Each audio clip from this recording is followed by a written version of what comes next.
This is Audible.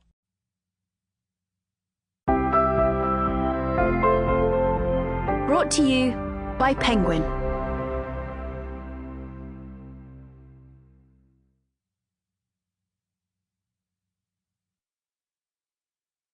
The Moonflower Murders by Anthony Horowitz.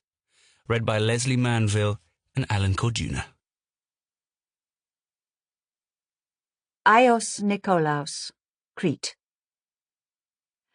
The Polydorus is a charming family-run hotel, located a short walk away from the lively town of Ios Nikolaos, 1 hour from Heraklion. Rooms cleaned daily, all with Wi-Fi and aircon, some with sea views. Coffee and home-cooked meals served on our lovely terraces. Visit our website or find us on booking.com. You have no idea how long it took me to write that. I was worried about so many adjectives bunching up together. Was lively the right word to describe Ios Nikolaos? I'd started with busy, but then decided it might suggest the endless traffic and noise that were very much part of the place too. We were actually 15 minutes from the town centre. Was that a short walk? Should I have mentioned Amudi Beach next door? The funny thing is, I spent almost all my working life as an editor, and I never had any problem dealing with writers' manuscripts, but when it came to a 4-line advertisement on the back of a postcard, I sweated over every syllable. In the end, I handed it to Andreas, who read it in about 5 seconds and then just grunted and nodded, which, after all the trouble I'd taken, both pleased and infuriated me at the same time. That's something I've noticed about Greeks. They're an incredibly emotional people. Their drama, poetry, and music go straight to the heart. But when it comes to everyday business, to the little details, they prefer things to be siga-siga, which translates roughly as who gives a damn. It was a phrase I heard every day. Examining what I'd written along with a cigarette and a cup of strong black coffee, 2 thoughts crossed my mind. We were going to put the cards in a rack beside the reception desk, but since tourists would already be in the hotel when they picked them up, what exactly was the point? And more pertinently, what the hell was I doing here? How had I allowed my life to come to this? Just 2 years away from my 50th birthday, at a time when I had thought I would be enjoying all the comforts of life that come with a reasonable income, a small flat in London and a full social diary, I had found myself the co-owner and manager of a hotel that was actually much nicer than I'd managed to describe. Polydorus was right on the edge of the water, with 2 terraces shaded from the sun by umbrellas and cypress trees. It had just 12 rooms, a young local staff who were always cheerful, even at their most haphazard, and a loyal clientele. We had simple food, mythos lager, an in-house musician, and perfect views. The sort of travellers we encouraged wouldn't dream of arriving on one of those gigantic coaches I would watch inching along roads that had never been designed to accommodate them, on their way to the 6-story monstrosities on the other side of the bay. What we also had, unfortunately, was dodgy wiring, impossible plumbing, and intermittent Wi-Fi. I don't want to slip into lazy Greek stereotyping, and maybe I was just unlucky, but reliability was hardly a watchword amongst the people we employed. Panos was an excellent chef, but if he argued with his wife, his children, or his motorbike, he would be a no-show, and Andreas would have to take over in the kitchen, leaving me to host the bar and restaurant, which might be full, but without any waiters, or half empty, with too many of them. Somehow a happy compromise never seemed to materialise. There was always a faint possibility that a supplier might actually arrive on time, but it would never be with the goods that we had actually ordered. If anything broke, and everything did, we would have hours of nervous tension waiting to see if the mechanic or engineer would show up. For the most part, our guests seemed happy. But we were running around like actors in one of those madcap French farces, trying to make it look seamless, and by the time I collapsed in bed, often at 1 or 2 in the morning, I was so exhausted that I lay there feeling almost desiccated, like a mummy in a shroud. That was when I would be at my lowest, falling asleep with the knowledge that the moment I opened my eyes, the whole thing would start all over again. I'm being too negative. Of course, it was wonderful too. The Aegean sunset is like nothing you will see anywhere in the world, and I would watch it every evening, staring in wonder. No wonder the Greeks believed in gods. Helios in his golden chariot blazing across that enormous sky. The Lassitiotica mountains transformed into strips of the thinnest gauze, first pink, then mauve, darkening and fading at the same time. I swam at 7 o'clock every morning, washing away in the crystal sea the traces of too much wine and cigarette smoke. There were dinners in tiny tavernas in Forni and Limnes, with the smell of jasmine, the stars twinkling, raucous laughter, the clink of raki glasses. I'd even started to learn Greek, working 3 hours a week with a girl young enough to be my daughter, who managed to take the stressed syllables and verbs that weren't just irregular but downright indecent, and somehow make them fun. But this wasn't a holiday for me. I'd come to Greece after the catastrophe that was Magpie Murders. It was the last book I'd worked on, and it had led to the death of the author, the collapsing of my publishing company, and the end of my career, in that order. There had been 9 Atticus Pund novels, all of them bestsellers, and I had thought there would be many more. But that was all over now. Instead, I found myself starting a new life, and frankly, too much of it was hard work. Inevitably, this had had an effect on my relationship with Andreas. The two of us didn't quarrel, we weren't the quarrelling sort, but we'd developed a way of communicating that had become increasingly terse and wary, circling each other like 2 prize boxers who have no intention of starting the fight. In fact, a full-throttle punch-up might have done us both good. We had managed to drift into that awful arena, so familiar to the long-term married couple, where what was left unspoken was actually more damaging than what was said. We weren't married, by the way. Andreas had proposed to me, doing the whole diamond ring down on one knee thing, but we had both been too busy to follow through. And anyway, my Greek wasn't good enough yet to understand the service. We had decided to wait. Time had done us no favours. In London, Andreas had always been my best friend. Perhaps it was because we weren't living together that I had always looked forward to seeing him.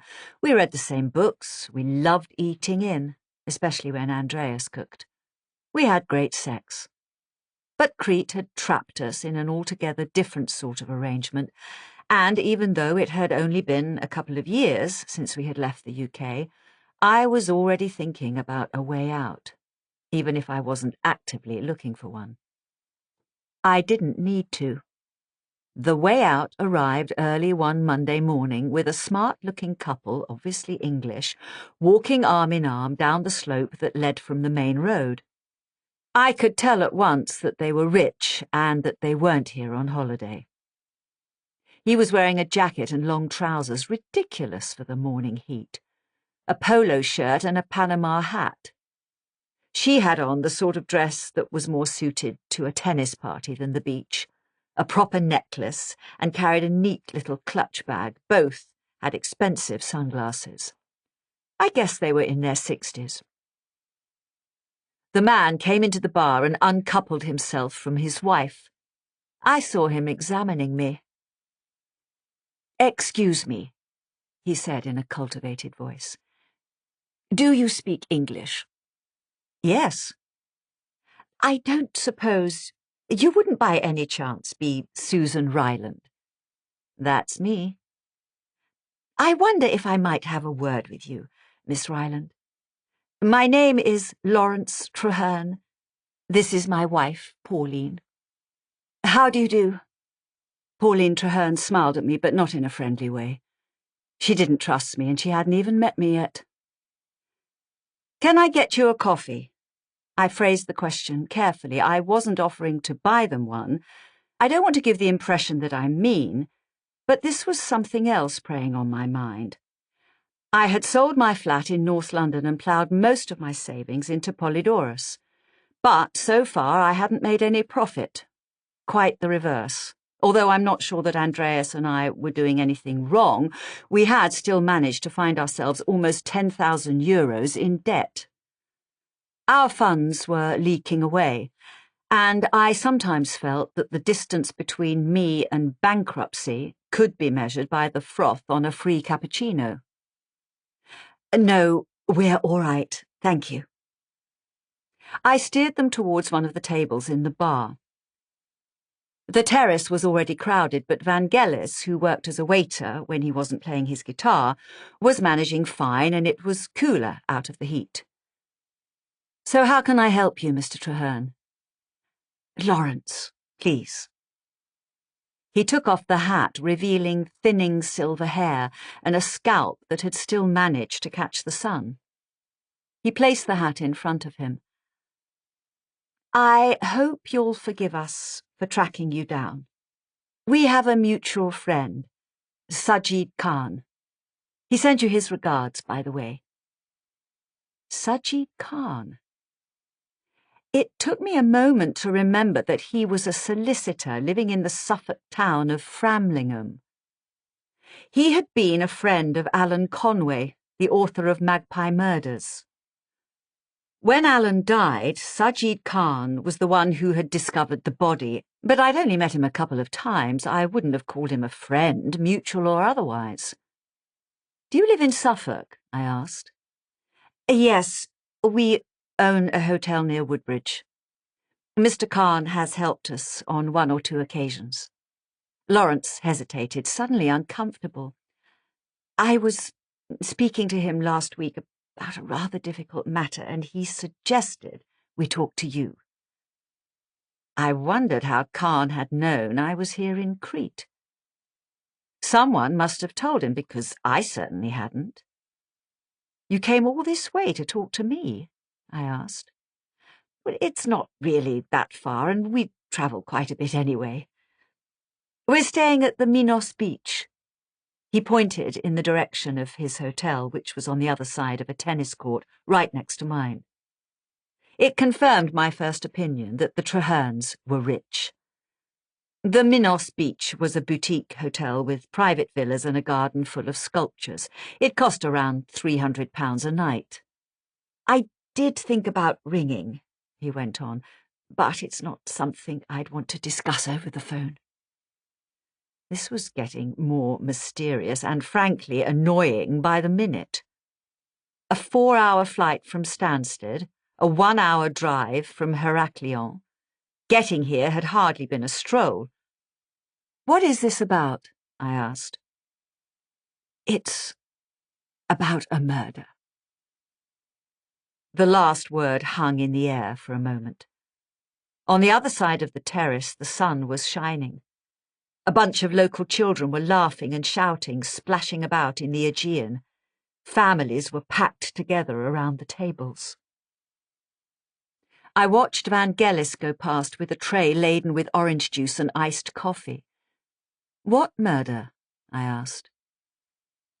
A man called Frank Paris. You won't have heard of him, but you might know the hotel where the murder took place. It's called Branlow Hall. And that's your hotel? Yes, it is. It was Pauline Treherne who answered, speaking for the first time. She sounded like a minor royal, cutting each word as if with a pair of scissors before allowing it to escape. And yet I got the feeling that she was as middle class as I was. He had booked in for 3 nights, Lawrence said. He was killed on the 2nd. A host of different questions were going through my mind. Who was Frank Paris? Who killed him? Why should I care? But I didn't say that. When did this happen? I asked. About 8 years ago, Lawrence Traherne said. Pauline Traherne set her clutch bag on the table next to the Panama hat, as if it was some agreed signal for her to take over.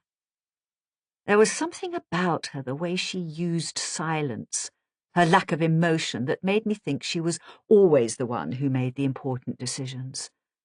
Her sunglasses were so dark that as she spoke to me, I found myself almost transfixed by 2 images of myself listening. It might help if I tell you the entire story, she said in that grating voice of hers. That way, you'll understand why we're here.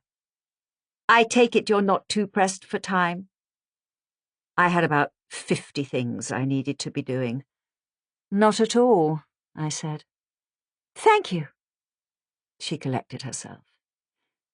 Frank Paris worked in advertising, she began. He'd just come back to England from Australia, where he'd lived for several years. He was killed very brutally in his hotel room on the night of June the 15th, 2008. I'll always remember the date because it coincided with the wedding weekend of our daughter Cecily. Was he a guest? No, we'd never met him. We'd taken over a dozen or so rooms for the wedding. We put up close family and friends.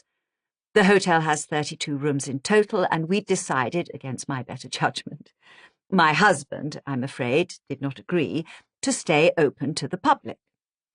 Mr. Paris was in Suffolk visiting relatives. He'd booked in for 3 nights.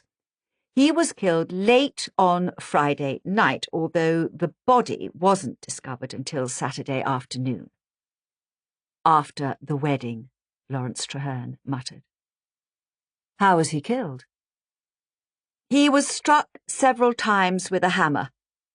His face was very badly disfigured, and but for his wallet and his passport, which was found in his safe, the police would have been unable to identify him.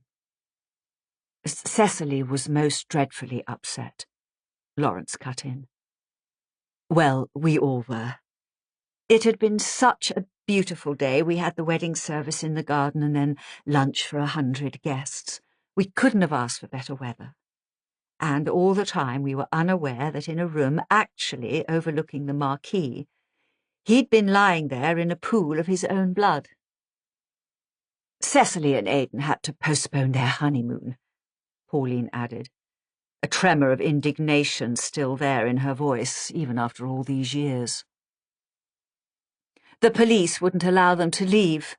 They said there was no question of it, even though it was clear the murder had nothing to do with them. Aidan is her husband. Aidan McNeil, yes, our son-in-law. They were meant to be leaving on the Sunday morning for Antigua, but in the end it was 2 weeks before they were allowed to go, and by then the police had arrested the killer, so there was really no need for such a long delay. So they knew who did it, I said. Oh, yes, it was all very straightforward, Lawrence explained. It was actually someone we employed, a Romanian by the name of Stefan Codrescu.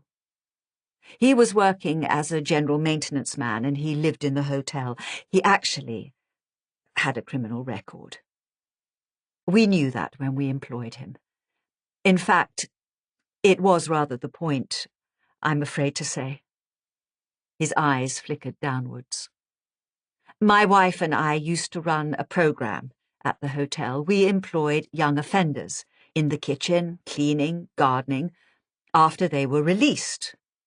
We're great believers in prison reform and giving young men and women a second chance. I'm sure you're aware that the reoffending rate is astronomical. That's because these people don't get a chance to integrate themselves back into society. We worked closely with the probation service and they assured us that Stefan would be suitable for our program. He sighed heavily. They were wrong. Cecily believed in him, Pauline said. She knew him. We have 2 daughters, and they both work with us at the hotel. Cecily was the general manager when all this happened. In fact, she was the one who interviewed Stefan and employed him. She got married at the same hotel where she worked. Well, absolutely, it's a family business. Our staff are part of our family. She wouldn't think of having it anywhere else, Pauline said. And she thought Stefan was innocent. To begin with, yes. She insisted on it. That's the trouble with Cecily. She's always been far too good-natured, too trusting, the sort who believes the best in everyone. But the evidence against Stefan was overwhelming. I don't know where to begin. There were no fingerprints on the hammer. It had been wiped clean. But there was blood splatter on his clothes and on money taken from the dead man under his mattress. He was seen entering Frank Paris's room. And anyway, he confessed. When that happened, even Cecily had to admit that she was wrong, and that was the end of it. She and Aidan went to Antigua. The hotel slowly returned to normal, although it took a long, long time, and no one ever stayed in room 12 again. We use it for storage now. As I said, this all happened years ago, and we thought it was behind us, but it seems not. So what happened? I asked. I was intrigued, despite myself. Lawrence took over. Stefan was sentenced to life in prison, and he's still behind bars. Cecily wrote to him a couple of times, but he never replied, and I thought she'd forgotten him. She seemed perfectly happy running the hotel, and also, of course, being with Aidan. She was 26 when they got married, 2 years older than him. She'll be 34 next month. Do they have any children? Yes, a little girl. Well, she's 7 now, Roxana. Our first granddaughter. Pauline's voice faltered. She's a lovely child, everything we could have ever wanted. Pauline and I are semi-retired, Lawrence went on. We have a house near Hyères in the south of France, and we spend quite a bit of time down there. Anyway, a few days ago, Cecily rang us. I took the call. This would have been around 2 o'clock French time. I could tell at once that Cecily sounded very upset, more than that. I'd say she was nervous. I don't know where she was calling from, but this was a Tuesday, so she was probably at the hotel. We normally have a bit of banter, but she got straight to the point. She said she'd been thinking about what happened. The murder? Exactly. She said that she had been right all along and that Stefan Codrescu was not responsible for the crime. I asked her what she was talking about, and she said she'd come across something in a book she'd been given. It was right there, staring me in the face. Those were her exact words. Anyway, she told me she'd already sent it to me, and sure enough, it turned up the very next day. He reached into his jacket pocket and took out a paperback. I recognized it at once. The picture on the cover, the typeface, the title. And at that moment, this entire meeting began to make sense. The book was Atticus Punt Takes the Case. Number 3 in the series, written by Alan Conway, that I had edited and published. I immediately recalled that it was largely set in a hotel, but in the county of Devon, not in Suffolk, and in 1953, not the present day. I remembered the launch party at the German embassy in London. Alan had had too much to drink and had insulted the ambassador. Alan knew about the murder? I asked. Oh, yes, he came to the hotel and stayed a few nights, 6 weeks after it happened. We both met him.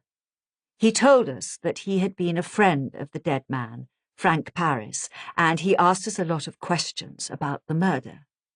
He talked to the staff as well. We had absolutely no idea that he was going to turn the whole thing into an entertainment. If he'd been honest with us, we might have been more circumspect. Which was exactly the reason he wasn't honest with you, I thought. You never read the book, I said. We forgot all about it, Lawrence admitted, and Mr. Conway certainly never sent us a copy. He paused. But Cecily read it, and she found something that cast new light on what had happened at Branlow Hall.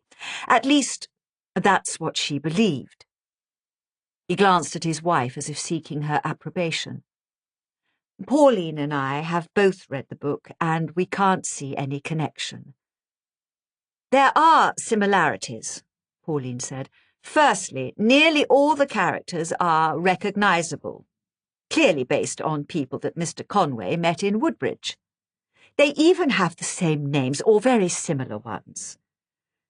But what I don't understand is that he seems to have taken pleasure in twisting people so that they come out like horrible caricatures of themselves. The owners of the Moonflower, which is the hotel in the book, are clearly based on Lawrence and myself, for example. But they're both crooks. Why would he do that? We've never done anything dishonest in our lives. She seemed more indignant than upset. The way she was looking at me, it was almost as if I was to blame. In answer to your question, we had no idea the book had been published, she went on. I don't read murder mysteries myself, neither of us does. Sajid Khan told us that Mr. Conway is no longer alive. Maybe that's just as well, because if he were, we might be very tempted to take legal action. So, let me get this straight, I said. I had the sense of facts tumbling on top of each other. Yet I knew there was something they hadn't told me. You believe that maybe, despite all the evidence, not to mention the confession, Stefan Codrescu did not kill Frank Paris, and that Alan Conway came to the hotel and discovered, in a matter of days, who the real killer was. He then somehow identified that person in Atticus Punt Takes the Case. Exactly. But that makes no sense at all, Pauline. If he knew the killer and there was an innocent man in prison, surely Alan would have gone straight to the police. Why would he turn it into a work of fiction? That's precisely why we're here, Susan. From what Sajid Khan told us, you knew Alan Conway better than anyone. You edited the book. If there is something in there, I can't think of anyone more likely to find it. Wait a minute. Suddenly, I knew what was missing. This all started when your daughter spotted something in Atticus Punt Takes the Case. Was she the only one who read it before she sent it to you? I don't know. But what was it she saw? Why didn't you just call her and ask her what she meant? It was Lawrence Traherne who answered my question. Of course we called her, he said. We both read the book, and then we rang her several times from France. Finally, we got through to Aidan, and he told us what had happened. He paused. It seems that our daughter has disappeared. Departure. I lost my temper with Andreas that evening. I really didn't mean to, but the day had brought so many mishaps, one after another, that I was going to scream either at the moon or at him, and he just happened to be nearer. It had begun with that nice couple, Bruce and Brenda, from Macclesfield, who turned out not to be that nice after all, demanding a 50% reduction in their bill, or they were going to hit TripAdvisor with a list of complaints that they'd stacked up from the day they'd arrived, and which, as they assured us, would put anyone off ever coming anywhere near us again. And what was their problem? An hour without Wi-Fi, the sound of guitar music at night, the sighting of a solitary cockroach. What annoyed me was they had complained every morning, always with tight little smiles, and I'd known all along that they were going to try something on. I'd developed an antenna for the tourists who arrived with extortion as part of their holiday plans. You'd be amazed how many of them there were. Panos didn't show up. Vangelis was late. Andreas's computer had a glitch. I'd asked him to get it looked at, and it had managed to send 2 room requests into spam. By the time we noticed, the clients had booked elsewhere. Before we went to bed, we had a glass of metaxa, the Greek brandy that only tastes nice in Greece. But I was still in a bad mood, and it was when Andreas asked me what the matter was that I finally snapped. "What do you think is the fucking matter, Andreas? Everything!" I don't usually swear, at least not at people I like. Lying in bed, watching Andreas getting undressed, I was annoyed with myself. Part of me wanted to blame him for everything that had happened since I'd come to Crete, while another part blamed myself for letting him down. But the worst of it was the sense of helplessness, that events had taken over and I was being steered by them rather than the other way round. Had I really chosen a life where complete strangers could humiliate me for a few euros and where my entire well-being could be decided by a lost reservation? Right then, I knew I had to go back to England and that actually I'd known it for some time, even if I'd tried to pretend otherwise.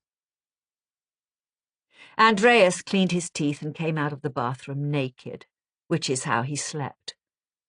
Looking every inch like one of those figures, an ephebe or a satyr perhaps, that you might see on the side of an ancient vase. And it did seem to me that he had become more Greek in the past couple of years. His black hair was a little shaggier, his eyes a little darker, and he had a sort of swagger that I'm sure he'd never displayed when he was teaching at Westminster School. He'd put on some weight, too. Or perhaps it was just that I noticed his stomach more, now that he was out of a suit. He was still a handsome man. I was still attracted to him. But suddenly I needed to be away from him. I waited until he got into bed. We slept under a single sheet with the windows open. We hardly got any mosquitoes right next to the sea, and I preferred the night air to the artificial chill of the air conditioning. "Andreas," I said. "What?" He would have fallen asleep in seconds if I'd let him. His voice was already drowsy. "I want to go back to London." "What?" He twisted round, propping himself up on his elbow. "What do you mean?" "There's something I have to do." "In London?" "No, I have to go to Suffolk." He was looking at me, his face full of concern. "I won't be long," I said, "just a couple of weeks." "We need you here, Susan." "We need money, Andreas. We are not going to be able to pay our bills if we don't get some extra finance. And I've been offered a great deal of money to do a job. £10,000. Cash." It was true. After the Trehernes had told me about the murder at their hotel, they had gone on to explain how their daughter had disappeared. "It's very unlike her to wander off without telling anyone," Lawrence had said, "and certainly to leave her daughter behind." "Who's looking after the child?" I said. "Aidan's there, and there's a nanny." "It's not unlike her." Pauline gave her husband the most withering of scowls. "She's never done anything like this in her life, and of course she wouldn't leave Roxana on her own." She turned to me. "We're worried sick, if you want the truth, Susan. And Lawrence may not agree, but I'm convinced it's got something to do with this book." "I do agree," Lawrence muttered. "Did anyone else know about her concerns?" I asked. "I already told you that she telephoned us from Branlow Hall, so any one of a number of people could have overheard her."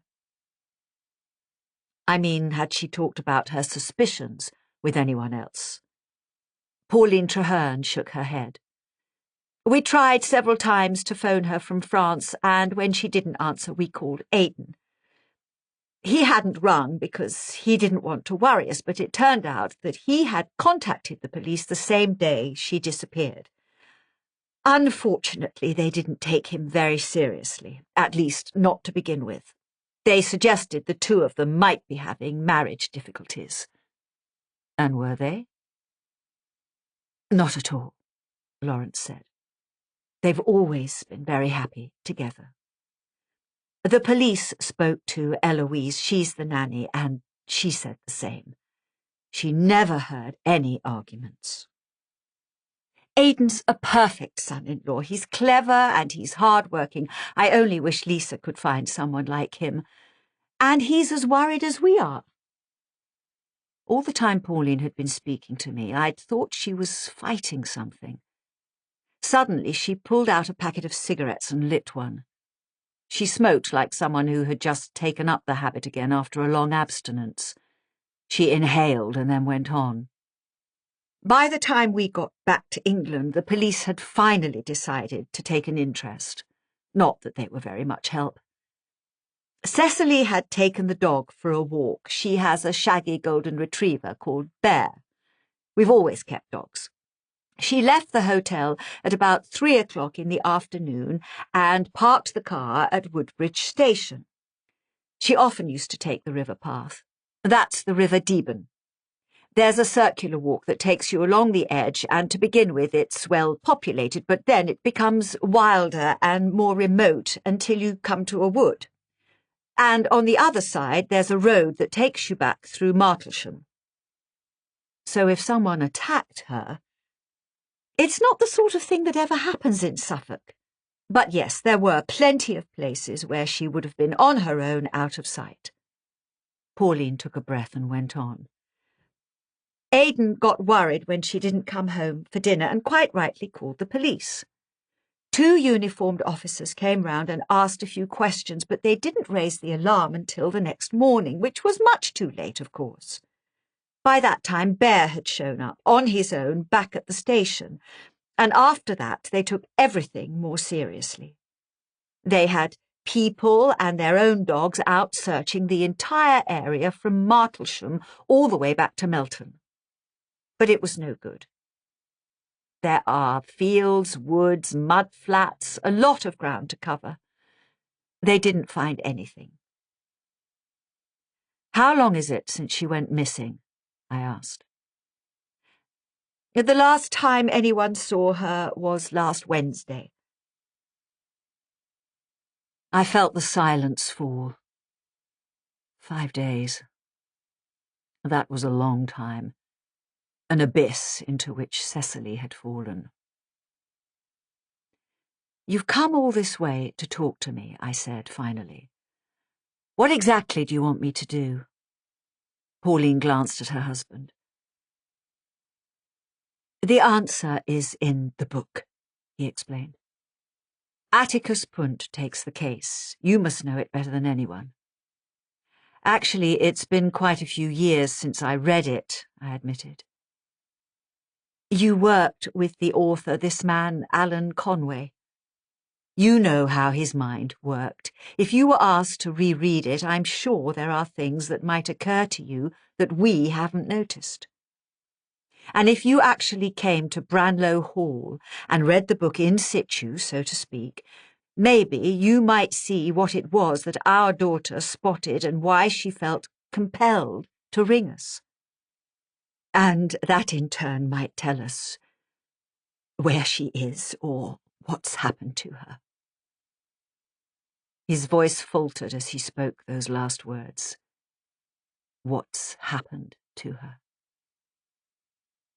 There might be a simple reason why she had vanished, but it was unlikely. She knew something. She was a danger to someone. The thought was better left unsaid. Can I have one of these? I asked. I helped myself to one of Pauline Traherne's cigarettes.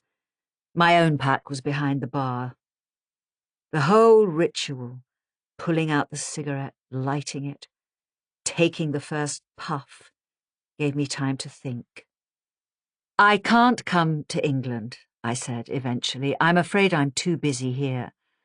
But I will read the book, if you don't mind leaving me your copy. I can't promise anything will come to mind. I mean, I remember the story, but it doesn't correspond quite with what you've told me.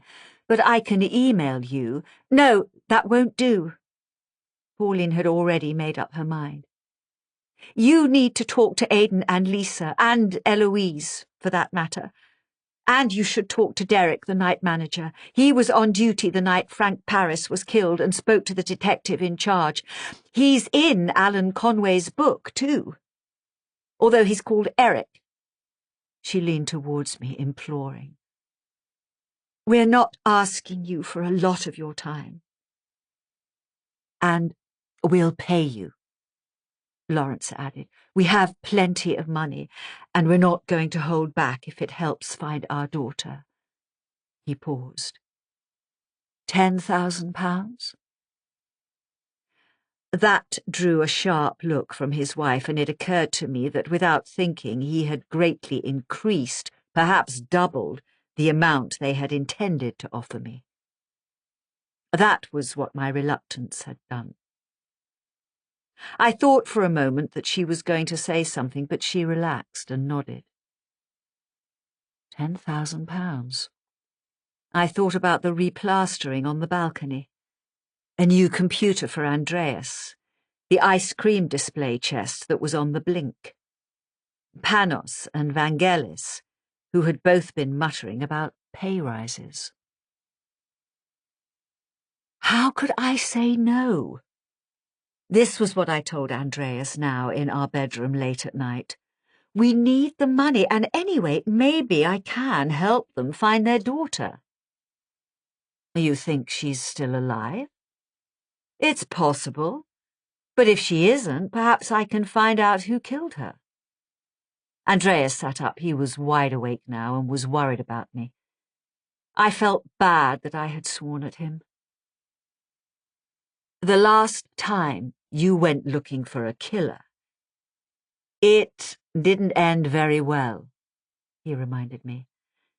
"This is different. This isn't personal. It's got nothing to do with me." Which sounds to me like an argument for leaving it alone. You may be right, but I had made up my mind, and Andreas knew it. "I need a break anyway," I said. "It's been 2 years, Andreas, and apart from a weekend in Santorini, we haven't been anywhere. I'm completely worn out, endlessly firefighting, endlessly trying to make things work. I thought you'd understand." "A break from the hotel or a break from me?" he asked. I wasn't sure I had an answer to that. "Where will you stay?" he asked. "With Katie. It'll be nice." I rested a hand on his arm, feeling the warm flesh and the curve of his muscle. "You can manage perfectly well without me. I'll ask Nell to come in and look after things, and we'll talk to each other every day." "I don't want you to go, Susan." "But you're not going to stop me, Andreas." He paused, and in that moment I could see him fighting with himself. My Andreas versus Andreas the Greek. "No," he said finally. "You must do what you have to." 2 days later he drove me to Heraklion Airport. There are parts of the road from Ios Nikolaos, as you pass Neapoli and Latsida, that are actually very beautiful. The landscape is wild and empty, with the mountains stretching into the distance, and the sense that nothing very much has been touched for 1,000 years. Even the new motorway after Malia is surrounded by gorgeous countryside, and as you draw nearer you dip down and find yourself close to a wide, white sand beach. Maybe that was what gave me a sense of sadness, an understanding of what I was leaving behind. Suddenly I wasn't thinking of all the problems and the chores of running Polydoros. I was thinking of midnight and the waves and Panselinos, the full moon, wine, laughter, my peasant life. When I'd been preparing to leave, I'd deliberately chosen my smallest bag. I'd thought it would be a statement to Andreas and to myself that this was just a brief business trip and that I would be home very soon. But going through my wardrobe, looking at clothes that I hadn't worn for 2 years, I found myself piling things up on the bed. I was going back to an English summer, which meant that it could be hot and cold, wet and dry, all in one day. I would be staying at a posh country hotel. They probably had a dress code for dinner, and I was being paid £10,000. I needed to look professional. So by the time I arrived at Heraklion Airport, I found myself dragging my old wheelie behind me, the actual wheels squeaking malevolently as they spun against the concrete floor. The two of us stood for a moment in the harsh air conditioning and the harsher electric light of the departure lounge. He took hold of me. "Promise me you'll look after yourself. And call me when you get there. We can FaceTime. If the Wi-Fi isn't on the blink. Promise me, Susan." I promise. He held me with both hands on my arms and kissed me. I smiled at him, then trailed my suitcase over to the stout, scowling Greek girl in her blue uniform who checked my passport and boarding card before allowing me through to security. I turned and waved, but Andreas had already gone. Cuttings. It was quite a shock being back in London.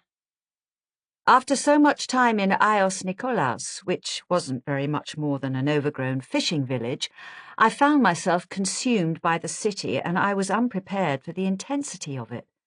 The noise, the number of people in the streets. Everything was greyer than I remembered, and it was hard to cope with the dust and petrol fumes in the air.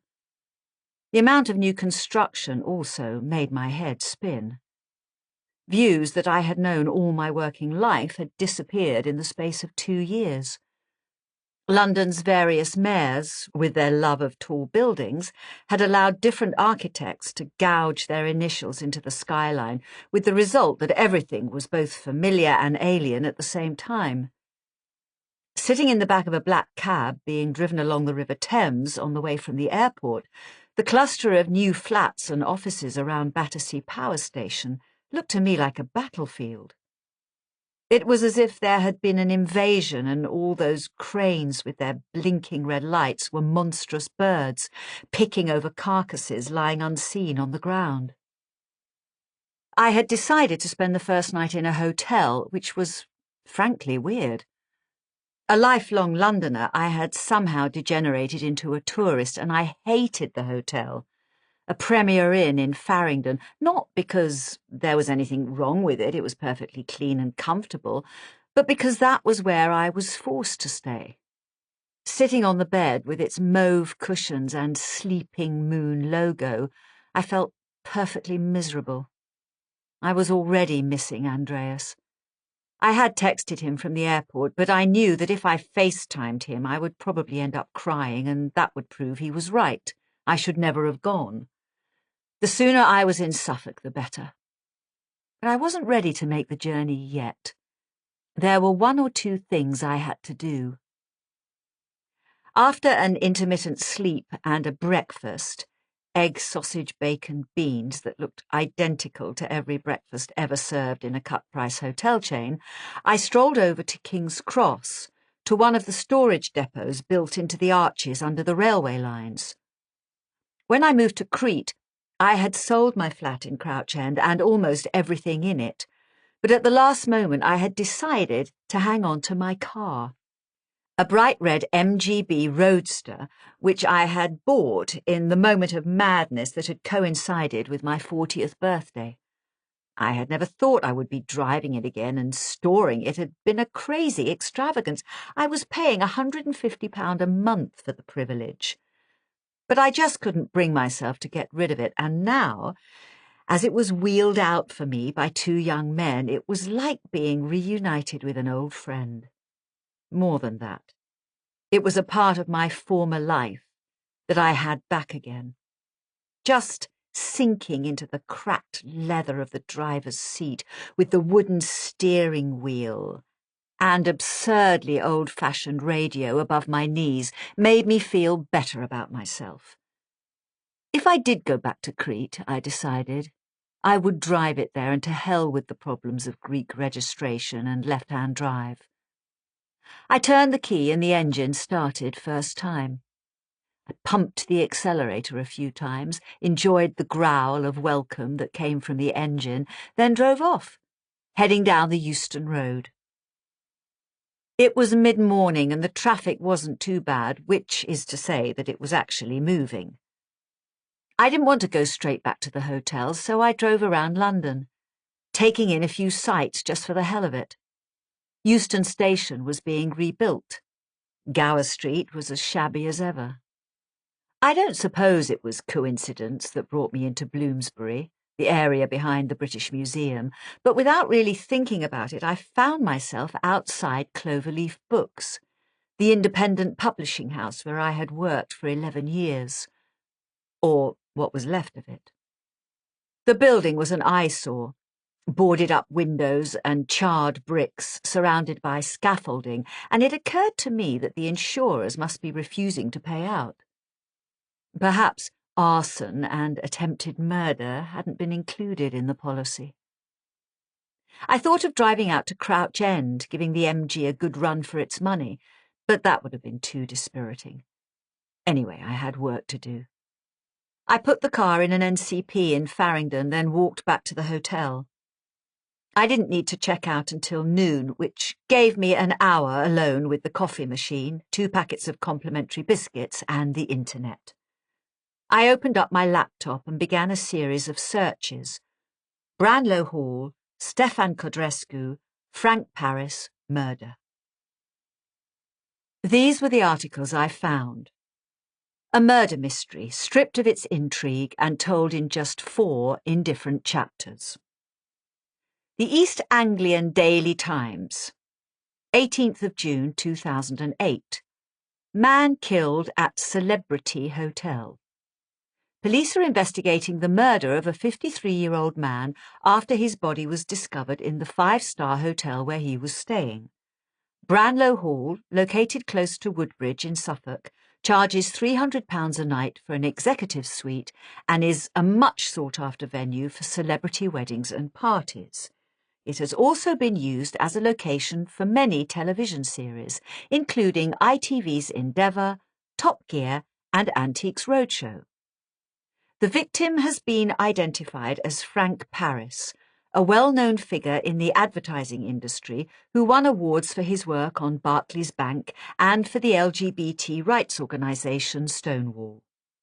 He rose to be creative director of McCann Erickson in London before moving to Australia to set up his own agency. He was unmarried. Detective Superintendent Richard Locke, who is heading the investigation, said this was a particularly brutal murder that would seem to have been carried out by a single individual with the motive of theft. Money belonging to Mr. Paris has been recovered and we expect to make an arrest shortly. The murder took place on the night before the wedding of Aidan McNeil and Cecily Traherne, whose parents, Lawrence and Pauline Traherne, own the hotel. The body was discovered shortly after the ceremony, which had taken place in the hotel garden. Neither of the couples was available for comment. The East Anglian Daily Times, 20th of June 2008. Man held in Woodbridge killing. Police have arrested a 22-year-old man in connection with the brutal murder of a retired advertising executive at Branlow Hall, the well-known Suffolk hotel. Detective Superintendent Richard Locke, who is in charge of the investigation, said, "This was a horrific crime committed without any scruples. My team has worked quickly and very thoroughly, and I am glad to say that we have been able to make an arrest. I have every sympathy for the young couple whose special day was ruined by these events. The suspect has been remanded in custody and is due to appear at Ipswich Crown Court next week. The Daily Mail, the 22nd of October 2008. Life imprisonment for Hammer Horror Suffolk killer. A Romanian migrant, Stefan Codrescu, was sentenced to life imprisonment at Ipswich Crown Court following the murder of 53-year-old Frank Paris at the £300 a night Branlow Hall Hotel near Woodbridge, Suffolk. Paris, described as a brilliant creative mind, had recently returned from Australia and had been planning to retire. Codrescu, who pleaded guilty, entered the UK when he was 12 years old and quickly came to the attention of London police investigating Romanian organised crime gangs involved in cloned credit cards, stolen UK passports and false identity documents. Aged 19, he was arrested for aggravated burglary and assault. He was sentenced to 2 years in jail. Lawrence Traherne, the owner of Branlow Hall, was in court to hear the sentence. He had employed Codrescu, who had been at the hotel for 5 months, as part of an outreach programme for young offenders. Mr. Traherne said that he did not regret his actions. "My wife and I were shocked by the death of Mr. Paris," he said in a statement outside the court, "but I still believe that it is right to give young people a second chance and to try to integrate them into society." But sentencing Codrescu to a minimum term of 25 years, Judge Azra Rashid said, "Despite your background, you were given a unique opportunity to turn your life around. Instead, you betrayed the trust and goodwill of your employers and committed a brutal crime for financial gain." The court had heard that Codrescu, now 22, had racked up debts playing online poker and slot machines. Jonathan Clark, defending, said that Codrescu had lost touch with reality. He was living in a virtual world with debts that were spiralling out of control. What happened that night was a sort of madness, a mental breakdown. Paris was attacked with a hammer and beaten so badly that he was unrecognisable. Detective Superintendent Richard Locke, who made the arrests, said that this was the most sickening case I have ever encountered. A spokesperson for Screen Counselling, a Norwich-based charity, has called on the Gambling Commission to ban online betting with credit cards. That was the story. The beginning, the middle, and the end. By trawling through the internet, I came across what might have been a coda to the whole affair had it not actually predated everything that had occurred. Campaign, the 12th of May 2008. Last call for Sydney-based Sundowner. Sundowner, the Sydney-based advertising agency set up by former McCann Erickson Supremo Frank Paris, has gone out of business. The Australian Securities and Investments Commission, the country's official financial watchdog, confirmed that after just 3 years the agency had ceased to trade. Paris, who began his career as a copywriter, was a well-known figure in the London advertising scene for more than 2 decades, winning awards for his work on Barclays Bank and Domino's Pizza. He created the controversial Action Fag campaign for Stonewall in 1997, promoting gay rights in the armed forces. He was himself completely open about his sexuality and was well known for his extravagant and flamboyant parties. It has been suggested that his move to Australia was prompted by a decision to tone down his public image. In its first month, Sundowner picked up some significant accounts, including Von Zipper sunglasses, wagon wheels, and custom footwear. However, its early success took place against a subdued market that led to a significant shrinkage in consumer and advertising spending. Internet advertising and online videos are the fastest growing areas in Australia, and it's clear that Sundowner, with its emphasis on traditional rather than digital media, had arrived too quickly at the last chance saloon. So, what was I to make of all this information? Well, I suppose it was the editor in me that noticed that every single one of the reports had described the murder as brutal, as if anyone was ever murdered gently or with affection. The journalists had managed to sketch in the character of Frank Paris with what few details they had. Award-winning, gay, extrovert, ultimately a failure. That hadn't stopped the Mail from characterizing him as a brilliant creative mind, but then they would have been prepared to forgive him for almost anything. He had, after all, been murdered by a Romanian. Had Stefan Codrescu really been involved in gangs, trading passports and credit cards, etc.? There was no evidence of it, and the fact that the police had been investigating Romanian gangs could have been entirely coincidental. He had, after all, been arrested for burglary. As for the brilliant Frank Paris, there was something almost bizarre about his turning up in a hotel in Suffolk, particularly on the night of a wedding to which he had not been invited. Pauline Traherne had told me he was visiting relatives, so why hadn't he stayed with them? The mention of Detective Superintendent Richard Locke worried me. We had met following the death of Alan Conway, and I think it's fair to say we had not got on. I remembered him, a big, angry police officer who had swept into a coffee shop on the outskirts of Ipswich, shouted at me for 15 minutes, and then left again. Alan had based a character on him, and Locke had decided to blame me. It had taken him less than a week to identify Stefan as the culprit, arrest him, and then charge him. Was he wrong? According to the newspaper stories, and, for that matter, what the Trahernes had told me, the whole thing could hardly be more straightforward. But 8 years later, Cecily Traherne had thought otherwise, and she had disappeared. There wasn't much more to do in London. It seemed obvious to me that I would have to talk to Stefan Codrescu, which meant visiting him in prison. But I didn't even know where he was being held, and the Trahernes had been unable to help. How was I supposed to find out? I went back on the internet, but I didn't find anything there. Then I remembered an author I knew, Craig Andrews. He had come to writing late, and I had published his first novel, a thriller set in the prison system.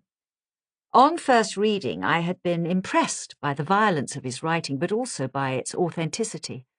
He had done a lot of research.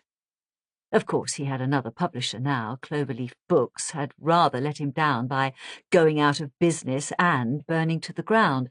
But on the other hand, the book had been a success, and I had noticed a good review of his latest in the Mail on Sunday. I had nothing to lose, so I sent him an email telling him that I was back in England and asking him if he could help me track down Stefan. I wasn't confident that he would reply. After that, I packed up my laptop, grabbed my suitcase, and rescued my MG from the car park, where it had already been charged a ridiculous sum of money for the grim, dusty corner where it had been housed. It still made me happy to see it. I got in, and moments later I was roaring down the exit ramp and out onto the Farringdon Road, on my way to Suffolk. Branlow Hall. I could have stayed with my sister while I was in Suffolk, but the Trahernes had offered me free accommodation at their hotel, and I had decided to accept. The truth was that I felt uncomfortable about spending too much time with Katie. She was 2 years younger than me, and with her 2 adorable children, her lovely home, her successful husband, and her circle of close friends, she could make me feel painfully inadequate, particularly when I looked at the haphazardness of my own life. After everything that had happened at Cloverleaf Books, she had been delighted that I had flown off to Crete for what she saw as some sort of domestic normality, and I didn't want to explain to her why I was back. It wasn't that she would judge me, it was more that I would feel myself being judged. Anyway, it made more sense to base myself at the scene of the crime, where so many of the witnesses would still be gathered. So I skirted Ipswich and made my way up the A12, passing the right turn that would have brought me into Woodbridge. Instead, I continued another 5 miles until I came to an expensive-looking sign, black paint, gold lettering, and a narrow lane that took me between hedgerows and bright red flecks of wild poppies to a stone gate, and on the other side, the ancestral home of the Brownlow family, standing in a fair old slice of the Suffolk countryside. So much of what I have to write about had either taken place or would take place here that I must describe it carefully. It was a beautiful place, something between a country house, a castle, and a French chateau, very square, surrounded by lawns dotted with ornamental trees and thicker woodland beyond. At some time in its history, it might have been swivelled round because the gravel drive came in from the wrong direction, heading rather confusingly towards a side elevation with several windows but no door, while the actual entrance was round the corner facing the other way. It was when you stood here in front of the house that you appreciated its magnificence. The main door with its arched portico, the Gothic towers and crenellations, the coats of arms, and the stone chimneys that must have been connected to a multitude of fireplaces. The windows were double height, with plaster heads of long-forgotten lords and ladies poking out of the corners. A number of stone birds perched high up on the very edge of the roof, with an eagle at each corner, and above the front door was a rather fine owl with its wings outstretched. Now that I thought about it, I had seen an owl painted on the sign outside. It was the hotel logo, printed on the menus and the notepaper too. A low wall ran all around the building with a ha-ha on the other side, and this gave it a sense of imperturbability, as if it had chosen to set itself apart from the real world. On the left, which is to say on the side opposite the drive, a set of discreet, more modern doors opened from the bar onto a very flat, beautifully maintained lawn, and this was where, 8 years previously, the wedding lunch had taken place.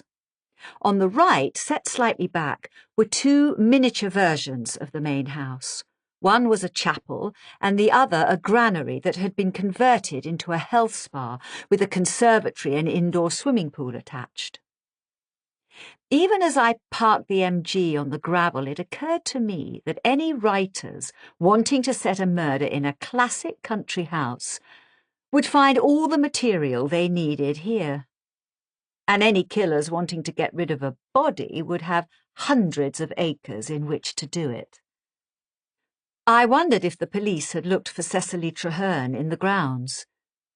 She had said she was going for a walk and her car had been found at Woodbridge Station, but how could anyone be sure that she had been the one who had driven it? Before I had even turned off the ignition, a young man appeared and hauled the suitcase out of the trunk. He led me into the entrance hall, which was square but gave the illusion of being circular, with a round table, a round carpet, and a ring of marble pillars supporting a ceiling decorated with a circle of very ornate stucco. 5 doors, one of them a modern lift, led in different directions, but the man escorted me into a second hallway with a reception desk tucked underneath an impressive stone staircase. The stairs curved round on themselves, and I could see all the way up to the vaulted roof 3 floors above. It was almost like being inside a cathedral. The huge window rose up in front of me, some of the panes made of stained glass, although there was nothing religious about it. It was more like something you might find in an old school or even a railway station. Opposite, what I might describe as a landing ran from one side to the other, partly blocked off by a wall, but with a semicircular opening cut into it, so that if a guest walked past, they would almost certainly be seen from below. The landing connected 2 corridors that ran the full length of the hotel, the crossbar, if you like, in a large letter H. A woman in a sharply cut black dress was sitting behind the reception desk, which was made of some dark polished wood with mirrored edges. It looked out of place. I knew that much of Branlow Hall had been constructed at the start of the 18th century, and all the other furnishings were deliberately traditional and old-fashioned. A rocking horse stood against the opposite wall, paint peeling and eyes staring. It reminded me of the famous horror story by D.H. Lawrence. There were 2 small offices behind the reception desk, one on each side. Later I would learn that Lisa Traherne occupied one and her sister Cecily the other. The doors were open and I could see a pair of identical desks with telephones. I wondered if Cecily had made her call to France from here. Ms. Ryeland? The receptionist had been expecting me. When she offered me free accommodation, Pauline Traherne had said that she would tell the staff I was helping her with a certain matter, but not what it was. The girl was around the same age as the man who had met me. In fact, they could have been brother and sister. They were both fair-haired, slightly robotic, possibly Scandinavian. Hello. I placed my handbag between us, ready to provide a credit card if asked.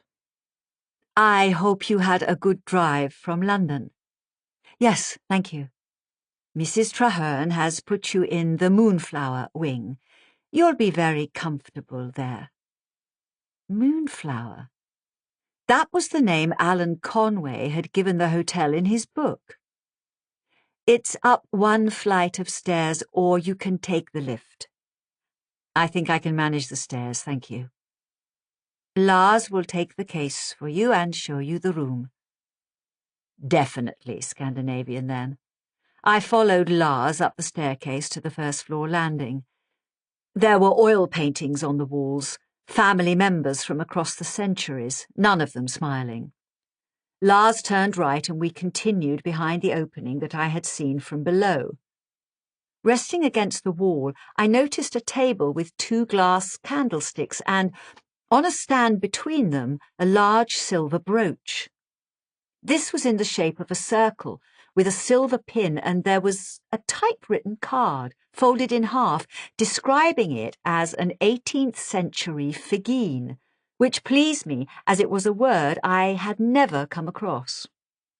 There was a dog basket with a tartan blanket under the table, and I was reminded of Bear, Cecily Traherne's golden retriever. Where's the dog? I asked.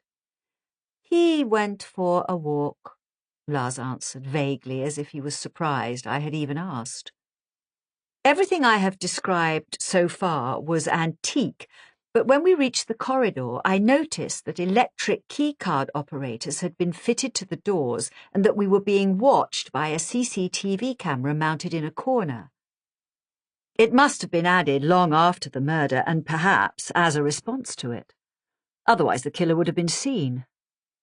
The first door we came to was number 10. 11 was next door. But what should have been room 12 was blank, and there was no room 13 either, presumably for reasons of superstition. Was it my imagination, or had Lars quickened his pace? I could hear the floorboards creaking under his step, the wheels on my suitcase still squeaking as they bumped over the joints.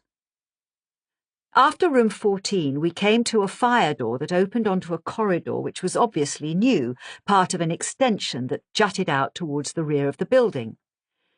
It was as if a second modern hotel had been added to the first, and I wondered if it had been like this 8 years ago, when Frank Paris had checked in and out. The carpet in the new section had one of those nasty patterns that you would never find in anyone's home. The doors were made out of wood that was both lighter and newer, and they were closer together, suggesting smaller rooms on the other side. The lighting was recessed. Was this the Moonflower wing? I didn't ask Lars, who was well ahead of me, my suitcase still squeaking as it followed him. I had been given not just a room, but a suite at the very end. Lars swiped the key to let us in, and I found myself in a bright, comfortable space in various shades of cream and beige, with a widescreen TV mounted on the wall. The sheets on the bed were expensive. A complimentary bottle of wine and a bowl of fruit sat, waiting for me, on a table. I went over to the window and looked out at the courtyard behind the hotel and a row of what might have been converted stables on the far side. The hotel spa with the swimming pool was over to the right. A driveway led up to a large modern house set back from the hotel. I saw its name, Branlow Cottage, by the gate.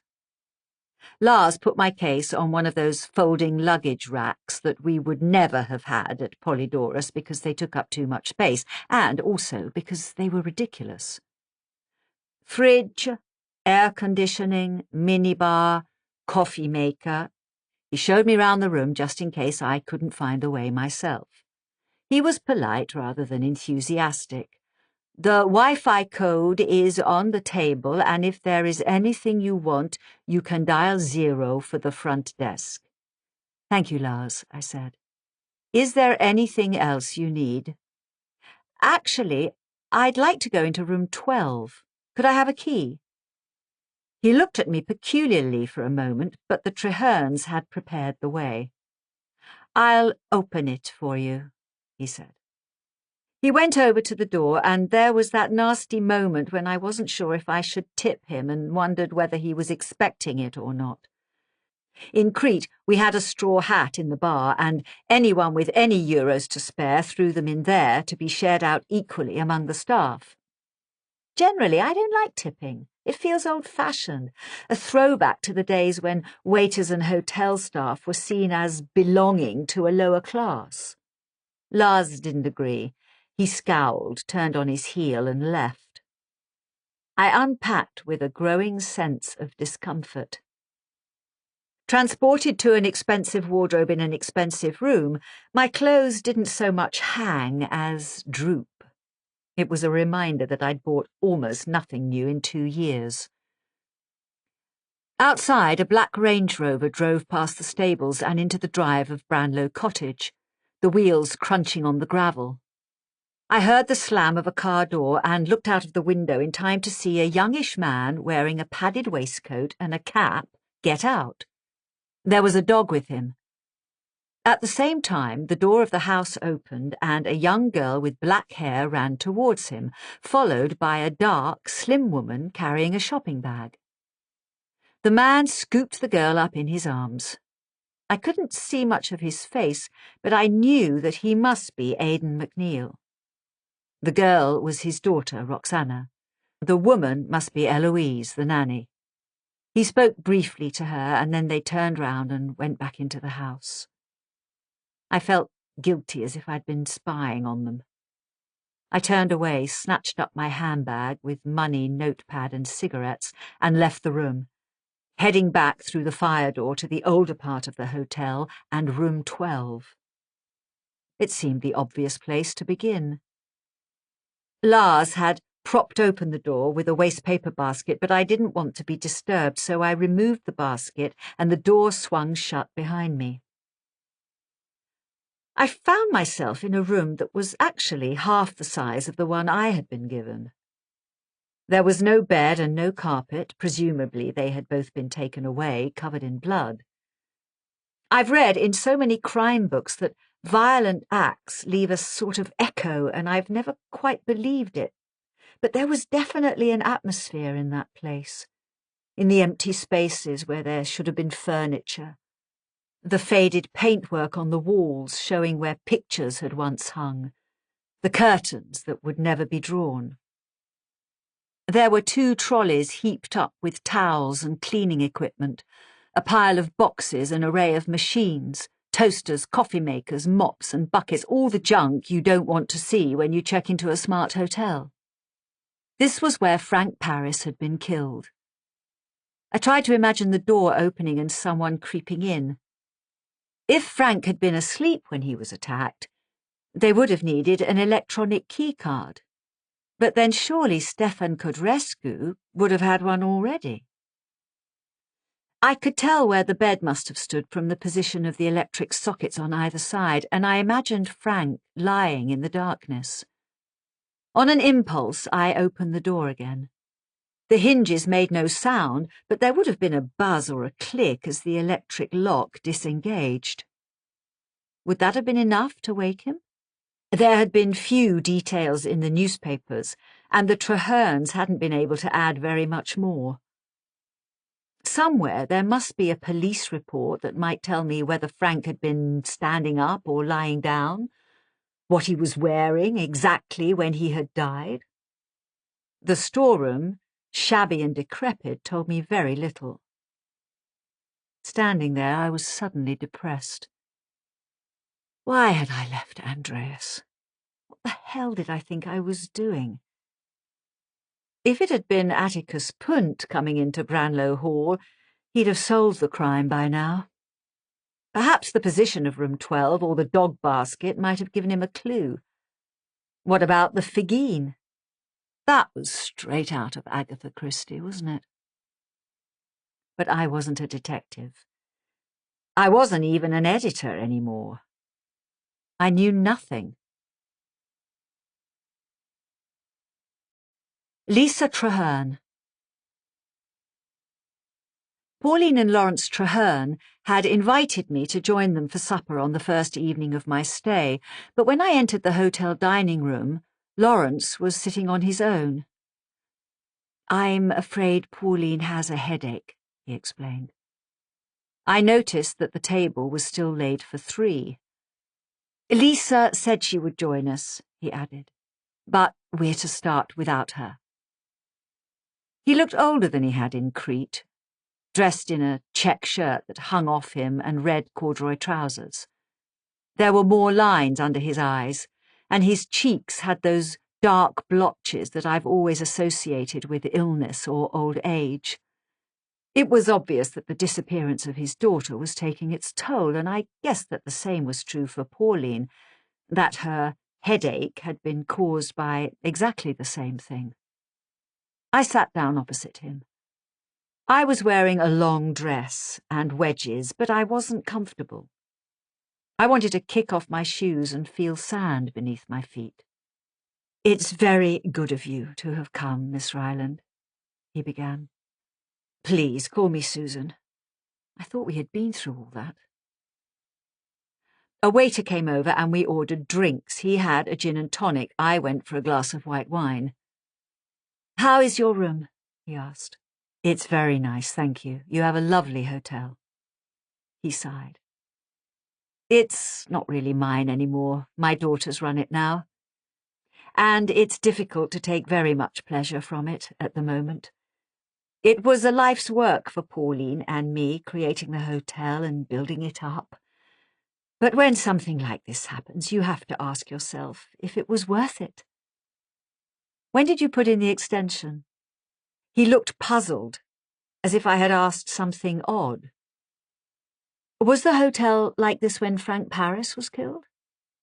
"Oh, yes," he understood. "We did the renovation in 2005. We had 2 new wings added, Moonflower and Barn Owl." He half smiled.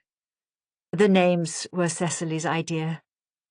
The Moonflower blooms after the sun has gone down, and of course the Barn Owl comes out at night." He smiled. "Actually, you may have noticed we've put owls everywhere." He picked up the menu and showed me an image stamped in gold on the cover. That was Cecily, too. She noticed that Barn Owl is an anagram of Branlow, and so she had the bright idea to make it our logo. I felt my heart sink. Alan Conway had also had a fondness for anagrams. In one of his books, for example, all the characters were jumbled-up versions of London tube stations. It was a strange game he played with his readers, and one that only undermined the quality of his writing. Lawrence was still talking. "When we were doing the rebuilding, we added a lift for disabled access," he explained, "and we knocked down a wall to enlarge the dining room. That was the room we were sitting in. I had reached it from the circular entrance hall and had noticed the new lift on my way in. The kitchen was at the far end, stretching all the way to the back of the hotel. "Can you get upstairs from the kitchen?" I asked. "Yes, there's a service lift and a staircase. We put those in at the same time. We also converted the stables into staff quarters and added the swimming pool and the spa."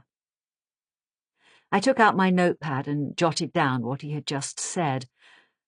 What it meant was that whoever had killed Frank Paris could have arrived at room 12 by 4 separate paths. The lift at the front of the hotel, another at the back, the main staircase, and a set of service stairs. If they had already been in the hotel, they could have come down from the second floor. There had been someone on the reception desk all night, but it would still have been perfectly easy to get past without being noticed. But in Crete, Pauline Traherne had told me that Stefan Codrescu had been seen entering the room. Why had he been so careless? "I don't suppose you've had any news," I said, "about Cecily?" Lawrence grimaced. "The police think she may have been caught on CCTV in Norwich, but that doesn't make a lot of sense. She doesn't know anyone there."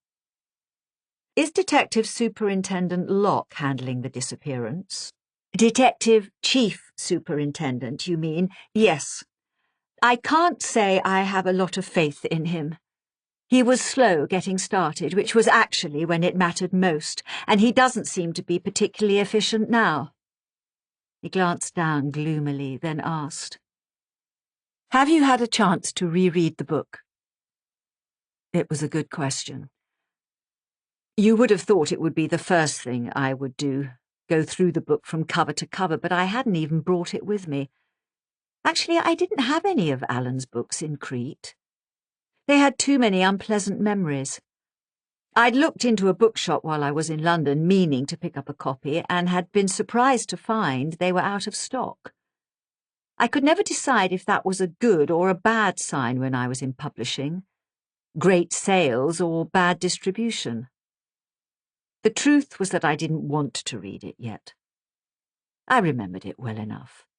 The village of Torley on the water, the death at Clarence Keep, the various clues, the identity of the killer. I still have my notes somewhere, the email discussions I had with Alan during the editorial process. I've added those inverted commas because he never listened to a word I said. The story held no surprises for me. I knew the plot inside out. But you have to remember that Alan hid things in the text, not just anagrams, but acrostics, acronyms, words within words. He did it partly to amuse himself, but often to indulge the more unpleasant side of his nature. It was already clear to me that he had used many elements of Branlow Hall for Atticus Punt Takes the Case, but what he hadn't done was describe what had actually happened in June 2008. There was no advertising executive, no wedding, no hammer. If Alan, during his brief visit to the hotel, had somehow discovered who had really killed Frank Paris, he could have concealed it in a single word or a name or a description of something completely irrelevant. He could have spelled out the name of the killer in the chapter headings. Something had caught Cecily Traherne's eye when she read the book, but there was very little chance that it would catch mine. Not until I knew a great deal more about her and everyone else at the hotel. "Not yet," I said, answering Lawrence's question. "I thought it might be sensible to meet everyone and look round first. I don't know what Alan found when he came here. The more I know about the hotel, the more chance I'll have of making a connection." "Yes, that's a good thought." "Would it be possible to see the room where Stefan Codrescu was living?" "I'll take you there after supper. It's being used by one of our other staff members, but I'm sure they won't mind." The waiter came over with the drinks, and at the same time Lisa Traherne arrived. At least I assumed it was her. I had seen photographs of her sister Cecily in the newspaper, a pretty woman with a rather babyish face, pursed lips, round cheeks. Apart from her fair hair, cut short in an old-fashioned style, this woman looked nothing like her. She was solid, unsmiling, wearing clothes that were deliberately businesslike, with cheap spectacles and sensible shoes. She had a scar on the side of her mouth, and I found it hard to stop myself staring. It was a dead straight line about 1/2 inch long. It could have been cut with a knife. If it had been me, I would have softened it with a little concealer, but she had allowed it to define her. She was scowling, and it was as if she was unable to smile, as if the scar prevented her. She approached the table like a boxer climbing into the ring, and even before she spoke, I knew we weren't going to get along. "So you're Susan Ryeland," she said. She sat down without any ceremony. "I'm Lisa Traherne." "It's nice to meet you," I said. "Is it?" "Do you want a drink, dear?" Lawrence asked, a little nervously. "I already told the waiter." She looked me straight in the eye.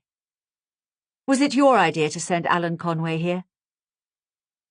"I didn't know anything about it," I told her. "I knew he was writing the book, but I never saw his work until it was finished, and I had no idea he had come to this hotel until your father came to see me in Crete."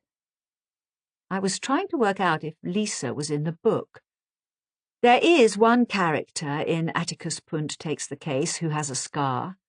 A beautiful Hollywood actress called Melissa James. Yes, that would have amused Alan, to take this unattractive woman and turn her into the opposite of herself. Lisa didn't seem to have heard what I'd said. "Well, if something has happened to Cess because of what was in that book, I hope you'll be pleased with yourself." "I really don't think that's fair," Lawrence began. But I could stand up for myself. "Where do you think your sister is?" I asked.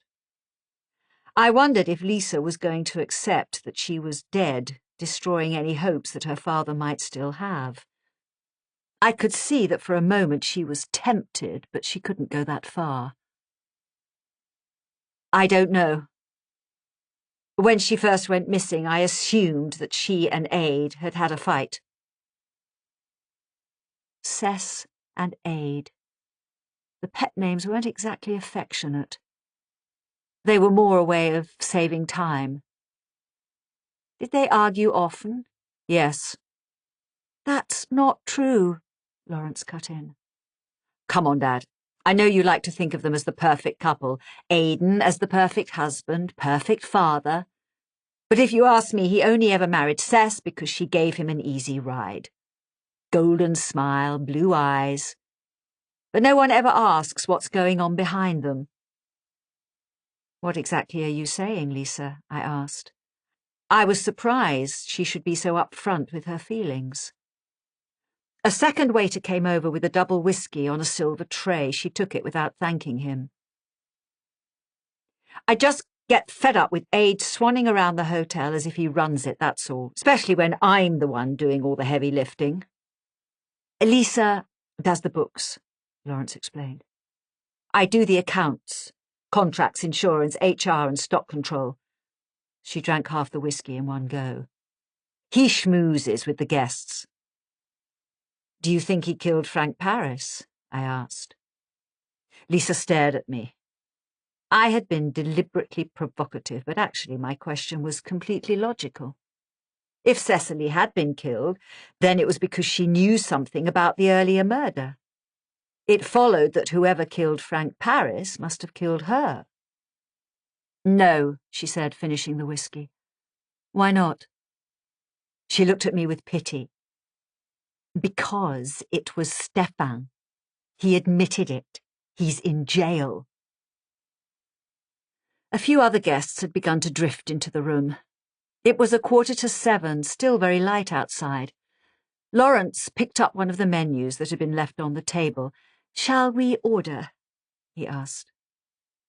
I was hungry, but I didn't want to interrupt Lisa. I waited for her to continue. Hiring Stefan Codrescu was a mistake, and we should have fired him right at the start. I said so at the time, although nobody listened to me. He wasn't just a criminal himself. He'd grown up with criminals. We gave him an opportunity, and he just sneered at us. He was only here 5 months, for heaven's sake, but he was ripping us off almost from the moment he walked in. We don't know that, Lawrence said. We do know that, Daddy. I know that. She turned to me. He'd only been here for a few weeks before I started noticing anomalies. I wouldn't imagine you have any idea what it's like running a hotel, Susan. I could have put her right on that one, but I let it pass. It's like a machine with 1,000 moving parts, and the trouble is that if a few of them go missing, nobody notices.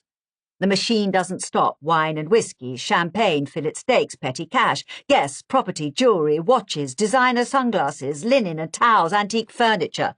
Putting a thief in here is like giving a drug addict the keys to his local boots. When Stefan came here, he'd never been accused of theft, Lawrence reminded her, but he didn't sound convinced. What are you talking about, Daddy? He had been sent to prison for burglary and assault. It's not the same. You wouldn't listen to me. You never do. Lisa dismissed him and focused her energies on me. I knew something was wrong. Somebody was stealing from us, but whenever I mentioned Stefan's name, everyone ganged up on me. You liked him to start with. You spent lots of time with him. I tried to like him because that's what you all wanted, but the only reason I stayed close to him, and I've told you this enough times, was to see what he was up to. And I was right, wasn't I? What happened in room 12 was horrible, but it showed that I'd been right all along. How much money was actually stolen from Frank Paris's room? I asked. £150, Lawrence said. And you really believe that Stefan would murder someone, hammer them to death for such a small amount? I'm sure Stefan didn't mean to kill anyone. He sneaked into the room in the middle of the night, thinking he could help himself to whatever and get away with it. But the poor man woke up and challenged him, and Stefan lashed out on the spur of the moment. Elisa sniffed at me. It all came out in the trial. It didn't make any sense to me. If Stefan hadn't intended to kill Frank Paris, why had he been carrying a hammer? And why go into the room while the occupant was there? But I didn't say anything. There are some people you just never want to argue with, and Lisa was certainly one of them. She called the waiter over and ordered another drink. I took the opportunity to order my food, just a salad and another glass of wine. Lawrence went for a steak. Can you tell me what happened on the night of the murder? I asked, and even as I uttered the words, I felt slightly ridiculous. They sounded so old-fashioned, so cliched. If I'd seen them in a novel, I'd have edited them out. Lawrence took me through it.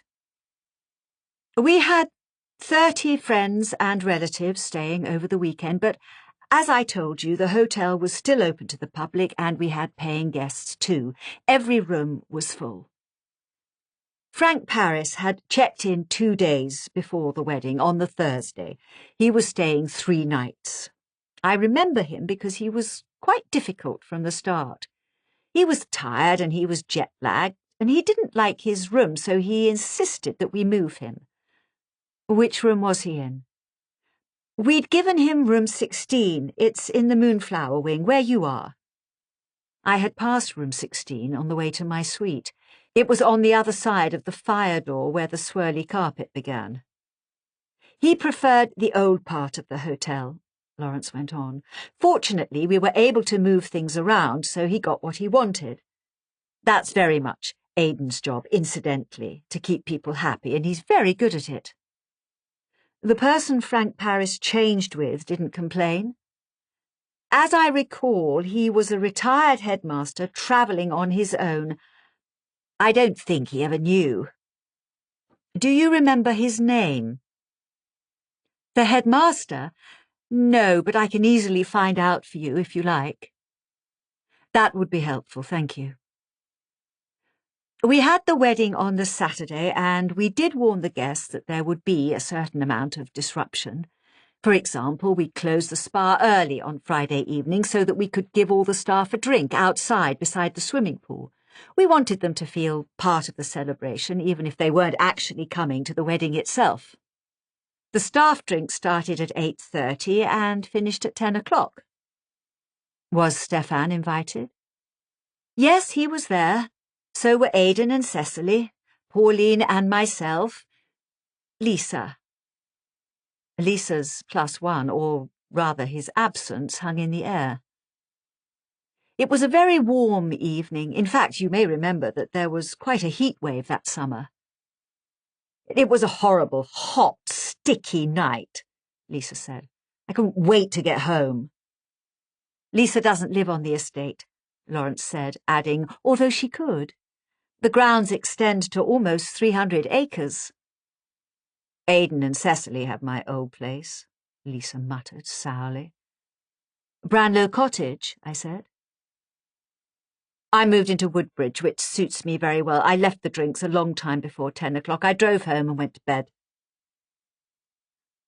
I'm going to leave Derek to tell you the rest, Lawrence said. He's the night manager, and he arrived at about the same time. He wasn't at the party. He wasn't invited? Well, of course he was invited, but Derek doesn't like to socialise. You'll understand when you meet him.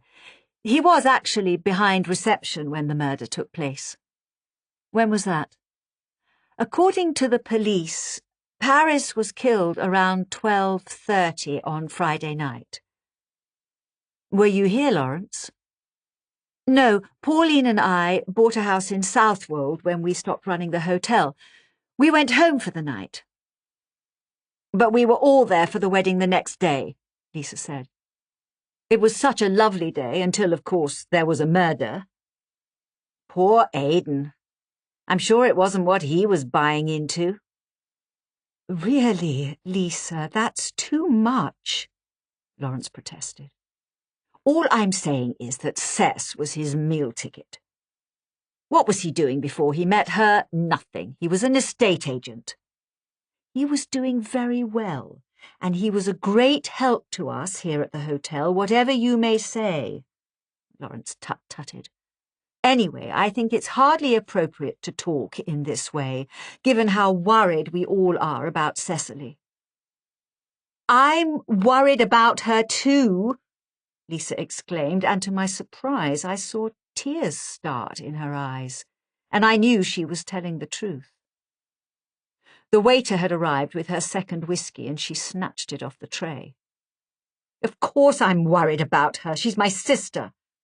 And if something's happened to her, that's too horrible to think about. She gazed into her drink. The three of us sat in silence. What do you remember about the wedding? I asked. It was a wedding like any other. We have weddings here all the time. They're our bread and butter. She took a breath. The service was in the rose garden. I was the maid of honour. We had the registrar from Ipswich, then lunch in a marquee on the main lawn. I was sitting next to Aidan's mother, who had come down from Glasgow. Was his father there? His father died when Aidan was quite young, cancer.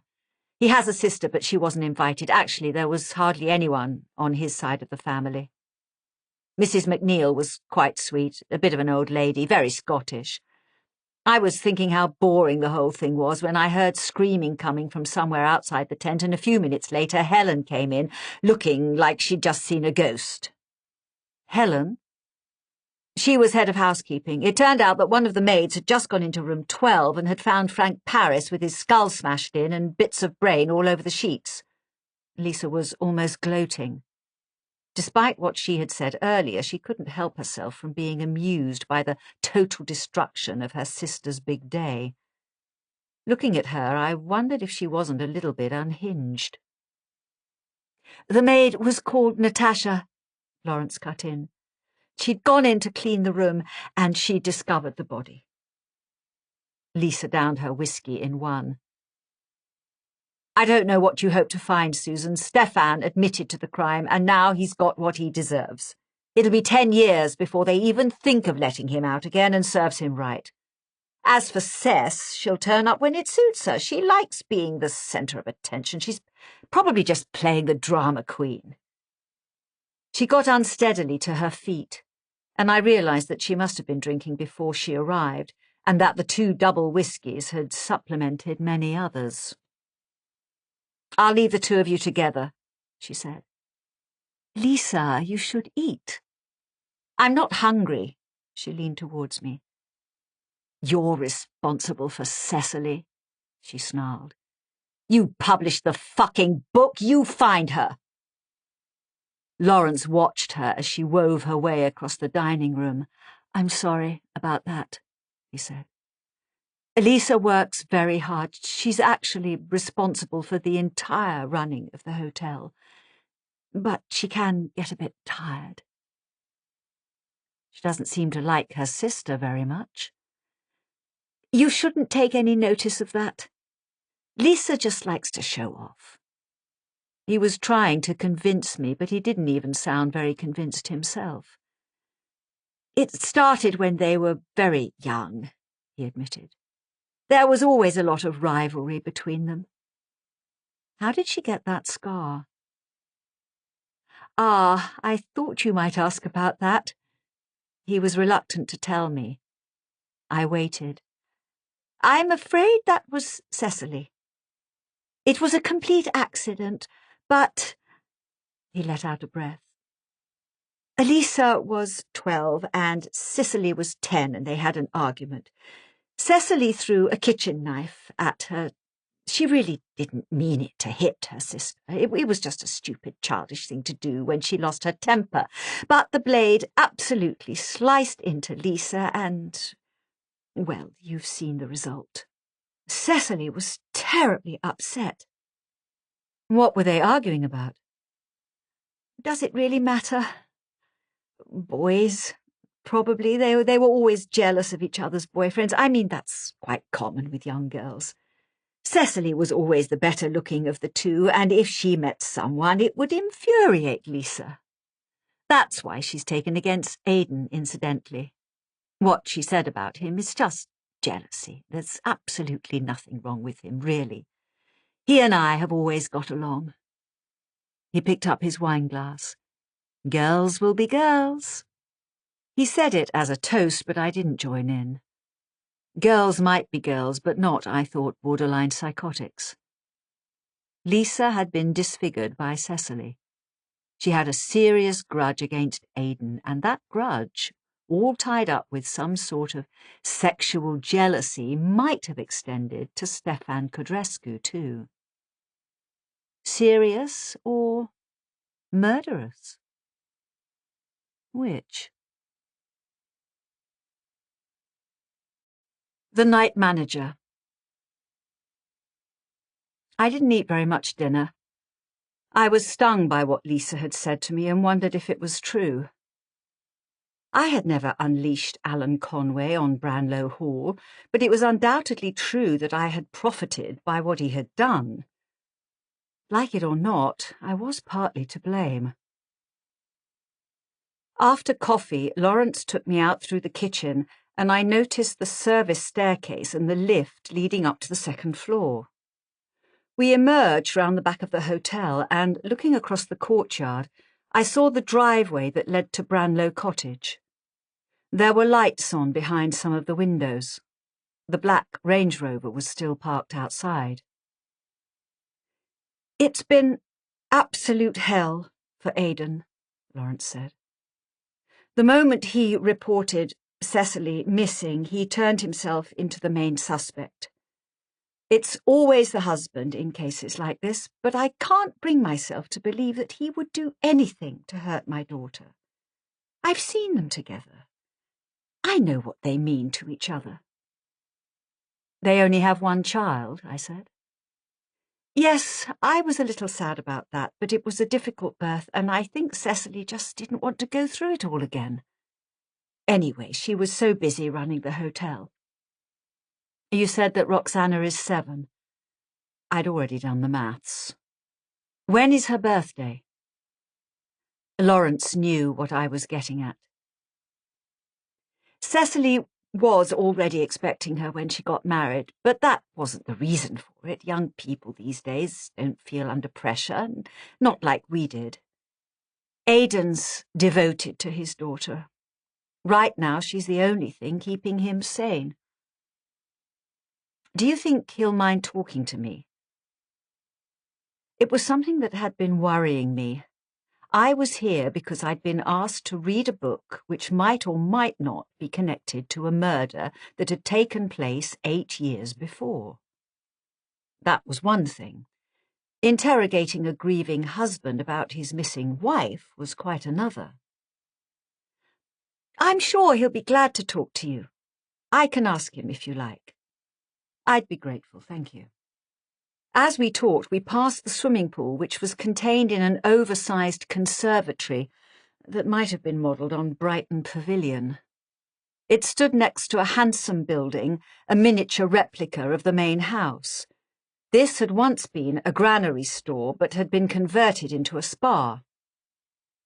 It was closing for the night, and a good-looking young man came out of the side door, dressed in a tracksuit and carrying a sports bag. He noticed us and waved. That's Marcus, Lawrence told me. He runs the spa, but he only joined us a couple of years ago. Who was running it when Frank Paris was killed? An Australian. His name was Lionel Corby, but he left soon after. We actually lost quite a few staff, as you might expect. Do you know where he is now? He may have gone back to Australia. I've got his last telephone number, if that's any help. He had come from Australia, so had Frank Paris. It was a connection of sorts. Yes, that might be useful, I said. We reached the stable block, which had been converted into living quarters for staff. There were 5 small apartments, studio flats next to each other, each with a door and a single window facing the hotel. A general maintenance room stood at the far end. Lawrence pointed. That was where Stefan kept his toolbox, including the hammer that he used for the crime. Can I see? I don't know what I expected to find. The room had a concrete floor and several shelves piled up with cardboard boxes, cans of paint, various chemicals, no lock on the door. Anyone could have come in here. I said so. The defence made a lot of that during the trial, Lawrence agreed. Yes, anyone could have taken the hammer. The trouble was that was the only thing Stefan had on his side, and against all the other evidence it was practically meaningless.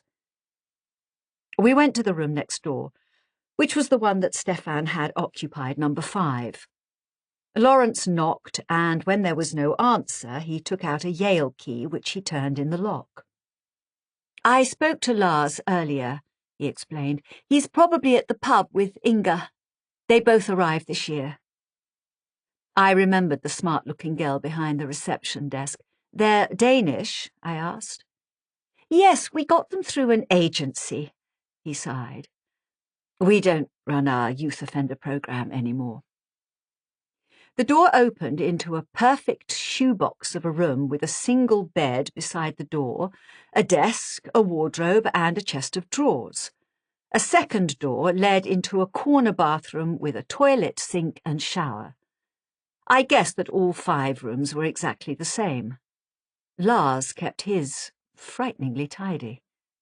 The bed looked as if it had never been slept in, and in the bathroom I could see towels hanging with perfect precision on the rail.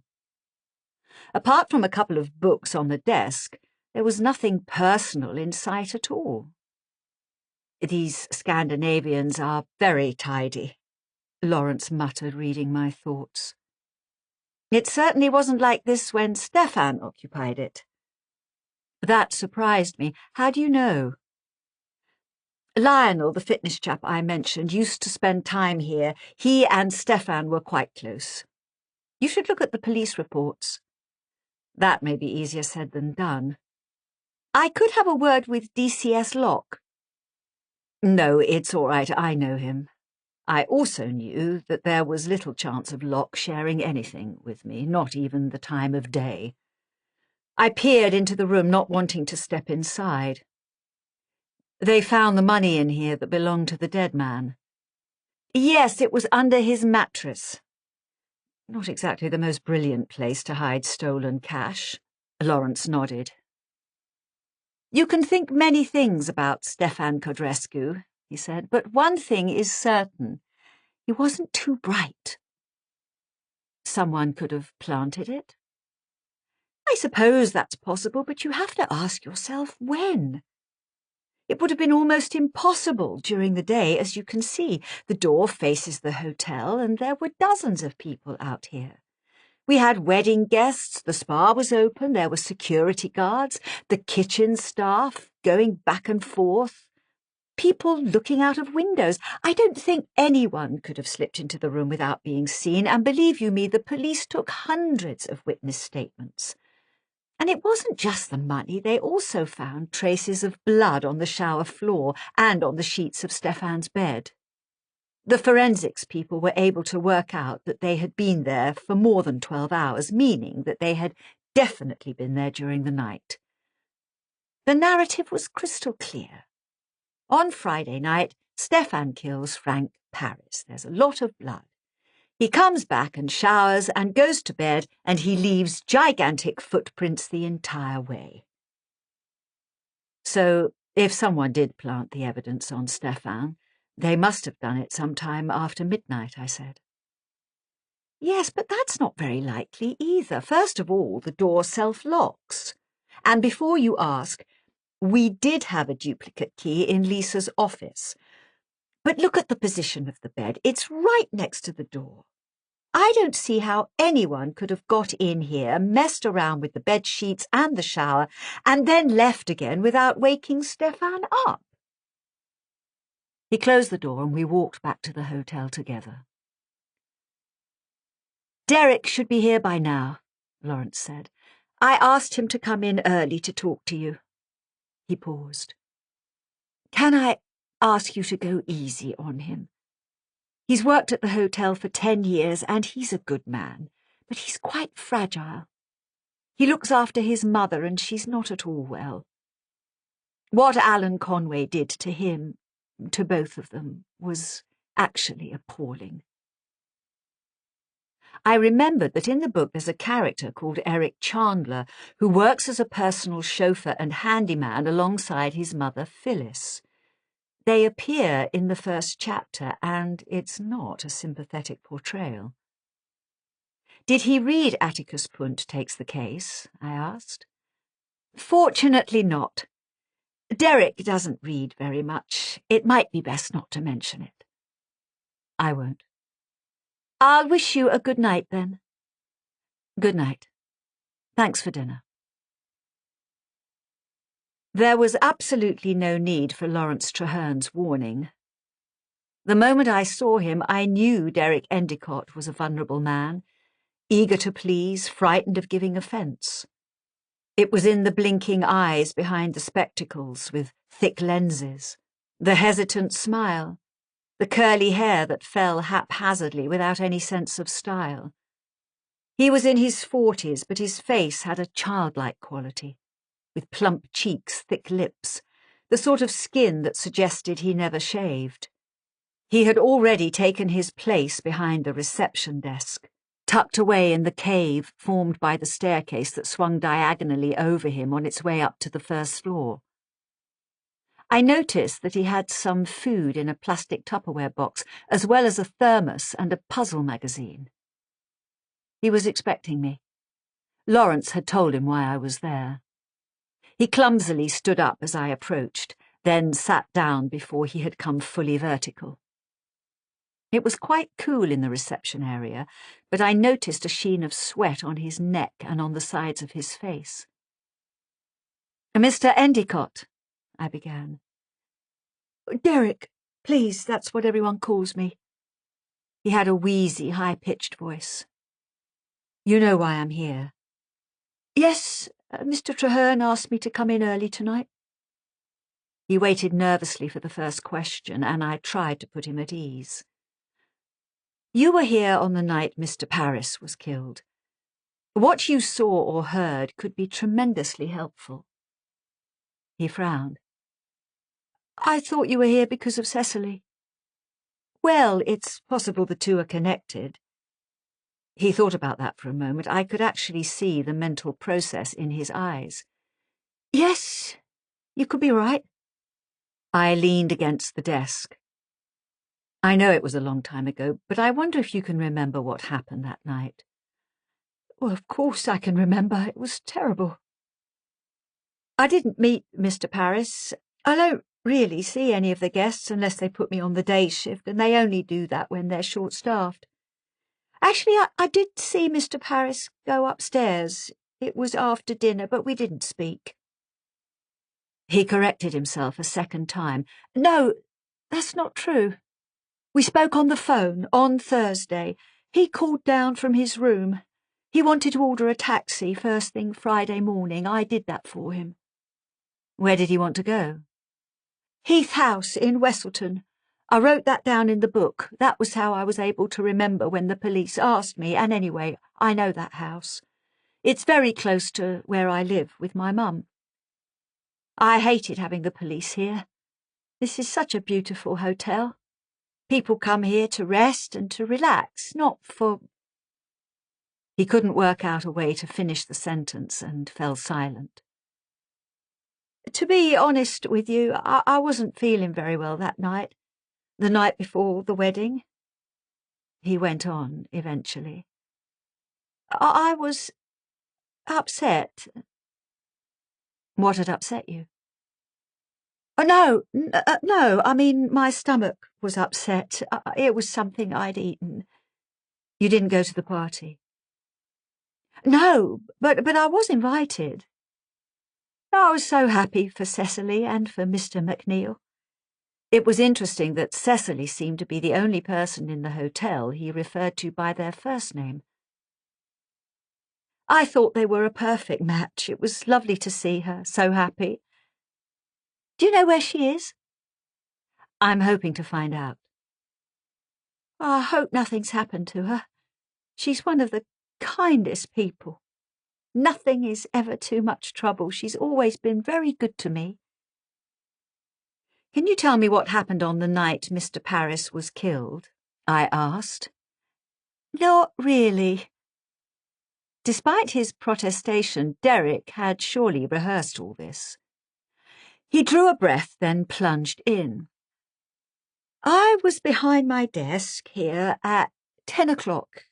That was about the time the staff party finished. Everyone sounded as if they'd had a good time. They were all very happy. Mr. Paris went up to his room about 5 minutes after I arrived, so that would have been about 10:05. After that, I saw quite a few of the guests go past. Some of them were members of the public, and some of them were here for the wedding. But anyway, at midnight I was on my own, which is fine. I like this job because I don't mind being by myself. Mother makes me a sandwich, and I've got something to read, and sometimes I listen to the radio. Cecily said I should watch films on the computer, but I don't like to do that because I think it's my job to stay alert." "So did you hear or see anything that night?" "I'm just coming to that." He took another breath. "A little bit after midnight, Bear suddenly cried out." "Bear? The dog?" "Cecily's dog. Most of the time he sleeps in the house, but sometimes he spends the night over here on the first floor, and that was where he was, in his basket." Derek pointed up towards the circular opening, the gallery on the first floor. It was impossible to see the basket from where he was sitting, but any sound would have carried down. "They didn't want him with them because of the wedding and everything else going on," he continued. "So he'd gone to bed up there." "And he cried out?" "I thought someone must have stepped on his tail or something, so I went up the stairs. But there was no one there. Bear was lying in his basket, absolutely fine. He must have just had a bad dream. I knelt down and gave him a stroke, and it was while I was there that someone went past." Went past where? Along the corridor, going from the new lift towards Moonflower Wing. I've already described Branlow Hall as being built in the shape of a letter H. When Derek was crouching beside the dog, he would have been about midway along the crossbar with a corridor at each end. Whoever had travelled towards room 12 must have come from the front of the building. Could they have come from outside the hotel? I asked. I don't know. But the front door, was it locked? Derek shook his head. We never locked the doors. Not in those days. There wasn't any need. He grimaced and added portentously, We do now. And you didn't see who it was? I almost had no need to ask. The figure flitting along the corridor would have been in his line of vision for less than a second. I thought it was Stefan, Derek admitted. The next words tumbled out quickly in anguish.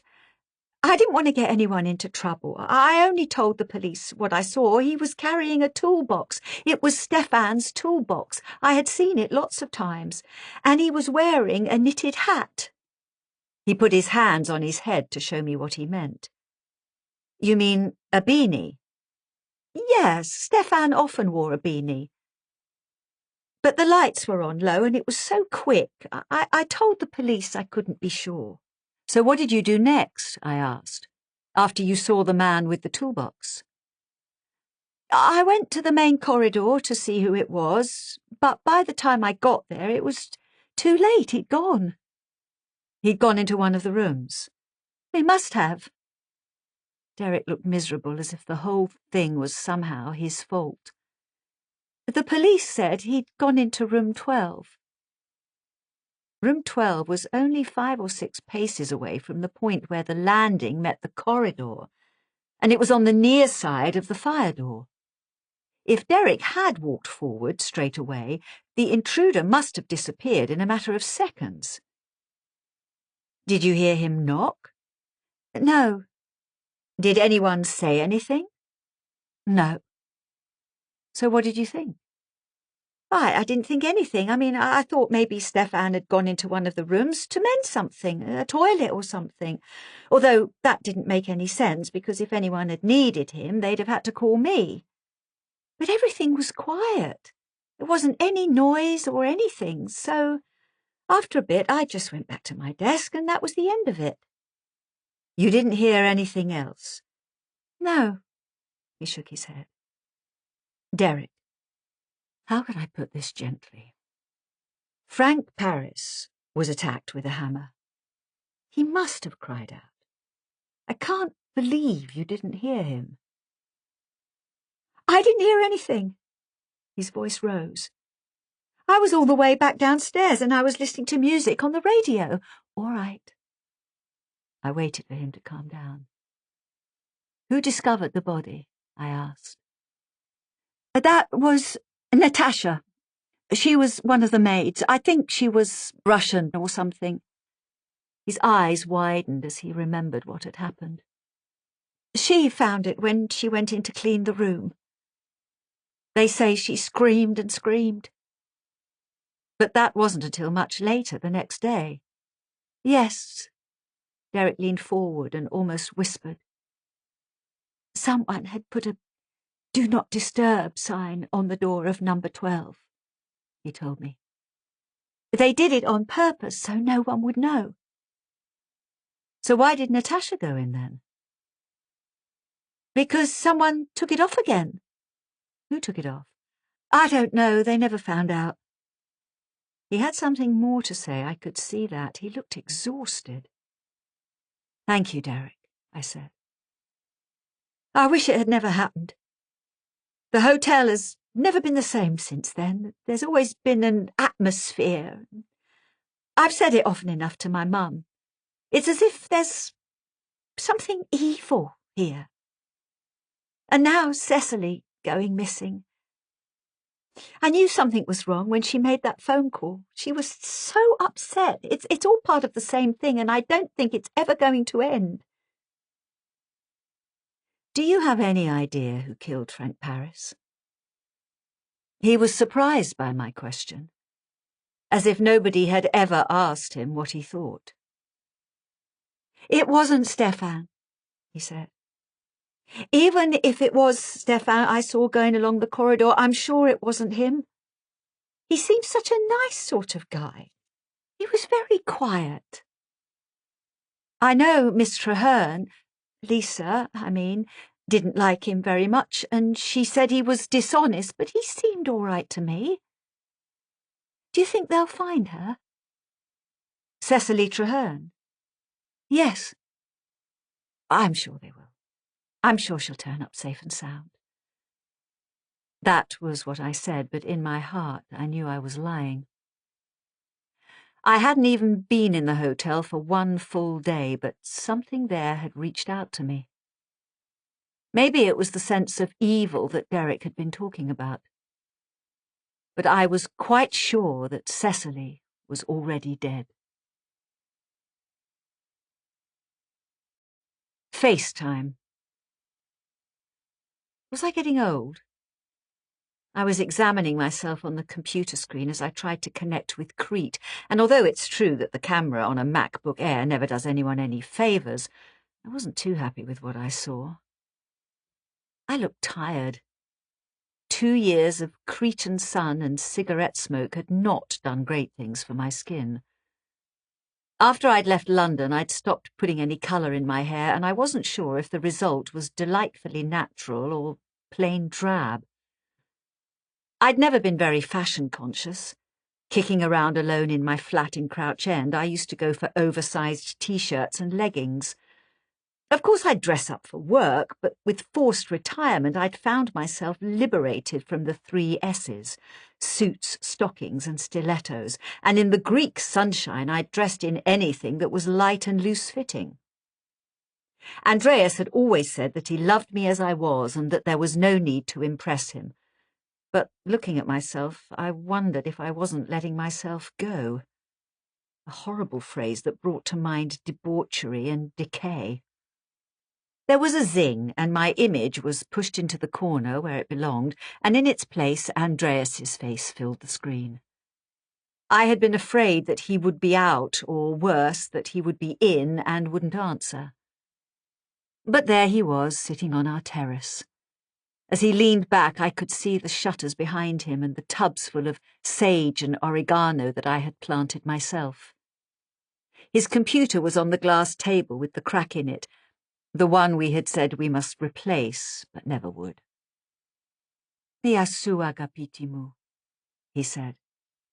It was a joke between us that every morning from the first day I had arrived at the hotel, he would greet me in Greek.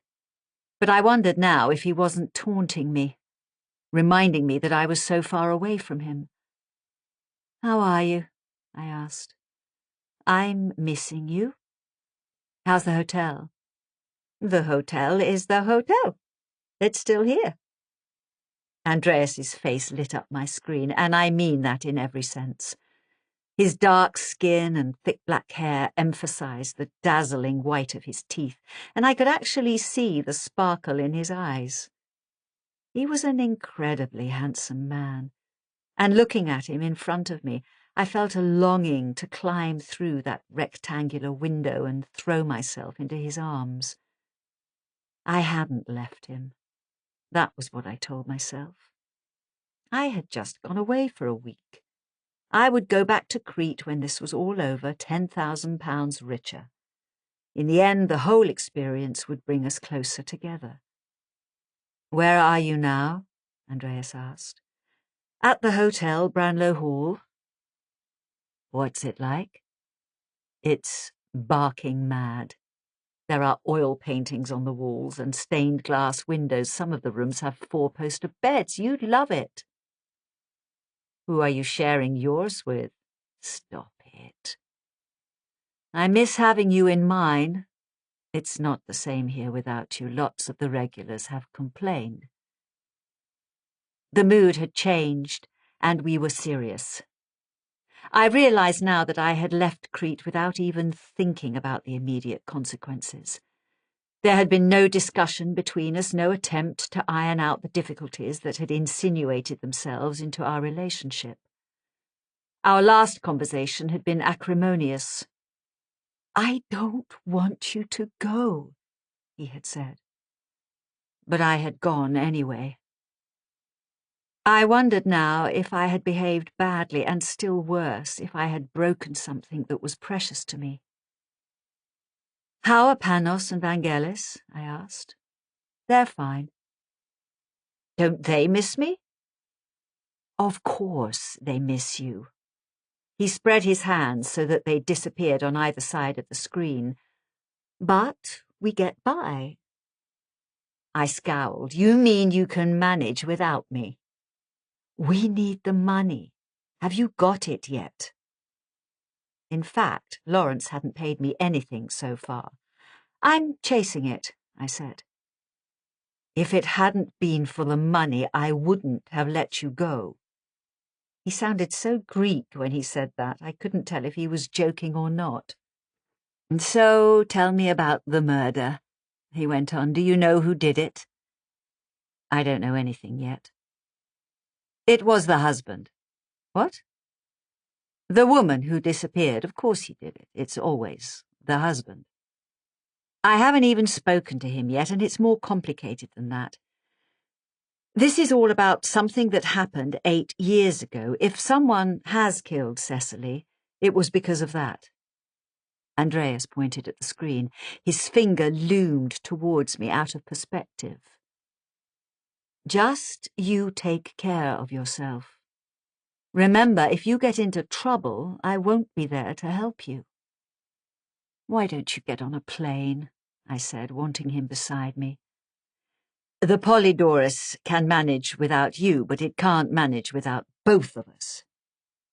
I heard shouting. It was coming from underneath the terrace, I think, but it was impossible to tell who it was. Andreas listened, then shrugged his shoulders in a gesture of regret. "I have to go," he said. "If it's the microwave, just turn it off and then on again." "That's true of everything in the hotel. In the whole country." He leaned forward. "I miss you, Susan. And I worry about you. Don't put yourself in any danger." "I won't." The shouting continued, louder. "I love you. I love you." 2,000 miles apart, we reached towards each other. Our fingers found the cursor at the same moment. We pressed. The screen went blank. Heath House, Wesselton. The next morning began with an unpleasant surprise. I'd had breakfast in my room and was just on my way downstairs when a man in a suit appeared, walking briskly from the front of the hotel towards reception. I recognized him at once. Those angry eyes, his black skin, muscular neck and shoulders, even the way he walked, as if searching for a wall to bulldoze his way through. With or without his promotion, there could be no mistaking Detective Chief Superintendent Richard Locke, and I briefly considered turning round and going back to my room as if I had forgotten something, rather than risk running into him a second time. He had been angry enough when I had involved myself in his last investigation. But I was already committed.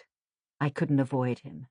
So I kept my head down and hurried forward, pretending not to notice him, as if lost in my own thoughts. We passed within inches of each other, at the foot of the stairs, and although he must have seen me, he didn't actually recognize me, which I couldn't help feeling showed a distinct lack of observational skills in someone who called himself a detective. To be fair, his mind must have been on other things.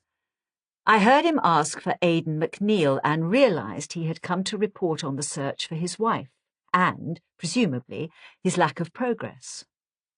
I was glad that Locke hadn't seen me. It was a distraction that neither of us needed. It also gave me an excuse to postpone seeing Aidan myself, which was a meeting I was still dreading. I didn't agree with what Andreas had said. Just because Aidan was married to Cecily, it didn't make him the prime suspect in her disappearance. On the contrary, and ignoring what Lisa had said, all the evidence suggested that the two of them had been happy together. They also had a child, surely. That made it less likely that he would want to do her harm. It was a relief to climb into my dear old MG Roadster and to feel the rush as it carried me away from the hotel. It was a beautiful day, but I wanted to get on the road as quickly as possible and waited until I got to the end of the drive before stopping and folding down the roof. After that, I continued on my way, pushing against the speed limit, feeling the wind streaming over my shoulders and tangling my hair. I spun through green leaves and woodland until I reached the A12, then headed north to Westleton. Frank Paris had visited somewhere called Heath House on the day he was killed. I wondered if this was where his relatives had lived and, more to the point, if they were still there. Westleton is a funny village in that it isn't really a village at all, more a confluence of roads. There's the Yoxford Road to Yoxford, the Dunwich Road to Dunwich, and the Blytheborough Road to Blytheborough. But there doesn't seem to be a Westleton Road to Westleton. It's as if someone is trying to tell you that there's no particular reason to visit the place where you actually are. It has an old-fashioned garage, a pub that's signposted but nowhere to be seen, a second-hand bookshop and not much else. That said, it's on the edge of a superb nature reserve, and you can walk to the sea. I'm sure it's a lovely place to live. Heath House wasn't easy to find, especially in an old car without sat-nav. I had printed up a map at the hotel but drove in circles until I came across a farmer hosing down a tractor. He directed me to a narrow lane I hadn't noticed, mainly because it had no name. The lane led me away from the centre of the village and into the nature reserve itself, finally petering out on a stretch of grassland with a timber-framed farmhouse on the other side. This was Heath House. The name was written on an American-style mailbox beside the gate. It was the sort of home designed to be seen on a summer morning, with the lawns freshly mown, the flowers in full bloom, the hammock swaying beneath the trees, and so on. It must have been 100 years old, and even without going in, I knew there would be exposed beams and open fireplaces, comfy nooks and ceilings where you would have to be careful not to bang your head. It wasn't particularly beautiful. The roof had been badly repaired with tiles that changed colour halfway across, and an ugly modern conservatory had been added to one side. But it was a house that was completely comfortable with itself. It must have had 5 or 6 bedrooms, 2 of them tucked up in the eaves. A set of wind chimes hung from a tree, tinkling meditatively in the breeze. I parked the car and got out. There was no need to lock it or close the roof. As I opened the gate, I noticed a man in dark blue overalls painting a window frame. He was short and thin, quite pale, with close-cropped hair and round glasses. Did he own the house, or did he work for the man who owned the house? It was hard to be sure. "Hello," he said. He didn't seem at all surprised to see me. He was smiling. "Do you live here?" I asked. "Yes. How can I help you?" I hadn't been prepared for such conviviality, and I wasn't sure how to introduce myself. "I'm very sorry to bust in on you like this," I said, "but I wondered if I could have a word." He waited for more. "It's about Branlow Hall." At once he was interested. "Oh, yes. I'm staying there." "Lucky you, it's a nice hotel." "I'm asking questions about something that happened quite a long time ago. Did you by any chance know a man called Frank Paris?" "Yes, I knew Frank." He noticed he was still holding the paintbrush and put it down. "Why don't you come in and have a cup of tea?" It baffled me that he was so amiable. He seemed not just willing, but eager to talk to me. "Thank you," I said. I held out a hand. "I'm Susan Ryeland." He examined his own hand, which was smudged with white paint. "Martin Williams, forgive me if I don't shake hands. Come this way." He led me round the side and in through a sliding door. The interior of the house was exactly as I had imagined it. The kitchen was large and homely, with an aga, an island for food preparation, pots hanging from the rafters, and a pine kitchen table with 8 chairs. It had modern windows looking out onto the garden and an archway leading into a hallway with red brick walls, a round antique table, and a staircase leading up. The family did its shopping at Waitrose. There were 2 bags for life on the floor next to a row of Wellington boots, a cat litter tray, an ironing board, tennis rackets, a laundry basket, and a bicycle pump. The house wasn't untidy so much as lived in. Everything was where it was meant to be. Ordnance survey maps and bird-watching books lay spread out on the table along with a copy of The Guardian. There were framed photographs everywhere, 2 girls from infancy to their early 20s. "Builders or peppermint?" Martin asked, flicking on the kettle. But before I could answer, a woman came into the room. She was a little shorter than him, about the same age. As a couple, they were in perfect proportion. She reminded me a little of Lisa Traherne. She had that same angry quality. The difference was that she was more defensive. This was her territory, and she didn't want me here. "This is Joanne," Martin said. He turned to her. "And this is Susan. She's come over from Branlow Hall." "Branlow Hall?" "Yes, she wants to know about Frank." Joanne's face changed when she heard that. She had been vaguely unwelcoming a minute or so ago, but now she looked offended. She might even have been afraid.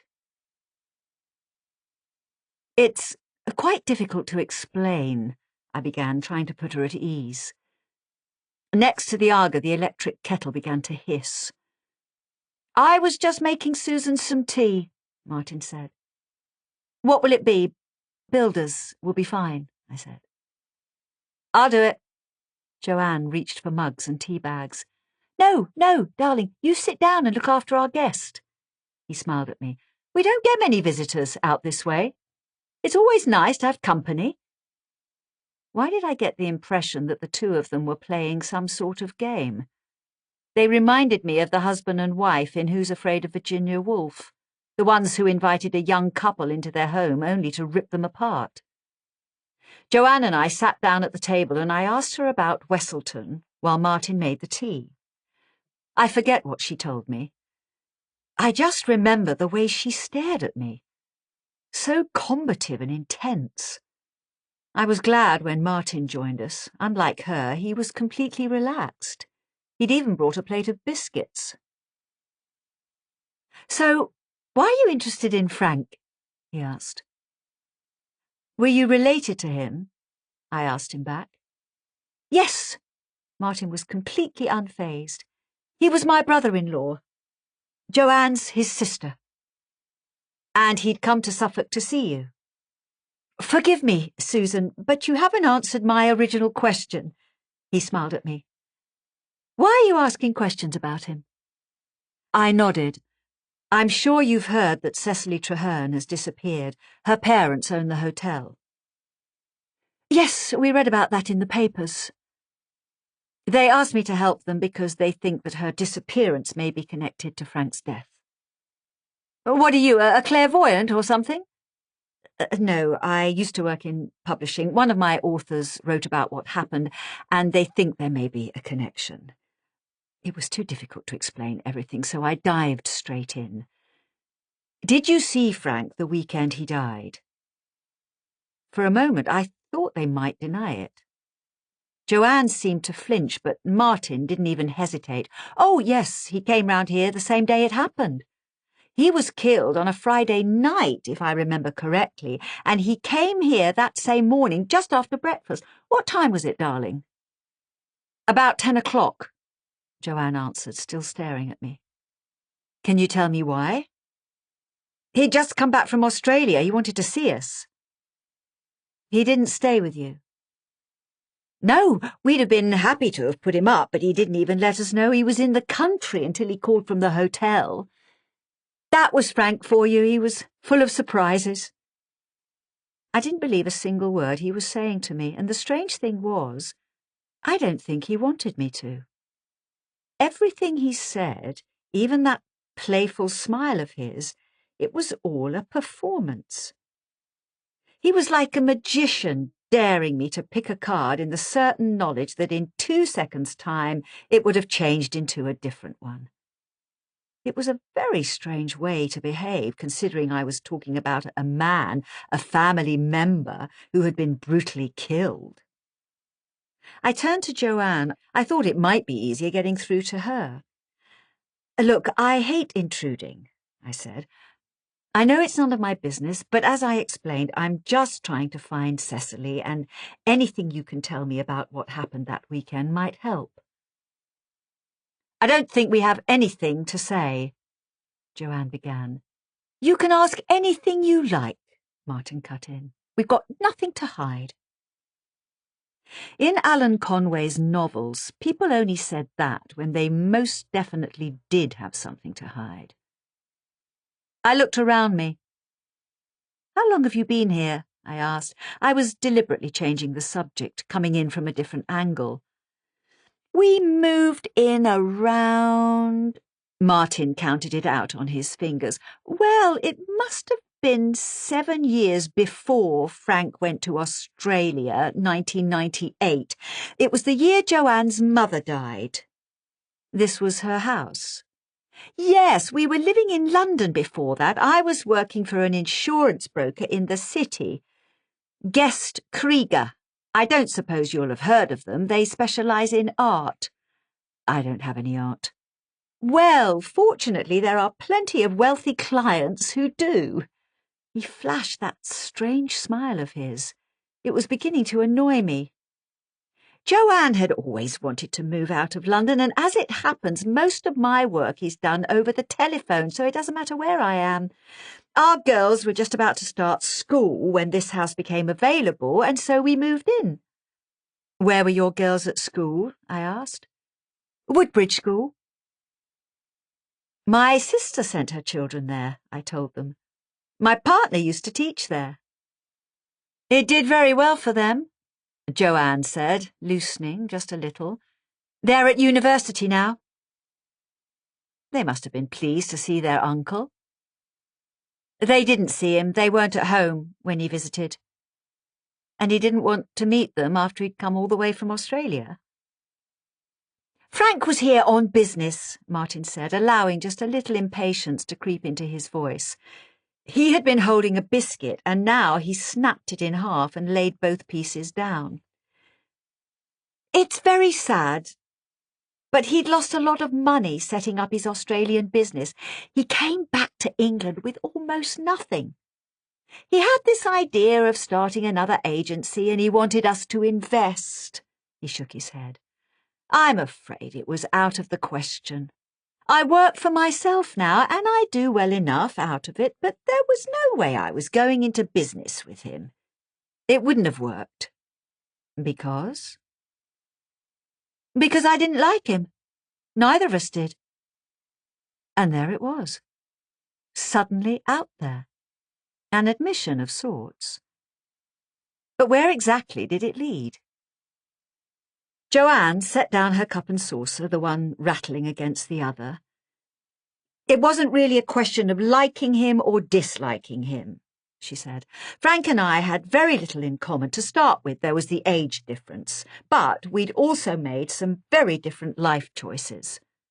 When I was in London, I worked as a payment administrator with the NHS.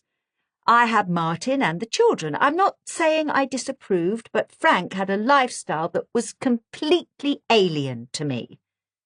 In what way? Well, there was his sexuality, of course. He was gay, and I've got nothing against that, but why did he have to shove it in your face? There were always parties and drugs and those clothes he used to wear and so many young men. Steady on. Martin seemed amused by his wife's indignation. He tapped her gently on the arm. Better watch out for the PC brigade. You know what I thought of him, Martin. I just thought it was disgusting, that's all. Frank liked to show off, Martin said, that's all.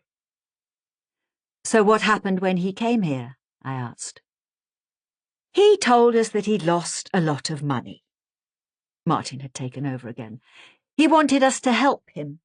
We said we'd think about it, although we'd both made up our minds that it wasn't going to happen. We called him a taxi and he went back to the hotel. Did he mention the wedding? As a matter of fact, he was quite pissed off about it. The place was jammed and there was a big marquee in the garden which spoiled the view. He said they should have given him a discount. Did he say anything about Cecily or her fiancé, Aidan McNeil? He didn't mention either of them. I wish I could tell you more, Susan, but he was only here for about 45 minutes. We had tea, we talked, and then he left. Joanne clearly wanted me to do the same. I had finished my tea, and no second cup was being offered. I got to my feet. You've both been very kind, I said. I may be in Suffolk for a few more days. Do you mind if I come back? You're welcome any time, Martin said. If you have any more questions, we'll be happy to answer them. Won't we, Jo? Let me show you out. Joanne had got up too. She gestured towards the archway. If she had been just a little less formal, she might have escorted me through the sliding doors the way I had come in. But she clearly felt a need to take me through the hallway and out through the front door, which was how I came to see the cork board half concealed behind the Aga and, as we walked past, the business card pinned in the corner. Wesley and Kahn, solicitors. Framlingham. It was Sajid Khan who had told Lawrence and Pauline Traherne where they could find me. He had once represented Alan Conway. In what way, I wondered, was he connected to Martin and Joanne Williams? I was about to ask Joanne how she knew him, but I never got the chance. She had been tight-lipped as she led me out of the kitchen, but suddenly she turned round and I saw that something extraordinary had happened. She was furious. She was staring at me as if she wanted to kill me. I don't want you to come here again, she hissed, keeping her voice low so that Martin wouldn't hear. I'm sorry? Just go away. We never wanted to see Frank and we don't want to see you. Whatever's happened at the hotel, it's got nothing to do with us, so piss off and leave us alone. I don't even remember stepping out of the house. I just remember the door slamming behind me and being left with the knowledge that I had no idea what had just happened. But whatever it was, it made no sense at all. Branlow Cottage. There was no one around when I got back to the hotel and no sign of any police car, which made me think and hope that Detective Chief Superintendent Locke must have left. It was just before midday, which seemed like a good time to call on Aidan McNeil. I still had a certain dread of meeting him, but knew I couldn't put it off any longer. I phoned Lawrence from the car, but it was Pauline who answered. Lawrence is in the garden, she said. I'm sorry I couldn't see you yesterday. I wasn't feeling very well. That's all right, Pauline. I'm just on my way to see Aidan. Oh, yes. He talked to the police this morning. Is there any news? Nothing. I was just wondering if Lawrence spoke to him. He said he was going to mention that I might call in. I don't know. Hold on a moment. I'll ask him. There was a click as she put the phone down, and then, in the distance, her voice calling through the window. "Darling!" I waited about a minute and then she came back, slightly breathless. "Yes, he's waiting to hear from you. He doesn't mind. Not at all. Anything that might help find Cecily." That reassured me. I walked through the hotel, passing Lars, who was sitting behind the reception desk, reading a Danish football magazine called Tipsbladet. He didn't look up as I went past. I continued out the back, past the spa and swimming pool, and along the gravel drive that led to Branlow Cottage. Why were they pretending it was a cottage? What they had built was a solid 3-story house standing in its own grounds, surrounded by a low wall and a gate. There was a swing in the garden and a partly deflated paddling pool. The Range Rover was parked in the drive. Walking past it with my feet crunching on the gravel, I had the strangest feeling of trepidation, even of fear. But I wasn't afraid of Aidan. I was thinking of Cecily, a daughter and a wife, and a mother of a 7-year-old girl. She had gone for a walk in the Suffolk countryside and had never come back. Was there anything worse that could happen to anyone? When you live in the country, you spend every minute of the day surrounded by vast emptiness. I could feel it now. But you never think for a minute that you might become part of it. As I approached the front door, it opened and Aidan came out, walking towards me. He had seen me from the window. He held out a hand. "You must be Susan Ryeland." "Yes." "That's good timing. Roxy's out with Eloise. She's off school at the moment. Come on in." My first impressions of Aidan surprised me. He was a very handsome man, fair-haired, blue-eyed, in great shape. He was wearing a polo shirt, jeans and loafers.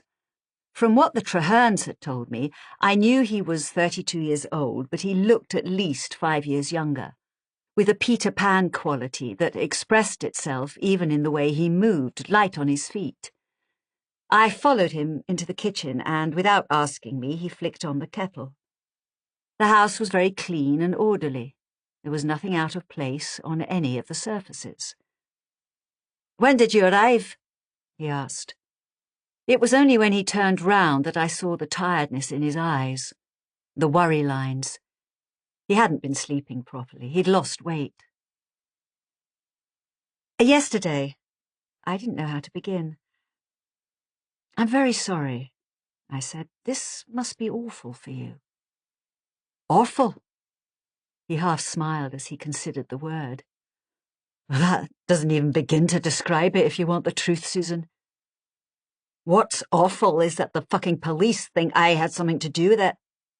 What's awful is that they've been here 7 or 8 times and they still don't have a fucking clue." There was a ragged quality to his voice. It was as if he was speaking with a bad sore throat.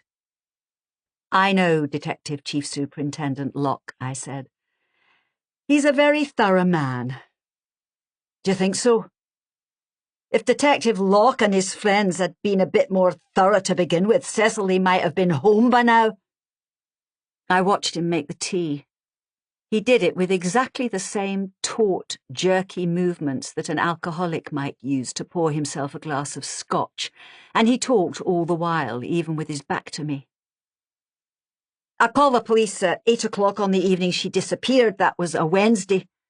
She should have been back at 6 to help put Roxana to bed. And I rang her mobile a dozen times, no answer. I knew something was wrong, but it was another hour before someone turned up, a pair of community officers. And even then they didn't take it seriously. Had we had an argument? Had she been depressed? It was only when the dogs showed up at Woodbridge Station 2 hours later that they began to take action. Her car was there too." "The Range Rover?" "No, that's mine. She drives a Golf Estate." I noticed the present tense. Aidan hadn't hesitated. He thought she was still alive. "What did Locke tell you today?" I asked. "He told me nothing, which is exactly how much progress they've made." He reached into the fridge and took out a carton of milk. He slammed it down on the counter, almost crumpling it. "You have no idea what it's been like," he said. "They've taken her bank details and medical records, photographs. There was one of us on our wedding day that was in all the newspapers. They had 100 people searching around the River Deben. Nothing. And then we had reports. She'd been seen in London, she was in Norwich, she was in Amsterdam, although how she managed that when her passport was still upstairs, I don't know." He poured the milk. "I'm told that the first 72 hours are the ones that matter. People who were in the area are still there and may remember things. You can still find evidence.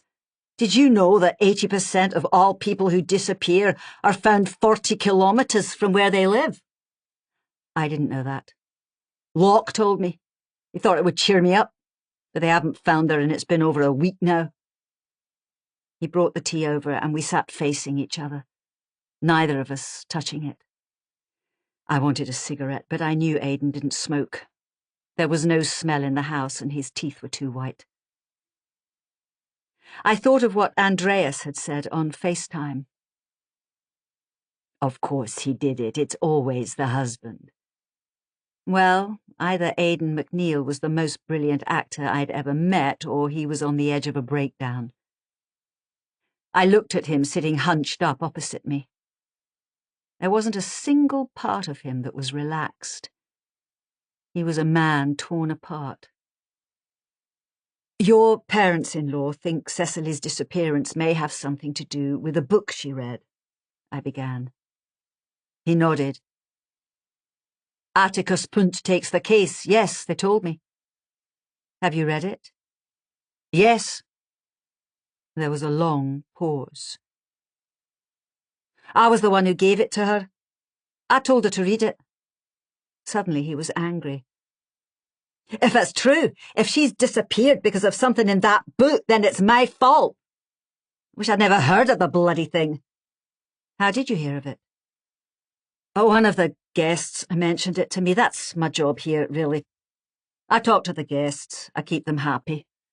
Cecily manages everything and Lisa does the finances. I'm just PR." He got up and went over to a sideboard, talking as he went. "I met Alan Conway when he came here all those years ago, but I had no idea that he was going to write a book about us. In fact, he told me quite specifically that he wouldn't. The bastard. Then this guest started talking about it and said there was a hotel in the book called the Moonflower, and of course we have a wing here with the same name. So I went out and I got a copy, and of course I saw at once that we were all in it. Lawrence and Pauline, Derek, the night manager, me." He turned round and now he was holding a brand new paperback copy. I recognised the cover with its silhouette of Atticus Punt, the title in raised letters, "The Sunday Times Bestseller," printed proudly at the top. How many hours had I spent working on the look of the series? I remember talking it through with production, telling them how we had to avoid the simple outlines and the pastel colours of a long-forgotten Enid Blyton England, even if that was where these books were effectively set. There were plenty of publishers. The British Library Crime Classics, for example, who were already crowding out the front table at Waterstones with their vintage editions, and we had to stand apart from them. Alan was an original, modern author, much more than an imitator of Dorothy L. Sayers or John Dixon Carr. That was the message I wanted to get across. After Alan died, when Orion Books bought the series, they'd re-jacketed, but they hadn't changed the design. It was still largely my work. Cecily read it. Did she say anything to you? Very briefly, she said there was something strange about it and that it made her think maybe Stefan hadn't done it after all. The murder, I mean. But that's all she said to me, Susan. I would have asked her what she was going on about, but we had issues at the hotel. Roxana wasn't sleeping. Lisa was being even more of a bitch than usual. There were all sorts of things happening. We just didn't have time to sit down and talk. We both sat staring at the tea, realising at the same time that we didn't want it. He got up and took a bottle of wine out of the fridge. He poured 2 glasses. I'm trying to hold it all together for Roxana, he said. She doesn't really understand what's happening except that Mummy's gone away. How am I meant to explain this to her? He took a gulp of wine. I gave him a few moments for the alcohol to take its effect. Then I asked, do you mind talking about the wedding? About you and Cecily? Of course not, if it'll help. How did the 2 of you meet? She'd come down to London because she was thinking about buying a flat. I'm actually from Glasgow myself. I was living there with my mum. She came to the wedding? Yes. She hasn't come down now to help? He shook his head. She has Alzheimer's. My sister Jodie looks after her. But I wouldn't want them here anyway. I've got LOEs. There's nothing they could do. I'm sorry, I said. Go on.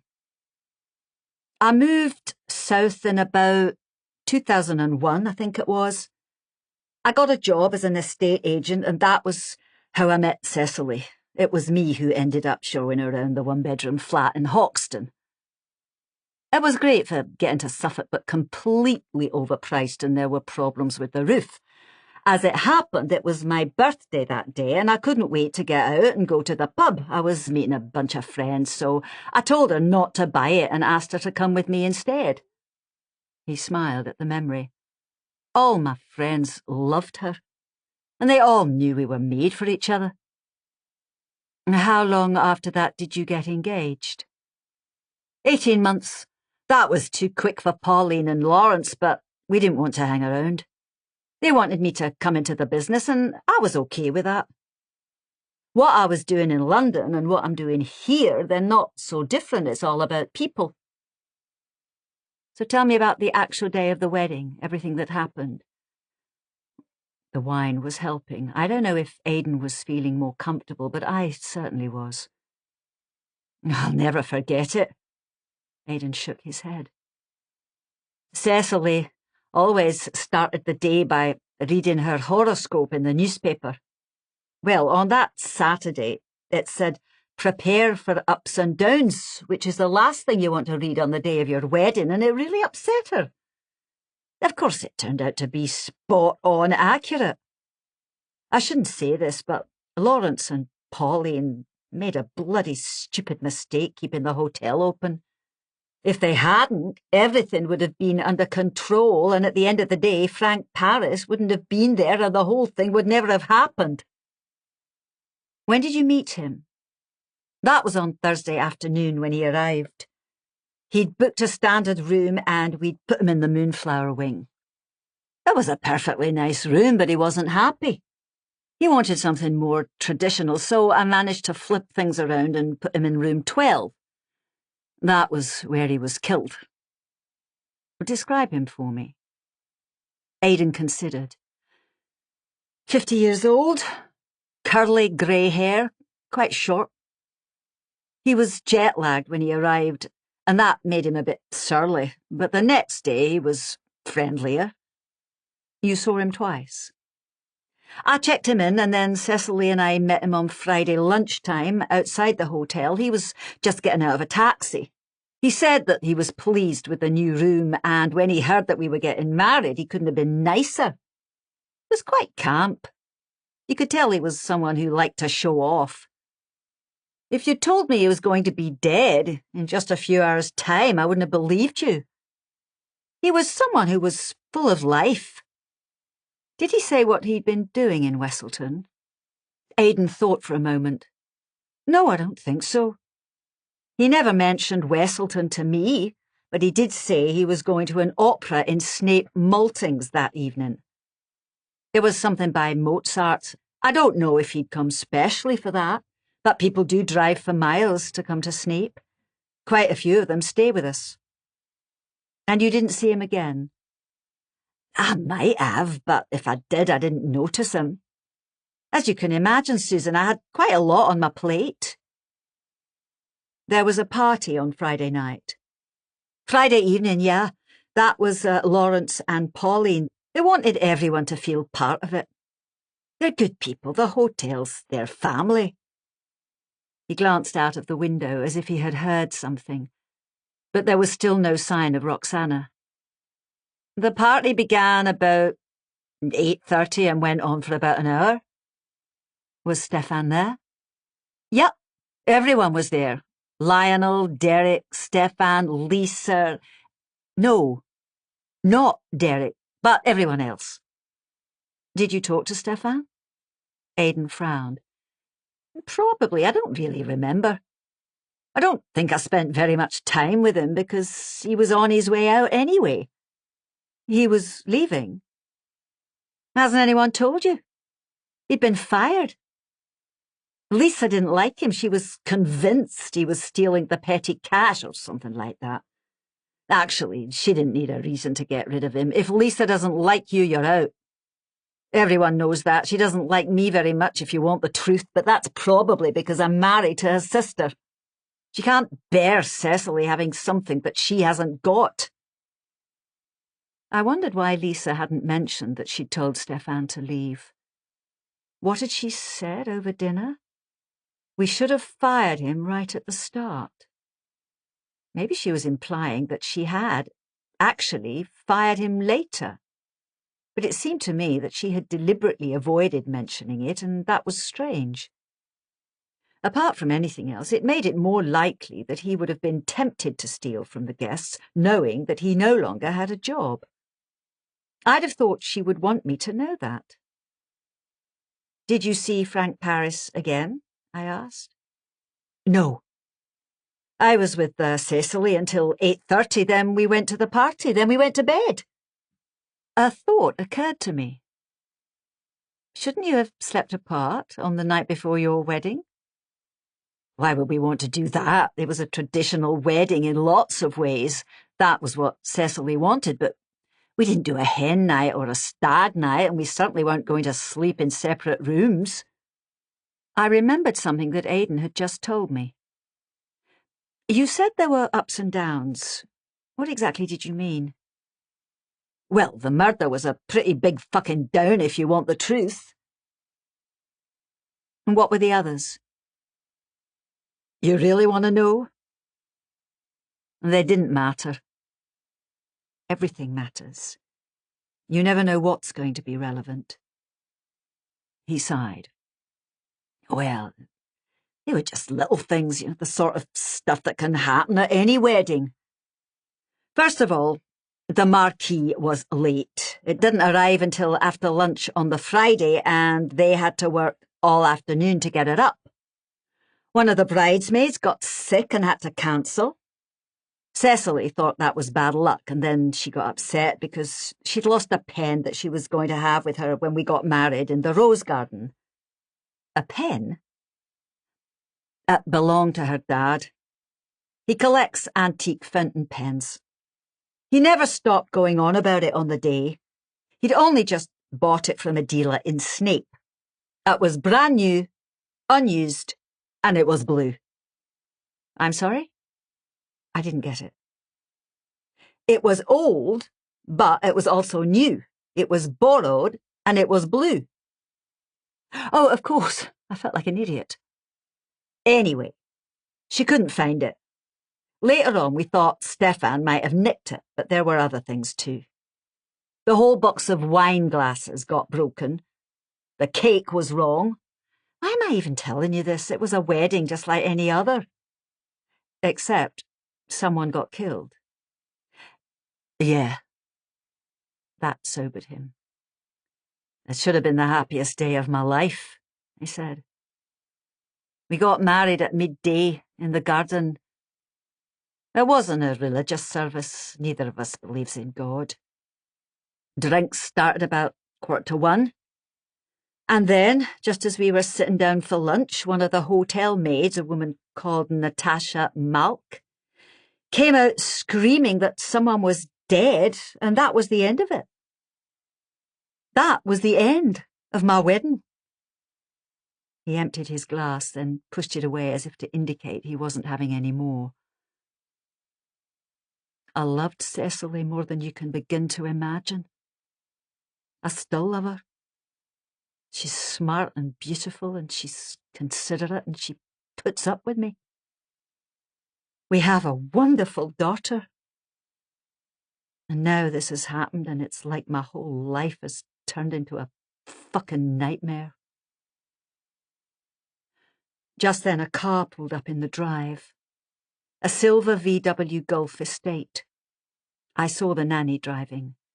Roxana was strapped into the back. The car stopped. The nanny got out, and Bear, the golden retriever, jumped out too. This, of course, was the dog that had barked in the night. He must have been quite a puppy then. Now he was old, overweight, and slow, bear-like in a meandering way. "Do you mind if we pick this up another time?" Aidan asked. "Of course." "How long are you planning to stay?" It was a good question. I didn't really know. "Perhaps another week," I said. "Thank you. Thank you for trying to help." So far I had done nothing. I left Aidan McNeil in the kitchen and showed myself out. As I opened the door, Roxana ran past me, eager to see her father, not even noticing I was there. She was a very pretty girl with a dark complexion and deep brown eyes. He swept her into his arms. "How's my girl?" "Daddy!" "Where have you been?" "We went to the park. Has Mummy come home?" "Not yet, baby. They're still looking." Once outside, I found myself face to face with the nanny, Eloise, who was carrying a blanket and a picnic hamper. For a moment we stood there, unsure which one of us should get out of the other's way. She was furious. In a way, it was a repeat of what had happened that morning with Joanne Williams, yet this was different. The emotion coming from her was so strong, so pronounced, that I was actually quite shocked. It was coming out of nowhere. The two of us hadn't even met. I have described Eloise as dark and slim, but she was also wraith-like, vengeful, like something out of a Greek tragedy. Even on this bright summer's day, she was dressed in shades of grey. She had jet-black hair with a silver-grey streak down one side. Less Mary Poppins, more Cruella de Vil. "Who are you?" she asked. "I'm a friend of the family. I've been asked to help." "We don't need help. We just need to be left alone." She had a French accent that belonged in an art house film. Her eyes locked onto mine. I brushed past her and walked back towards the hotel. When I was some distance away, I turned back to take a last look at the house. She was still there, standing on the doorstep, watching me, warning me not to come back. Contacts. From Craig Andrews, candrews13@aol.com. Sent 20th of June 2016 at 14:03. To Susan Ryeland, sryland@polydorus.co.gr.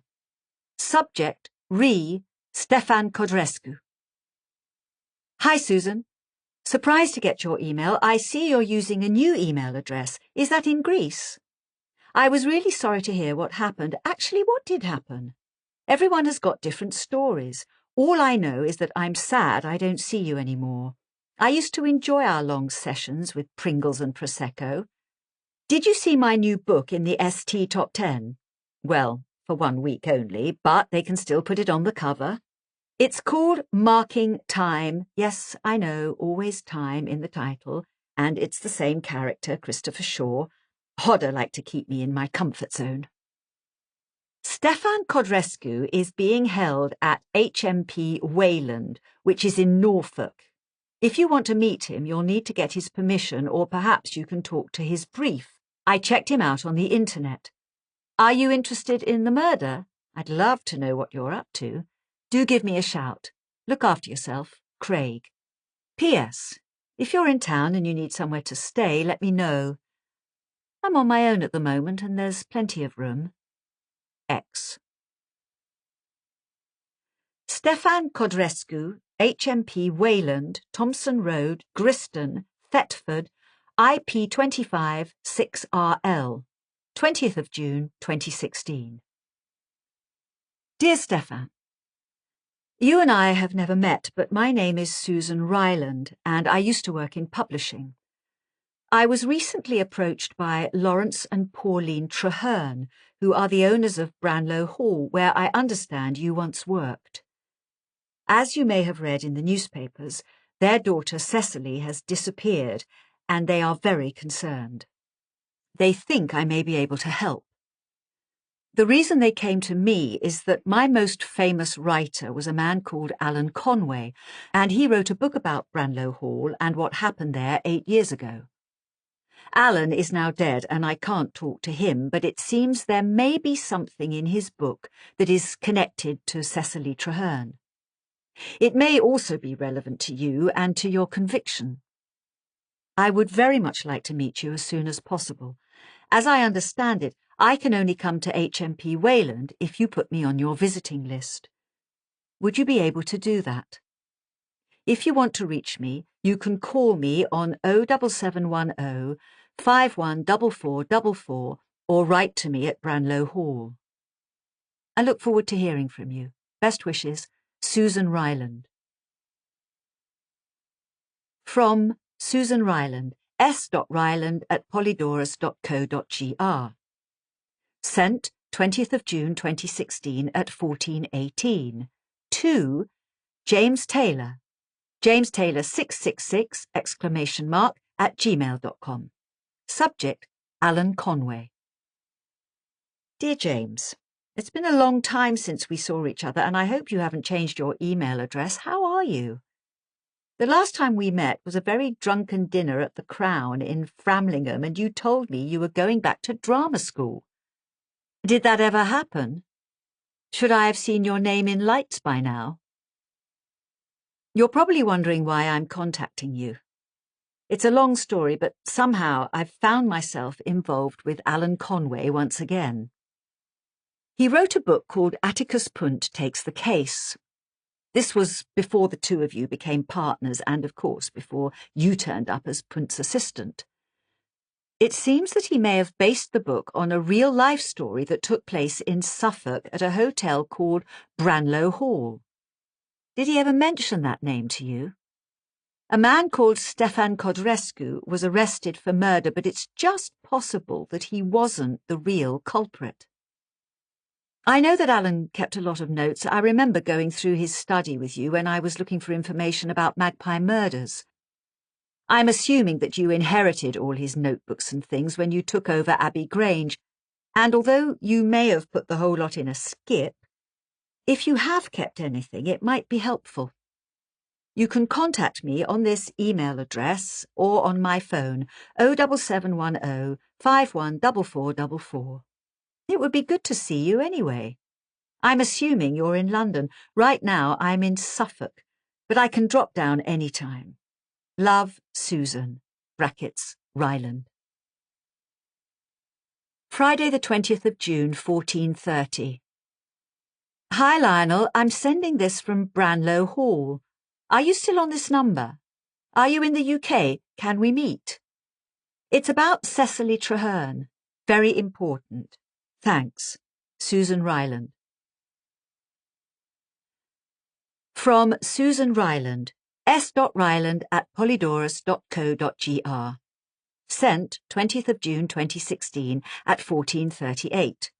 To Kate Leith, Kate whodunit.com. Subject, Alan Conway. Hi, Katie. I'm back in the UK briefly and in Suffolk. Sorry I didn't have time to call or email. It was all very sudden. I'm afraid it's Alan Conway again. He won't leave me alone. How are you? And Gordon, Jack, Daisy. It's been ages. You never did come to Crete. How about dinner tonight or tomorrow, brackets Saturday? I can come over or you can come to me. I'm staying at Branlow Hall, brackets free. Call or email. Love, Susan. XXX. Friday the 20th of June, 1432. Hi, Susan. Yes, I saw about Cecily in the papers. Terrible. Anything I can do to help?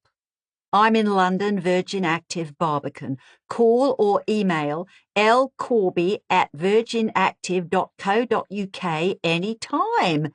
All best, Lionel. From Susan Ryeland. s.ryland@polydorus.co.gr. Sent 20th of June 2016 at 14:45. To Lawrence Traherne. lawrence.traherne@branlow.com. Subject, Cecily. Dear Lawrence, I hope you're okay and that Pauline is feeling better. I met Aidan this morning and we had a good chat. I've also managed to track down Lionel Corby with the number you gave me. He's in London and I will probably go and see him tomorrow. We could talk over the phone, but I think it's better to see him face to face. While I'm away, I wondered if I could ask you a favour. Could you write everything that happened from your perspective on Thursday the 14th, Friday the 15th, and Saturday the 16th of June, i.e. the wedding weekend? Did you talk to Frank Paris? Did you see or hear anything the night he was killed? I know this may be a lot to ask, but the more people I talk to, the more complicated it all gets, and it would be really helpful to have an overview. Also, I hate to mention this, but I'd be very grateful if you could send me part or all of the payment we agreed. My partner, Andreas, is on his own in Crete, and he may need to hire extra people to cover for me. I can give you his bank details if you want to send it electronically. Thanks, Susan. P.S. You said you'd let me have the name of the headmaster who moved out of room 12 when Alan Conway moved in. Did you manage to find it? From Kate Leith. kate@gordonleith.com. Sent 20th of June 2016 at 15:03. To Susan Ryeland, s.ryland@polydorus.co.gr. Subject, Alan Conway. Sue, can't believe you're back and you didn't tell me. Yes, come tonight, 7 or whenever. What are you doing at Branlow Hall? I'm glad you're not paying. It's an arm and a leg. Godron not here, I'm afraid. Working late, as usual. Daisy also on her travels, but Jack may grace us with an appearance. Let me know if there's a problem. Otherwise, I'll expect you around 7. Can't wait to see you. Katie. XXXXX. From Susan Ryeland, s.ryland@polydorus.co.gr. Sent 20th of June 2016 at 15:20. To Andreas Patakis. andakis@polydorus.co.gr. Subject, missing you. My dearest Andreas, it feels funny to be emailing you. We never send each other emails, certainly not in the last 2 years, except that time when you disappeared in Athens and I was about to summon Interpol. But I'm sending out a whole raft of emails, and this seems the easiest way. First of all, I'm missing you. I really am. When I wake up in the morning, the first thing I notice is the empty bed. They've given me an absurd mountain of pillows, but it's not the same. I've only been here a couple of days, but it feels a long time already. I drove past Cloverleaf when I was in London. It's still in scaffolding, and I had this weird sense that I don't really belong here. I'm not sure where I am anymore. There's not much to tell you about Cecily Traherne. I met her husband, Aidan McNeill, this morning, and I liked him more than I thought I would. I'd certainly be surprised if he had anything to do with her disappearance. I wouldn't say he was in mourning exactly, but he looked quite exhausted. He's got a 7-year-old daughter and a nanny straight out of The Omen, and a dog who ought to be a witness as he was actually there in his basket on the night Frank Paris died. If only he could talk. As far as I can see, the police have more or less given up looking for Cecily. DCS Locke is in charge of the case. He was also the detective who investigated Alan's murder, and he was pretty useless then. So far, we haven't spoken, which is probably just as well, as you'll probably remember we didn't get on.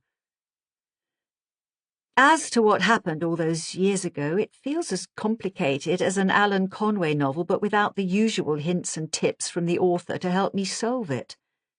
And if it's true that Stefan Codrescu didn't do it, then, once again, it's missing the last chapter. I've found out where Stefan is in prison, and I've written to him, though I don't know if he'll see me. But I'm not writing to you about the murder. It all happened very suddenly, the decision to come back to the UK, and I know it's only supposed to be a week, but it has made me think a lot about us, and the hotel, and Crete. I do love you, Andreas, and I do want to be with you. But I'm beginning to worry that things aren't working between us. Not the way they used to. We never have time to talk about anything except business. And I sometimes wonder if we're running the hotel or if the hotel is running us. I've tried so hard to keep up my end of things, but the two of us are working so hard that we never seem to have time for each other. And I have to be honest, I've spent my entire life in publishing. I've always loved everything about books, manuscripts, editing, sales conferences, parties. I miss it. I just don't feel fulfilled. God, that sounds awful. It's all about me. But it isn't. Really, it's about us. I just think we need to sit down and talk about what we're doing, why we're doing it, and whether we actually want to go on doing it together. I even wonder how happy you really are at the Polydorus, especially when everything is going wrong. If we've made a mistake, we have to be brave enough to say so. The last thing we want is to end up blaming each other, but sometimes I think that's exactly where we're heading. Anyway, I'll stop there. I'm off for dinner with Katie. Please don't be cross with me.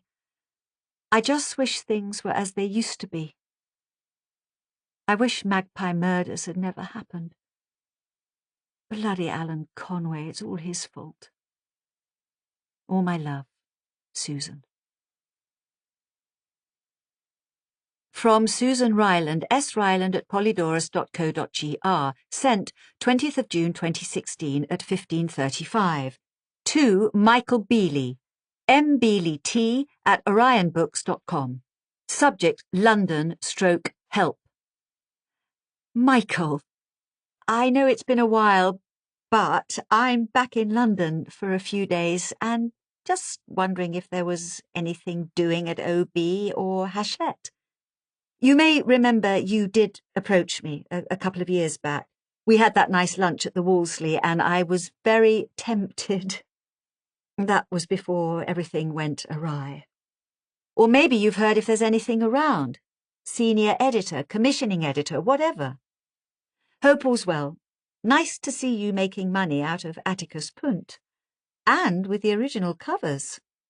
Susan. X. Three Chimneys. Katie came bounding out of the house as I drove up in the MG, and I guessed she must have been listening out for me. It had been 2 years since I had last seen her, and she looked completely unchanged, happy to see me, relaxed. I got out and we embraced. "You look wonderful! What an amazing tan! Oh my God, really, you look more Greek than English." I had brought her olive oil, honey, dried herbs from the village of Kritza up in the hills. She gathered them up and led me into the house, and I had to admit that almost for the first time since I had arrived in England, I actually felt welcome. She had, of course, prepared a perfect meal, perfectly presented in her perfect kitchen. How did she do it? I'd emailed her at 2:30 in the afternoon, and this was the day she worked at the local garden centre. But even so, she'd managed to conjure up a Moroccan chicken tagine with chickpeas, almonds and couscous served with a chilled rosé. I mean, come to my flat in Crouch End and you wouldn't have found even half of the ingredients. Cumin powder, coriander leaves. Most of the jars on my spice rack had that sticky, dusty quality that comes from never being opened, and you'd have had to root around in the fridge to find a vegetable that wasn't limp, bruised, or withered, or all three.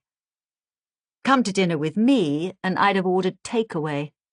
But although I'd offered to take us out to a pub or a restaurant in Woodbridge, she wouldn't hear of it. "No, we can't talk properly in a restaurant, and anyway, Jack will be home later. He'll want to see you." Jack was her 21-year-old son, now in his first year at Bristol University. Daisy, 19, was on her gap year helping refugees in northern France. It's funny how close the two of us have always been, even though we're worlds apart. That was true even when we were children. We grew up together in a very ordinary house in North London. We went to the same school. We swapped clothes and made jokes about each other's boyfriends.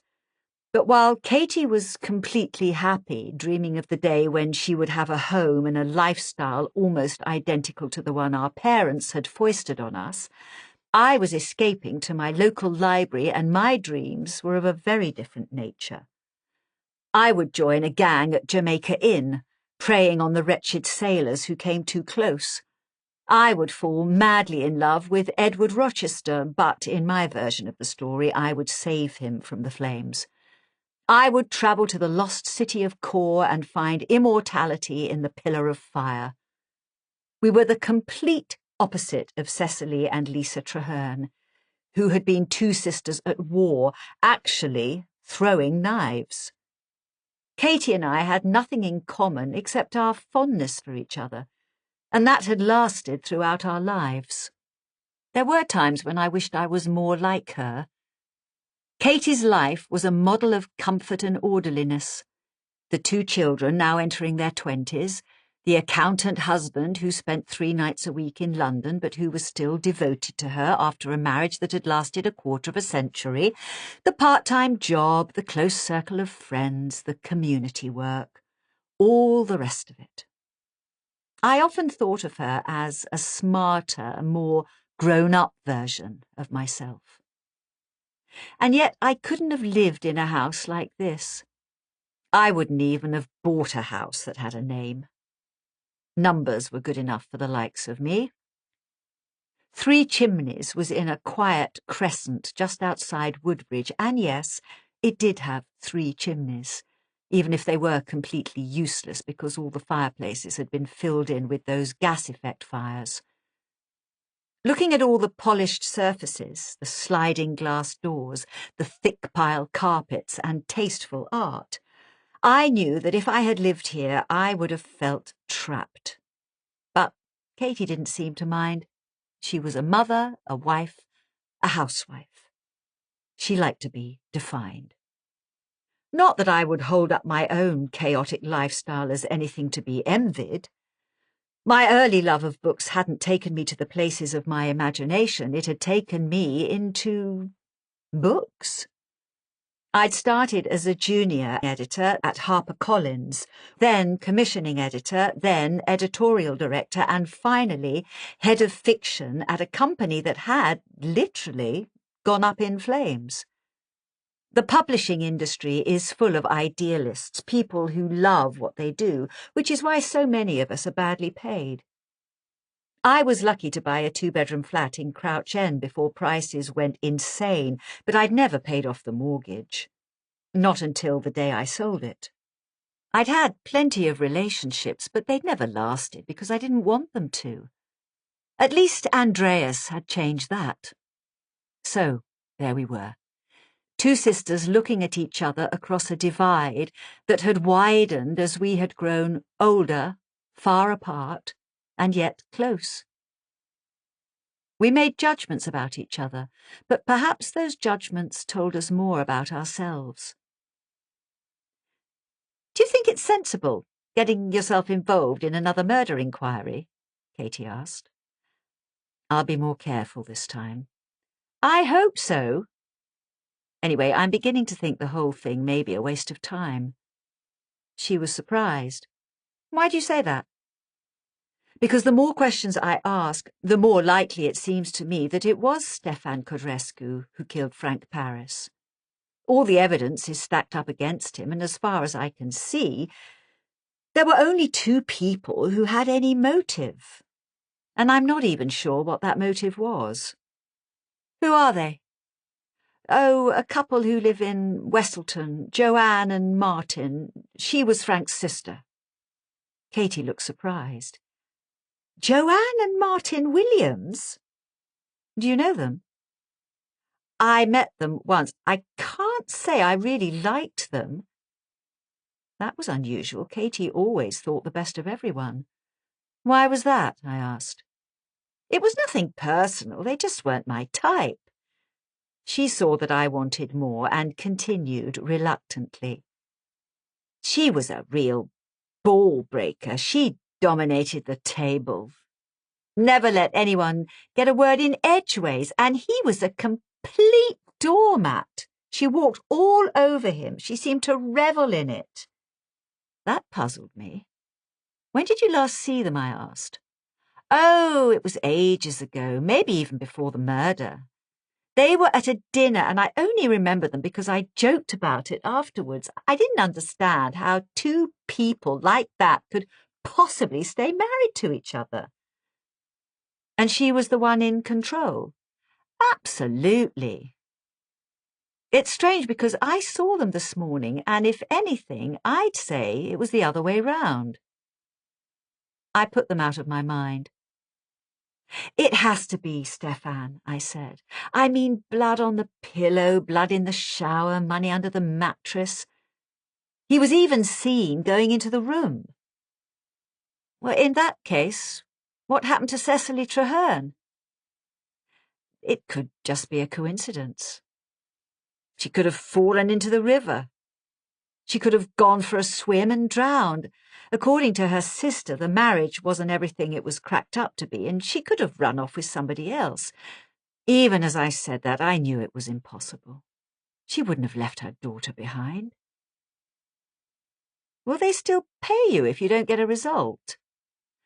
That was something I hadn't considered. I reached for my cigarettes. Do you mind if I step outside? I want one of these.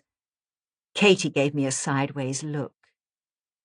You said you were thinking of giving up. I did think about it. So what happened?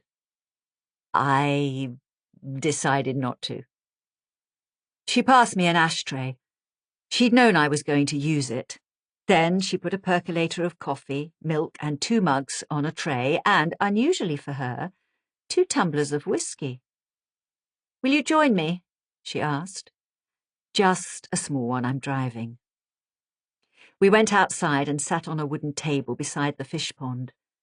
It was a warm evening with a half moon and a few stars. The garden looked beautiful, of course, filled with plants that Katie got at half price from her work. She had recently bought a statue of a leaping frog with water gushing out of its mouth, and the sound of it only made the silence around us more profound. I noticed that one bush had died. It was very prominent in a circular bed in the middle of the lawn. I wouldn't have been able to put a name to it. It was round and tightly cropped, but it was completely brown. For some reason it troubled me. I would have thought Katie would have got rid of it the moment the first leaves began to droop. I lit a cigarette and smoked peacefully, listening to the falling water. "You are going back to Crete?" she asked. Katie and I had no secrets from each other. We had talked about the hotel, the problems, my misgivings, while we ate. "I don't know," I said. "I don't even know where I am with Andreas.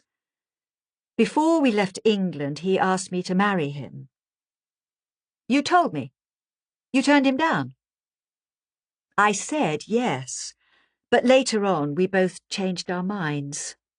We didn't think marriage would suit us. I made him take the ring back. It was much more than he could afford anyway, and we need every penny we can get." I examined her over the tip of my cigarette. "Sometimes I wish I could be more like you." "You know that's not true." She looked away. "No, I mean it. There are times when I just feel completely worn out. I don't know if I want to be with Andreas anymore. I don't know what I want." "Listen to me, Susan. Forget this stupid murder investigation." She had turned back and her eyes locked onto mine. "Go back to Greece. You don't belong in England anymore. Go back to Andreas." "Why do you say that?" "Because he's a good man and you don't want to lose him. Honestly, I was so glad when you met him. I was the one who introduced you." "That's not true. It was Melissa." "Well, you'd never have met him if I hadn't sent Jack and Daisy to Woodbridge School. Trust me. When you've got someone like Andreas in your life, you should count your blessings. But that's how you've always been. You're always thinking ahead, planning for the future. You never actually sit back and enjoy what you have." I was puzzled. I thought she was trying to tell me something quite different, but she wasn't putting it into words. "Katie, is everything all right?" I asked. She sighed. "Do you ever think about your age?" she asked. "I try not to. Don't forget I'm 2 years older than you." "I know, but there are times when I can't stop myself." She tried to make light of it. "I hate the idea of getting old. I'm getting to the age when I look around me at this house, this garden, and I think to myself, is this it? But it's everything you ever wanted, isn't it?" "Yes, I suppose so. I've been lucky." A silence fell between us. For some reason, it wasn't a very comfortable one. "Did you tell Sajid Khan where to find me?" I'm not sure why I blurted the question out just then, but it had been in the back of my mind ever since Lawrence and Pauline Traherne had turned up at the hotel. How had they found me? They had said that Khan had given them my address, but he didn't have it. Only Katie did. "Sajid Khan? The solicitor?" I can see I had thrown her. "He helped us when we had that unfair dismissal thing at the garden centre, and I see him now and then, but I don't think I said anything." "Was he the one who got you into all this?" "Apparently." "Well, I hope you're not blaming me. Maybe it was Gordon. He can't keep anything secret." Our conversation was interrupted by the sound of a motorbike pulling up. "That's Jack," Katie said. She sounded relieved. A few moments later, Jack came through the garden gate, wearing a leather jacket and carrying a helmet.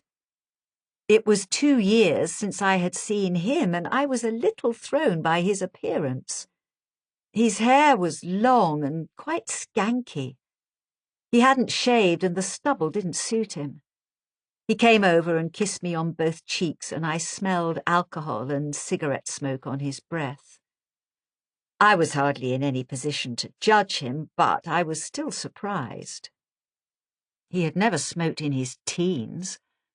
Looking at him, I thought a light had been switched off in his eyes. He seemed almost nervous, as if he hadn't expected to find me there. "Hi, Susan," he said. "Hi, Jack. How are you?" "I'm good. How's Crete?" "It's okay."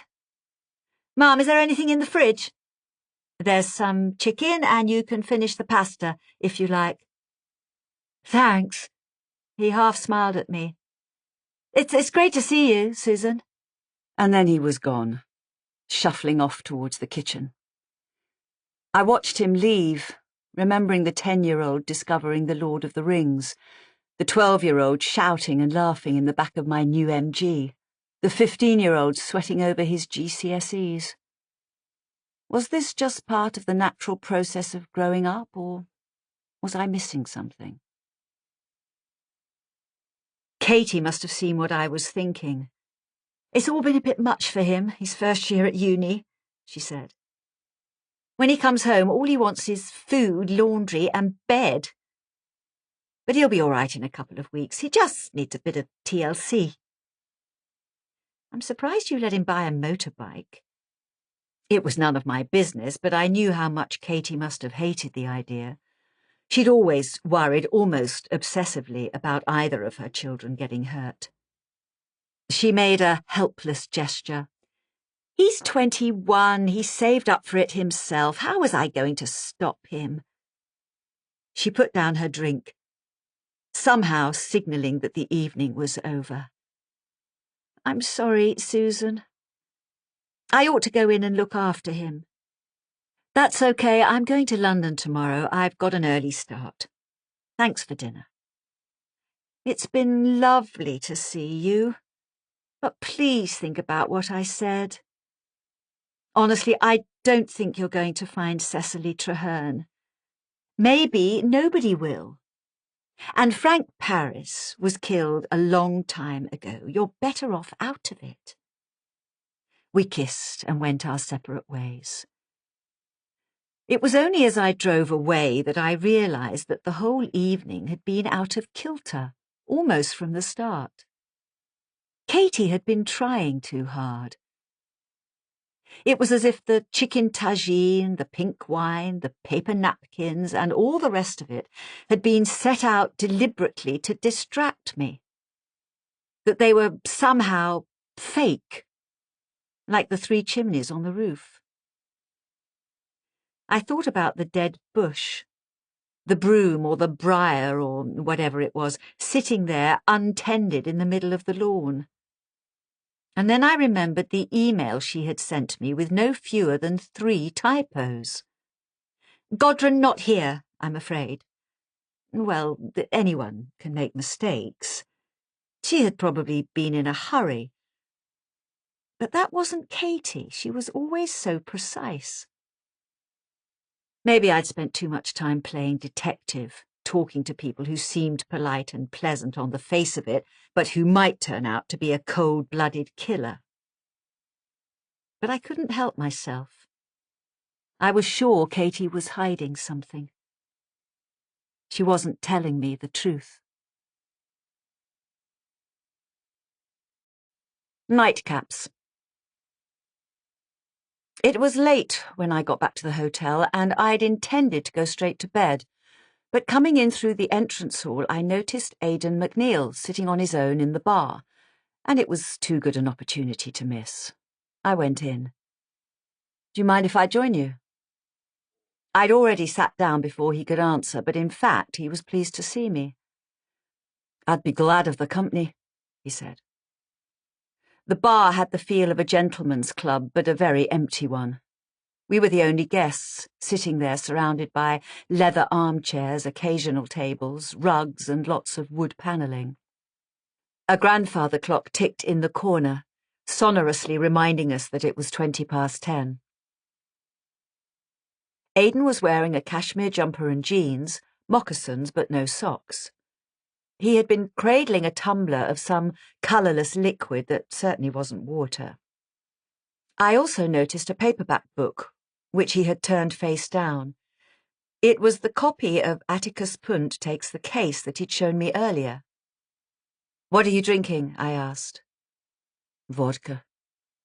Lars was behind the bar. He and Inga seemed to be all over the hotel, like extras from the Midwich Cuckoos. "I'll have a double whiskey and another vodka for Mr. McNeil," I said. I glanced at the book. "Are you reading it?" "Rereading it, for about the 10th time. I keep thinking that if Cecily found something in it, then maybe I can find it too." "And?" "Nothing. I don't usually read murder mysteries, and I still think Alan Conway was a complete bastard, but I have to admit he knew how to tell a story.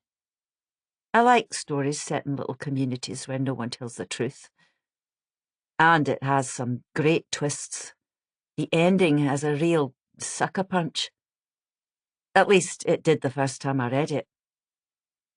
What I don't understand is why he had to be so fucking spiteful." "What do you mean?" "Well, listen to this." He had folded down the corner of one of the pages. He opened it and began to read. "For all his faults, Algernon was well-spoken. He had been educated at a small private school in West Kensington, and he could be charming and witty when he wanted to be. With his fair hair cut short and his matinee idol good looks, he was naturally attractive, particularly to older women, who took him at face value and didn't make too many inquiries about his past. He still remembered buying his first suit on Savile Row. It had cost him much more than he could afford, but, like the car, it made a statement. When he walked into a room, people noticed him. When he talked, they listened." He put the book down. "That's me," he said. "Algernon Marsh." "Do you think so?" "He works as an estate agent, so did I. He looks like me, he's even got my initials. I don't know why he's got such a stupid name, though." He had a point. During the editing process, I had urged Alan to change the name of Algernon, which I'd said sounded like something out of a Noel Coward play. Even Agatha Christie didn't have a character called Algernon, I'd told him, but he hadn't listened, of course. "Alan had a strange sense of humour," I said. "If it makes you feel any better, I turned up in one of his books too." "Really?" "Yes. Sarah Lamb in Gin and Cyanide. Ryeland is a breed of sheep, apparently. She's a complete monster, and she gets murdered near the end." The drinks arrived. Aidan finished the one in front of him and went on to the next. "Did you spend much time with Alan when he came here?" "No." Aidan shook his head. "I met him twice. Once when I helped sort out his new room, and then again for about 5 minutes. I didn't terribly like him. He said he was a friend of Frank Paris and that he just wanted to know what had happened. But he was asking all these questions, and right from the start I got the feeling he had another agenda. He spent more time with Lawrence and Pauline, and with Cecily. They were stupid to trust him because he went away and wrote a book about us." He paused. "How well did you know him?" "I was his editor, but we were never close." "Are all writers like that, stealing things from the world around them?" "Every writer is different," I said, "but they don't steal exactly. They absorb. It's such a strange profession, really, living in a sort of twilight between the world they belong to and the world they create. On the one hand, they're monstrous egotists. Self-confidence, self-examination, self-hatred even. But it's all about self. All those hours on their own, and yet at the same time they're genuinely altruistic. All they want to do is please other people. I've often thought it must demand a sort of deficiency to be a writer. There's something missing in your life, so you fill it with words. God knows I couldn't do it, as much as I love reading. That's why I became an editor. I get all the rewards and the excitement of creating a new book, but my job's more fun. I sipped my drink. Lars had given me a single malt from the Isle of Jura. I could taste the peat. Mind you, Alan Conway was like no writer I ever met, I continued. He didn't like writing, or at least he didn't like the books that had made him successful. He thought detective fiction was beneath him. That's one of the reasons he put you and this hotel into his novel. I think he enjoyed playing with you, turning you into Algernon, because to him the whole thing was just a game. What were the other reasons?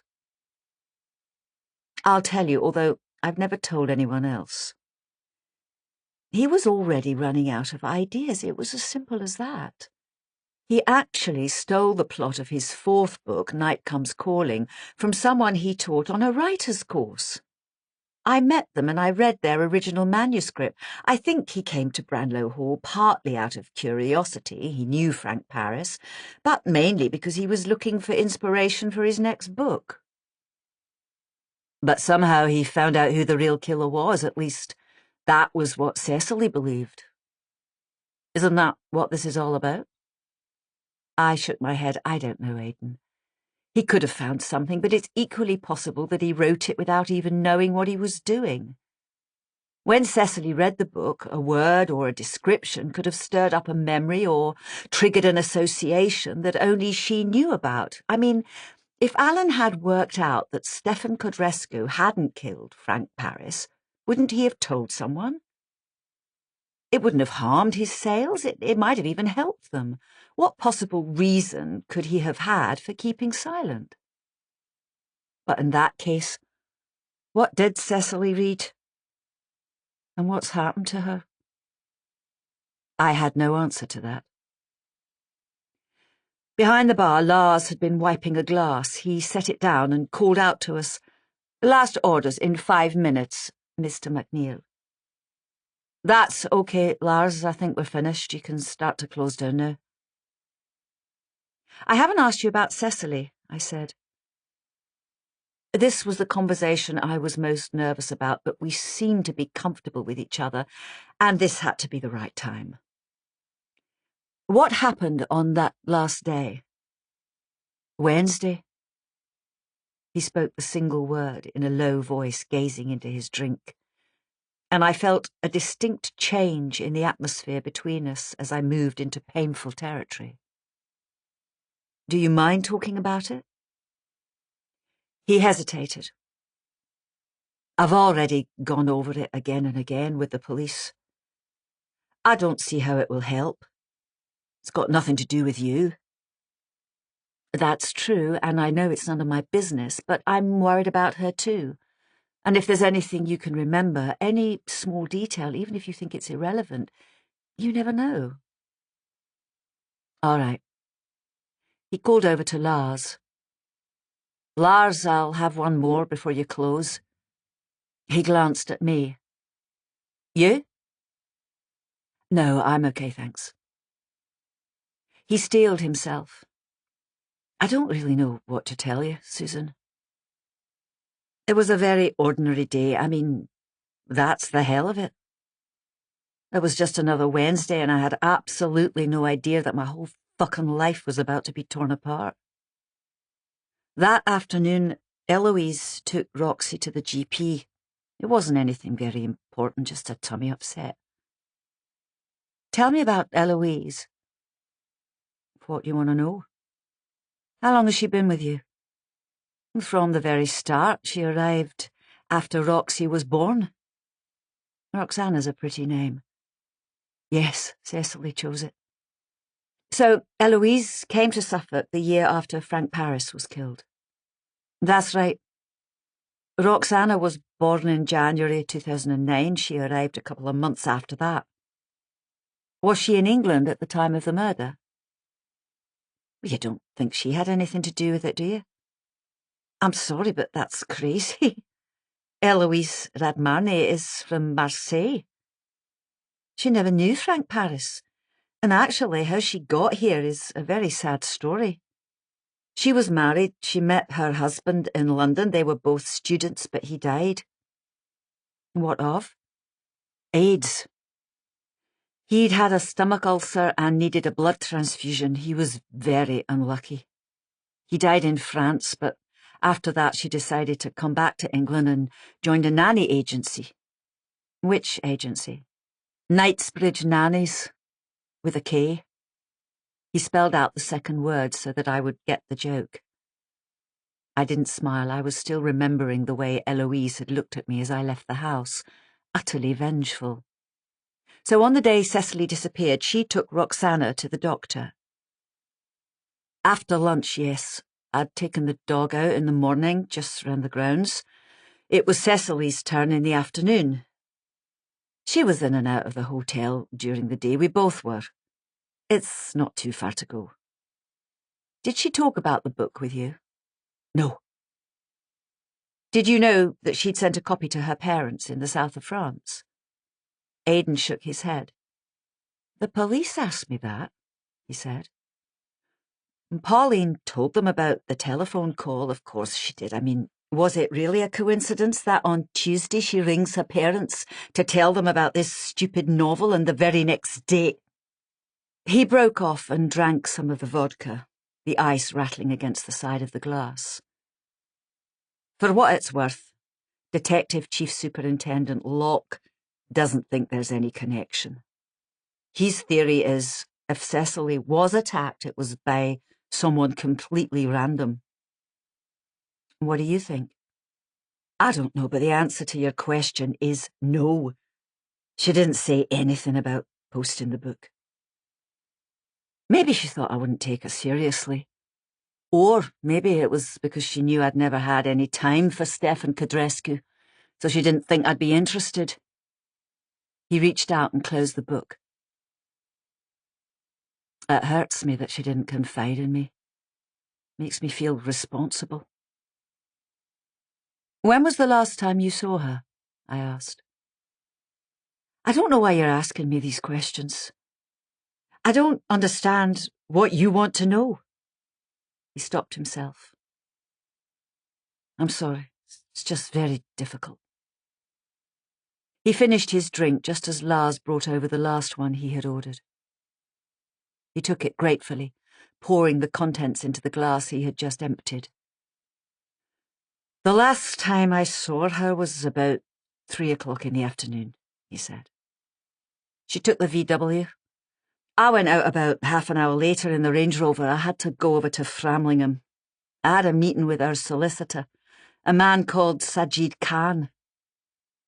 It was funny the way Sajid Khan's name kept cropping up. He was Alan Conway's old solicitor. He had told the Trehernes where to find me.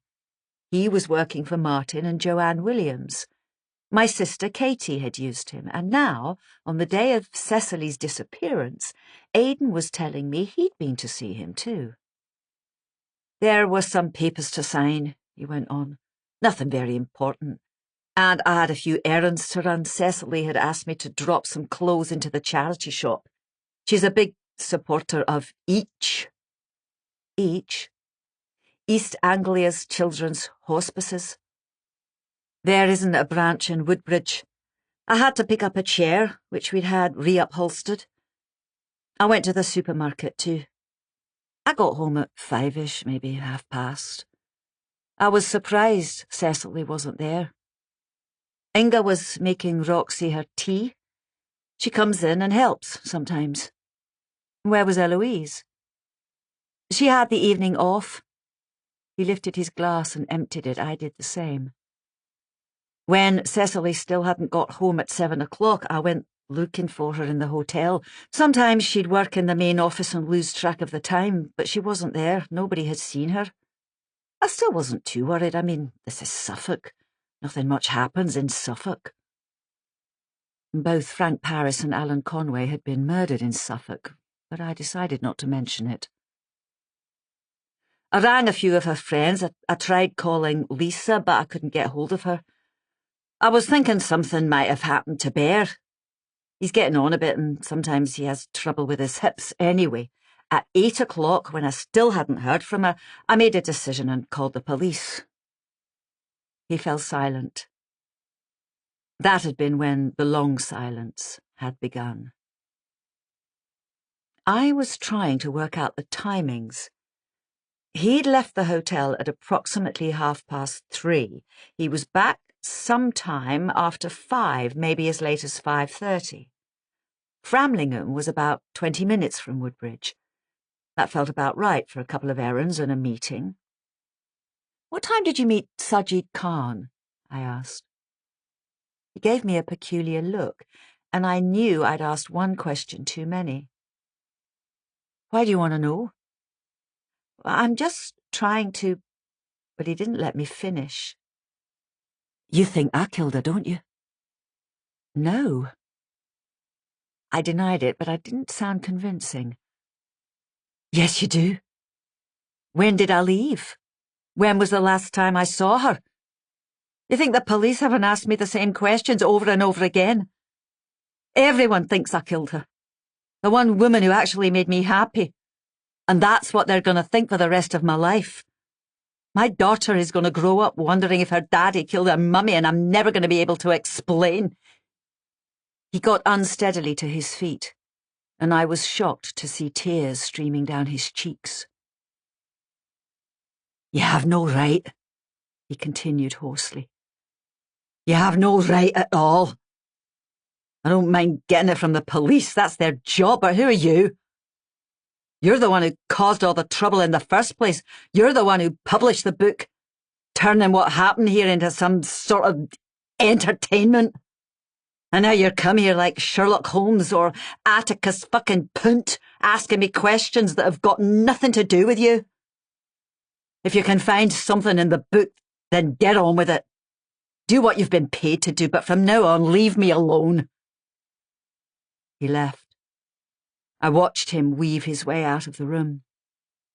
Behind me, Lars brought a metal shutter rattling down and crashing against the bar. Suddenly I was on my own. Framlingham. I felt sorry for Aidan and worried that I'd gone too far. But that didn't stop me checking out his story the next day. It was strange being back in Framlingham, the market town that Alan Conway had chosen as his home and where I had spent so much time immediately following his death. I parked on the main square opposite the Crown, where I had stayed and where I had enjoyed a remarkably drunken meal with James Taylor, Alan's partner. It reminded me that I still hadn't heard back from him, and I wondered if he had received my email. I wanted to stretch my legs, so I walked up the high street, past the cemetery where Alan was buried. I thought about visiting his grave. I could see it between 2 yew trees, but decided against it. We'd always had a difficult, edgy relationship, and if I'd gone to have a quiet chat at the gravestone, there was every chance it would have turned into a quarrel. Framlingham seemed quieter than ever. Despite its wonderful castle and surrounding countryside, it suffers from a strange midweek emptiness. It's hard to tell if the shops are open, and frankly, it's hard to care. There's a country market every weekend, but otherwise the main square is little more than a car park. The supermarket that Aidan had visited is right in the middle, but hides away as if it knows how ugly it is and feels ashamed to be there. The Each charity shop was at the bottom end of the town, just along the road from an estate agent. It was quite small, occupying what must once have been a cottage, one of 4 identical buildings in a little terrace, but someone had imposed 4 large, modern windows in the front, completely divorcing it from its neighbours. I'm afraid I find charity shops quite dispiriting. There are so many of them, and at the end of the day, each one is a reminder of a failed business and the general collapse of the high street. But this one had a cheerful volunteer called Stavia. Lots of books and toys and 3 racks of surprisingly high-end clothes. There was no one else in there apart from the two of us, and Stavia was keen to talk. In fact, once she'd started, it was hard to get her to stop. Aidan McNeill? Yes, of course I remember him. I was here when he came in, and afterwards I had to speak to the police. Isn't it awful what happened? You don't usually get that sort of thing in Suffolk, although there was that business in Earl Soham all those years ago and the death of that writer. Yes, Mr. McNeill came in that Wednesday afternoon. I saw him park his car on the other side of the road, just over there. He brought in 4 or 5 dresses, some jerseys, shirts. Some of them were quite old, but there was a Burberry dress there that had not been worn. Still had the label. We sold it almost at once for £100, which is a lot more than we usually get for anything off the rail. The police wanted to know who brought it, but I couldn't help them because they'd paid cash. They took our other clothes away, the ones we hadn't sold, and we never saw them again, which I think is a little unfair, although I suppose I can't complain given the circumstances. Oh, and there were some men's clothes too, jackets and ties, an old shirt, and very nice waistcoat. Did you talk to him? Yes, we did have a chat. He was a very nice man, very friendly. He told me he was going to pick up a chair. He'd had it re-sprung or something. He said his wife was a big supporter of each and had donated quite a bit of money to our treehouse appeal. I can't believe he had anything to do with her disappearance. I mean, he couldn't have just stood here and chatted if he had, could he? Do you remember what time he was here? It was 4 o'clock. I know, because I remember thinking that I only had half an hour until we closed, and that was when he walked in. Why are you so interested in all this, by the way? You a journalist? I hope I'm not going to get into any trouble talking about it all. I managed to reassure her, and, partly out of guilt, spent £5 on a Mexican pot with a cactus that turned out to be fake. I donated it to another charity shop on the way back to the car. After that, I walked back up to the street with the mustard-yellow building that housed Wesley and Cahn's solicitors. It was 2 years since I had been there, and I had a strange sense of déjà vu coming off the main road into what must have once been a private house. In fact, I was quite sure that it was the same bored girl sitting behind the reception desk. Not only that, she might have been reading the same magazine. It was as if time had stood still. The potted plants were still half dead. The atmosphere was as vacant as I remembered. I had actually phoned ahead for an appointment this time, and I was shown upstairs the moment I arrived, the uneven floorboards creaking under my feet. It struck me that there were 2 mysteries attached to the practice of Wesley and Cahn. Who was Mr. Wesley? Did he even exist? And how had a man like Cahn, of proudly Indian ethnicity, managed to end up in a place like Framlingham? Suffolk is not racist, but it is fairly white. Sajid Khan was exactly how I remembered him. Dark and ebullient, with heavy eyebrows that almost met in the middle of his forehead. Leaping up from behind his impressively large desk, fake antique, and bounding across the room to take my one proffered hand in both of his. "My dear Miss Ryeland, what a pleasure to see you again. And staying at Branlow Hall, I understand. How very much like you to get yourself involved once again in Suffolk skullduggery." He led me to a chair. "Will you have some tea?" "I'm fine, thank you." "I insist." He pressed a key on his telephone. "Tina, could you bring up tea for 2? He beamed at me. "How is Crete?" "It's lovely, thank you." "I've never been there. We normally go to Portugal for the summer. But if you're running a hotel, maybe we should give you a try." He sat down behind the desk.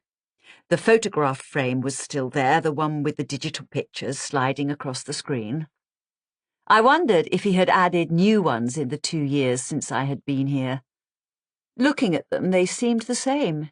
His wife, his children, his wife and his children, him and his wife, an endless merry-go-round of memories. "That was an extraordinary business with Alan Conway," he continued, more serious now. "I never actually learned what happened, but I was led to believe that you were almost killed." He raised an eyebrow and the other one went with it. Are you all right now? Yes, I'm fine. I haven't heard from the young man who was his partner for a while, James Taylor. He ended up with all the money, as I'm sure I don't need to remind you. The last I heard, he was in London, spending his way through his inheritance as fast as he could. He smiled. So how can I help you this time round? You mentioned Cecily McNeil on the telephone. It was the first time I had heard her called that. To everyone else, she was Cecily Traherne, as if the marriage had never happened. Yes, I said. Her parents came to see me in Crete. Strangely enough, Alan may be involved again. You know that he wrote a book partly based on what happened at Branlow Hall? I know, I read it. And I may be completely obtuse, but I never actually got the connection. It never occurred to me that he was writing about Branlow Hall. The book wasn't set in Suffolk, of course, and there wasn't any wedding or anything like that. It was somewhere in Devon. Torley on the Water. That's right. Nobody was mentioned in it by name. He always changed the names. I think he was probably afraid of being sued. It was time to get to the point. I was planning to drive to London, and I wanted to be on my way. Lawrence and Pauline Traherne think that Cecily noticed something in the book and that it may be connected to her disappearance. Do you mind if I ask you a few questions? He spread his hands. Please fire away. I'm afraid I didn't help you very much last time. Perhaps this time I can do better. Okay. I want to start with Aidan. He came to see you on the day Cecily disappeared. Yes, that's right. Do you remember what time? Khan looked surprised at that, as if it wasn't something I should have asked. 5 o'clock, he said. It was a short meeting, a contract with a new supplier. He paused. I hope you don't think he had anything to do with his wife's disappearance. Not exactly, no, but the day before she went missing, Cecily rang her parents. She believed she'd found new evidence about the murder of Frank Paris 8 years before, and she didn't tell Aidan. I think I should stop you there, Miss Ryeland. First of all, Mr. McNeil is a client of this firm, and anyway, he had absolutely no reason whatsoever to murder Frank Paris, if that's what you're suggesting. The door opened and the young woman from the reception desk came in with 2 mugs of tea and a bowl of sugar on a tray. The mugs were white with the logo W&K printed on the side. What happened to Mr. Wesley? I asked as he passed one of them over. He retired. Khan smiled at the girl. Thank you, Tina. I waited until she had gone, then continued more carefully. Were you here in Framlingham at the time of the murder? I asked. Yes, I was. As a matter of fact, I spoke to Mr. Paris. We had a brief conversation the day before he died. Really? That came as a surprise. Yes, I was asked to contact him on a personal matter. It was to do with an inheritance. I don't need to go into the details. You were acting for Martin and Joanne Williams, I said. I was bluffing, really. I remembered seeing his business card in their kitchen and knew he had to be referring to them. I went to Heath House, I added. They explained it all to me. How are they? Very well. In fact, your ears should have been burning. They were very appreciative about what you did for them. Now I was outright lying. Martin and Joanne hadn't told me anything very much. I just hoped that if I flattered Khan enough, I might draw some of the information out of him. It worked. Well, in the end, I didn't do very much for them, he said, but in a way that suggested how pleased he was with himself. They told you about the house? Yes. The will was absolutely clear.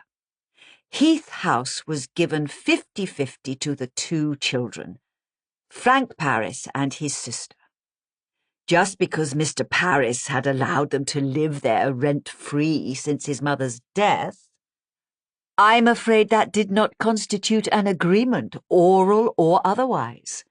At no point had Mr. Paris relinquished his rights. I was trying to keep a poker face, but in fact, Khan had just provided me with a piece of information that might change everything. He had this idea of starting another agency and he wanted us to invest. That was what Martin had said, but he had been deliberately vague, borderline dishonest. Frank Paris had gone bust and he wanted his share of the house. That was the reason he had come to Suffolk. It might also be the reason why he was killed. They do love that house, I said. Oh, yes, Joanne grew up in it. It's a lovely place. Mrs. Khan slid across the photograph frame, dressed in a swimming costume and holding a plastic spade. So you spoke to Frank Paris, I went on. I called him on his mobile. This was on the Friday, just after he had visited his sister.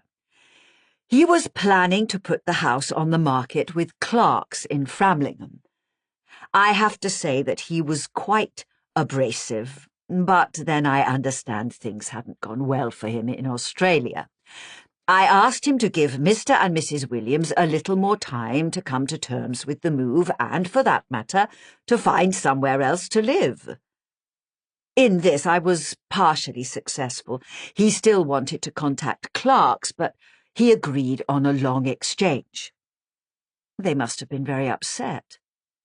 Mrs. Williams was not at all pleased.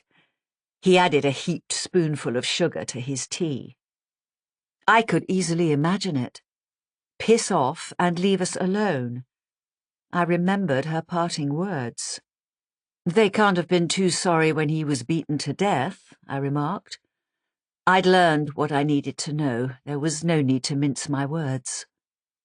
Khan looked suitably pained. I'm not sure that's true. They were family and they were close.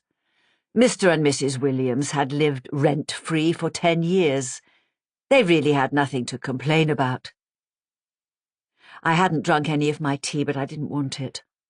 I was wondering if Martin or Joanne had popped into Branlow Hall at the time of the murder and how I could find out. Frank Paris might have told them which room he was staying in, but if either of them had decided to kill him, they would have needed to know how to find it. I tried to imagine one or even both of them creeping round the hotel with a hammer, accidentally stepping on Bear's tail as they made their way along the corridor. Somehow it felt unlikely. But there was nobody else with such an obvious motive. Thank you very much, Mr. Khan, I said. I got to my feet, ending the meeting. He stood up and we shook hands. How is your sister? He asked. I saw her yesterday. She's very well, thank you. I hope things have worked out with Wilcox, he continued, and then, seeing the look of surprise on my face, but perhaps the two of you didn't discuss it? Discuss what? I asked. He smiled, trying to pretend that it was nothing very serious, but he had made a mistake and he knew it. He did his best to backpedal. Oh, I just gave her some advice, he said. Is she a client? The smile was still there, but faltering. You'd have to ask her that, Miss Ryeland. I'm sure you understand. If she wasn't his client, he could simply have said so. I had known that something was wrong after the evening I'd spent with Katie. Was Jack in some sort of trouble? Did she have money problems? What was it that she hadn't told me? As I walked back to the car, Martin and Joanne Williams, Frank Paris, Branlow Court, and even Cecily Traherne suddenly seemed less important. My sister was in trouble. I needed to know why. Martlesham Heath. I was on my way to London. More emails had come in, though nothing from Andreas. That didn't surprise me. He never responded very quickly at the best of times, and he had a strange reticence when it came to matters that were personal or emotional. He needed time to think about things. But James Taylor was thrilled I was back in the UK. He would be delighted to see me again, and he would bring along anything he could find relating to Atticus Punt Takes the Case. He suggested dinner at Le Caprice, and I just hoped that he would be the one who picked up the bill. I had a meeting arranged with Lionel Corby at the gym where he now worked, and Michael Beeley had invited me for a quick drink at Soho House in Greek Street. Finally, I had called Craig Andrews. There was a possibility I might be in London for quite a few days, and I wasn't too tempted by the comforts of the Premier Inn. In his original email, he had offered me a room, and I remembered visiting him once in a handsome Victorian house off Ladbroke Grove. The money hadn't come from his books, incidentally, but from his former career in banking. The Christopher Shaw novels were solid mid-list titles, nothing more, but they had given him the freedom to enjoy the money he had already made. Craig was more than pleased to put me up, and it was good talking to him again on the phone. But why did I feel a pang of guilt as I hung up? It was ridiculous. All I was expecting was a spare room for a couple of nights, and maybe supper and a shared bottle of wine. I stopped off at Woodbridge before I hit the A12. I'd been just about presentable when I was at the hotel, and Katie, of course, hadn't cared what I looked like. But there was no way I was walking into Le Caprice, or, for that matter, Craig's house, in the clothes I'd brought with me.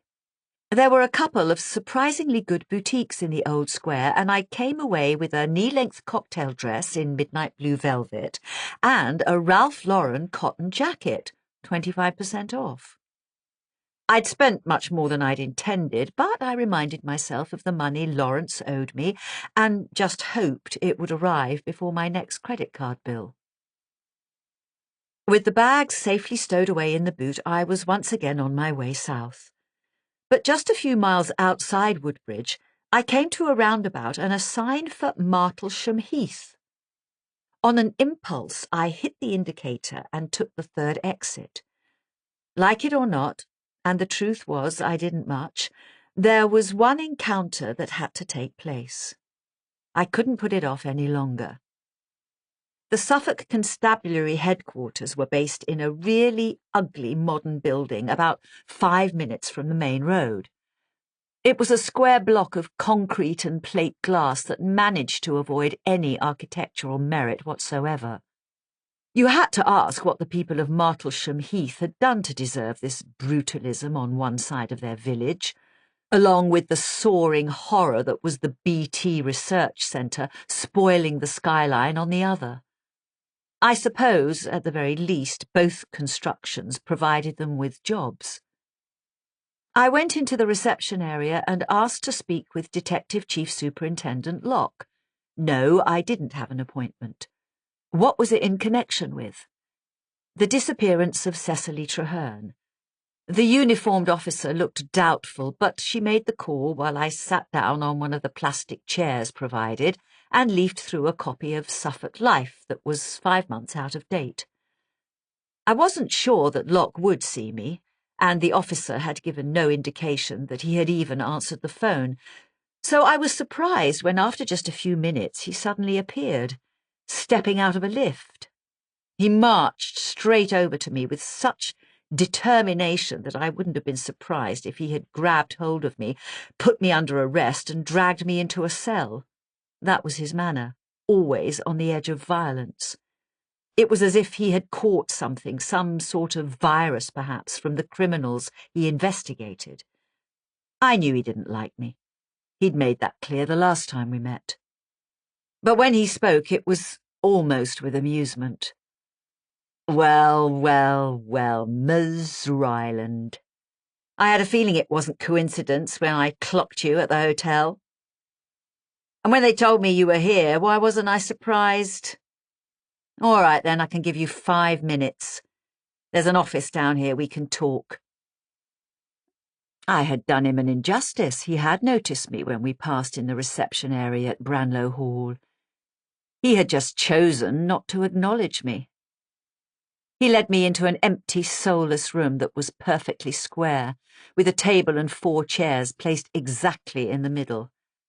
A window looked out onto the woodland that surrounded the building. He held the door for me, then closed it as I sat down. "How are you?" he asked. The question took me by surprise. "I'm very well, thank you." "I heard what happened when you were here last time investigating Alan Conway's death. You were almost killed."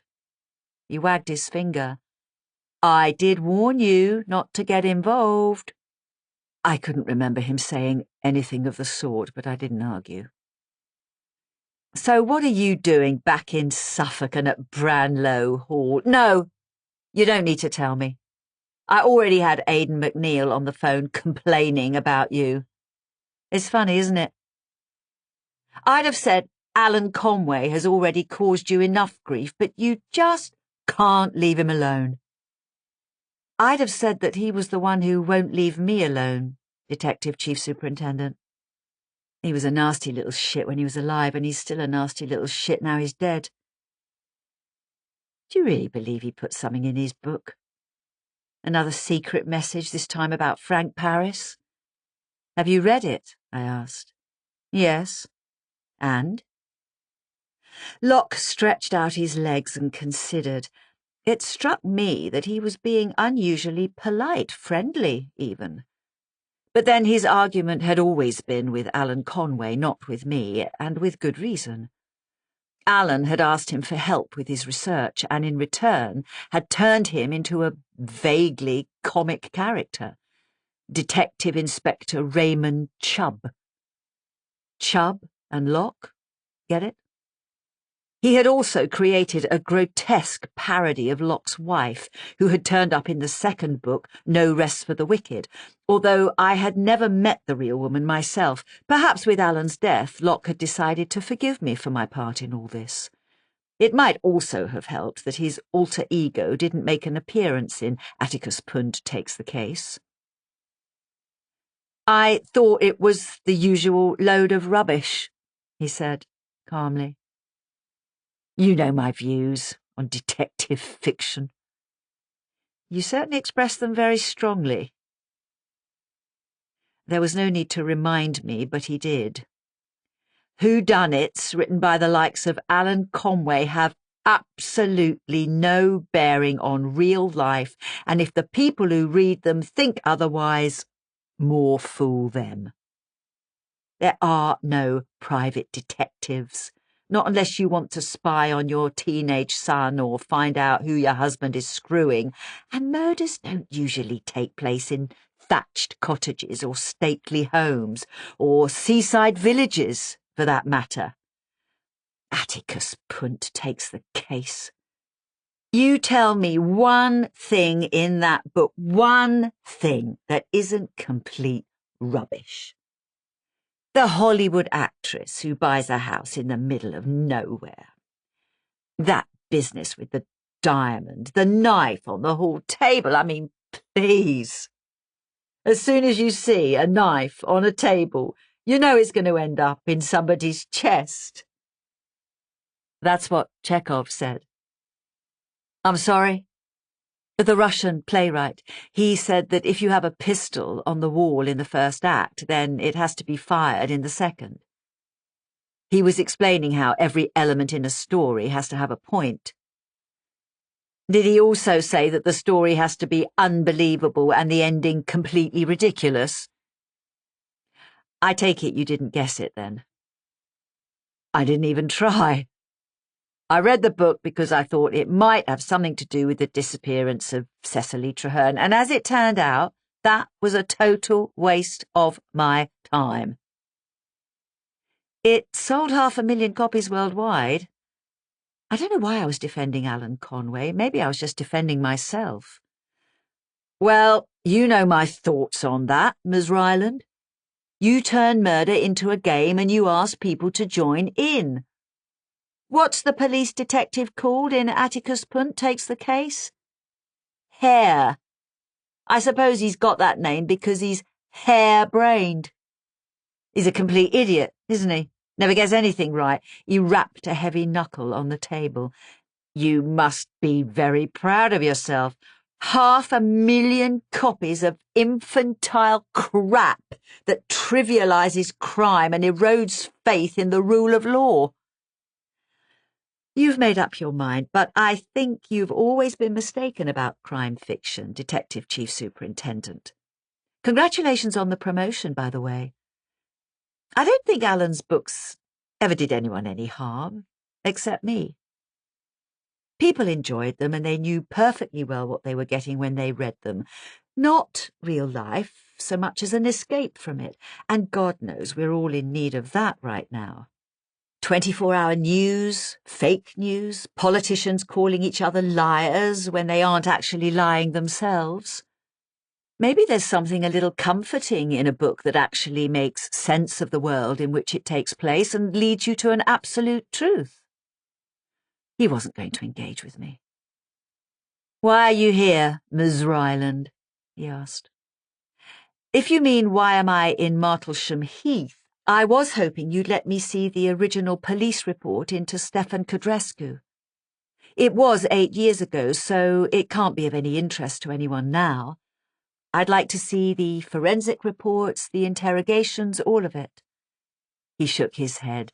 "That's not going to happen." "Why not?" "Because it's confidential. It's police work. You really think we're going to release sensitive information to any member of the public who comes knocking at the door? But suppose Stefan Codrescu didn't do it." That was when Locke's patience snapped and his voice took on a threatening tone. "Listen to me," he said. "I was the one who led the investigation, so frankly, what you just said is insulting. You weren't anywhere near when the murder happened. You just sat back and let your golden boy turn it into a fairy story.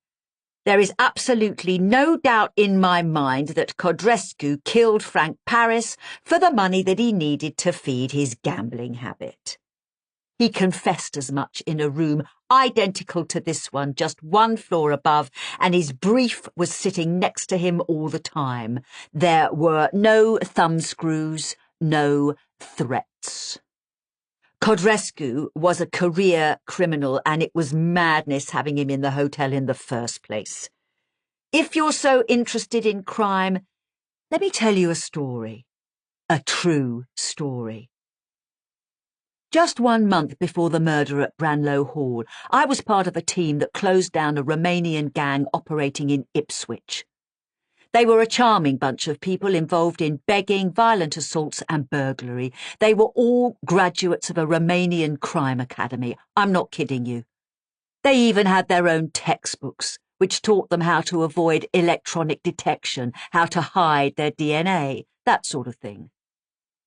Well, it turned out that their biggest earner was a brothel in the Ravenswood district, and the youngest girl working there was 14 years old. 14! She'd been trafficked into the country and she was being forced to service 3 or 4 men a night. If she refused, they beat her and starved her. Now, is that something you think your readers would enjoy? The continued rape of a 14-year-old child?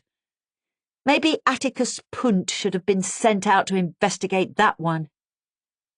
"I don't understand why you're telling me this," I said. "Of course, it's horrible what you're describing. But was Stefan Codrescu involved?" "No." He stared at me as if I'd missed the point.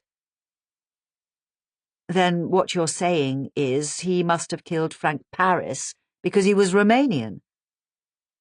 Locke let out something close to a snarl and got to his feet so quickly that his chair would have toppled backwards if it hadn't been screwed to the floor. "Just get out of here," he said, "and get out of Suffolk." "Actually, I'm driving to London." "That's good. Because if I get the impression that you're obstructing my investigation into the disappearance of Cecily Traherne, I will arrest you. I stood up, but I didn't leave yet. So what do you think has happened to Cecily? I asked. He stared at me, but then he answered, I don't know, he said. My guess is that she's dead and that somebody may have killed her. Maybe it was her husband. Maybe they had an argument and he stuck a knife in her, although we haven't found a trace of her DNA on him or anywhere else it shouldn't be. Maybe it was that creepy guy who lives with his mother and works nights. Maybe he had a thing for her, or maybe it was just a complete stranger who just happened to be walking along the River Deben with an erection and a sick mind. We may never know, but I'll tell you one thing that it wasn't. It wasn't somebody who was named in a stupid detective story written 8 years ago. So get that in your head and go back home and stop asking questions. I won't warn you again. Lawrence Traherne. I stopped at a service station on the edge of London and picked up my emails. Still nothing from Andreas.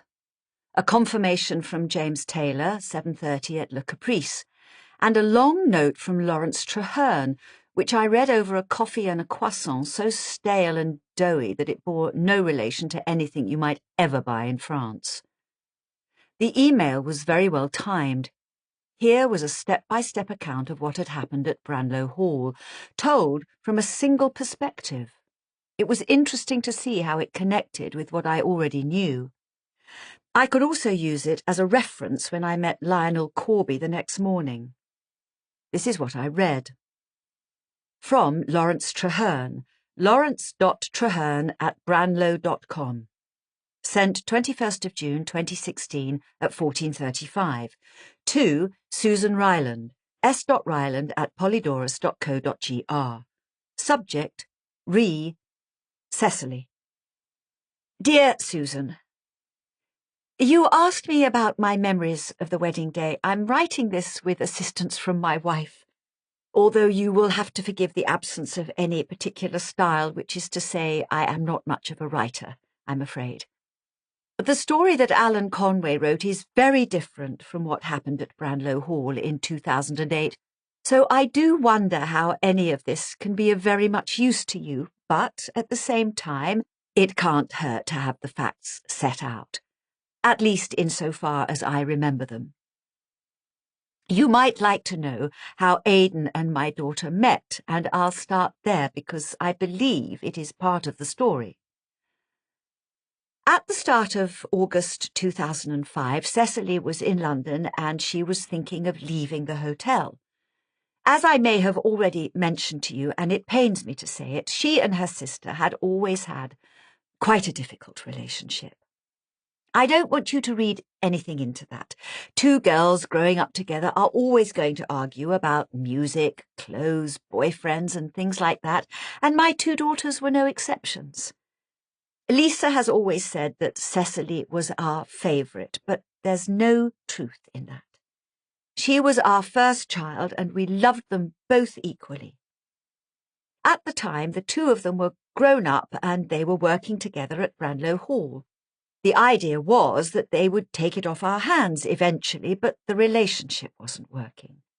There was a lot of tension between them, and I'm not going to go into the details, as it was nothing more than tittle-tattle. But the upshot was that Cecily decided to strike out on her own. She'd lived her whole life in Suffolk, and she fancied having a crack at the big city. We offered to buy her a flat in London, which may sound extravagant, but it was something we had been thinking about already. We liked going down to theatres and concerts, and in the long run it would be more economical, so that was why she was there. She found a little place in East London that she liked the look of, and Aidan was the estate agent who showed her round. They hit it off immediately. He was a couple of years younger than her, but he was doing very well for himself. He'd already saved up enough money to buy himself a place on the Edgware Road, near Marble Arch. Not bad for someone in their 20s, even if it was only one room.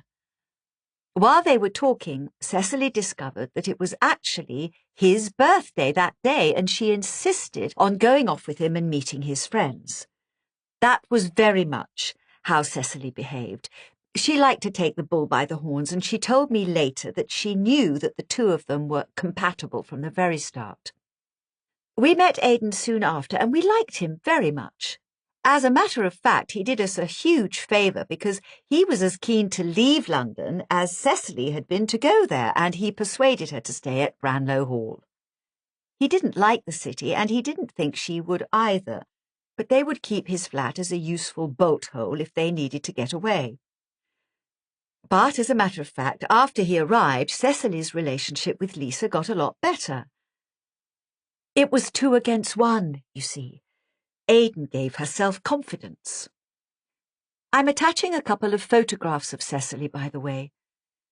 You may have seen some of the pictures in the newspapers, but none of them did her justice. She's a beautiful girl. She reminds me so much of her mother at that age. Aidan and Cecily moved into Branlow Cottage 6 months before they got married. Lisa had been living there, but we persuaded her to move into a place we owned in Woodbridge. It made sense, particularly after Roxana was born.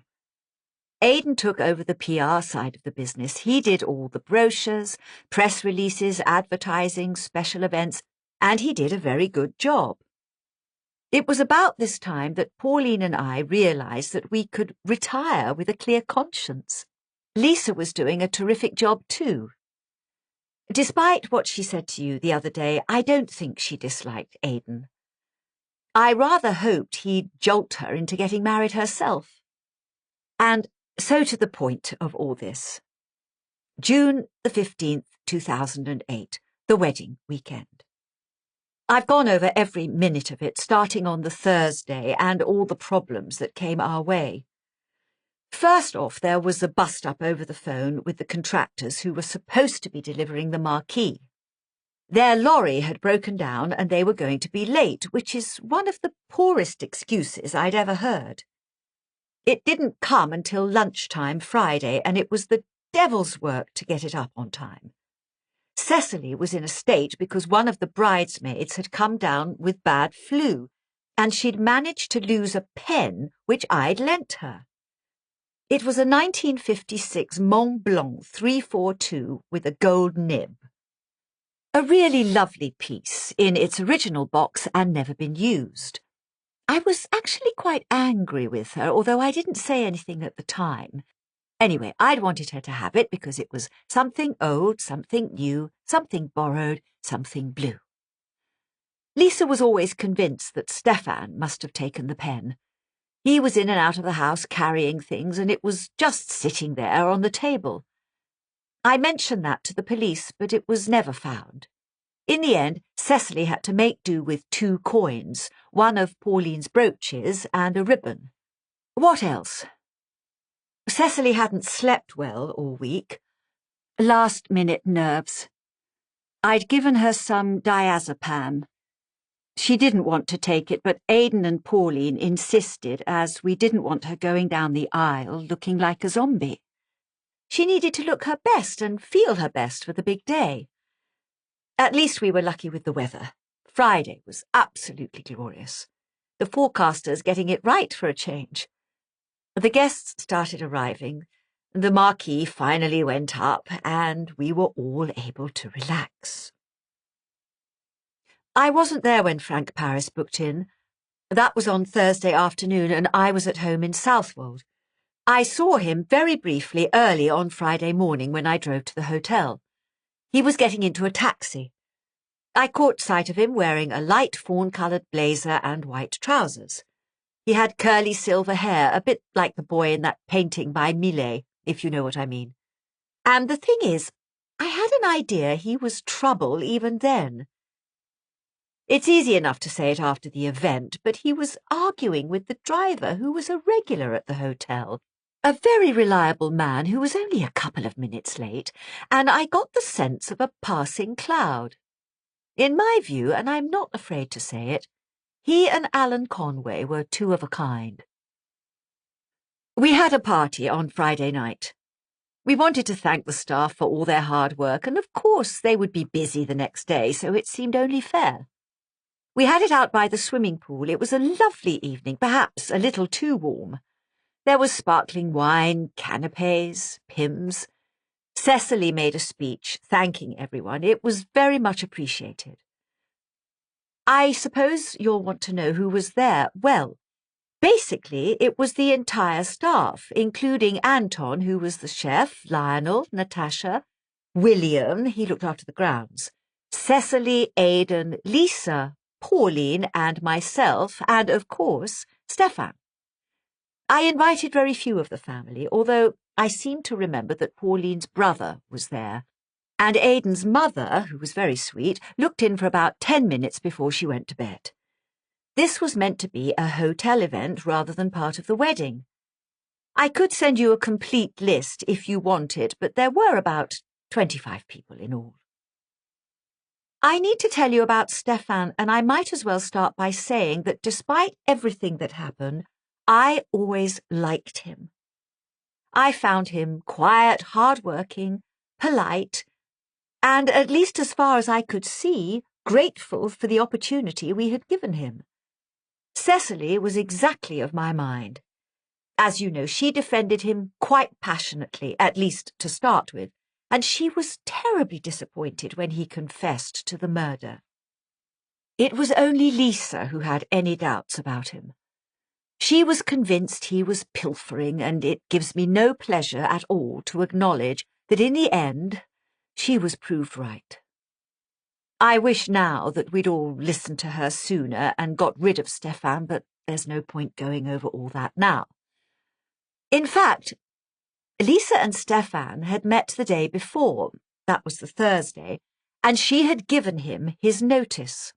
So by the time he came to the pool party on Friday evening, Stefan knew that he was on his way out. We were giving him a generous payoff, 3 months' wages, by the way, so he wasn't exactly going to starve, but even so it may well explain what happened consequently. That evening he got quite drunk. Lionel, the spa manager, had to help him back to his room. Maybe he had already decided that he was going to make up for his loss of salary by stealing from the guest. I don't know. I don't know why Lisa had to take the action she did 2 days before the wedding. It could have been better timed. One other thing about the party before I move on. Derek Endicott didn't come. He was in a strange mood that evening. I did try to talk to him, but he seemed quite distracted, as if he'd had bad news. I should have mentioned this to you before, but I'm only remembering it now as I write everything down. Pauline said he looked as if he'd seen a ghost. Derek was on duty that night. Pauline and I went home at about 10:30. According to the police, Frank Paris was murdered sometime after midnight, attacked with a hammer in room 12 where he was staying. We knew nothing about that until later. Pauline and I arrived at the hotel the following day, the day of our daughter's wedding, at 10 o'clock. We had coffee and biscuits with the guests, and the service took place in the Rose Garden, which is on the south side of the house, on the other side of the ha-ha. It took place at midday with the registrar from Suffolk County Council. Lunch was at 12:45 in the marquee with 110 guests arranged over 8 tables. There was a fabulous menu. A Thai, cashew and quinoa salad, then poached salmon, and then a white peach frangipan galette. I was quite nervous because I had to make a speech, and I've never been very comfortable with public speaking. But, as things turned out, I never said a word. Nobody did. The moment I became aware that something was wrong was when I heard someone screaming outside the hotel. The sound was muffled by the canvas, but it was still clear that something was very wrong. Then Helen came into the tent. Helen was our head of housekeeping. She was a very reliable, quiet woman, and nothing would normally ruffle her feathers. But I could see at once that she was very upset. My first thought was that the hotel must be on fire, because there was no earthly reason for her to come in otherwise. At first she wouldn't tell me what was wrong. She asked me to come with her, and although the first course was about to be served, I realized I had no choice. Natasha was waiting outside, and she was in a terrible state, as white as a sheet, with tears running down her cheeks. She was the one who had found the body, and it was an absolutely horrible sight. Frank Paris had been wearing his pyjamas. He was lying on the bed, not in it, with his head smashed in so that he was unrecognizable. There was blood everywhere, as well as bits of bone and all the rest of it. Horrible. Helen had already called the police, which was exactly the right thing to do, but of course, as you can imagine, that signalled an immediate end to the wedding, and sure enough, even as we spoke outside the marquee, I heard the first sirens heading our way from the A12. It's almost impossible to describe what happened next. A perfect English wedding was turned in a matter of minutes into a total nightmare. 4 police cars turned up in the end, and we must have had a dozen or more officers and detectives and photographers and forensics swarming over the grounds. The first person to arrive on the scene was a detective inspector called Jane Cregan, and I have to say she did a very good job taking charge. Some of the guests were coming out of the tent wondering what was going on, and she made them all go inside and then went in and explained something of what had happened. She was very sensitive to the situation, but the fact was the party was over and nobody was allowed to leave.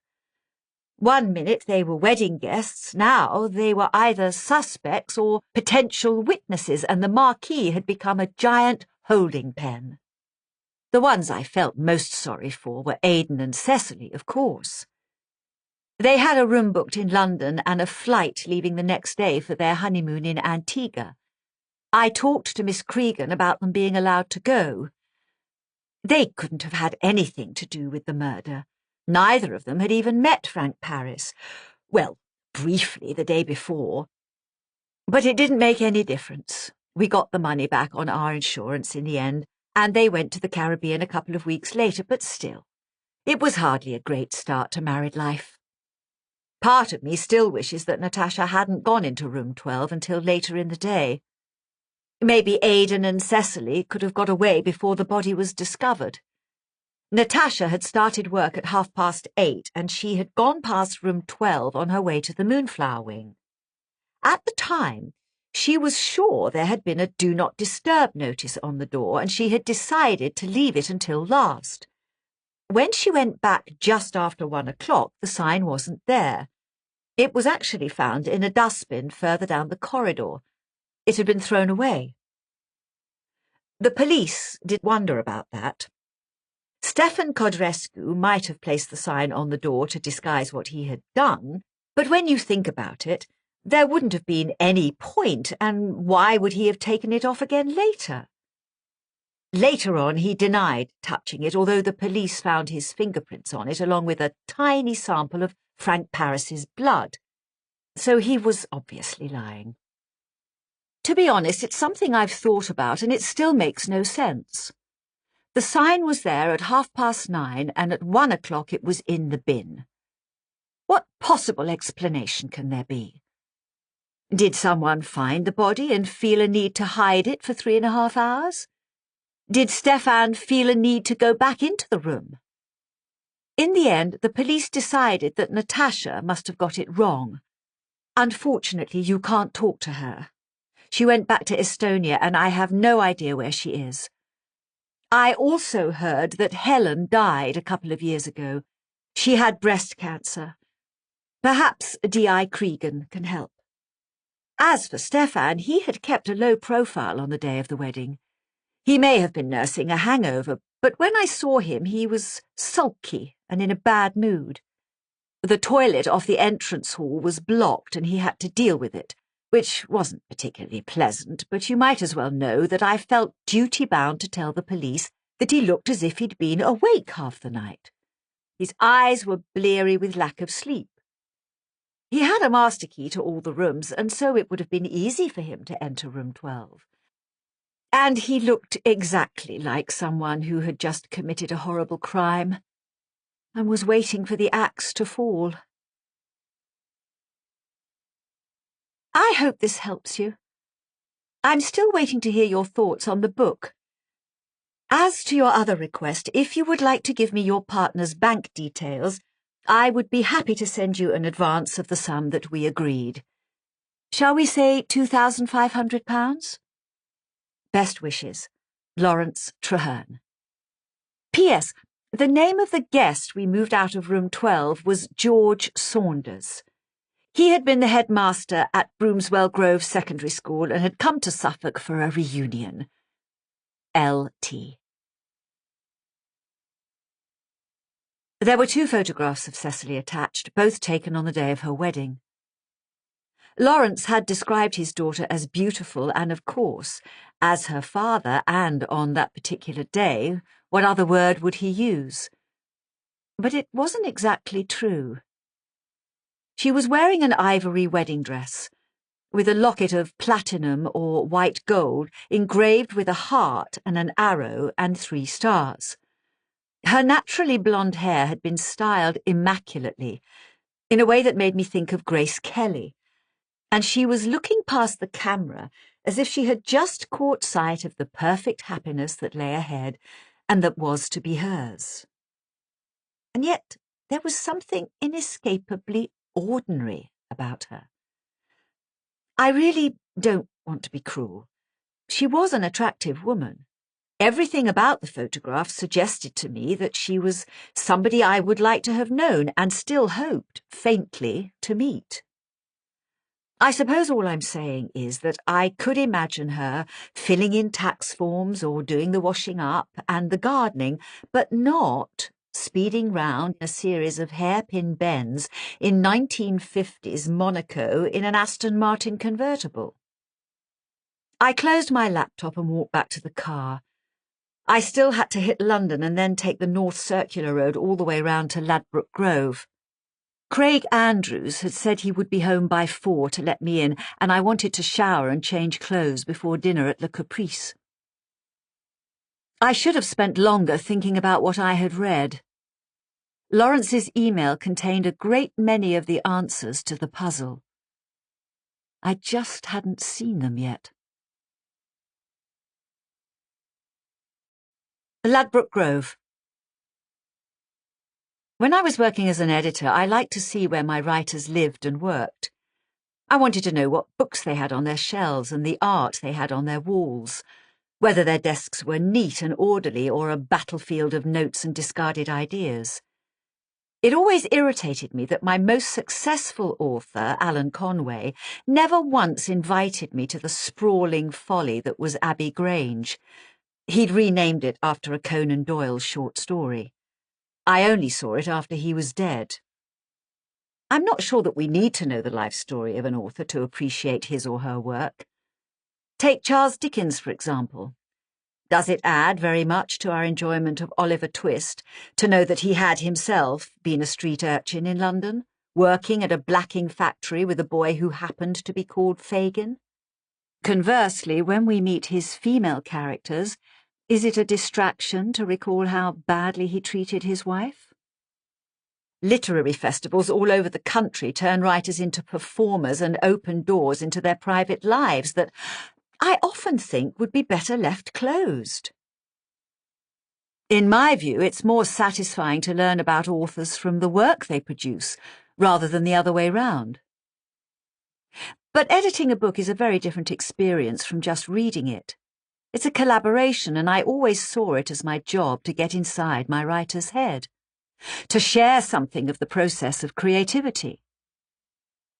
Books may be written in isolation, but their creators are, to an extent, defined by their surroundings, and I always found that the more I knew about them, the more I could help them with what they were trying to achieve. I'd visited Craig Andrews once when I was editing his first novel. He had a 3-bedroom house on a quiet street with residential parking and lots of trees. He had converted the basement into a spacious kitchen and dining area with French windows opening onto a patio. The ground floor was given over to a study/library and a sitting room with a widescreen TV on the wall and an upright piano. The bedrooms were further up on 2 more floors. Craig had plenty of female friends, but he had never been married, so the taste was entirely his. Expensive, but restrained.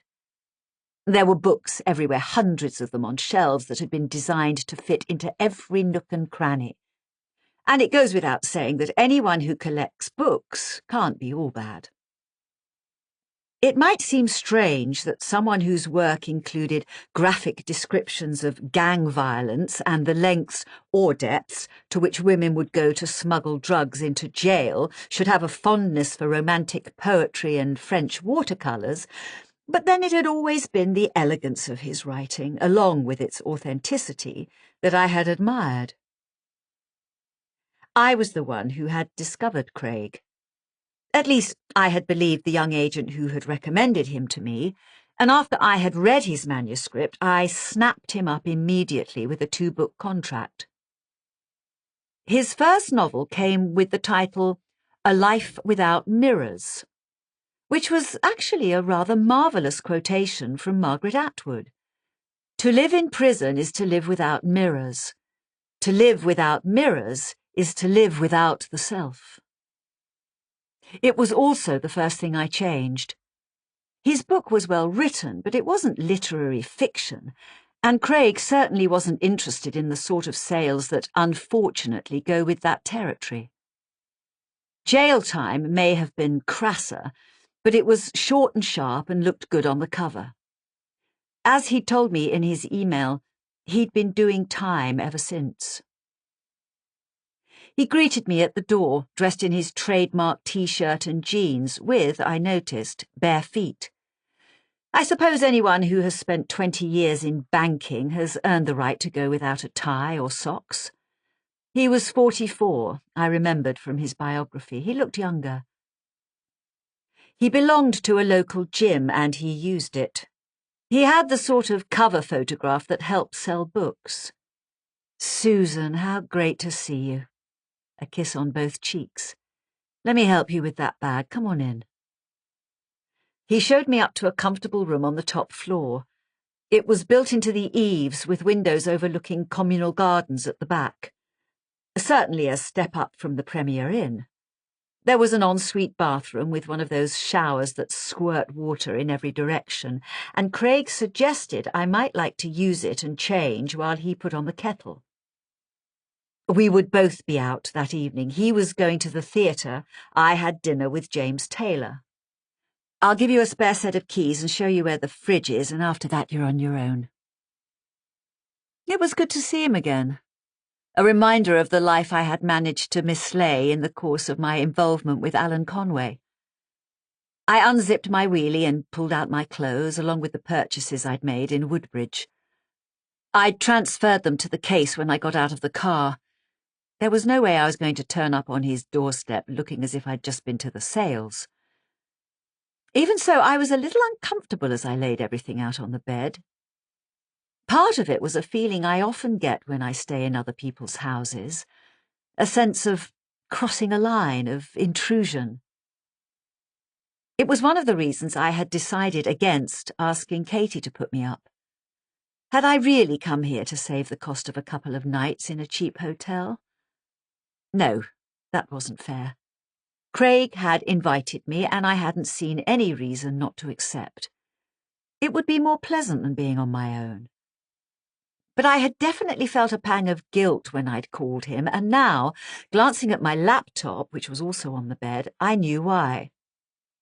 I was engaged to Andreas. We might have postponed the wedding, but we hadn't completely called it off.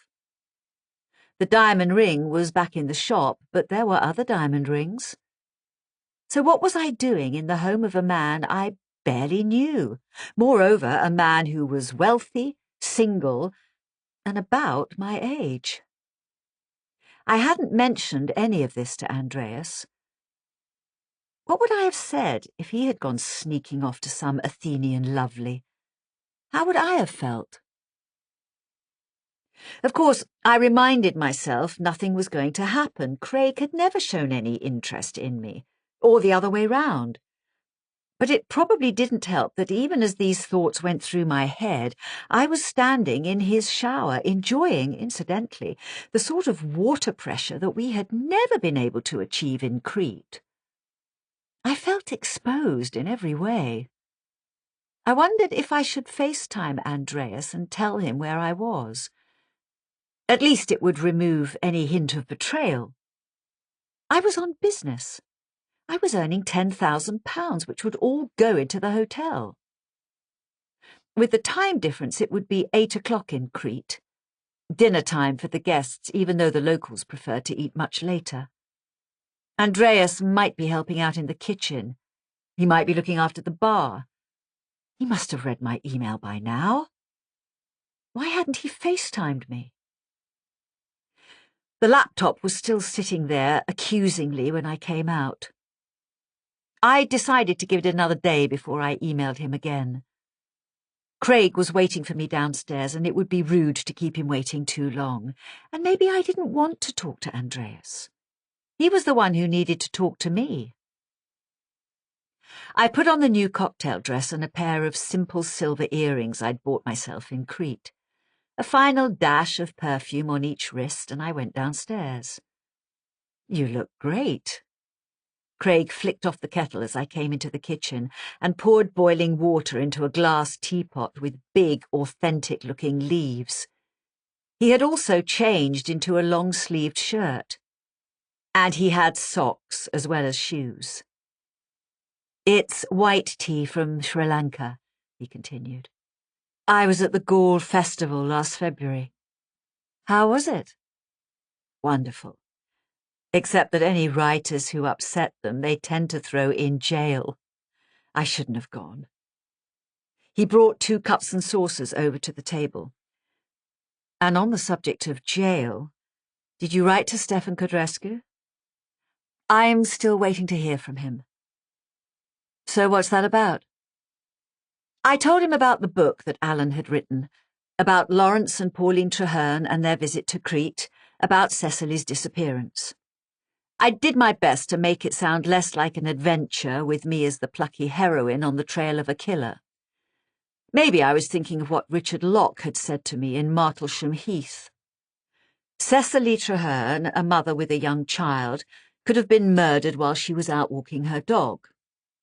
There was no doubt that Frank Paris had been beaten to death 8 years before.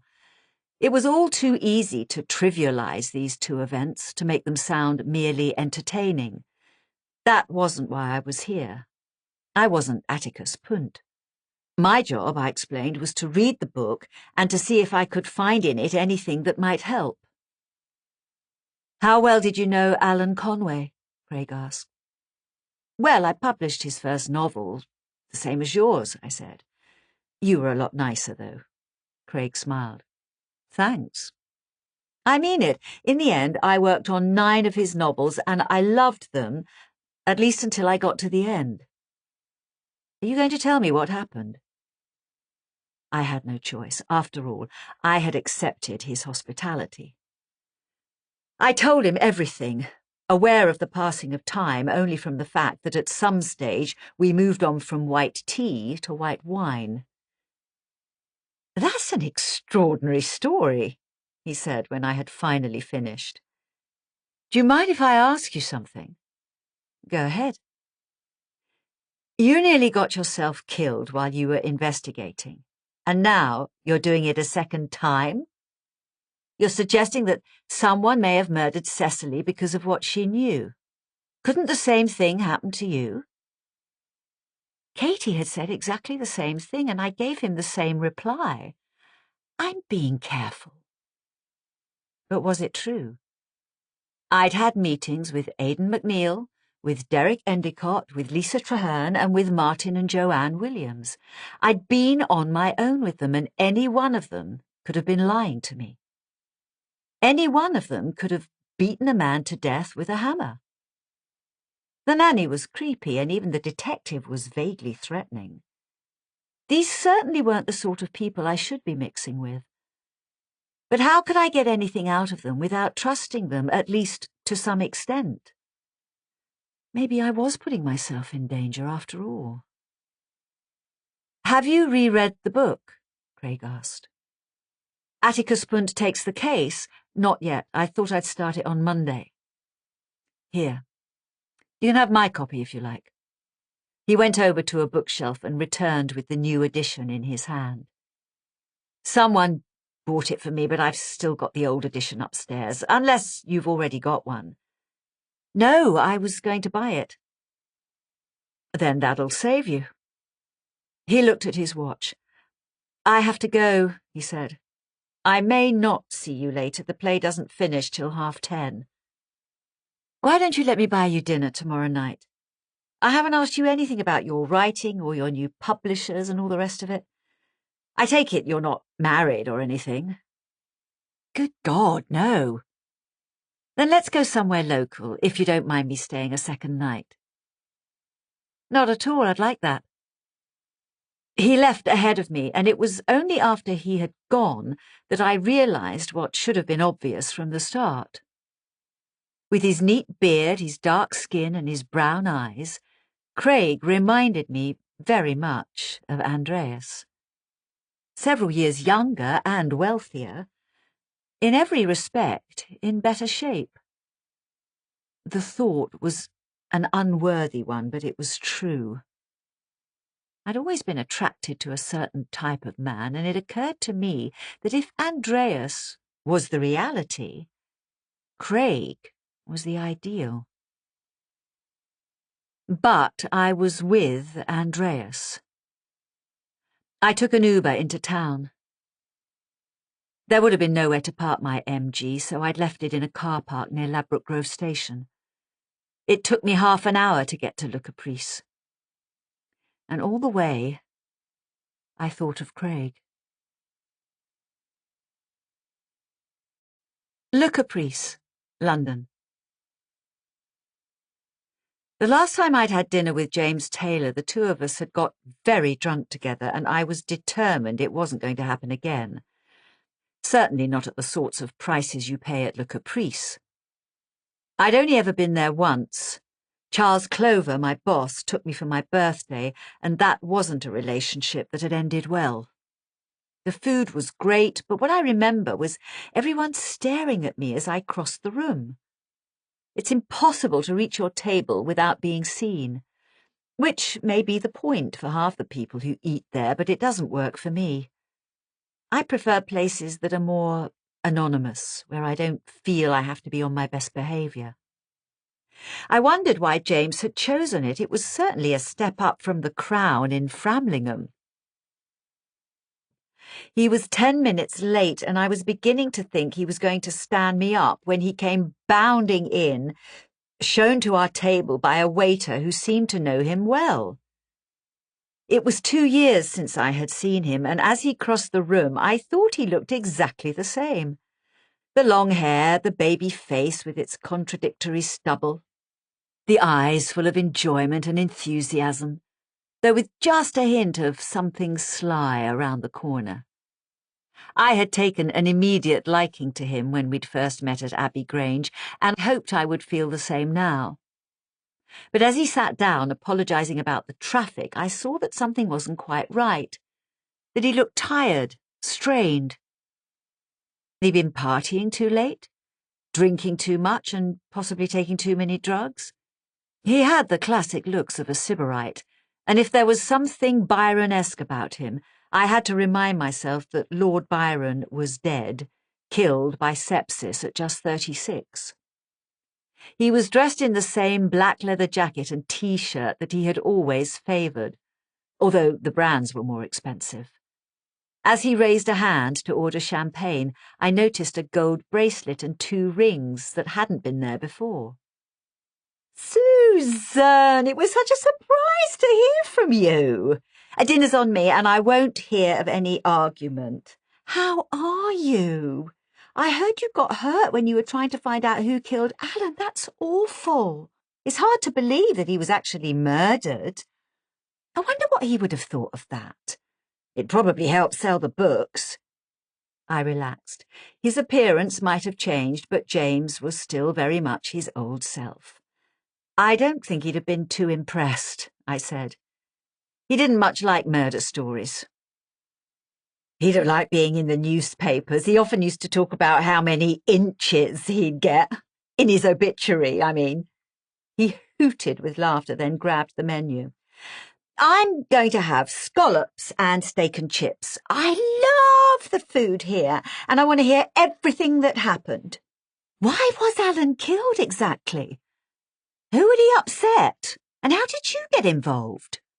I'll tell you everything, I said, thinking that I'd already gone through it all with Craig and was beginning to feel fed up with the whole thing. But first, I want to hear about you and how you've been getting on. Are you acting in anything? The last time we met, you said you were going back to drama school. I did apply to RADA and Central, but they weren't interested in me. I'm probably too old and debauched. Anyway, my heart isn't really in it, and I've got so much money now I don't need to work. Did you know that we sold Abbey Grange for 2 million quid? I don't know who'd pay that much to sit in a field in the middle of sodding Suffolk, but I'm not complaining. Alan's books are still selling and they keep sending me royalty checks. It's like winning the lottery, except it happens every 6 months. Alan Conway had been married.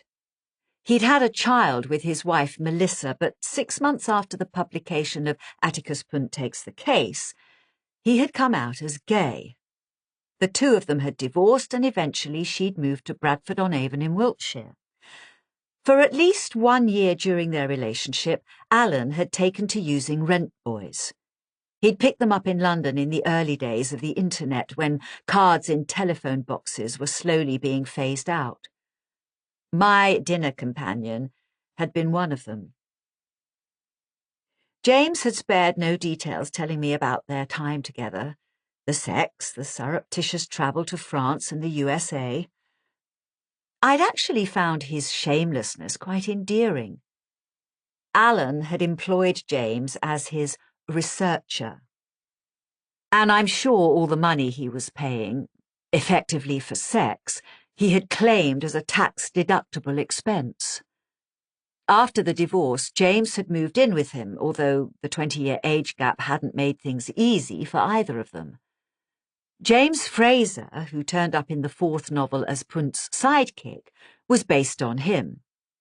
A slightly kinder portrait than the one Conway had inflicted on me. He had appeared in every book until the end. We ordered our food, the champagne arrived, and James told me about his new life in London. He had bought himself a flat in Kensington, which was where he had been living before. He travelled a lot. He'd had a series of affairs, but now he was in a serious relationship with an older man, a jewellery designer. He's a bit like Alan, really. It's funny how you always end up going back for more of the same. His partner, Ian, was encouraging him to settle down, to do something with his life, but he couldn't decide what. Did you know? They're making the TV series of the first Atticus Punt, he told me. When do they start shooting? They already have. They've got Sir Kenneth Branagh playing Atticus Punt, and I'm an executive producer. He beamed with pleasure. I'm not in the first book, but if they make all of them, someone will end up playing me. I've suggested Ben Whishaw. What do you think? After the first course, and the food was delicious, I reluctantly steered the conversation back to Alan Conway. It was, after all, the whole point of the meeting. That meant giving him a quick rundown of everything that had happened since Crete. He had read about Cecily Treherne's disappearance in the papers, but it hadn't made much of an impression on him. He was much more interested in Alan's involvement in the original murder, and when I told him the name of the victim, he took me completely by surprise. I knew Frank Paris, he said. How? How do you think, darling? He fucked me quite a few times, as I recall. The tables at Le Caprice are quite close together, and I noticed the couple eating next to us turn their heads. Where? In London. He had a flat in Shepherd's Market, not far from here, actually. I never liked having clients in my own space. I usually went to hotels, nice and anonymous. But Frank wasn't in the closet, far from it. He'd take you to restaurants and clubs and show you off to his friends before he took you home. Why did he use rent boys? Because he could. Frank had a taste for young boys and he could afford to pay for them. He wasn't into marriage and partners and all that. Or maybe he was, but he never admitted it. Anyway, he was quite kinky. It might not have been easy to find a partner who wanted to do the sorts of things he liked.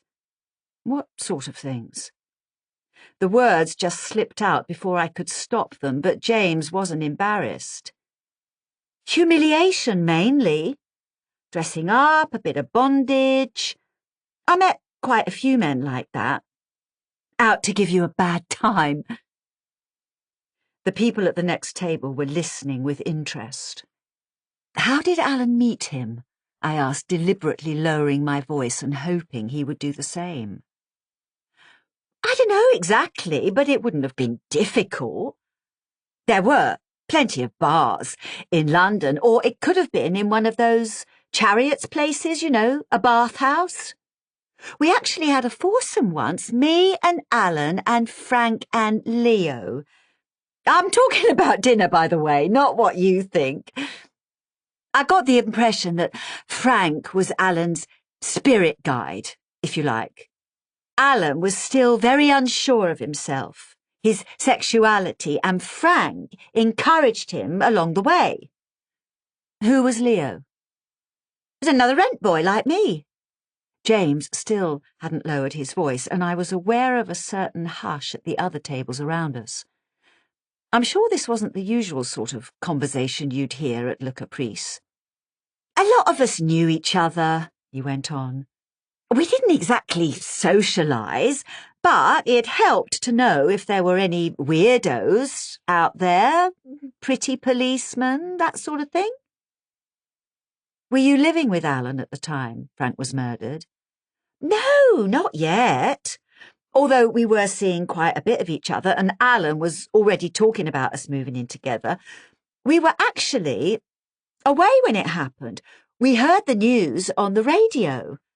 He thought back. I have to say, I was quite shocked. I mean, if Frank had been hammered to death in his London flat or in a back street in Soho, you wouldn't have blinked. He would have just gone with the territory, particularly with his predilections, but in a posh hotel in the middle of the country.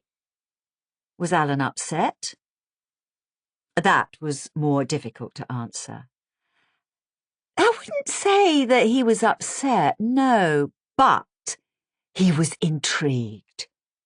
He was on a book tour in Europe. You probably remember. Alan hated touring. That was the funny thing about him. He hated the people who loved his books. We were in France and Holland and Germany, and after it was all over, he rented a villa in Tuscany for 3 weeks up in the hills. It was a beautiful place. So when did he hear about the death? I heard about it on the radio, and I told him. Anyway, he went round to the hotel almost as soon as we got back, not because he gave a toss about Frank Paris, but because he thought he might be able to use it in his next book. The second course came, steak for James, Dover sole for me. As I watched the waiter expertly slicing away with 2 knives, it occurred to me that in a way he and I were doing exactly the same thing, separating the flesh to find the bones underneath. The only difference was that he would discard them. I needed them to make sense of what had happened.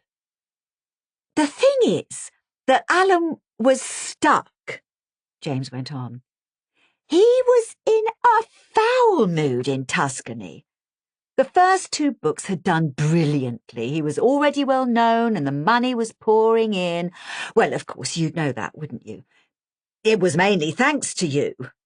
But the 3rd book wouldn't come. Not until he visited Branlow Hall. That's right. He actually took a room and stayed there a couple of nights, although there was hardly any need to, as he only lived 20 minutes away, and he was quite nervous he was going to run into Melissa. Why? I puzzled. I thought she'd moved to Bradford-on-Avon. No, that was later. After they split up and sold their house in Alford, she wanted to stay close for a while. I don't know why. Maybe she just needed time to work things out. So she rented a house that was actually right next to the hotel. In fact, there was a gate at the bottom of her garden and it led into the grounds. So Melissa had been on the scene too. I filed the information away for later. That never happened, thank goodness, James went on. You have to remember that she knew he was gay, but nobody else did. He hadn't come out yet, and he hadn't told anybody about me. Did you know about him? No, I only found out when I read about it in the newspapers. Well, that was Alan for you.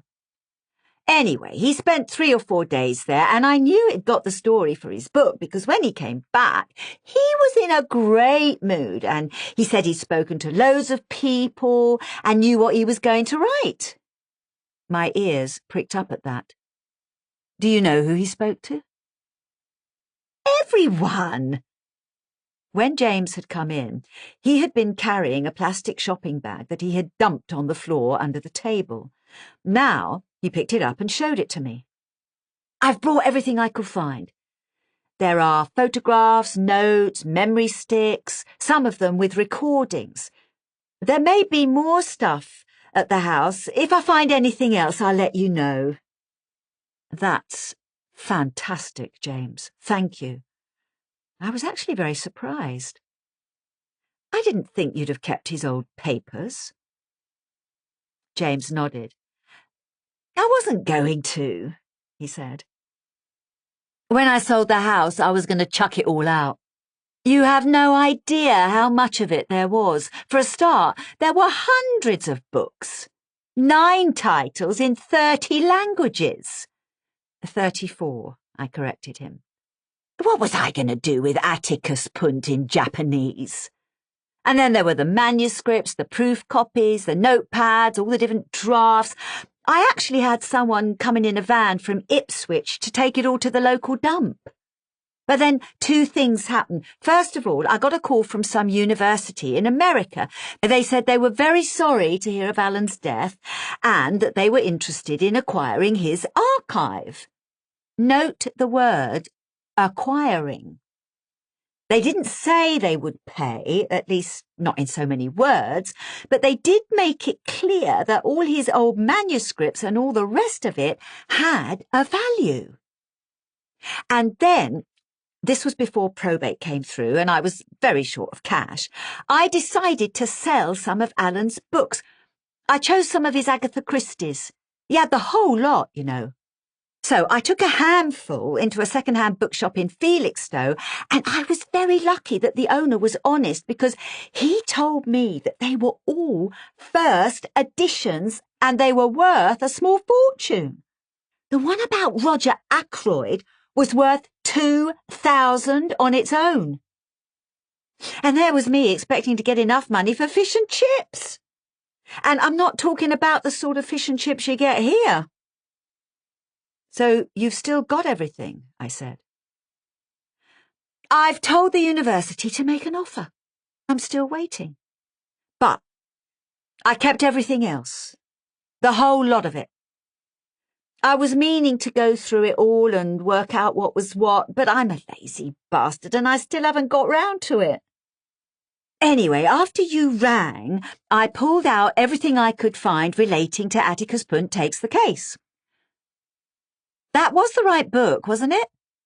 Yes. We were lucky that everything was labelled. Alan was like that. If anyone wrote anything about him in the newspapers, he'd cut it out and stuck it in a book. He was quite an expert on himself. He laughed gleefully. I'd like to have it all back, if you don't mind. You might be looking at my old age pension. It was hard to imagine James Taylor ever being old. Did he talk to you about the murder? Alan never talked to me about his books, even when he put me in them. But, like I say, he was in a much better mood when he came home. And I'll tell you one thing he did say. They've got the wrong man. He was quite smug about it. He was talking about Stefan Codrescu. I don't know who that is. He was the man who was arrested. Well, I think that's exactly what Alan meant. He actually knew the detective in charge of the investigation, and he was quite convinced he'd ballsed it all up. But he didn't tell you who the killer was. No. I'm sorry. You'd have thought if he really knew who murdered Frank Paris, he'd have said. Especially since Frank was his friend. James grimaced. That's not necessarily true. I was fond of Alan, but he could be a complete tosser. He was one of the most selfish men I've ever met. I don't think he gave a damn about Frank Paris or whoever killed him. He prodded his fork in my direction. Anyway, it's quite possible he didn't know. Do you? No, I admitted. But you'll find out, he smiled. I must say, Susan, it is funny the two of us here, together again, and the ghost of Alan still hovering over us. I wonder if he'll ever leave us alone. He picked up his glass. To Alan. We clinked glasses. But I didn't drink. Cecily Traherne. It was late when I got back to Ladbroke Grove, but there was no way I was going to sleep. I upended the plastic bag that James had given me and allowed the contents to spill out onto the bed. There was a full typescript of Atticus Punt Takes the Case, with annotations in the margins, the whole thing bound in a plastic cover, several notebooks, half a dozen photographs, some drawings, newspaper clippings about the murder at Branlow Hall, including the pieces from the East Anglian Daily Times I had already read, various computer printouts, and 3 memory sticks. Looking at this collection, I was quite certain that the answers I was looking for must be in front of me. Who had killed Frank Paris, and where was Cecily Traherne? This was evidence that even the police hadn't seen. But where was I to begin? The manuscript was, as far as I could see, a second draft, and it might have been of interest to a keen-eyed archivist. For example, the first sentence of the book originally read, "Torley on the Water was a tiny village that consisted of little more than a harbour and 2 narrow streets, surrounded by no fewer than 4 different stretches of water." Alan had circled 3 words, tiny, little, and narrow, and I would have done the same. There are just too many descriptions relating to smallness in one sentence. He then crossed out the whole paragraph and used it later on in the first chapter, opening it instead in the kitchen of Clarence Keep, or Clarence Court, as it was originally called. And so on. There was nothing here that would have been of any interest to the world at large, and it certainly had no relevance to the murder. The notebooks were similarly academic. I recognised Alan's neat, cramped handwriting, the pale blue ink that he favoured. There were dozens of pages filled with questions, ideas, crossings out, arrows. Algernon knows about Will. Blackmails him? Jason had one night stand with Nancy. £60. Knickers stolen from drawer. Some of the names would change, but most of these ideas would turn up in one form or another. He had drawn detailed floor plans of Branlow Hall, which he had used as the basis of the Moonflower Hotel in his book, simply lifting it up brick by brick and depositing it in Devon. As with all of his books, the village where the crime takes place does not really exist. But looking at the maps, he seemed to have imagined it somewhere just down the coast from Appledore. The computer printouts mainly came from the writer's best friend, Wikipedia, and included articles about famous diamonds, cinemas in the UK, the growth of Saint-Tropez, the Homicide Act of the 21st of March 1957, and other plot strands that I recognised from the novel. One of the memory sticks contained images of the people he had met. I recognised Lawrence and Pauline Traherne, Lisa and Cecily, Aidan McNeil and Derek. Another picture showed a short, stocky woman with cropped hair and narrow eyes, wearing a black dress and a white apron. I assumed this must be Natasha Mulk, the Estonian maid who had found the body. Another man, possibly Lionel Corby, had been snapped posing outside the spa. There were also pictures of the building, room 12, the stable block, the bar, the lawn where the wedding had taken place. It gave me an uneasy feeling to recognise that, from the very start, I had been following in his footsteps. James had added one old-fashioned photograph actually printed on paper, and it caught my eye at once because Alan was in it. He was sitting between two people in what looked like an expensive restaurant, possibly in London. A very much younger James was on one side. A man with curly grey hair and a deep suntan, dressed in a velvet jacket, was on the other. This had to be Frank Paris.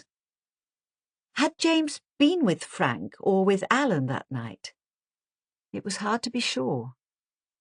The three of them were close together, smiling.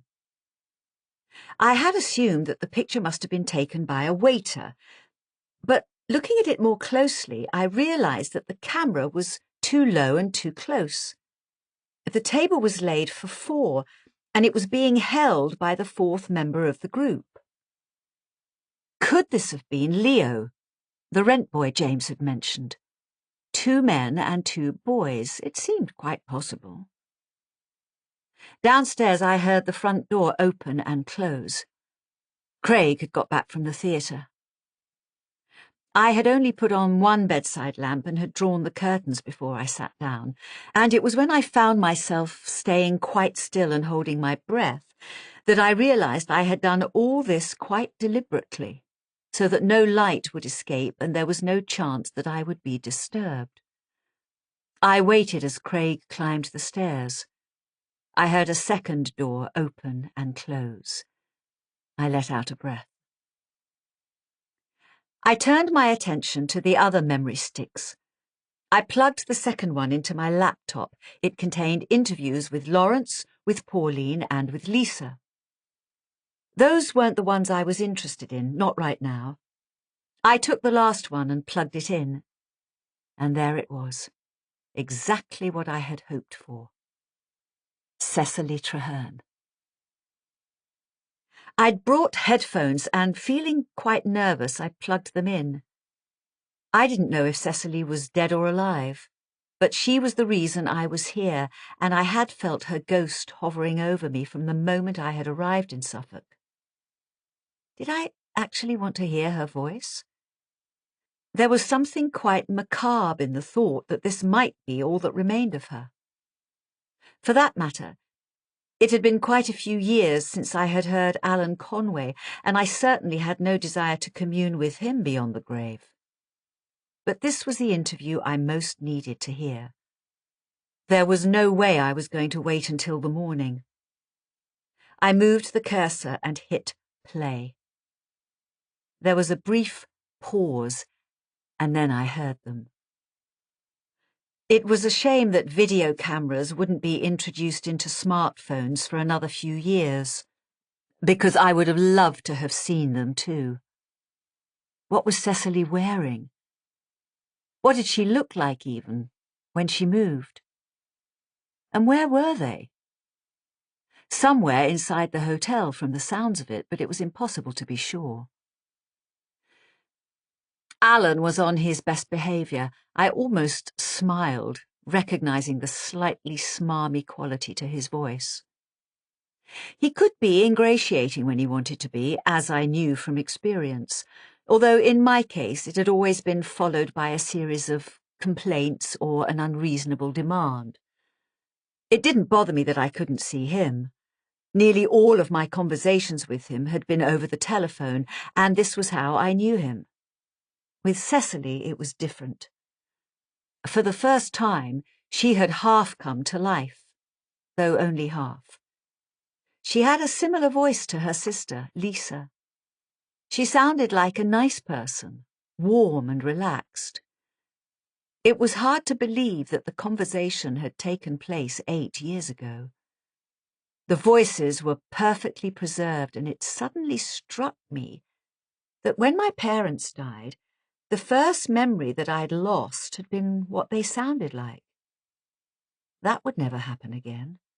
Modern technology has changed the nature of death. Alan. Hello, Mrs. McNeil. Thank you for talking to me. Cecily. I'm still not used to being called that. Please call me Cecily.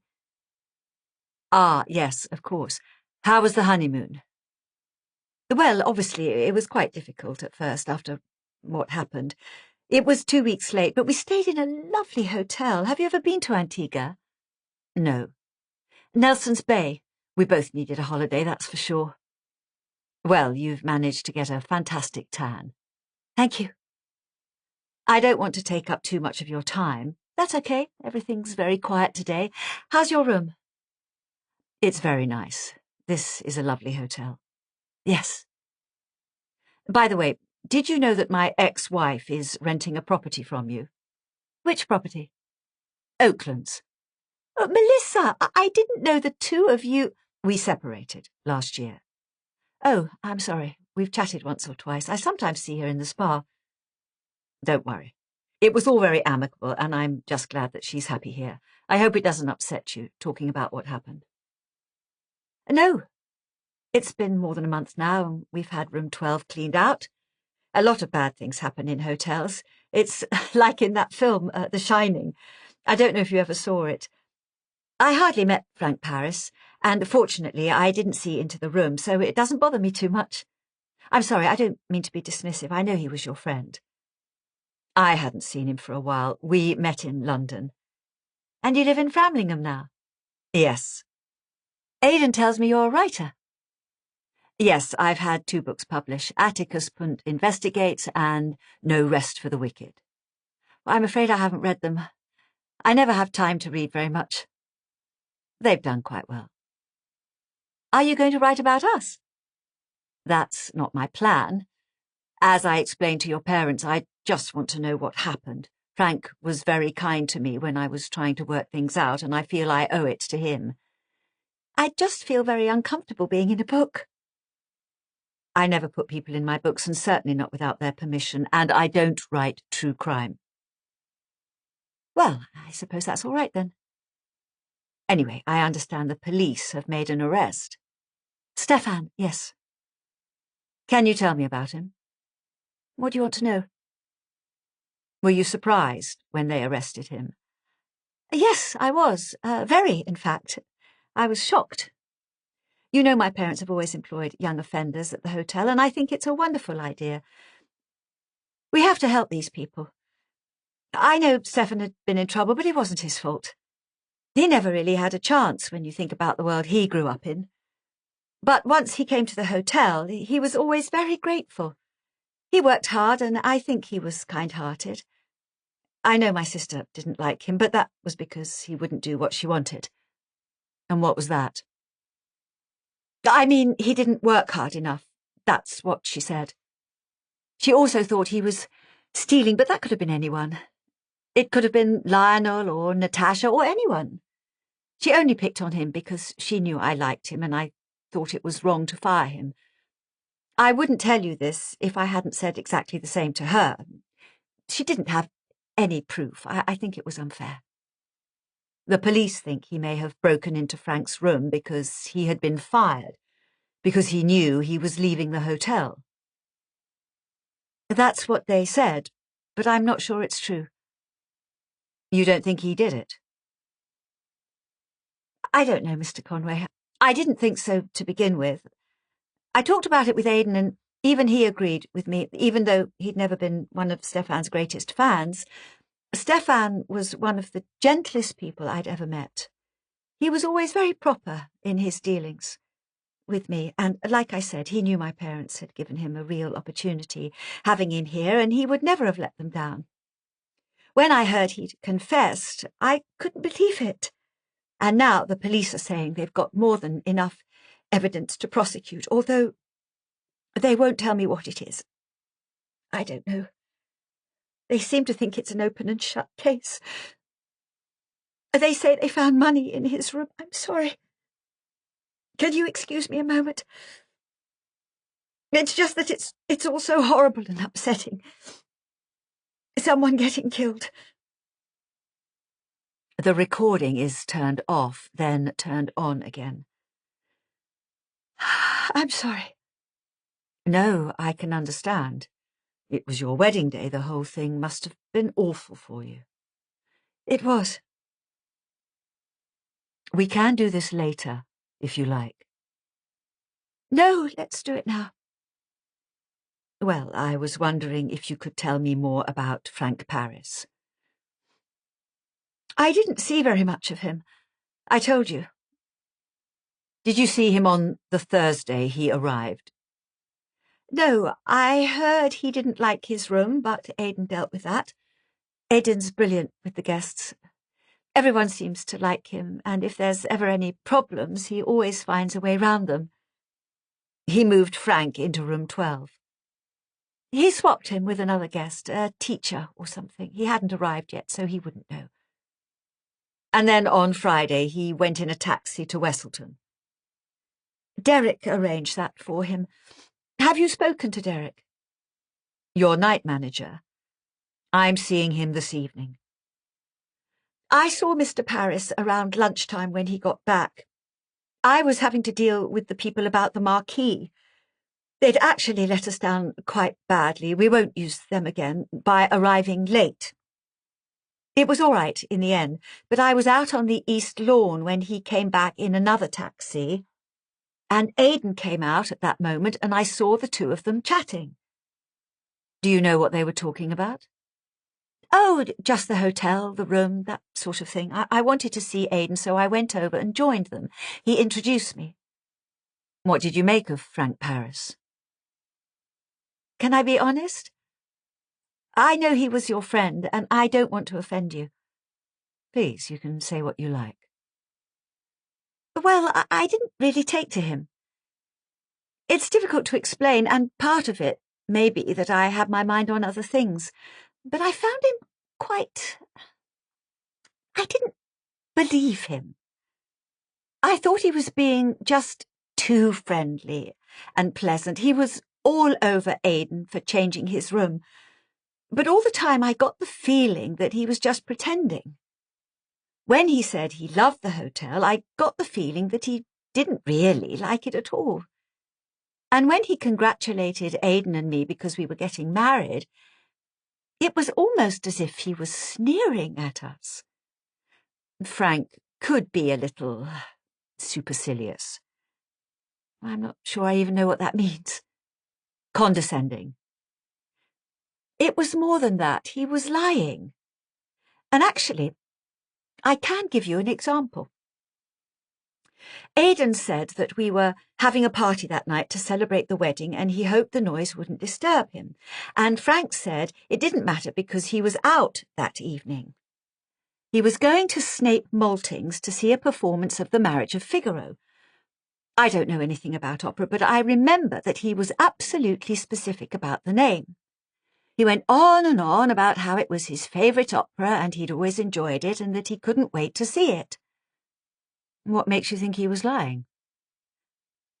I know he was lying because I happened to go to Snape Maltings a couple of days later. They had a market, and I saw a list of all the events, and The Marriage of Figaro wasn't on it. They had a youth orchestra playing Benjamin Britten that Friday night. Why do you think he would make up something like that? Because of what I just told you. He was sneering at us. It still seems quite a strange thing to do. I don't think there was any reason for it. I just think he enjoyed being superior. Maybe it was because he was gay and we were straight. Is that a bad thing to say? He'd lived in London and we were stuck out in the country. He was the guest and we were just the staff. I don't know. When he said goodbye to us, he had this weird handshake. He sort of took Aidan's hand in both of his, like he was the president or something, and didn't want to let him go. And then he gave me a kiss, which I didn't think was at all appropriate. And at the same time, he had his hand very low on my back. I don't know why I'm telling you all this. All I'm saying is he was playing with us. I only met him for a few minutes, and you knew him a lot better than me, but I didn't think he was a nice man. I'm sorry, but that's the truth. Did you see him again? No, I had the party on Friday night. I didn't even think about him. The hotel was full anyway, so there were plenty of other guests to worry about. I went to bed early with a sleeping pill, and of course the next day was my wedding. Did you see Stefan Codrescu at the party? Yes, he was there. How was he? Well, obviously Lisa had just fired him, so he wasn't very happy. In fact, he hardly said anything. Aidan said he'd had too much to drink. He left quite early. I think Lionel took him back to his room. But a few hours later, he was up again. According to the police, that's when he went back into the hotel, into room 12. That's what they said. Derek saw him. He might have been wrong. You think so? I don't know. I can't talk to you about all that. Actually, if you haven't got any other questions, I think I've told you everything I know. You've been very helpful, Cecily, and that is a great tan. How are you enjoying married life? Well, it's early days, but we had a wonderful time in Antigua, and now I'm glad to be back. We're very happy in Branlow Cottage, and I just want to put everything behind us and get on with it. Thank you very much. Oh, thank you. The recording ended, and there was something quite oppressive about the silence that followed. It reminded me that she was still missing after 10 days, and I wondered if anyone would ever hear that voice again. There was another interview on my memory stick. Aidan had told me that he had met Alan briefly. I had to play it a couple of times before I realised that this must have been before Alan spoke to Cecily. The two men were introduced by Pauline Traherne, and Alan was already recording. Pauline. I'm sorry, I don't really want to be recorded. Alan. It's just for my private use, easier than taking notes. Even so, I don't feel comfortable about what happened. You're sure you're not going to write about it? No, my new book doesn't even take place in Suffolk. Do you have a title for it? Not yet. Aidan arrives. This is Aidan McNeill, my son-in-law. We've already met, I think. Yes, I was in reception when you arrived. I helped you change rooms. I hope you're more comfortable now. It's fine, thank you very much. Excuse me, are you recording this? Yes, I am. Do you mind? As a matter of fact, I do. Mr. Conway is asking questions about the murder. Well, I'd prefer not to talk about it. I'm sorry. Forgive me, Mr. Conway. My whole job here is to look after the interests of the hotel. This business with Stefan Codrescu has been nothing but trouble for us, and I really don't think we need any more publicity. I'm not going to share these tapes with anyone. Even so. We told the police everything that happened that day. We didn't hide anything. And if you're going to suggest that the hotel was in some way responsible, that isn't my intention. We can't be sure of that. Aidan! I'm sorry, Pauline. I already told Lawrence that I think this is a bad idea. I'm sure Mr. Conway is a very respected writer. Please, call me Alan. I'm not playing this game. I'm sorry, do you mind turning that off? If you insist. I do. And that was the end of it. It was obvious that Aidan had disliked Alan Conway from the moment they met, and I could understand that. Should I read something into the fact that he had refused to be interviewed? No. As Aidan had clearly said, he was only doing his job. It was after midnight and I had an early start, but the last thing I did before I went to bed was go to Apple Music and download The Marriage of Figaro. I would listen to it the next day. Lionel Corby. Breakfast. I was tired the next morning. I hadn't slept well and I left the house at first light before Craig had even got up. I had to cross the whole of London for my 7 a.m. meeting with Lionel Corby, the spa manager who had been working at Branlow Hall at the time of the murder, and I sat bleary-eyed on the tube for what felt like an eternity, glancing through a free newspaper that only had enough material for 2 or 3 stops. My first impression of Lionel Corby wasn't a very favourable one. He came weaving through the traffic on one of those very expensive bikes with ultra-thin wheels, wearing lycra that stopped halfway down his thigh and which had clearly been designed to show off his perfect musculature and, for that matter, his well-formed genitalia. I like to think the best of people, a trait not entirely helpful when investigating a murder, perhaps, but there was something about him that instantly struck me as, well, cocky. Yes, he worked in a gym. He had to advertise his physique.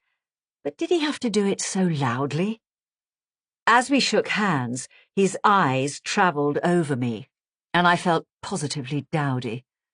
By contrast, he crooned over the bicycle as he chained it to the rack. "So, Susan, are you going to have some breakfast?" He had one of those exaggerated sing-song Australian accents. "They've got a decent cafe and I'll get a discount." We went inside. Virgin Active occupied a concrete bunker on a busy main road. Curiously, Atticus Punt had lived in a flat just round the corner, which is to say, Alan Conway had used the building as his inspiration. The cafe had only just opened, and there was no one else there. The air conditioning had already turned it into a refrigerator. Lionel ordered himself a power drink of some sort, any number of health-giving fruits and vegetables compounded into an unappealing green slime. I noticed that he had pulled on a knitted beanie as he sat down. He had luxurious hair, but it was thinning on top and he was probably self-conscious. I was longing for scrambled eggs, but the nearest they had was poached eggs on smashed avocado with sourdough toast, none of which had the slightest appeal. I settled for a cappuccino. We took a table by the window. "I'm afraid I've only got half an hour," Lionel said. "It's very kind of you to see me." "Not at all, Sue. It's so awful about Sis." He sounded almost too genuine to be genuine. "Is there any news?" "I'm afraid not." "That's terrible. And how are you involved in all this? Are you a friend of the family?" "Not exactly. Lawrence Traherne asked me to help." I didn't want to go into all that again, and Lionel had already said we only had half an hour, so I moved on swiftly, explaining how Cecily's disappearance might be connected to Frank Paris's murder 8 years before. "Frank Paris!" He let out a low whistle. "When I got your text, I wondered how I could help. I haven't been back to Brownlow Hall since I left. I'll be straight up with you, Sue. I couldn't stand the place. I was glad to get out. But you were there for quite a while, Lionel. 4 years. He smiled at that. You've done your homework. Actually, it was 3 years and 9 months.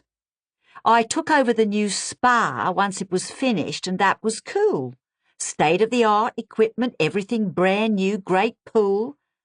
I had some decent clients too, especially the ones from outside. But the pay was lousy, and although I was doing personal training, the Trehernes only paid me 25% of the fee. They were shit employers. And let me tell you, sometimes the whole place was more like a madhouse than a smart hotel. Stefan was okay, and I got on with some of the kitchen staff, but I couldn't stand the rest of them. I don't suppose you had a client called Melissa Conway? I don't know why I asked about her. It had come as a surprise to me when James had mentioned she was living in Woodbridge, and on the memory stick, Cecily had said she used the spa. Melissa! Yes! There was a lady called Melissa. She was in all the time. But her name was Melissa Johnson, I think. She rented a house on the estate. That was her, but she had gone back to her maiden name. Why do you want to know about her? Lionel asked. She was married to Alan Conway, I said. Oh, I get it. Well, since you mention it, she actually came in on the Wednesday or the Thursday evening before it happened. I remember because she was in a foul mood. No fun at all. Do you know what had upset her? He shrugged. No idea. So how did you end up at Brownlow Hall? I asked. How did you get the job? Yeah, well, I didn't know what I was walking into. I came to London from Perth about 11 years ago. That's Perth, Australia, of course. My mother was English. I rented a room in Earl's Court and got a job as a personal trainer. I was only 20, but I'd done a CEC course at a uni in Perth, and I was lucky. I landed on my feet. I had a few private clients, and they recommended me to others. Even so, London's an expensive place, and I had a devil of a job keeping my head above water. You have no idea the sort of stuff I got up to. Then I was training this guy, and he mentioned he'd just got back from Brownlow Hall and they were looking for someone to run their spa. It seemed a good way to earn some cash, so I went for an interview and I got it. Who was the client who recommended you? I asked. I don't remember. Were all your clients men? No. They were split about 50-50. Why do you ask? No reason. Go on. Why were the Trehernes such bad employers, apart from the pay? Well, the pay was the main thing, but they really made me put in the hours. 10 hours a day, 6 days a week. I'm not even sure that's legal, is it? And there were no perks. Everything you ate in the hotel you had to pay for, and although the food was cheap, they gave you 0 discount in the bar. You weren't even allowed to go in if there were any guests there. And the thing they were doing with crims. The youth offender program, they called it, but that wasn't what it was about. It was the pits. They were paying Stefan way under the minimum wage, and he was on call literally 24 hours a day. He was meant to be general maintenance, but they had him doing all the shit jobs, including the toilets, the gutters on the roof, the trash, you name it. He got really sick once, and they didn't even want to give him the day off. They had him over a barrel, you see. If he complained, they could throw him out. He was Romanian. He had a prison record. He wasn't going to get another job, and certainly not without a reference from them. They knew that. They were bastards. And then there was Lisa Traherne. He shook his head in admiration. The older daughter, she was a real piece of work. She accused him of stealing. She knew he wasn't a thief. That was Natasha. The maid? Yes, everyone knew that. She was shameless. Shake hands and check you're still wearing your watch. But Lisa was playing the same power game as her dad. She wanted Stefan. Wanted him? How? How do you think? Lionel looked at me disdainfully. Lisa had the hots for him. A nice hunk of 22-year-old Eastern European flesh. She couldn't keep her eyes off him. Could I trust what Lionel was telling me? According to him, Melissa was angry, Lawrence was crooked, Stefan was exploited, and Lisa was rapacious. He didn't have a good word to say about anyone. And yet I thought back to the meeting I'd had with Lisa in the dining room at Branlow Hall. She'd been fairly vengeful herself. Hiring Stefan Codrescu was a mistake from the very start. I said so at the time, although nobody listened to me. And what was it her father had said? You liked him to start with. You spent lots of time with him. I'd made a note of the contradiction. Perhaps Lionel had just explained it. For what it's worth, Lisa tried it on with me as well, he continued. She was always in and out of the spa, and I'm telling you, mate, the sort of workout she wanted didn't involve anything I'd been taught in Perth. Did she have a relationship with Stefan? Even as I asked the question, I thought it was unlikely. Surely, if they had been sleeping together, it would have come out at the trial. Lionel shook his head. I wouldn't call it a relationship. Stefan didn't fancy her any more than I did. He pointed at his mouth. You know, she had that scar, and even without it, she wasn't exactly Miranda Kerr. But they were having sex, if that's what you mean. The poor bugger couldn't say no to her. After all, she was more or less running the hotel. She had complete power over him. Did he talk to you about it? No, he never talked about that sort of stuff. But he was always miserable when she was around, and one time I actually saw them together. Another couple of people had come into the cafe. Lionel leaned forward conspiratorially. It happened about 2 or 3 weeks before the murder, he said. I'd finished in the spa, and I was doing a quick run around the grounds. It was a warm night.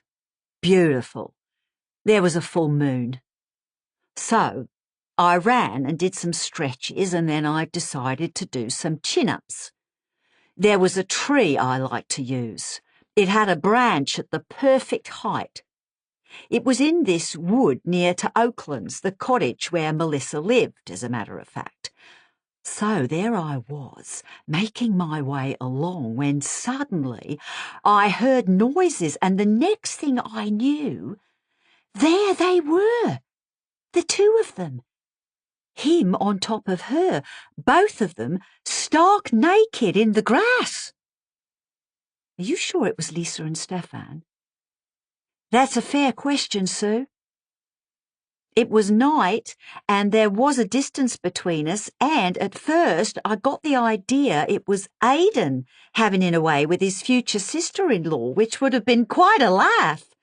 But I'd worked out with Aidan, and he's got this big tattoo on his shoulder.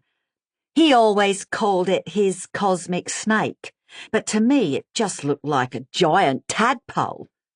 He laughed. Whoever the guy was out there, it wasn't Aidan.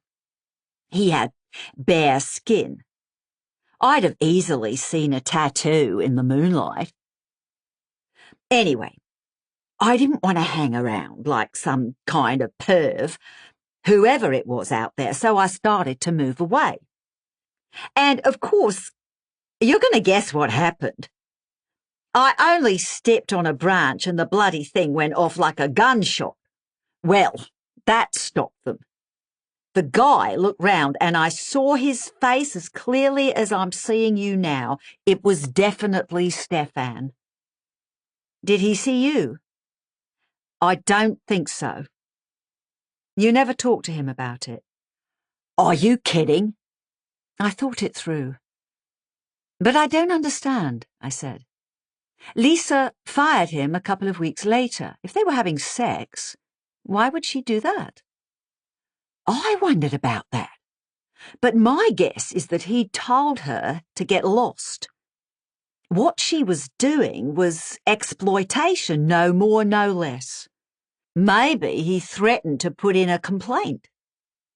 I still hadn't heard from Stefan Codrescu, and I wondered how long it would take for my letter to reach him in jail. There was still the question of whether he would agree to see me, but it was critical that the two of us should meet. I needed to know everything that had happened between him and Lisa Traherne. She wasn't going to say anything. Only he could tell me the truth. You were with him on the Friday night, I said. He got drunk at the party. That's right. Lionel glanced at the clock on the wall. We had been talking for 20 minutes of our allotted half-hour. He drained his protein shake, leaving a green half-moon on his upper lip. That wasn't like Stefan. He could usually hold his liquor. But of course he'd just been fired, so maybe he was drowning his sorrows. You took him back to his room? That would have been about 10 o'clock.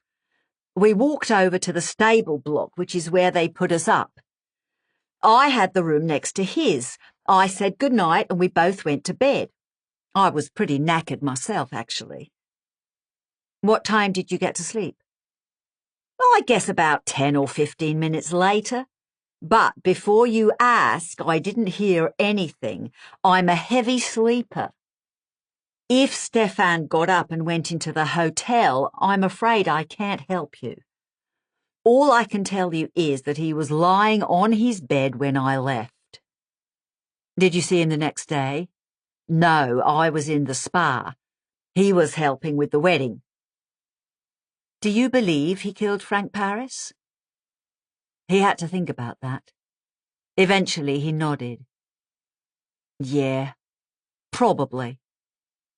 I mean, the police found plenty of evidence, and I know he was broke.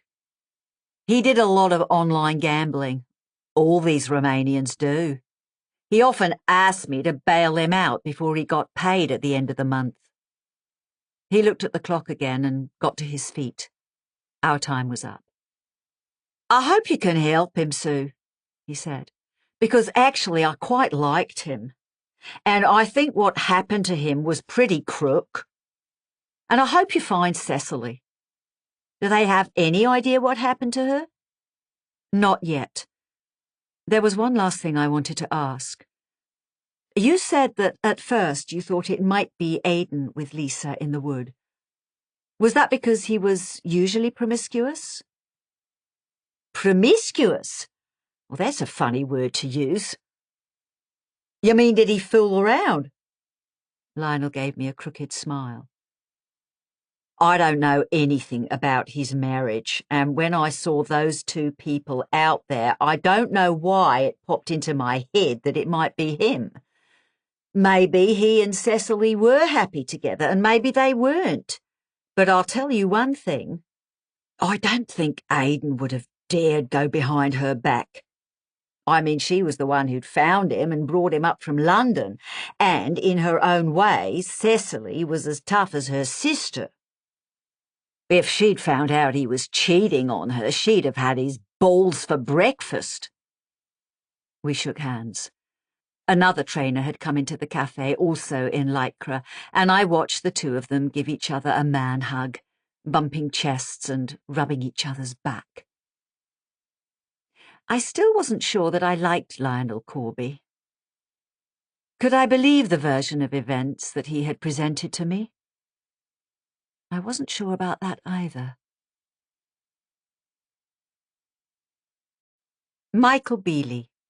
Lunch. Michael J. Beeley was a busy man. His PA had rung to say that drinks at Soho House would no longer work, but could I meet him for lunch at 12:30? Lunch turned out to be a sandwich and a cup of coffee at a Pret just around the corner from his flat on the King's Road, but that was fine by me. I wasn't sure if Michael would have had enough conversation for a two-course meal. He had always been a man of few words, despite having published millions of them. The J on his business card was important to him, by the way. It was said that he had known both Arthur C. Clarke and Philip K. Dick, and had adapted his own name as a sort of tribute to them both. He was well known as an expert on their work, and had written long articles that had been published in Constellations, which he had also edited at Gollancz, and Strange Horizons. He was already there when I arrived, scrolling through a typescript on his iPad. There was something mole-like about the way he worked, hunched forward as if he was trying to burrow his way into the screen. I had to remind myself that he was about the same age as me. His grey hair, glasses, and old-fashioned suit added an extra 10 years, which he seemed to embrace. There are some men who are never really young, who don't even want to be. "Oh, hello, Susan." He didn't get up. He wasn't the kissing sort, not even a peck on the cheek. But he did at least fold the cover over his iPad and smile at me, blinking in the sun. He already had a coffee and a Bakewell tart, which was sitting on the paper bag that it had come in. "What can I get you?" he asked. "Actually, I'm all right, thank you." I had glanced at the rather depressing muffins and pastries on offer and hadn't been tempted. Anyway, I wanted to get this over with. "Well, do help yourself to a piece of this." He pushed the tart towards me. "It's quite good." That clipped speech, I remembered it so well. He was like an actor in one of those plays from between the wars where everyone talks for a long time but very little happens. "How are you?" he asked. "I'm very well, thank you." "And in Greece, I understand." "Crete, actually." "I've never been to Crete." "You should, it's beautiful." Even on a Sunday, the traffic trundled past on the King's Road, and I could smell dust and petrol in the air. "So how are things?" I asked, snatching at the question to fill the silence. He sighed and blinked several times. "Well, you know, it's been one of those years." It always was where Michael was concerned. He'd turned gloom into an art form. "I was pleased to see you picked up the Atticus Punt series." I was determined to be positive. "And you kept my old covers. Somebody gave me a copy the other day. I thought it looked great." It seemed both pointless and uneconomical to rejacket them. "Are they selling well?" They were. I waited for him to explain what he meant, but he just sat there sipping whatever it was in his paper cup. "So, what happened?" I asked eventually. "Well, it was that business with David Boyd." I vaguely knew the name, but couldn't place it. "Who is David Boyd?" "The writer." There was another silence. Then, hesitantly, Michael continued. "I actually brought him into the company, so in a way, I suppose it was my fault. I bought his first book at Frankfurt. A three-way auction. But we were lucky. One publisher dropped out and the second wasn't over-enthusiastic, so we got it at a good price. We published the first book 18 months ago and the second last January." "Science fiction?" Not exactly cybercrime. Very well researched. Quite well written. It's actually quite terrifying stuff. Big business, fraud, politics, the Chinese. Disappointing sales, though. I don't know what went wrong, but the first book underperformed and the second book was actually much weaker. At the same time, we had an aggressive agent, Ross Simmons, at Curtis Brown, trying to tie us down to a new deal. So we took a decision and let him go. Sad, but there you are. These things happen. Was that the end of the story? What did happen? I asked. Well, he took umbrage. Not the agent, the writer. He felt we'd let him down, gone back on our word. It was all very unpleasant. But the worst of it was that he— actually, you're not going to believe this, but it seems that he hacked into the Healy Hutchinson Centre to get his revenge. A whole series of terrifying possibilities opened up before my eyes. I had read about Healy Hutchinson in the bookseller, a brand new state-of-the-art distribution centre near Didcot in Oxfordshire. 250,000 square feet, robot technology, 60 million books shipped every year. It had been a nightmare, Michael explained. It was absolute chaos. We had the wrong titles being sent to the wrong bookstores, orders getting ignored. We had one customer who received 30 copies of the same Harlan Coben, one a day for a whole month. Other books just disappeared. If you tried to find them, it was as if they had never been written. That included the reissues of Atticus Punt. He realized that he had managed several sentences in one go and stopped himself. Very annoying. How long did this go on for? I asked. It's still going on. We've got people in there now sorting it out. The last 2 months were the worst. God knows what it's going to do to our sales and operating profit for this quarter. I'm very sorry, I said. Have you gone to the police? The police were involved, yes. I really can't say any more than that. We've managed to keep it out of the press. I shouldn't really even be talking to you about it. Why was he talking to me about it? I guessed. I suppose this isn't a very good time to be approaching you, I said. I mean, for a job. I'd love to help you, Susan. I think you did a very good job with the Punt novels, and I understand Alan Conway wasn't an easy man to work with. You don't know the half of it.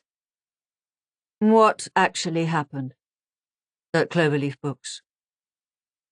It wasn't my fault, Michael. I'm sure it wasn't. He broke off a piece of Bakewell tart. But of course, there were rumours. The rumours weren't true.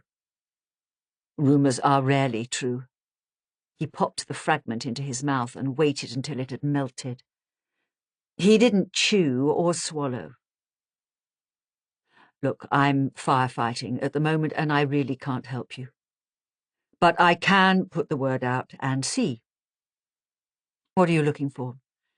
Publisher? Editorial director? I'll take anything. How about freelance? Project by project? Yes, that might work. There might be something. Or there might not. That was it. Are you sure you won't have a coffee? He asked. No, thank you, Michael. He didn't dismiss me quite yet. To have done so would have been a humiliation. We talked for another 10 minutes about the business, about the collapse of Cloverleaf, about Crete. He finished his coffee and his pastry, and then we parted company without shaking hands because he had icing sugar on his fingers. So much for the Ralph Lauren jacket. The meeting had been a complete waste of time. Craig Andrews. Dinner. It was my third meal of the day, and I still hadn't eaten. This time, however, I was going to make up for it. Craig had taken me to an old-fashioned trattoria in Notting Hill, one of those places where the waiters wear black and white and the pepper grinders are about 6 inches too long. The pasta was homemade, the wine rough and reasonably priced, and the tables were a little too close together. It was exactly the sort of restaurant I liked. "So what do you think?" he asked as we tucked into very good bruschetta with ripe tomatoes and thick leaves of fresh basil. "The food, the restaurant? The crime. Do you think they'll find Cecily Traherne?" I shook my head. If she was going to turn up, I think she'd have done so by now. "So she's dead?" "Yes." I thought for a moment. I hated writing her off like that. Probably. "Do you have any idea who killed her?" "It's complicated, Craig." I tried to collect my thoughts. Let's start with the call that Cecily made to her parents, and let's assume that someone overheard her talking. I thought at first that she had telephoned from Branlow Cottage, in which case it could only have been Aidan or Eloise, the nanny. But actually, she made the call from her office in the hotel, and that widens the field. "How do you know?" "Because Derek, the night manager, was there and told me. I knew something was wrong when she made that phone call. She was so upset." That was what he said. "So he overheard her?" "Yes, but Lisa Traherne had the office next door, and she might have too. It could have been one of the guests. It could have been someone walking past the window outside." I sighed. "Here's the problem. If you accept that Cecily had to be silenced because she knew something about the death of Frank Paris, then it follows that whoever killed her killed him. But as far as I can tell, none of the people I've mentioned had ever met Frank before. Not Derek, not Aidan, not Lisa. None of them had any motive." "Could they have killed Cecily to protect someone else?" "I suppose so, but who? Frank Paris had been in Australia. He turned up by chance on the weekend of the wedding, and he had no connection whatsoever with Branlow Hall, except that he had booked himself in for 3 days. I drank some of the wine, which had rather pleasingly arrived at the table tucked into a straw basket. Funnily enough, I have found 2 people who had a proper motive for killing him, and they've lied to me. But the trouble is they live outside the hotel, and I can't see any way that they could have overheard Cecily making her telephone call. I thought about it. Unless they happened to be there for a drink. Who were they? Joanne and Martin Williams, sister and brother-in-law of the deceased. They live in Westleton, and Frank had a half share in their house. That was the reason he was in Suffolk. He was going to force them to sell it. How do you know they lied? It was a small thing, really. It was Aidan who had first mentioned it. The marquee for the wedding had arrived late. It hadn't come to the hotel until Friday lunchtime. When Martin Williams was talking about his brother-in-law, he had said that Frank had complained about the wedding, and in particular about the marquee, which spoiled the view of the garden. But he had also told me that Frank had come to the house early after breakfast. So, putting 2 and 2 together, Frank couldn't possibly have seen the marquee. On the other hand, Martin most certainly had. He must have gone to Branlow House sometime after Friday afternoon. Why?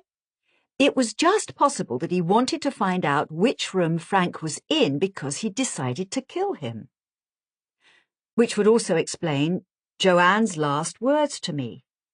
"Piss off and leave us alone."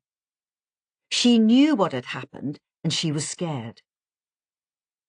I told Craig all this, and he smiled.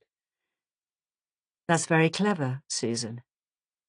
Do you think this guy, Martin Williams, had it in him to kill his brother-in-law? Well, as I say, he was the only one with any motive, unless... I hadn't meant to put my thoughts into words, but Craig was fascinated by the whole story, and I knew I had to go on. Well, it's a crazy idea, but it has occurred to me that Frank might not have been the target. Meaning? First of all, he changed rooms. He was originally in room 16, but apparently it was too modern for him, so they put him in room 12. Who went into room 16? A retired headmaster called George Saunders. He taught at a local school, Broomswell Grove. But suppose someone didn't know that.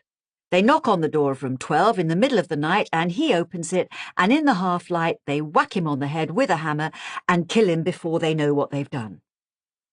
Would he have opened the door in the middle of the night? That's a good point. But I've had another thought. Suppose this wasn't about Frank Paris or George Saunders or any of the guests.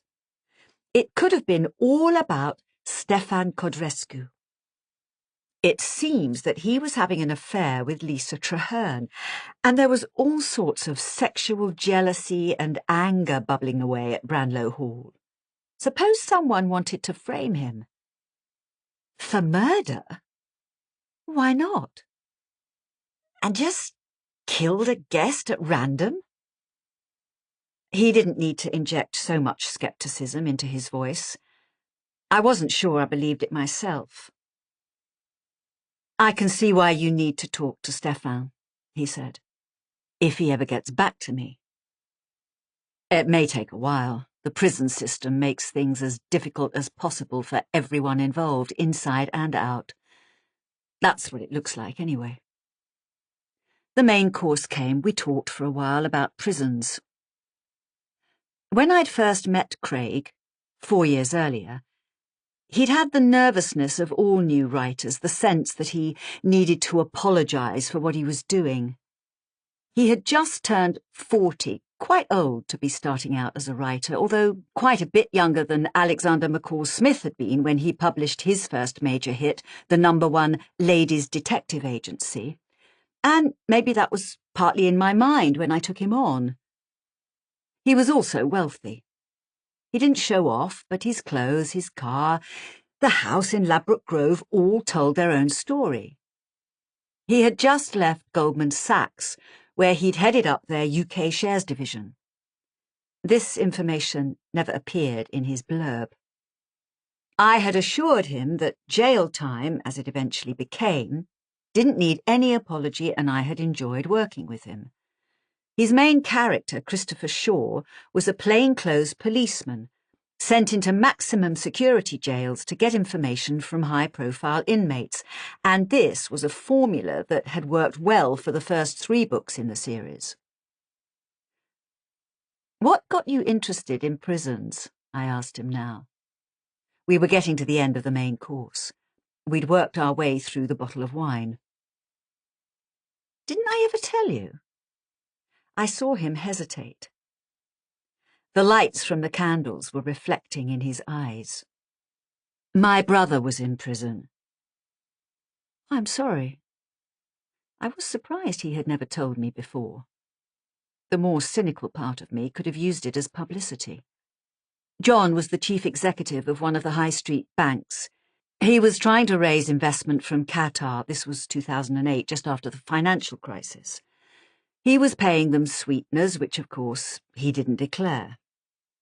The Serious Fraud Office went after him and... He waved a hand. He got 3 years. I shouldn't have asked. No, it's okay. John was scared and stupid rather than greedy, and what happened to him made me rethink my whole career. It could just as easily have been me. And prison. I'm not saying he shouldn't have been punished, but prison is such a bloody waste of time. I'm convinced that one day people will look back on the 21st century and wonder how we could perpetuate such an absurd Victorian idea. Do you want a dessert? No. Then let's have coffee at home. It was another warm night and we decided to walk back. I wondered if I had spoiled the evening by asking about his personal life, but it had actually brought us closer. Were you ever married? He asked. No. The question took me by surprise. Me neither.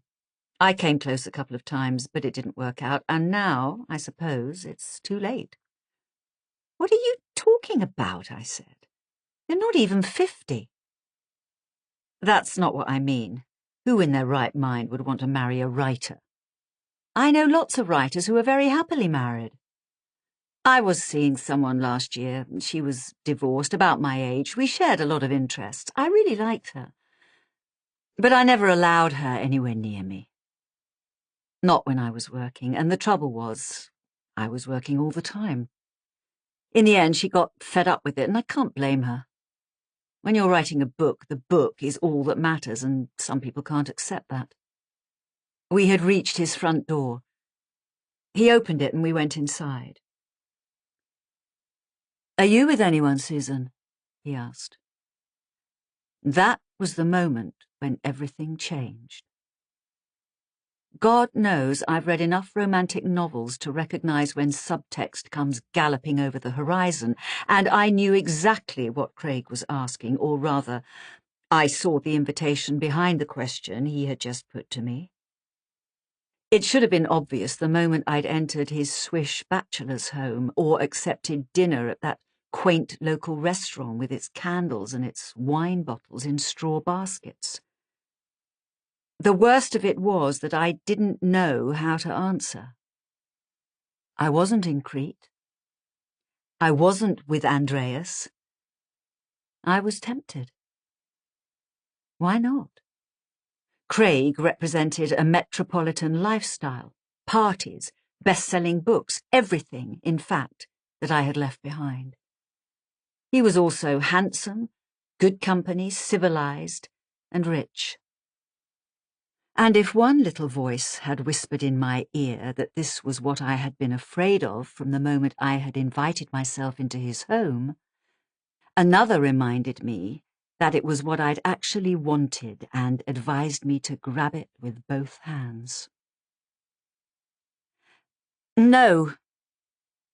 I was with someone, but we broke up. That was what I wanted to say. That was what I could have said. It would have been so easy. But right then, it wasn't true. Not yet. And maybe I didn't want it to be. Are you with anyone, Susan? He asked. Yes, didn't I tell you? I'm engaged. I watched as he took that in. Congratulations, he said. Who's the lucky man? His name is Andreas. He's the co-owner of the hotel in Crete. I have to say, it's the last thing I'd have expected you to get up to, but that's wonderful. So, shall we have a coffee? No, thanks. It's been a lovely evening, but I've got an early start if I'm going to get back to Suffolk. Of course. Thanks for dinner, Craig. My pleasure. We were like two actors in a play, reciting lines that had been written by someone else. He gave me a peck on the cheek, and then, exit stage right, I went upstairs on my own. Page 1. A large gin and tonic, a club sandwich held together by a cocktail stick flying a miniature stars and stripes, a packet of cigarettes, and the book. I was ready. I had driven back to Suffolk in time for lunch, and after unpacking and taking a quick shower in my room, I had deposited myself at one of the wooden tables in the area outside the bar. I was right next to the stretch of grass, the east lawn, where Aidan and Cecily's wedding marquee had been pitched. The main entrance to the hotel was round the corner, and I thought of Helen, the house manager, I imagined her as elderly and serious in a well-cut uniform, running breathlessly across the gravel to find Lawrence and tell him what Natasha had just found in room 12. How horrible it must have been for all of them that day. All the guests in their smart clothes, Aidan and Cecily married barely an hour, and then suddenly police cars and photographers and questions from the unlovely Detective Superintendent Locke. And finally the body brought out on a stretcher. The sun was shining, but I shuddered. I'd have been more comfortable indoors, but I'm afraid reading and smoking have always gone together for me, and even though it was a disgusting habit, the smoking, obviously, I needed to concentrate. The book was Atticus Punt Takes the Case. It was the copy that Craig had given me in London. The time had finally come to confront not just the text, but my memories of its creation. It felt strange. I was about to read one murder mystery while sitting inside another. I had put off reading it for reasons that I have already explained. I was perfectly well aware of the identity of the killer in the novel, and I remembered all the clues. I think it would be fair to say that a whodunit is one of the very few forms of literature that rarely merit a second read. But by now, I had a good idea of what had happened at Branlow Hall on the 14th and 15th of June. I had met most of the characters involved. Alan Conway had come to the hotel. Perhaps he had even sat where I was sitting now, and he had seen something. "They've got the wrong man." That was what he had said to James Taylor.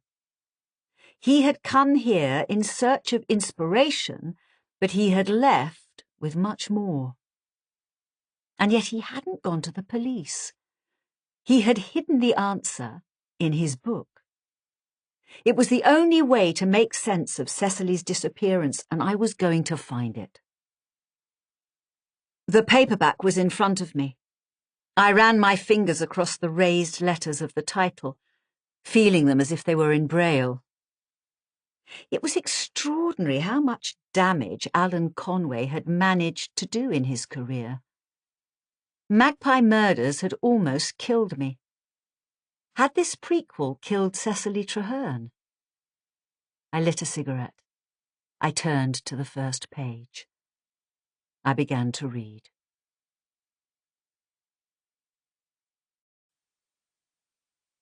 The Sunday Times bestseller, Alan Conway, Atticus Punt Takes the Case. Alan Conway is at the top of his game. I enjoyed this third outing of his mild-mannered German detective from first page to last. Daily Mail. About the author. Alan Conway had not written anything before his first published novel, Atticus Punt Investigates, which became an overnight sensation and won the Gold Dagger Award given by the Crime Writers Association for the best crime novel of the year. It was to be the first in a series of 9 books, all featuring the German detective, which only ended following the sudden death of the author at his home in Framlingham, Suffolk, in 2014. Formerly married, with one son, he came out as gay 6 months after Atticus Punt Takes the Case was published, by which time he had become an internationally recognized bestseller. In his obituary in the Times, Conway was compared to Agatha Christie for the ingenuity of his plotting, and he has been frequently mentioned as a late arrival to the golden age of detective writing. More than 20 million copies of his books have now been sold, and the BBC One adaptation of Atticus Punt Investigates, starring Sir Kenneth Branagh, will soon be aired. The Atticus Punt series. Atticus Punt Investigates. No Rest for the Wicked. Atticus Punt Takes the Case. Night Comes Calling. Atticus Punt's Christmas. Gin and Cyanide. Red Roses for Atticus. Atticus Punt Abroad. Magpie Murders. Praise for Atticus Punt Takes the Case. Lock the door, curl up in front of the fire and get into the latest Alan Conway. It won't disappoint. Good housekeeping. I love a whodunit with a real sucker punch, and boy, this absolutely delivers. I can't wait for the next one. Peter James. Once again, Conway serves up a vision of a gentler, long-forgotten England, and he does it murderously well. New Statesman. Number 3 in the series, and Atticus Punt is still going strong. A terrific, twisty story that will leave you guessing all the way. Observer. A new Atticus Punt has almost become an annual event. Will you guess the ending? I didn't. Publishers Weekly. Atticus Punt has become even more famous than Angela Merkel, and he's more entertaining too. Der Tagesspiegel. A famous actress is strangled, and who's the suspect? Everyone. The latest Atticus Punt is a real blast. Lee Child. Murder and skullduggery beside the English Sea. Atticus Punt takes the case, could be my favorite so far. New Yorker. Atticus Punt takes the case. Alan Conway. Orion Books. For Frank and Leo, in remembrance. Contents. List of characters. 1. Clarence Keep. 2. Algernon Marsh. 3. The Queen's Ransom. 4. Secrets and Shadows. 5. The Ludendorff Diamond. 6. Crime and Punishment. 7. A Question of Time. 8. Taken by the Tide. 9. Scene of the Crime. 10. Come, Sweet Death. 11. Darkness Falls. 12. An Arrest is Made. 13. Post-Mortem. 14. Hit and Run. 15. The Girl on the Bridge. 16. Punt Sees the Light. 17. At the Moonflower Hotel. 18. Situation Vacant. Characters. Melissa James, a Hollywood actress living in Torley. Francis Pendleton, Melissa's husband. Phyllis Chandler, cook, housekeeper at Melissa's home. Eric Chandler, chauffeur, handyman, Phyllis's son. Lance Gardner, manager of the Moonflower Hotel. Maureen Gardner, Lance's wife, also running the hotel. Algernon Marsh, a property developer and businessman. Samantha Collins, Algernon's sister, Leonard's wife. Dr. Leonard Collins, the local GP, married to Samantha. Joyce Campion, Algernon and Samantha's aunt. Harlan Goodis, an American millionaire married to Joyce. Nancy Mitchell, receptionist at the Moonflower Hotel. Brenda Mitchell, her mother. Bill Mitchell, her father. Simon Cox, a.k.a. Simanis Chucks, a film producer. Charles Pargeter, owner of the Ludendorff Diamond. Elaine Pargeter, his wife. Detective Inspector Gilbert, investigating the Ludendorff Diamond. Detective Sergeant Dickinson, working with Gilbert. Atticus Punt, world-famous detective. Madeleine Kane, his secretary. DCI Edward Hare, investigating the Moonflower Murders. Chapter 1. Clarence Keep. Are you just going to sit there, Eric, or are you going to give me a hand with the washing up? Eric Chandler looked up from the racing pages of the Cornish and Devon Post, biting back the answer that had been on the tip of his tongue. He had spent the last 2 hours cleaning and polishing the Bentley, a complete waste of time, as once again the weather was on the turn. This had been a horrible April so far, with squalls of rain driving in across the sea. When Eric had finally come into the kitchen, he had been cold and damp and definitely in no mood to help his mother with the dishes or anything else. Phyllis Chandler had been bending over the oven, but now, as she straightened up, she was holding a tray of freshly baked Florentines, each one a perfect golden brown disc. She took them over to the counter and, reaching for a spatula, began to transfer them onto a plate. Sometimes Eric wondered how she did it, especially with eggs and sugar still rationed, almost 8 years after the end of the war. But somehow she never let such things get in her way. The first time white bread had reappeared, it had been in 2 shopping bags she had carried up from the village, and she had always managed to stretch her 1 8 meat ration much further than it had any right to go. Eric's mother reminded him of a hedgehog as she busied herself around the kitchen. What was that story she had read him as a child? Mrs. Tiggywinkle, that was the one. The so-called adventures of a hedgehog washerwoman living in the Lake District. Not that anything very much ever happened. His mother certainly looked the part, small and round, even wearing the same clothes, a printed gown with a white apron across her ample stomach. And prickly. That was definitely the right word to describe her. He glanced at the sink.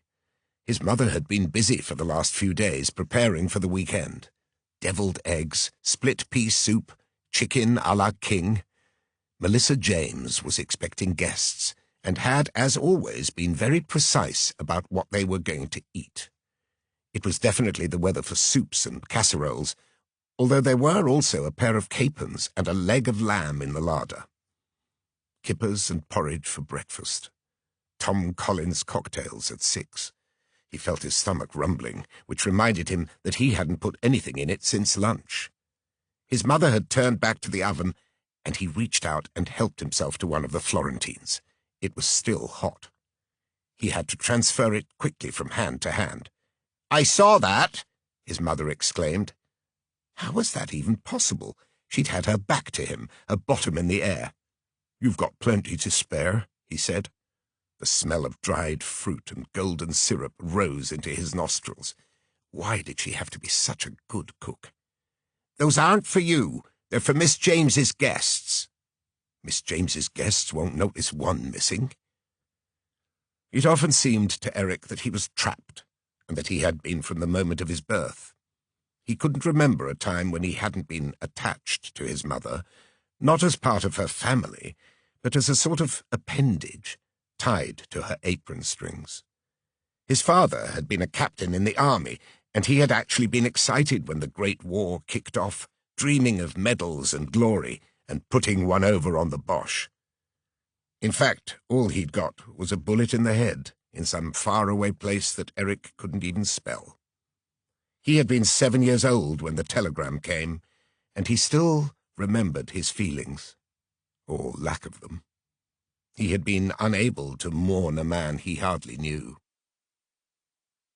He and his mother were already living in Torley-on-the-Water, in a cottage so small they were always having to step aside to allow one another to pass.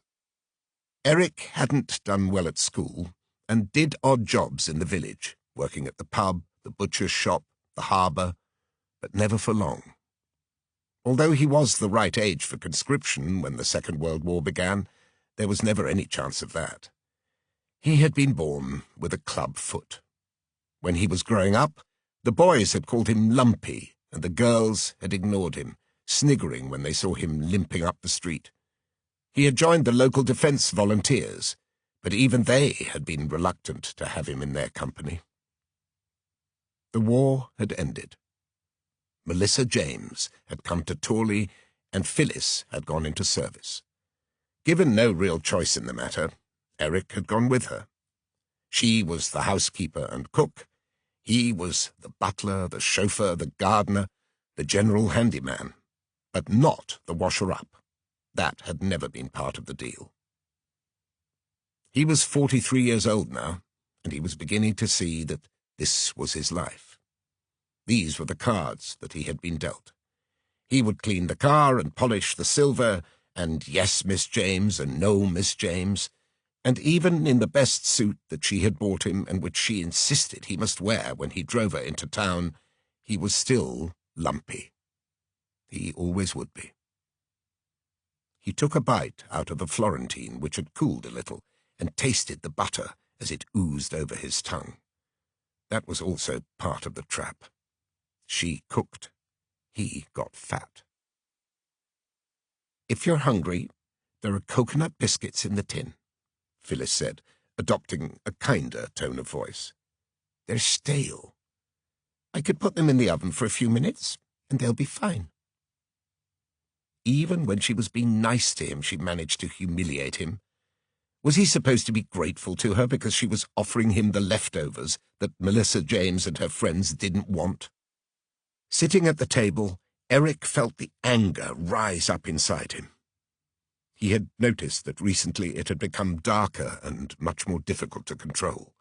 Not just the anger, but other emotions too.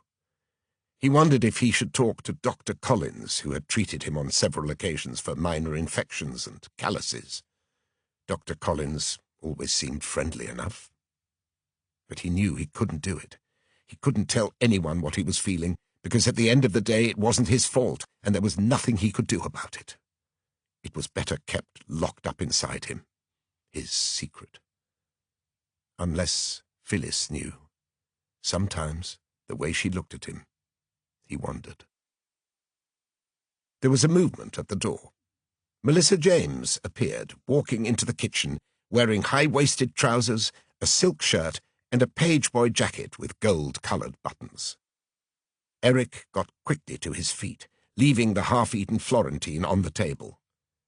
Phyllis turned round, wiping her hands on her apron, as if to signal how busy she had been. "No need to get up, Eric," Melissa said. She had been born in England, but had spent so long working in Hollywood that some of her words had a distinct American twang. "I'm just going into Tawley." "Can I drive you, Miss James?" "No, I'll take the Bentley. I've just finished cleaning it." "Thank you. That's great." "What time would you like dinner this evening?" Phyllis asked. "That's what I came in to say. Francis is going into Barnstaple tonight. I've got a slight headache, so I'm going to take an early night." There it was again, Eric thought. An Englishwoman would have had an early night, not taken it. Melissa wore her Americanisms like cheap jewelry. "I can warm up some soup if you like." Phyllis sounded concerned. To her way of thinking, soup was the equivalent of medicine, only more effective. "Actually, I thought you might like to see your sister. Eric can drive you over in the Bentley." "That's very thoughtful of you, Miss James." Phyllis's sister, Eric's aunt, lived in Bude, further down the coast. She hadn't been well recently, and it was possible she might have to have an operation. "I'll be back by 6. Once I'm in, you two head off and have a nice evening." Eric had fallen silent. It was always the same when Melissa James came into the room. He couldn't take his eyes off her. It wasn't just that she was a remarkably attractive woman. She was also a film star. There was hardly anyone in England who wouldn't recognize her blonde hair with its almost boyish cut, her brilliant blue eyes, the smile made somehow more appealing by the faintest scar at the corner of her mouth. Even after all these years working for her, Eric couldn't quite believe that she was actually in the room with him. When he looked at her, it was as if he was in the cinema and she was 5 times bigger than him on the screen. "I'll see you later, then." Melissa turned on her heel and walked out of the room. "You'd better take an umbrella, miss. It looks like rain," Phyllis called after her. Melissa answered with a single raised hand. And then she had gone. Phyllis waited a few seconds before she turned on Eric. "What do you think you were doing?" she demanded angrily. "What do you mean?" Eric braced himself. "You were staring at her." "I was doing no such thing." "Eyes like saucers." Phyllis rested her hands on her hips in true Mrs. Tiggywinkle mode. "You're going to get us both thrown out of here if you behave like that." "Mum." Eric felt the violence rising in waves. "Sometimes I don't know what's wrong with you, Eric. Sitting here all the time on your own, it's not healthy." Eric closed his eyes. Here it comes again, he thought. You should have found yourself a young lady by now, someone to walk out with. I know you're not much to look at, and you've got that foot of yours, but even so, there's that girl at the Moonflower, Nancy. I know her mother. They're a perfectly nice family. Why don't you invite her over to tea?" He allowed her to prattle on, her voice fading into the distance. One day, he knew, he would have had enough. He wouldn't be able to control himself any more. And what then? He had no idea. Melissa James came out of the kitchen and crossed the hall on her way to the front door. The floor was uncarpeted, and almost automatically, not thinking what she was doing, she walked as quietly as possible, her feet making no sound on the wooden floor. It would be so nice to leave the house without another confrontation. Didn't she have enough on her mind already? Phyllis had been right.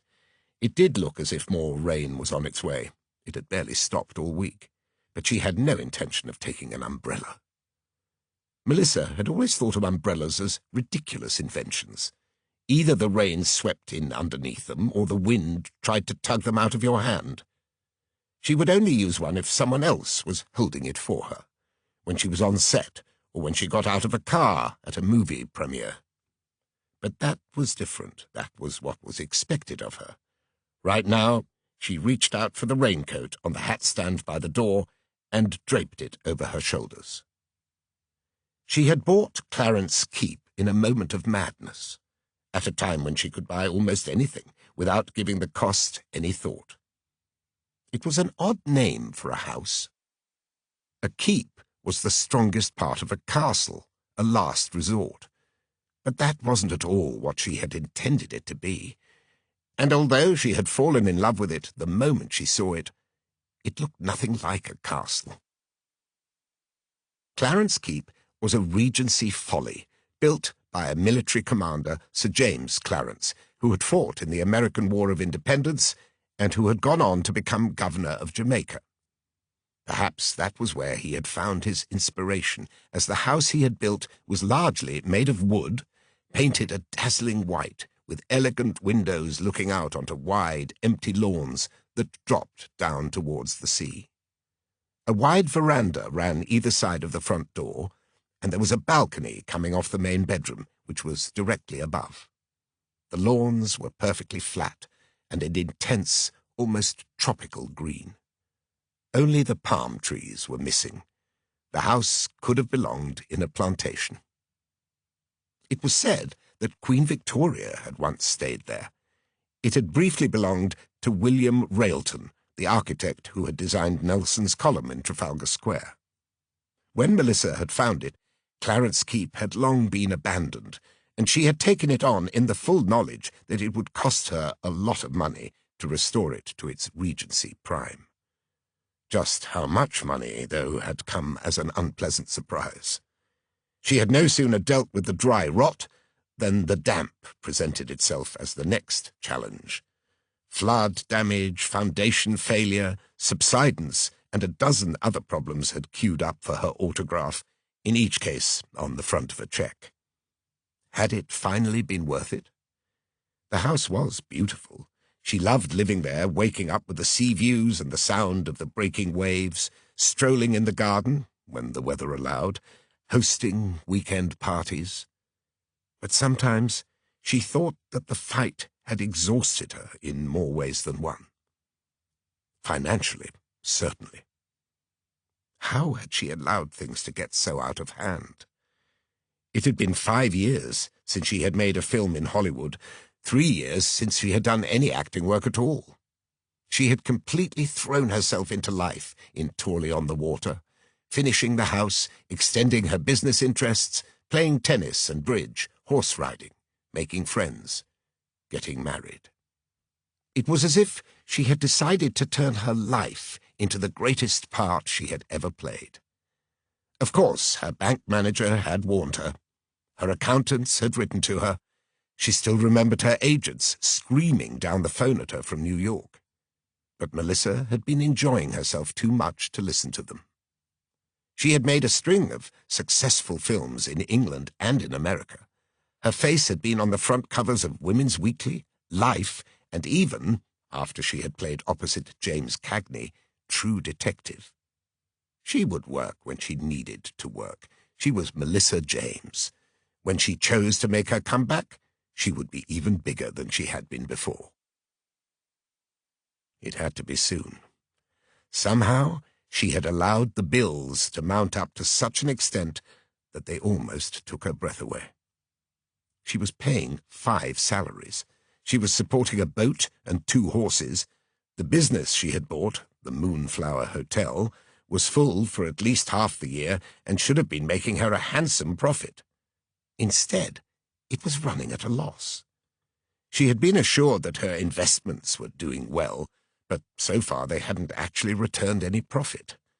Worse still, as both her British and her American agents had explained, there might not be quite as many film parts for her as she had expected. It seemed that having turned 40, she had moved into a new marketplace. There were younger actresses, Jane Mansfield, Natalie Wood, Elizabeth Taylor, who had inherited her mantle. Suddenly, she was being asked to play their mother, and the worst of it was that being the mother didn't pay. Still, Melissa refused to worry. When she had started out, years ago, as a bit-part actress in the cheap quota quickies that British producers had made simply because they were forced to, she had dreamed of the day when she would be an international star. She had known with absolute certainty that it would happen. She was the sort of person who always got what she wanted, and that was exactly how she felt now. Only that morning she had received a wonderful script, a thriller in which she would play the lead part, a woman whose husband tried to murder her and who then framed her when the attempt went wrong. It was going to be directed by Alfred Hitchcock, which meant that it would certainly be a box-office hit. It was true that the part hadn't actually been offered to her. She was going to have to meet Mr. Hitchcock in London when he arrived in a couple of weeks. But Melissa was confident the part could have been written for her, and she reflected, as soon as she got into a room with the screenwriters, she would make sure that it was. All these thoughts had gone through her mind as she walked to the door, but before she could open it, she heard footsteps behind her and knew at once that it was Francis Pendleton, her husband, coming down the stairs. For a brief moment she thought about continuing on her way, leaving the house as if she hadn't heard him. But that would never work. Better not to make a thing of it. She turned and smiled. "I'm just going out," she said. "Where?" "The hotel. I want to talk to the gardeners." "Do you want me to come with you?" "No, no need. I'll only be half an hour." It was funny how much more difficult it was to act when you weren't facing cameras, lights, and a crowd of about 50 people, when the lines hadn't been written for you, when you had effectively to be yourself. Melissa was trying to look relaxed, to pretend that everything was all right, but her co-performer wasn't playing the game. In fact, he was looking at her with deep suspicion. She had met Francis on the set of the last film she had made in England, the reason she had come back to her country of birth. Hostage to Fortune had been a disappointing thriller based on a novel by John Buchan, in which Melissa had played a young mother searching for her kidnapped daughter. Some of the scenes had been shot in Devon, on Saunton Sands, and Francis had been assigned to her as a personal assistant. Although he was 10 years younger than her, there had been an immediate chemistry between them that had warned her exactly where things might lead. Not that a romance during filming was anything new. In fact, Melissa couldn't remember a film she had made where she hadn't found herself romantically involved with either another actor or a member of the crew. But this time, it had been different. Somehow, when the final scene had wrapped and everyone had gone their separate ways, Francis had still been there, and she had realized that he had come to the conclusion that their relationship should be a permanent one. And why not? Francis was good-looking, with his curly hair, his tanned skin, and his excellent physique, the latter two gained on their sailing boat, the Sundowner. He was intelligent, and most important of all, utterly devoted to her. Nor was the match as unbalanced as it might seem. His parents were wealthy, his father a viscount with a 20,000-acre estate in Cornwall. He was actually the Honourable Francis Pendleton, and although he would inherit neither the land nor the title, and had chosen never to use the honorific, he was still highly eligible. When the engagement had been announced, they had appeared in every single gossip column in the London newspapers, and it had occurred to Melissa that when she did finally return to Hollywood and walked into the Polo Lounge or the Chateau Marmont with an extremely handsome, sophisticated British aristocrat on her arm, she would be sending exactly the right message about herself. Francis had been the only person to support Melissa in the purchase of Clarence Keep. More than that, he had encouraged her, and now she understood why. First of all, it was close to his home territory. The family estate was in the next county, and although his parents no longer spoke to him, they had been unimpressed by what they had read in the gossip columns. This was exactly the lifestyle he had always wanted. He didn't help with the hotel or the horses or anything, really. He didn't even get out of bed before 10.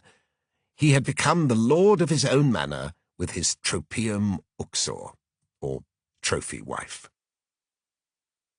She looked at him now, standing at the foot of the stairs, wearing a blue blazer and white trousers, as if he was about to go out sailing on the yacht they could no longer afford, clenching and unclenching his fists as he struggled to find the right words to say. It seemed to her that he had become more and more ineffectual. Sometimes, quite often in fact, she blamed him for the decisions she had made, as if it had always been his plan to fold her into his world. "I think we need to talk," he said. "Not now, Francis. The ghastly gardeners are waiting for me." "Well, when you get back, then." "I thought you were going out tonight." He frowned. "We both are." "No," she pouted. "I'm sorry, darling. I've got a headache. You will forgive me, won't you? I'm going to take an early night." "Well, if you're not coming, I won't go either." Melissa sighed. This was the last thing she wanted. She'd already worked out what she was going to do with an evening on her own. "Don't be silly," she said. "You've been looking forward to the opera for weeks, and you know you enjoy it more on your own. You always say I fall asleep in the second act." "That's because you do." "I don't like it. I don't understand the stories. They never make any sense." This wasn't going to work if it became a confrontation. She went over to him and laid a hand on his arm.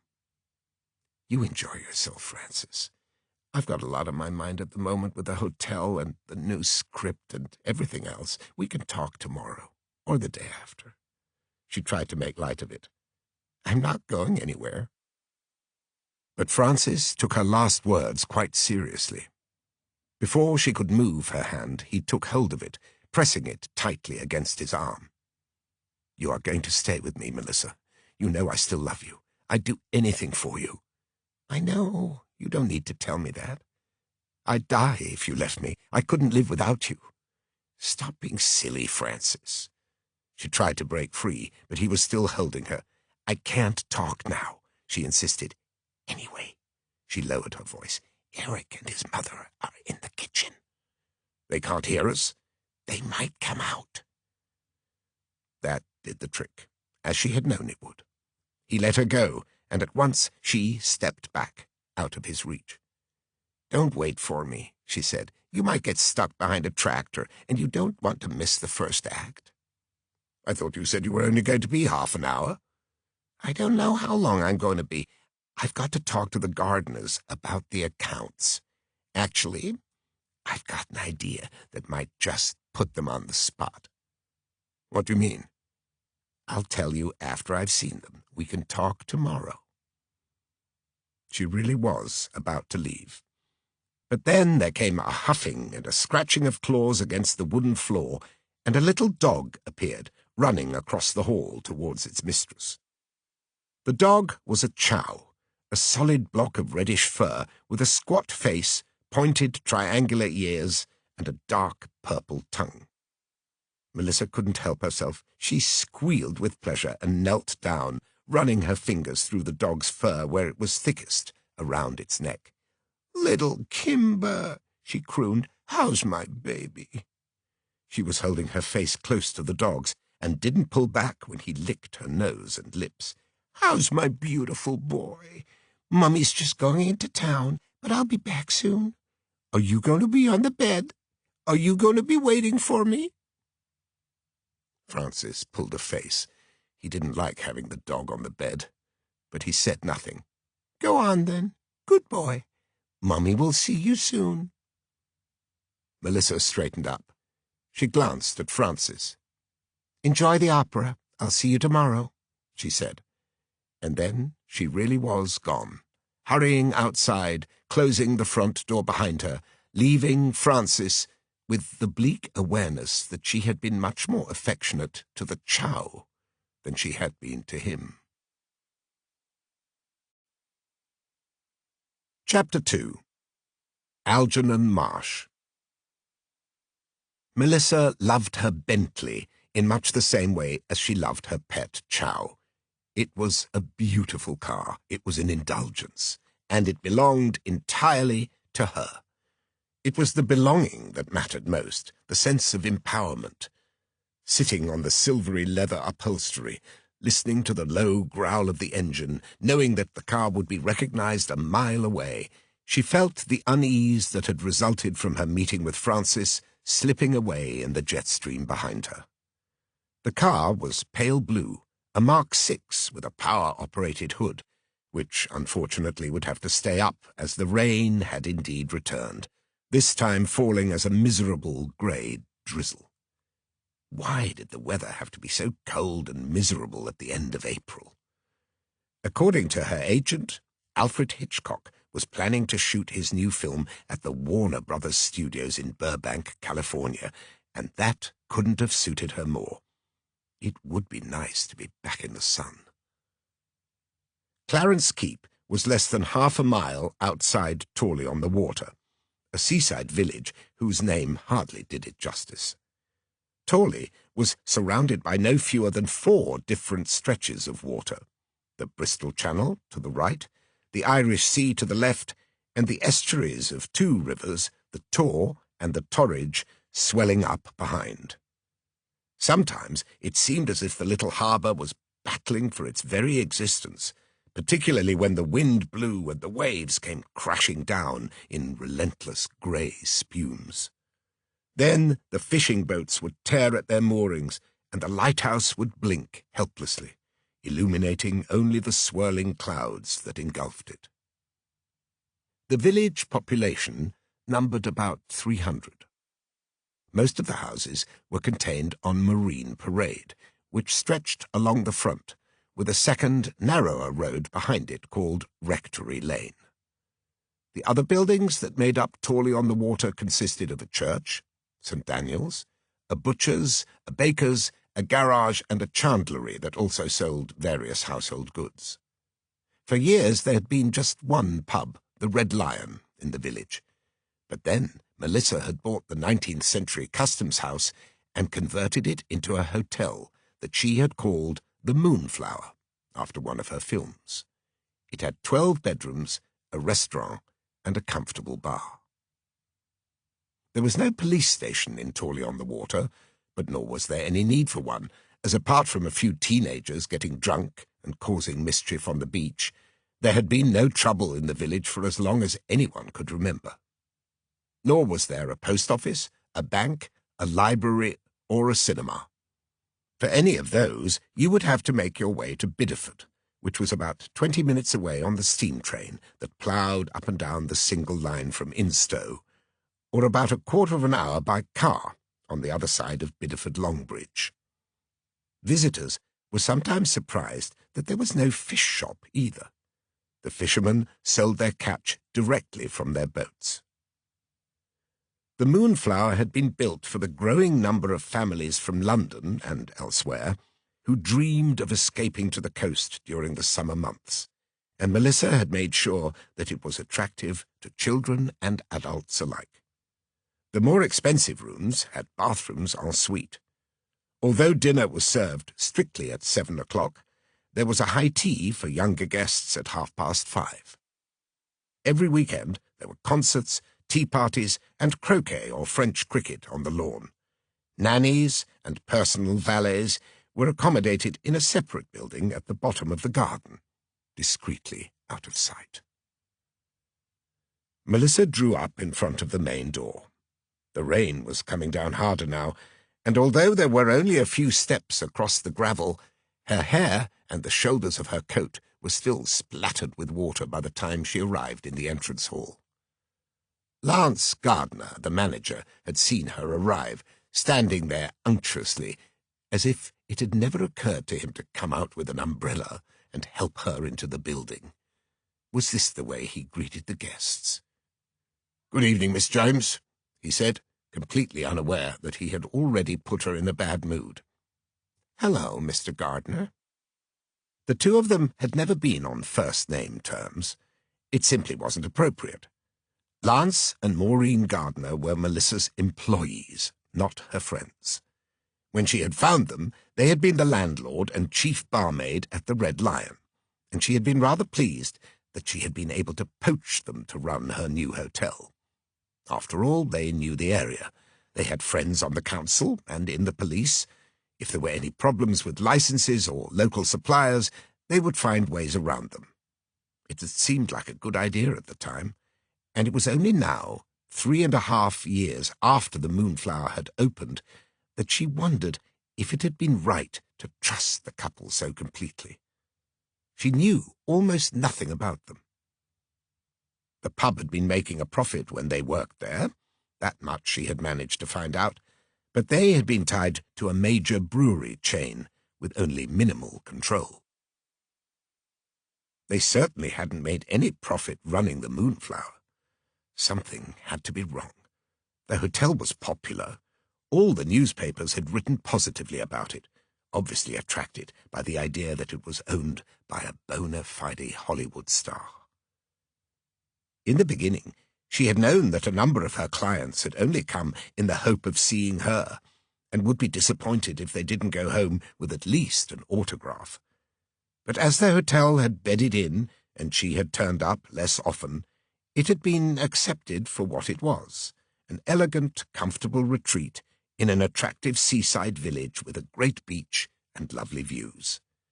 It was successful, full for most of the summer, and busy even in the wetter months. But it was devouring money. Her money.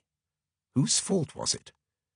Melissa had already taken steps to find out, but she had called this meeting to test a theory, one that had been forming in her mind for some time.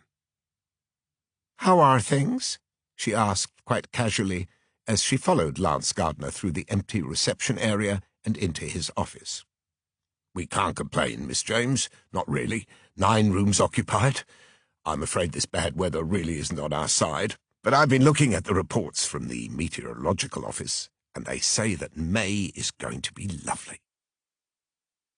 They had passed through the doorway into a large, square room with 2 desks, filing cabinets, and an old-fashioned safe prominent in one corner. There was a complicated switchboard along one wall connecting all the rooms, and Melissa remembered authorizing it, even though it had cost her a small fortune. Maureen Gardner was sitting at her desk, going through paperwork, but stood up as Melissa came in. "Good evening, Miss James." "Would you like a cup of tea?" Gardner asked. "Or perhaps something stronger?" he added with a hint of conspiracy. The bar wouldn't open until 6:30. "No, thank you." "These came for you, Miss James." Maureen Gardner had produced a packet of 3 envelopes already opened, and handed them across as Melissa sat down. The first of them was lilac-coloured. She had expected the scent of lavender and already smelled it. She knew who it came from. She received far fewer letters than she had at the height of her career, but she still had fan clubs in America and Britain, and of course her address at the Moonflower had been well publicized.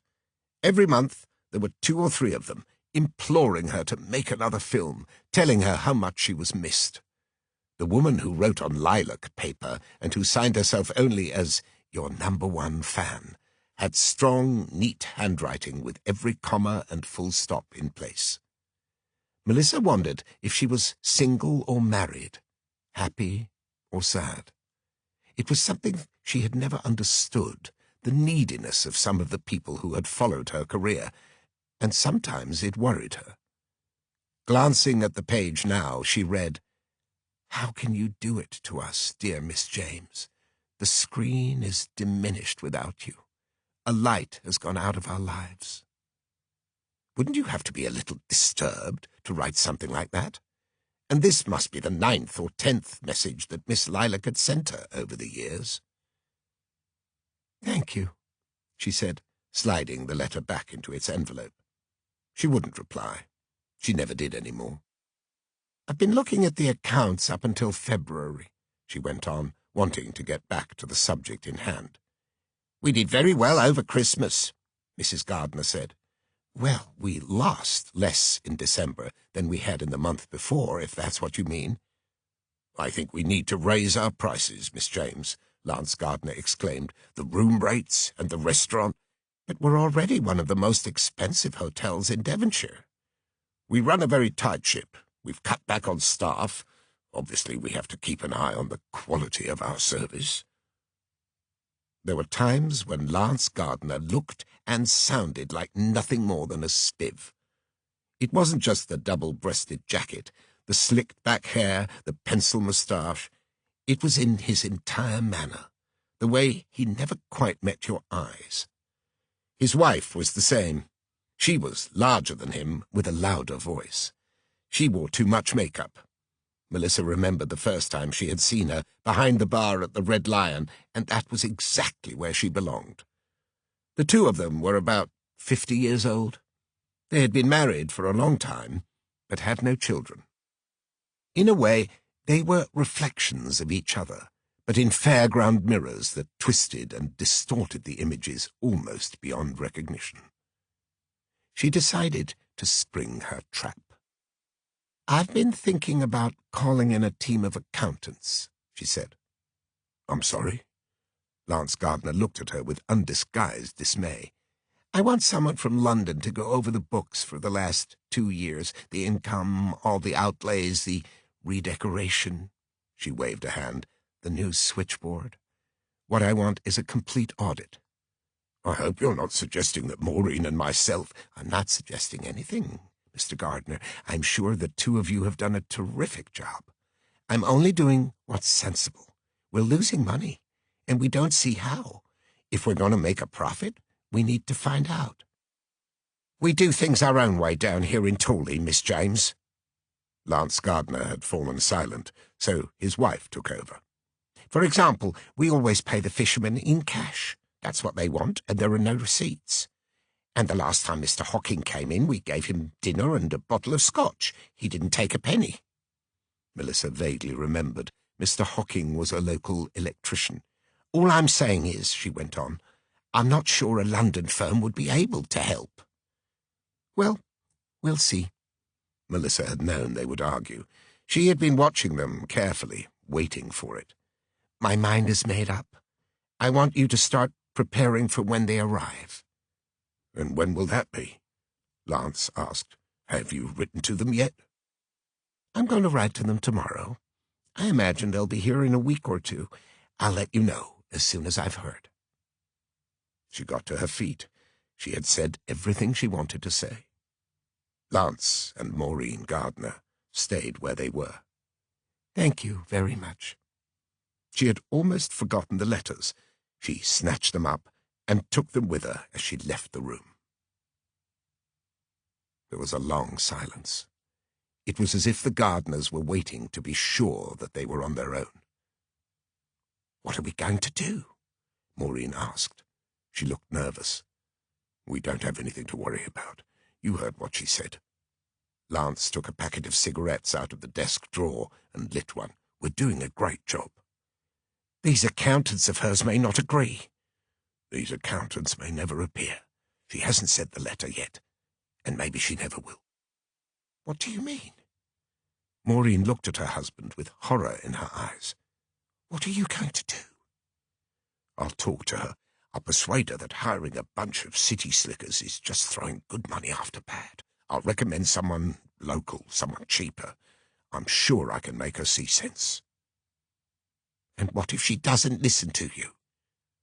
Lance Gardner blew out smoke. It hung in the air around him. "Then I'll think of something else."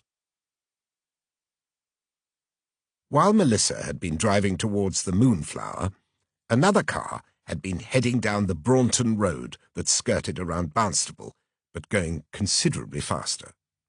The car was French, a cream-coloured Peugeot, not a model that one would see very often on British roads, but it had been chosen carefully by its owner. It was more than a means of transport. It was a calling card. The man behind the wheel was relaxed, smoking a cigarette, even as the needle of his speedometer crept towards 50. There were trees on either side of the road, and they swept past, forming a green tunnel that he found strangely hypnotic. It was still raining, and the windscreen wipers added to the sense of hypnotism, swinging left and right, like a pocket watch. He hadn't realized how late it was. A long lunch at the golf club had turned into a marathon drinking session. The alcohol sneaked in through the back door of the private member's room. He would have to stop and buy some peppermints before he got back to the house. His sister wouldn't approve if she smelt whiskey on his breath. And even though he was only staying there until the weekend, her husband, the jumped-up little doctor, was only waiting for an opportunity to ask him to leave. Algernon Marsh sighed. Things had been going so well until they had started going badly, and then everything had turned upside down at once. He was in trouble, and he knew it. But was any of it really his own fault? His parents had died in the first week of the Blitz. He had been just 16 years old, and although he had been nowhere near London at the time, he often felt that he had been a victim of the same bomb. After all, it had wiped out his home, the room where he slept, all his possessions, all his childhood memories.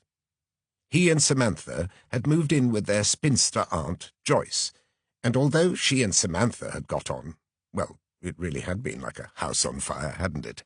She and Algernon had never seen eye to eye. And so it had continued into adult life. Samantha had gone on to marry the doctor, and had built a new life for herself with a house in Torley, 2 children, nice neighbours, a seat on the local council. But after an undistinguished war, Algernon had been lost in a great vacuum on his own, with nothing to define him. Briefly, he had flirted with some of the South London gangs, the Elephant Boys, the Brixton mob, but if he suspected he wasn't cut out for serious crime, a 3-month sentence for a fray following a fight at the well-known Nut House in Piccadilly had confirmed it. After his release, he had become a shop assistant, a bookmaker, a door-to-door salesman, and finally an estate agent, and it was in this last occupation that he had found his calling. For all his faults, Algernon was well-spoken. He had been educated at a small private school in West Kensington, and he could be charming and witty when he wanted to be. With his fair hair cut short and his matinee idol good looks, he was naturally attractive, particularly to older women who took him at face value and didn't make too many inquiries about his past. He still remembered buying his first suit on Savile Row. It had cost him much more than he could afford, but, like the car, it made a statement. When he walked into a room, people noticed him. When he talked, they listened. He had moved into property development. More than 100,000 buildings in London had been destroyed during the war, and that translated into a major opportunity for construction and reconstruction. The trouble was, it was a crowded market, and Algernon was only a small player. He had managed to buy himself a flat in Mayfair. He had one or two nice projects on the go, and then he had discovered the south of France and a place he had never heard of called Saint-Tropez. That was where the serious money was going. The whole coast was being turned into a pleasure ground for the rich, with 5-star hotels, new apartment blocks, restaurants, marinas, and casinos, and it would be perfect for the idea he had in mind. Near enough for his clients to feel comfortable, but not too near for them to know what was actually going on. It had taken Algernon less than a minute to come up with the name of his new company, Sun Trap Holdings.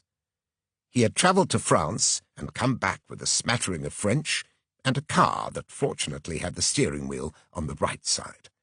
He was ready to begin. It had gone better than he had ever expected. So far, 30 clients had invested in Sun Trap Holdings, some of them more than once. He had promised them that the profits would be as much as 5 or even 10 times the original investment. All they had to do was wait. And although he'd had to pay out dividends to a few of them, the rest were always satisfied with extra shares in the company, which would add up to even greater rewards further down the line. Algernon had started coming down to Devon to visit his sister, not because the two of them were particularly close, but because she had a large house that provided him with the occasional refuge from London when he needed it. There were business partners he had fallen out with, old associates that he preferred to avoid, and when it became necessary he would jump in his car and head southwest. He didn't much like Torley-on-the-Water. He thought it was dull. He would never have expected to find his biggest investor in such a backwater, but that was exactly what had happened. He had been introduced to Melissa James just after she bought the Moonflower. At first, he had been overawed meeting such a famous actress, but he had quickly reminded himself that she was just another wealthy woman almost begging to be separated from her money, and he had achieved this more quickly than he could have believed. The two of them had become business associates, then friends, then something rather more than friends. It had been easy to persuade her that Sun Trap Holdings would eventually pay her far more than the films she had decided to give up. She was the reason for this trip. The telephone call had come just a few days ago, when Algernon had been at his Mayfair flat. "Is that you, darling?" "Melissa, darling, what a lovely surprise. How are you?" "I want to see you. Can you come down?" "Of course. You know you don't have to ask me twice." Algernon paused. "Is there something wrong?" "I want to talk to you about my investment. It's doing fantastically well." "I know, you've been brilliant. And that's exactly why I've decided that now would be the best time to sell my shares." Algernon sat bolt upright in bed. "You're not serious?" "Yes, I am. But another 6 months and the value will have doubled. We have the new hotel opening, and as soon as the villas in Cap Ferrat are completed—" I know, but I'm happy with the money I've made. So, come down and bring the paperwork. It'll be lovely to see you anyway." "Of course, darling. Whatever you say." Whatever you say. Unless he could persuade her otherwise, Algernon would have to find a sum close to £100,000 to pay Melissa back for profits that existed only in her imagination. He pressed his foot down on the accelerator and saw a great sloosh of water spray to one side as he drove through a puddle. He was meeting Melissa tomorrow. Hopefully it would be just the two of them. It would all be a lot easier with her husband out of the way. What time was it? Algernon glanced down at the clock on the dashboard and scowled. 5:20. Had he really spent the whole afternoon drinking at the Saunton Golf Club? He looked up, just in time to see the man filling the windscreen. Too late, he realized that somehow, in the few seconds he had taken his eyes off the road, he had allowed the car to drift over to one side. He actually felt the front tire mount the grassy verge that separated the road from the hedgerow. That was where the man had been walking. He saw a face, staring eyes, a mouth drawing back in what must have been a cry of horror. Desperately he scrabbled with the steering wheel, trying to veer away. But it was hopeless. He had been travelling at over 50 miles per hour. The roar of the engine drowned out any sound the man might have made, but the impact of the car hitting him was the most horrible thing Algernon had ever heard. It seemed impossibly loud. He stamped his foot on the brake, noticing that the man had disappeared, as if by magic. He had simply gone. As the car squealed to a halt, Algernon tried to persuade himself that he had imagined the whole thing, that it hadn't been a man but a rabbit or maybe a deer. But he knew what he had seen. He felt sick, the alcohol churning in his stomach. The car had come to a halt, slanting diagonally into the road. Now he heard the windscreen wipers grinding against the glass and reached down for the switch that turned them off. What next? He grabbed the gear stick and reversed, pulling in next to the hedge. He could feel tears welling up in his eyes, but they weren't tears for the man he had just injured, or possibly killed. He was thinking of himself, of the fact that he had been drinking, and that following an incident with a police car at Hyde Park Corner, he had been disqualified for driving for 1 year and shouldn't have been behind the wheel at all. What would happen to him? If he had killed the man, he might go to jail. He turned off the engine and opened the car door. The rain swept gleefully towards him, driving into his face. He was still holding the cigarette, but suddenly he didn't want it and threw it into the grass. Where was he? Where was the man he had just hit? And anyway, what had he been doing, out on his own, walking along a major road in the middle of nowhere? Another car rushed past. He had to get this over with. He stepped out of his car and walked a short distance further down the road. He came to the man almost at once. He was wearing a raincoat and lying face down in the grass. He looked completely broken, his legs and arms pointing in different directions, as if some monster had grabbed hold of him and tried to pull him apart. He didn't seem to be breathing, and Algernon was quite sure he was dead. Nobody could have survived a collision like that. It was murder, then. In the 2 seconds that he had looked down at the clock on the dashboard, he had killed someone, at the same time destroying his own life. One car had passed him.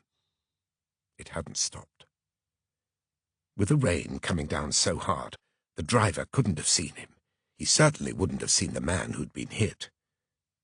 Suddenly, Algernon regretted having a French car in England. It was probably the only one in the whole county. He looked behind him. The road was empty. He was on his own. He made the decision instantly. He turned and hurried back to the car, noticing that there was now a dent in the radiator grille and a smear of bright red blood on the silver Peugeot badge. With a shudder, Algernon took out a handkerchief and wiped it clean.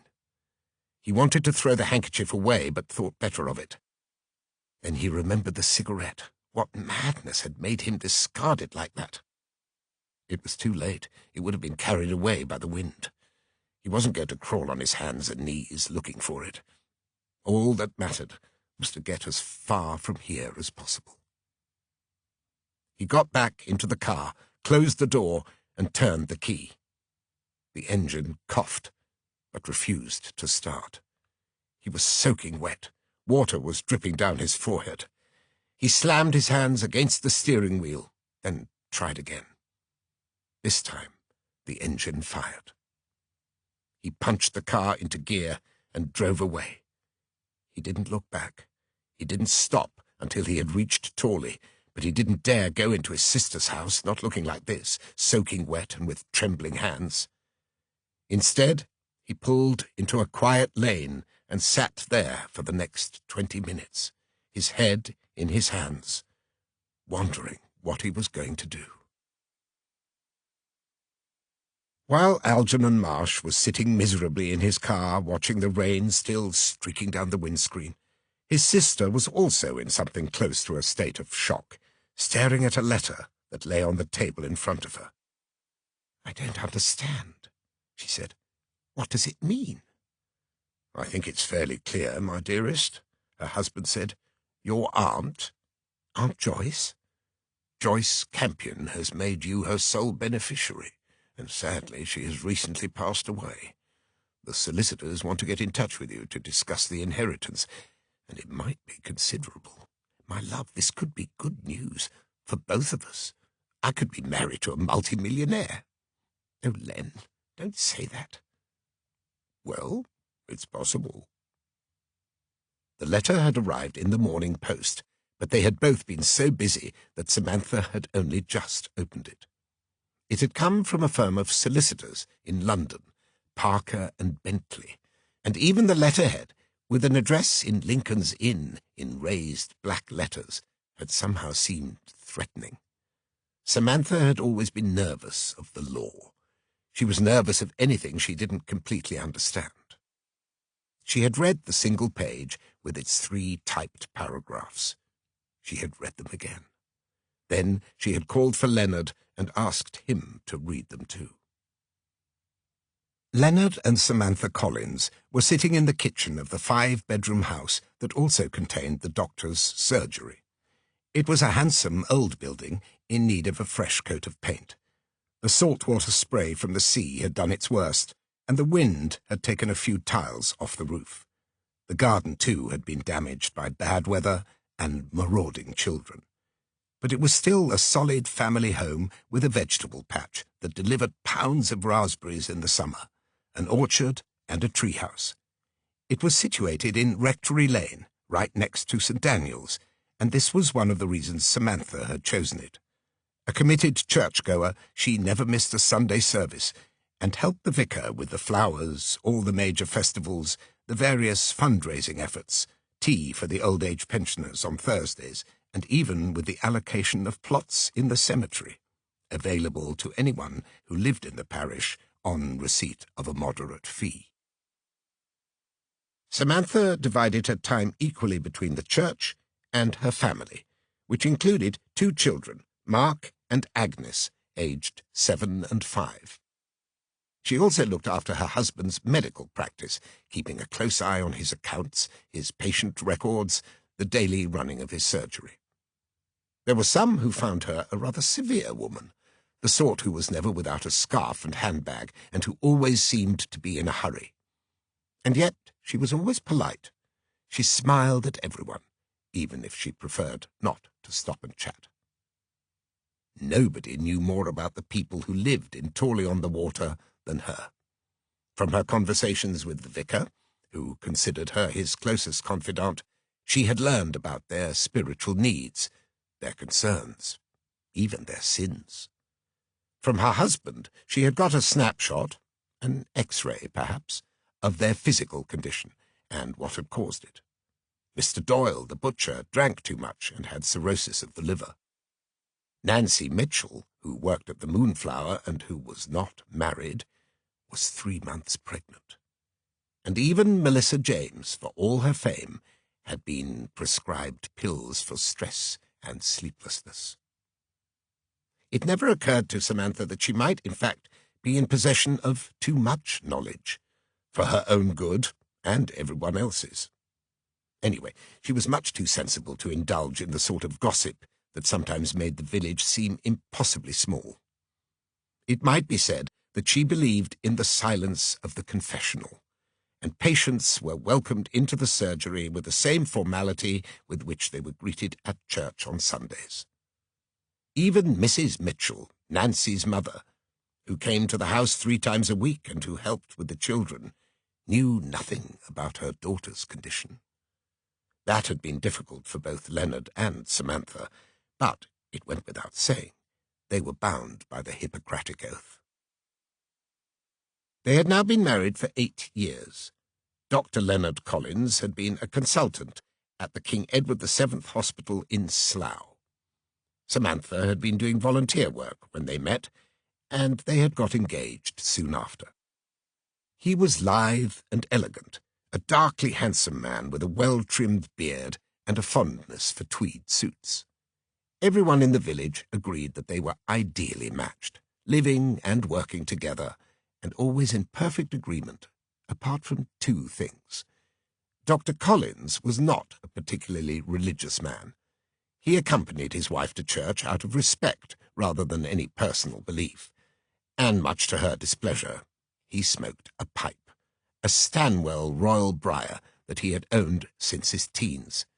She had been unable to persuade him to give it up, but as a compromise, he never smoked it when the children were in the room. "But I hadn't seen Aunt Joyce for years and years," she said now. "We didn't really contact each other, apart from Christmas and birthday cards." "She obviously hadn't forgotten you," Leonard remarked. He picked up his pipe, thought for a moment, then set it down again. "She was a wonderful person, and I'm very sad to hear she's dead." Samantha had the sort of face, square and serious, that was better equipped to express sorrow than pleasure. "I will ask the vicar to say a special prayer for her this Sunday." "I'm sure she would have appreciated that." "I feel bad. I really should have made more effort to stay in touch." Samantha sat in silence, thinking about Joyce Campion, who had stepped in after her parents died. It was actually Aunt Joyce who had first encouraged her to go to church. Her brother, Algernon, of course, had refused to come.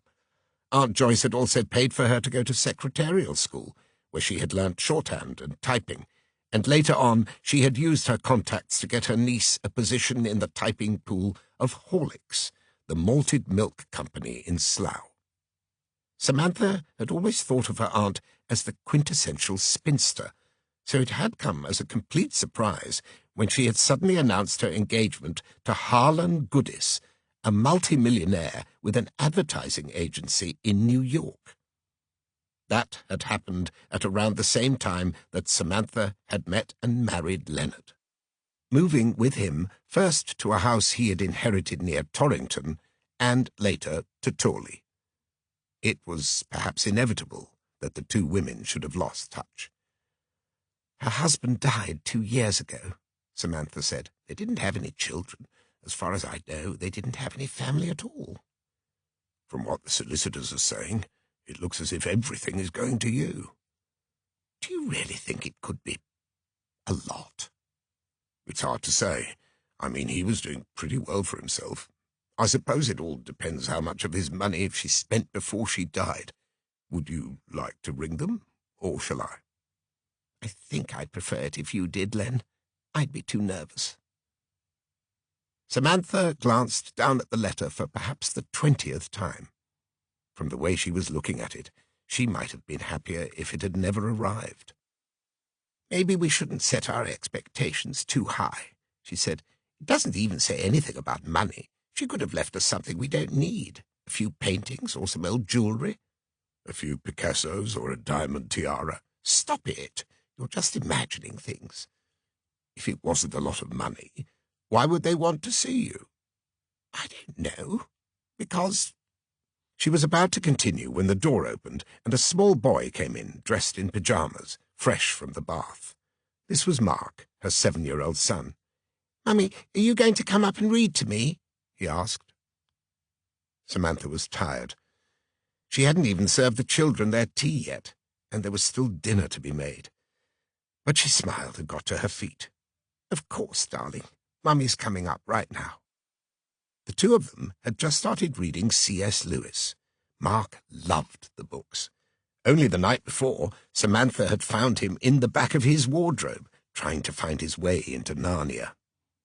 He ran out of the room, and she was about to follow when a thought occurred to her. She turned back to her husband. "The letter doesn't mention Algernon," she said. "Yes, I noticed that." Leonard scowled. "It says quite specifically that you are the sole beneficiary." "Aunt Joyce was horrified when Algy was sent to prison," Samantha said. "You remember that business in Piccadilly?" "That was before I met you." "I told you about it." Samantha was standing at the doorway, aware that Mark was waiting for her upstairs. "She always said that he was untrustworthy," she went on, falling in with the wrong crowd and all those business ideas of his. Do you think she's cut him out? It rather looks like it. Well, I'll have to share it with him. I can't take it all for myself. I mean, if it is... She paused, as if unwilling to consider the possibility. Lots? I suppose so. Yes. Leonard lowered his voice, as if he was afraid that the children were listening. Would you mind if I said something, my dear? You know I always listen to you, Leonard. It was true. He had always been the first person she came to for advice, even if she didn't always take it. Well, if I were you, I wouldn't say anything to your brother. What? Don't tell him? Not yet. I mean, you're right, we don't have any idea how much money we're talking about, and we won't know until we go up to London and talk to the solicitors. It would be a shame to make a fuss about nothing. But just now you were saying... I know what I was saying, but listen to me. Leonard chose his words carefully. Samantha and Algernon didn't see a lot of each other, but he knew that they were close. After what had happened during the war, the sudden death of their parents and the loss of everything they had, how could it have been otherwise? I'm not sure we should have this conversation now, not while Algernon is staying in the house, but it does worry me a bit. What do you mean? I don't want to alarm you, my dear, but there is a side to him that we don't really know about, and it's just possible that he might be... What? Dangerous. You know how he is with his schemes and dreams. Let's not say anything about it for the time being. Let's at least find out how much we're talking about before we come to any decisions. Leonard smiled, and at that moment he was as handsome as the day they had met, and Samantha was reminded of why she had married him. You deserve a break, he said. I'm afraid I've never been able to look after you properly, not on my salary. This could be a new beginning for you. Don't be ridiculous. I've got nothing to complain about. I've been perfectly happy. So have I. I'm a very lucky man. Samantha hurried over to the table and kissed her husband lightly on the cheek. Then she went off to read about Narnia. Chapter 3. The Queen's Ransom. Melissa had planned to leave the Moonflower as soon as she had spoken to the gardeners, but when she came out of the manager's office, she noticed Nancy Mitchell behind the reception desk, and of course she had to stop for a quick chat. Nancy had worked for the hotel from the very start. She was a good, reliable girl, the daughter of the lighthouse keeper, and it was always Melissa's policy to be friendly with the staff. She knew how easy it would be to get a reputation for being standoffish. "How are you, Nancy?" she asked with a smile. "I'm very well, thank you, Miss James." But she didn't look well. Nancy always had a slightly nervous quality, as if she was terrified of causing offence, but today she seemed to be completely exhausted. Her eyes were red from either tiredness or tears, and her long fair hair was tangled, in need of a brush. It must be boyfriend trouble, but did Nancy even have a boyfriend? She was in her early 20s, and though not unattractive, her features didn't quite marry, like one of those paintings where the artist is trying to be too clever. That was Melissa's first thought. The second was that she couldn't have guests coming in and out of the hotel past a weeping receptionist. It really wouldn't do. "Is everything all right?" she inquired. "Yes, Miss James." Now Nancy seemed fearful. "How are your parents?" Melissa was trying to be pleasant, unthreatening. "They're very well, thank you, Miss James." "I'm glad to hear it." She looked around her. The two of them were alone. "Look," she said, "if there's something worrying you, you can tell me. I'd like to think we've known each other long enough to consider ourselves friends." To her surprise, the girl was looking at her with something close to horror. "No!" she exclaimed, then more quietly, "I mean, you're very kind, Miss James, but the thing is, I've just been having a few problems at home. Dad's been worried about his knee, going up and down all those stairs." Only a moment ago, Nancy had said that her parents were both fine. As an actress herself, Melissa knew immediately when someone wasn't telling her the truth. She was actually getting quite irritated with the girl. "Well, it's just that you are the public face of the Moonflower," she warned. "To be honest with you, Nancy, you can't sit here looking like that. If you don't feel well, you should go home." "I'm sorry, Miss James." Nancy did her best to pull herself together, forcing a smile onto her face. "I'll just go to the ladies' room and powder my nose, and then I'll be fine." "That's right.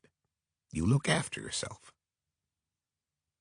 Melissa gave her a brief smile and continued on her way. There was something about the encounter that worried her. It was her suggestion that the two of them were friends. Anyone else would have been flattered, but Nancy had seemed shocked. Had the gardeners said something to her? Did she know something about the hotel's financial difficulties? She decided to put the girl out of her mind, but her troubles were far from over. As she reached the car, there was a man standing there, and Melissa knew with a sinking feeling in her stomach that he was deliberately waiting for her. The man was small and thick-set, dressed in a dark suit that had got crumpled after being in the rain. His hair, what little he had of it, was also damp. Although he had shaved, there were dark shadows over his chin and upper lip. He looked completely out of place in a seaside village, like a small-time gangster who had just been released from jail. Even before he spoke, with an accent that betrayed his Eastern European origins, it was obvious that he had come from abroad. "Good evening, Melissa," he began. "Simon, this is a surprise. Why didn't you tell me you were coming?" "Because if I had told you I was coming, I think I would not have found you here." He beamed at her as he said this, as if he was making a joke. But they both knew that he was serious, and that what he had said was true. "You know, I always love seeing you," she replied gaily, "but I wish you'd told me, because I'm afraid I can't talk to you right now." 5 minutes, Melissa." "I have to get home, Simon. Francis and I are going to the opera." "No, I have driven for 5 hours from London to see you. 5 minutes is not so very much to ask." She couldn't have an argument with him. Not here, in front of the hotel. There were guests who might come in or out. Anyway, perhaps it was best to get this over with. She raised both hands in a gesture of surrender and smiled. "Of course. Let's go into the bar. Are you staying at the Moonflower?" "Yes." "I'm afraid I can't offer you a drink, these stupid licensing laws, but I can get someone to put on the kettle." They walked back in together. Simon Cox wasn't his real name, of course. He would have anglicized it when he arrived in the country. He was probably Simeon or Semjen or something equally unwieldy. Her agent had introduced him to her in London, explaining that he was a successful businessman who had made a fortune in insurance and banking and was now wanting to move into film. Melissa had met plenty of those, but to be fair, Simon had gone further. He had actually gone out and bought the rights to a book and then commissioned a screenplay. He wanted Melissa to play the lead part. The film was called The Queen's Ransom, and it was a historical romance set in the 12th century. Melissa would be playing Eleanor of Aquitaine, who had become Queen of England after her marriage to the Duke of Normandy, later Henry II, in 1152. The screenplay focused on her relationship with her favourite son, Richard, and her time as Queen Dowager, fighting to raise the enormous ransom that had been demanded for him when he was captured after the Third Crusade. Shooting was due to start in 2 months' time, and all the terms had been agreed, but Melissa's contract was still sitting unsigned on her desk. She had decided that she didn't want to do it. She had been impressed to begin with. The screenplay was strong, written by a former history teacher who had worked with Roy Bolting and Anthony Asquith as a technical advisor before he had started writing himself. The character of Eleanor was absolutely central to the action. In fact, she would barely be off the screen, the sort of performance that would demand attention once the awards season came around. It had been years since she had made a film in England, and her agent had assured her that, despite the relatively low budget, her fans would be thrilled. He had sold it to her as the perfect vehicle for a comeback. Unfortunately, it now turned out that the dates clashed with the film she hoped to make with Alfred Hitchcock. Dial M for Murder, she wasn't sure about the title, would be bigger, glossier, more international, and better paid. It would be shot in America, in the sunshine, not in the drab backwaters of Shepperton Studios. Looking at Simon Cox as he perched himself on one of the leather banquettes in the hotel bar, she felt a stab of annoyance, with herself as much as with him. What had possessed her to lend her name to a producer with no experience and no credits to his name? And how dare he come here and approach her in this way? He should have called her agents in London or New York. If he had something to say, he should say it to them. Well, she would get this over with as quickly as possible. It was unlikely, she reminded herself, that they would ever meet again. "Melissa," he began. "I'm sorry, Simon," she cut in. "I don't think we should be having this conversation. Not here, not now." He gazed at her in surprise. "What do you mean?" "This isn't the right way to do things. If you had more experience in the film industry, you'd understand. You don't talk to the talent. You have to talk to the agent." "I did talk to your agent, and he told me he sent you everything, but I don't hear from you. Nothing. And filming is now only 3 months, 10 weeks away. We have everything in place, except you. Where is your contract? Why do you not come for meeting the director, for costume fittings, for script?" Melissa couldn't take any more of this. "I'm sorry," she said. "Things have changed, and I've decided I'm not interested in the Queen's Ransom." "What?" He looked as if he had been punched in the face. "I'm not doing it. Melissa, it's a good script. There are lots of great things in it, but I don't think it's right for me." "But it was written for you. Your agent said it is perfect for you." "There are plenty of other actresses who could do it." She wanted to stand up and walk away, but he was staring at her. "I haven't signed my contract because the truth is that I've had a better offer, and I've decided this project isn't right for me. Even so, I wish you lots of success." "You'll ruin me." The words caught in his throat. He had difficulty getting them out. "All the money I have borrowed, it is because of your name. The director, the designer, the studios, the scripts, the cast. Already we have built the palace, the tower, the walls of Jerusalem. This is all happening because of you. If you say now that you do not do it, I am finished." His English was deteriorating the angrier he got. "That's exactly what I'm telling you. If you knew the first thing about film production, you'd know this sort of thing happens all the time. People change their minds. I've changed my mind." She tried to find some hint of sympathy. "My agent represents some very big names. Maybe I can talk to him." "I don't want big names. I want you. That is what we agreed." "We never agreed anything. That's what I'm trying to tell you. Honestly, Simon, this is all wrong. You shouldn't have come down here. You can't put pressure on me." The man looked as if he was going to have a heart attack. Melissa had had enough. She broke free of him and got to her feet. "I suggest you go back to London and find someone quickly," she said. "Please, don't try and speak to me again." She left. Simon Cox stayed where he was. He seemed to have shrunk into his chair. His hand was stretched out on the table, but slowly his fingers curled into a fist. Outside, he heard the slam of a car door and the quiet cough of an engine starting.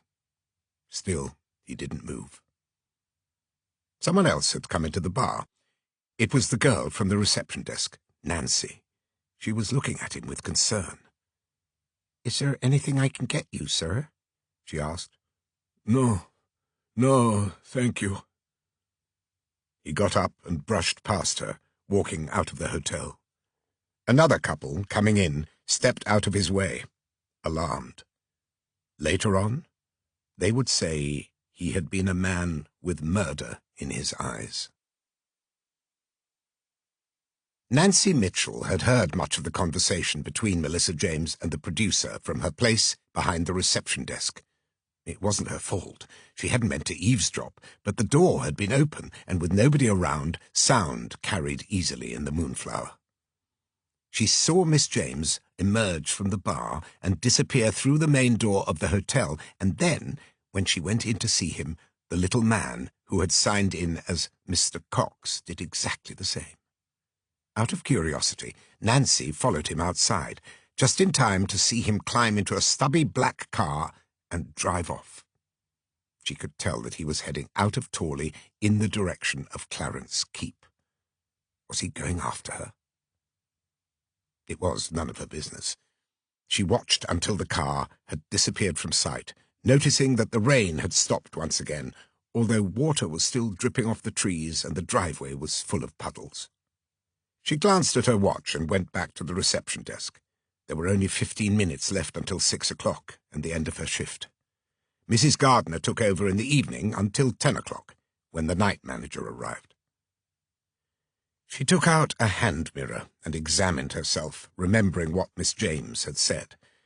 Her hair was still a bit of a mess, but nobody would have known she had been crying. She wished that Miss James, of all people, hadn't been the one to notice it. And the very idea that the two of them could be friends.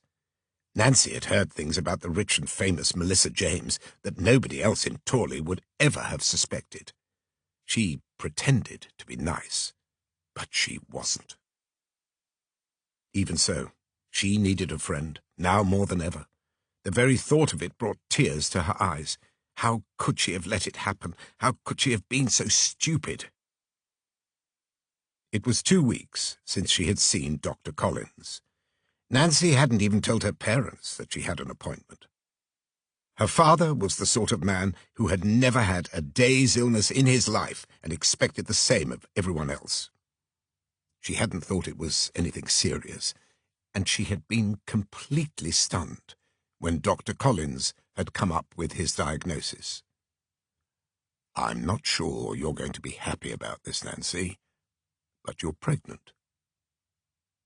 It was a word that Nancy had never even heard, certainly not spoken to her by a man, even if he was a doctor. It opened up a world that she only partly understood. It changed everything in ways she couldn't even begin to consider. "It's impossible," she whispered. "Why do you say that? Are you telling me that you've never been with a man?" She couldn't answer. She could feel her cheeks burning. "If there's someone you've been seeing, you're going to have to tell him. Whatever you decide, he's going to be part of it." What could she do? What would happen when her father found out? All sorts of questions had rushed into her head, but there were no answers. Unless, of course, it wasn't true. It could still be a mistake. "It was only once," she said, on the edge of tears. She was looking down at the floor, unable to meet his eye. "I'm afraid once is enough." "Are you sure, Dr. Collins?" 100%. Would you perhaps like to talk to my wife? You might find it easier, woman to woman." "No, I don't want anyone else to know." "Well, they're going to find out soon enough. You're already beginning to show, and another month—" "Show?" She cradled her stomach with her hands. "We'll have to make further tests, and I'm going to want you to go into the hospital in Barnstaple. You're young and you're in very good health, so there are no worries there." There were only worries. She could think of nothing else. "Do you want to tell me something about the father of your baby?" "No." She couldn't tell anyone, not until she had told him. But could she even tell him? "It might help if the two of you came in and met me together." Dr. Collins could see how distressed she had become. He gave her a kindly smile. "What's his name?" he asked. "John." She blurted it out. "He's a local boy. I met him in Bideford. She bit her lip. "It was only once, Doctor. I never thought—" "Would you like a cup of tea?" She shook her head. Tears were streaming down her cheeks. Dr. Collins came over to her and laid a hand on her shoulder. "You mustn't upset yourself," he said. "Having a child is a wonderful thing. My wife would say it's a miracle, creating a new life. And you're not the only young woman to have made a mistake. You have to be strong for the baby's sake. No one can know. Well, obviously you must tell your parents. They ought to be the first to know, and they'll send you to stay with relatives. Everything can be arranged for you, Nancy. The baby will be put up for adoption, and when you come back, it will be as if it never happened. The very next day, Nancy had gone to the library in Bideford and looked at the medical books, but they hadn't told her what she wanted to know. She had to stop the baby being born. Somewhere she had heard that drinking a lot of gin would do it. Wasn't that why it was called Mother's Ruin? And there was a girl at the Red Lion who had once said that you had to have a very hot bath. So the following Saturday evening, while her parents were at the pictures, she had done both. She had drunk half a bottle of Old Tom and sat in the bath fully dressed with the steaming water up to her neck. Later that night she had been thoroughly sick, and she thought that maybe it had done the trick, but going back to Dr. Collins, she had discovered her condition hadn't changed. And so she had written to the man she had called John, to the father of her child. She had made it clear that he was the father, that there had never been anyone else, and she had tried to be conciliatory. She would keep his secret, she had told him, but she was frightened, and she was on her own, and she needed his help. The answer had come the following morning, a thick, white envelope that had surprised her by the weight of its contents, with her name in typed letters on the front. He must have written her a very long letter, she thought. But when she opened it, her eyes had fallen on 12 £5 notes and a single sheet of paper with a name and an address. A doctor in Baker Street, London. Could it have been any crueler? The note was unsigned, and the typewriter concealed his handwriting so that it could never be traced back to him. There was no attempt at sympathy or understanding, nor was there to be any discussion. Get rid of it. That was the simple message. And there was something uniquely horrible about the payment, the amount, £60, worked out precisely and paid in used £5 notes. Nancy knew that he must have made inquiries. If he had discovered that an illegal abortion would cost £60 and 2 shillings, he would have thrown in a handful of coins. The letter had changed everything. Previously, Nancy had been ashamed of herself. She had thought it was all her fault. Now she thought otherwise. She knew she couldn't name the father. It would be a scandal that would rebound entirely on her, forcing her to leave Torley for good. But she wasn't completely powerless. She could still make him pay for what he had done, and it would cost him a lot more than £60.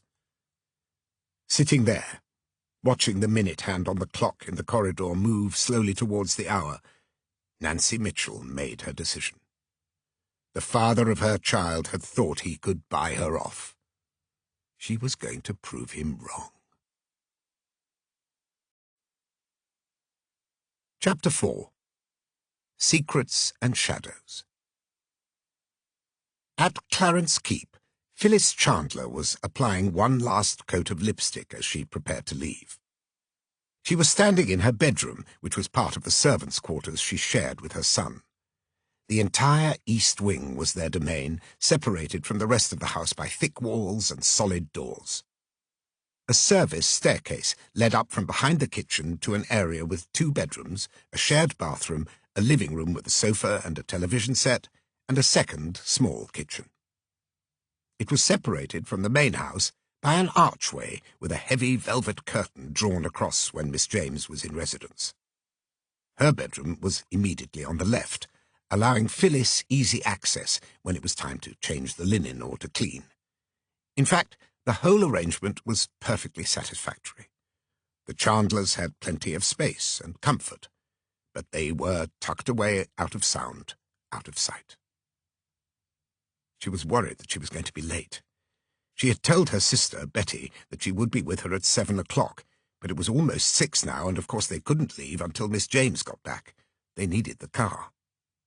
Eric was in the living room, where he'd been watching the Appleyards on television. It was a program for children, really, but of course it was his favourite. Outside, she heard the sound of a car slowing down. That might be her. Phyllis made sure her hat was in place and went out to see. A narrow corridor ran all the way from the back of the house to the front, with a window at each end. It was lined with pictures, photographs of Torley, the lighthouse, the beach, the hotel.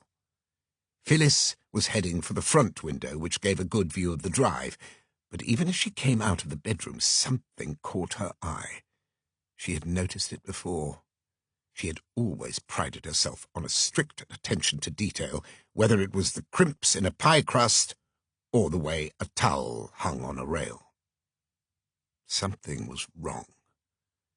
Frowning, puzzled, she edged towards it, unaware that the living-room door was open, and on the other side, Eric was watching her every move. Francis Pendleton had also heard the car. He looked out of the window for the 11th or 12th time, but saw nothing. Where was Melissa? She had said she would only be 30 minutes with the gardeners, but surely she had left more than an hour ago. She should have been back by now. He glanced at his watch, a Rolex Oyster Elegante that she had bought him on their first anniversary. It was 5:55. If he waited too much longer, he might be late for the performance of The Marriage of Figaro in Barnstaple. But that didn't bother him. He wasn't in the mood for opera. He needed to see Melissa. He went into the living room and took a cigarette out of a silver box that had been given to her by the studio executives at MGM. The studio's logo was engraved on the lid, along with its famous motto, Ars Gratia Artis. Clarence Keep was littered with movie memorabilia, awards and gifts. Even the cigarette lighter that he now flicked open had been used by Humphrey Bogart in Casablanca. As Francis smoked, his eyes were drawn to the cluster of framed black-and-white photographs on the piano. Melissa in Los Angeles, Melissa with Walt Disney, Melissa on the set of Hostage to Fortune. This last picture reminded him of the first time they had met. She had been the star. He had taken the job as her assistant, not because he needed the money, but because he thought it would be fun to see how a film was made. When Melissa had walked into the room, he had been transfixed. He knew her face, of course, like everyone in the country, but he was utterly unprepared for the beauty and serenity that she radiated in real life. It wasn't just the perfect skin, the dazzling blue eyes, the playful smile. It wasn't even the self-confidence that came from being admired across the world. She was, quite simply, adorable, and he had known immediately that despite the inequality of their respective positions and the 10-year age gap between them, he would not rest until he had made her his own. He had quickly learned what she did and did not like. Floris orange blossom soap in the bathroom, roses but never carnations, Du Maurier cigarettes, no unauthorized photographers, an umbrella to be held for her when it was raining. Rationing had still been in full force in 1946, but with help from her American agents and from the studio, he had been able to find anything she wanted. All she had to do was mention it. And Melissa had quickly learned that she could ring him at any time of the day or night. He would always be there for her. Their relationship had changed when Melissa had realized that her enthusiastic young assistant was much more than she had suspected. He was actually a member of the British aristocracy, the second son in a family that could trace its roots back to the Middle Ages. Francis hadn't told her this himself, but he had made sure that she found out. He remembered coming with her to Clarence Keep after she had seen it advertised. The two of them had been shown around together, and all the time he had dreamed that it would be a home not just for her, but for both of them. Francis tapped his cigarette against a crystal ashtray that had been a birthday present from the director of the Moonflower.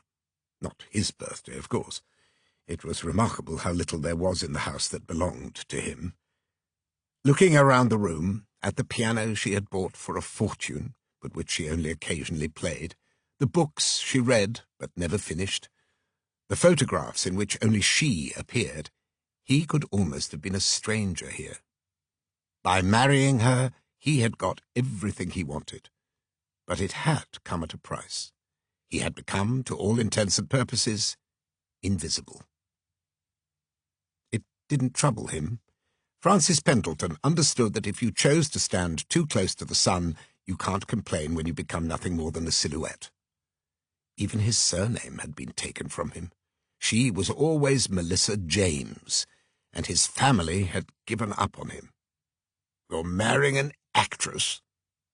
It should have been impossible to put so much scorn into 4 simple words, but his father, Lord Pendleton, had easily managed it.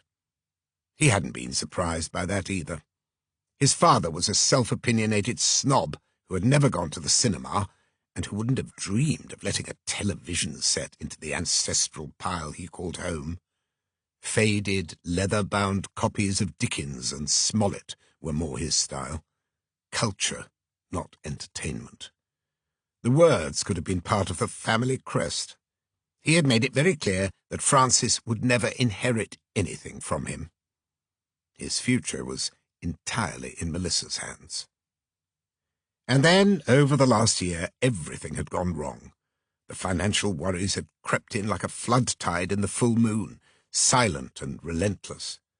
The cost of restoring Clarence Keep had been close to ruinous. The hotel was losing money. Melissa spent much too much time with her so-called financial advisor, Algernon Marsh, and none of his investment schemes had so far returned a penny. Worse than all this, her own market value seemed to have shrunk. Nobody wanted to cast her. She wasn't meeting Alfred Hitchcock. He was auditioning her. There was a distinct difference, and it would never have happened 5 years ago. Francis ground out the cigarette. On an impulse, he got up and went over to a bureau that stood against the far wall. He opened the bottom drawer, which was filled with old bills and invoices that Melissa never looked at, which is why he had hidden the letter there. He took it out now, a single sheet of paper that had been crumpled into a ball and then smoothed out. It was written in the navy blue ink that Melissa always used, her handwriting immediately recognizable. Francis had read it so many times that he knew every word by heart, but still he forced himself to read it again. 13th February. My darling, darling, I can't go on living this lie anymore. I simply can't. We have to be brave and tell the world our destiny and what we mean to each other, even though we recognize the hurt it will cause to those who are closest to us. Francis knows that it's over between him and me. I want to go back to America, back to my career, and it's a journey that I want to make with you. I know how you feel, but... She had crossed out the last sentence, her nib leaving a series of blots as it scratched across the paper, and then she had decided to stop altogether, crumpling up the page and throwing it into the bedroom waste-paper basket, which was where Francis had found it. Why hadn't she torn it up? Perhaps it had always been her hope, subconscious or otherwise, that he would read it and discover the truth. Melissa often behaved as if she were living in one of those cheap dramas she had made when she was starting her career. Even the language of the letter, the mention of destiny, and that repeated darling, had the flavor of melodrama. Holding the letter, Francis found himself almost struggling to breathe. He still hadn't told her he had found it. There were so many moments when he had been tempted, but he was afraid of the consequences. He wanted to know who she had written it to, but at the same time it seemed completely unimportant. It was the thought of losing her that consumed him, the emptiness of a life without her. He knew, though, that he couldn't put it off any longer. He had to confront her. Even now, he thought it might not be too late. He would do anything to keep hold of her. Anything. 7:30 in the evening. Detective Chief Inspector Edward Hare glanced up at the clock mounted on the wall opposite his desk just as the minute hand hit the half-hour with a sonorous click that seemed to announce it no longer had the strength to climb back up to the 12. He was working late, sitting in his office in Waterbeer Street, in the building that had housed Exeter's police force for 70 years. The rain was pattering down the window, throwing dark shadows like tears on the wall opposite. He liked this room, with its dark, cosy feel, the books on the shelves, a sense of everything in its right place. He was going to miss it. Although it hadn't yet been announced, the entire department was being moved to the east of the city, to the more modern surroundings of Heavitree. It seemed to Hare that the pace of change had become ever faster since the end of the war, and although he had tried to attune himself to it, he was still a little sad. The police station in Waterbeer Street was unique. It reminded him of a Bavarian railway station, or perhaps a folk-story palace, with its grey bricks, narrow windows, and circular towers. His own office was in a corner underneath a roof, shaped like a wizard's hat, with views all the way down to Walton's Food Hall, which had opened soon after he'd started. He'd seen designs for the new building, as drearily modern and utilitarian as he might have expected. Of course, it would be better equipped. The electric lighting might not leave you with eye strain, but he was glad he wouldn't be going there. After 30 years in the job, aged 55, he was retiring. He should have been able to look back on a career that had taken him from police constable to detective chief inspector with some degree of satisfaction. And yet he couldn't avoid a sense of failure. He knew that his superiors considered him reliable, hard-working, a safe pair of hands. But what did all these epithets add up to? Simply that he had never shown the promise of his early years. He would have a leaving party. There would be a few glasses of wine, cheese on sticks, a speech, and the presentation of a clock. And then it would all be over. He would be gone. With a sigh, he put his glasses back on and returned to the papers he had been studying. He was preparing for a court case that was about to take place in the same building. The police station and the court were neighbours, and as this would be his last appearance, he wanted to be fluent in command of the facts. The telephone rang. His first reaction was one of surprise. Who would be calling him at this late hour? He assumed that it must be Margaret, his long-suffering wife, wondering where he was, and he snatched up the receiver to explain. The voice at the other end quickly put him right. It was the assistant chief constable. "Good to catch you, Hare. You're working late?" "Yes, sir." "Well, I'm afraid I'm going to have to cut into your evening. There's been a murder in the village of Tawley-on-the-Water. Do you know it?" Hare knew the name vaguely. It was more than 40 miles away, over on the west coast of Devon. He guessed that the victim had to be someone important. The assistant chief wouldn't be contacting him otherwise. "I can't say I've ever been there, sir," he said, although it occurred to him that perhaps he had, once, with his wife and the girls on a beach holiday. Or had that been in Stowe? "There's an actress, name of Melissa James. She's been found strangled in her home." "Was there a break-in?" "I don't have the details yet. The local police called it in, and I'm passing it over to you. I want you to get on to it with immediate effect. Melissa James was very well known, and the press are going to be all over it." "Sir, you are aware that I'm leaving the force next month?" "Yes, and I'm sorry to hear it. We'll just have to hope it'll focus your mind. I need a result, Hare. The sooner the better. I don't go to the cinema much myself, but apparently Miss James was quite a star. We can't have high-profile residents being bumped off. It gives the county a bad name. I want you to report directly to me.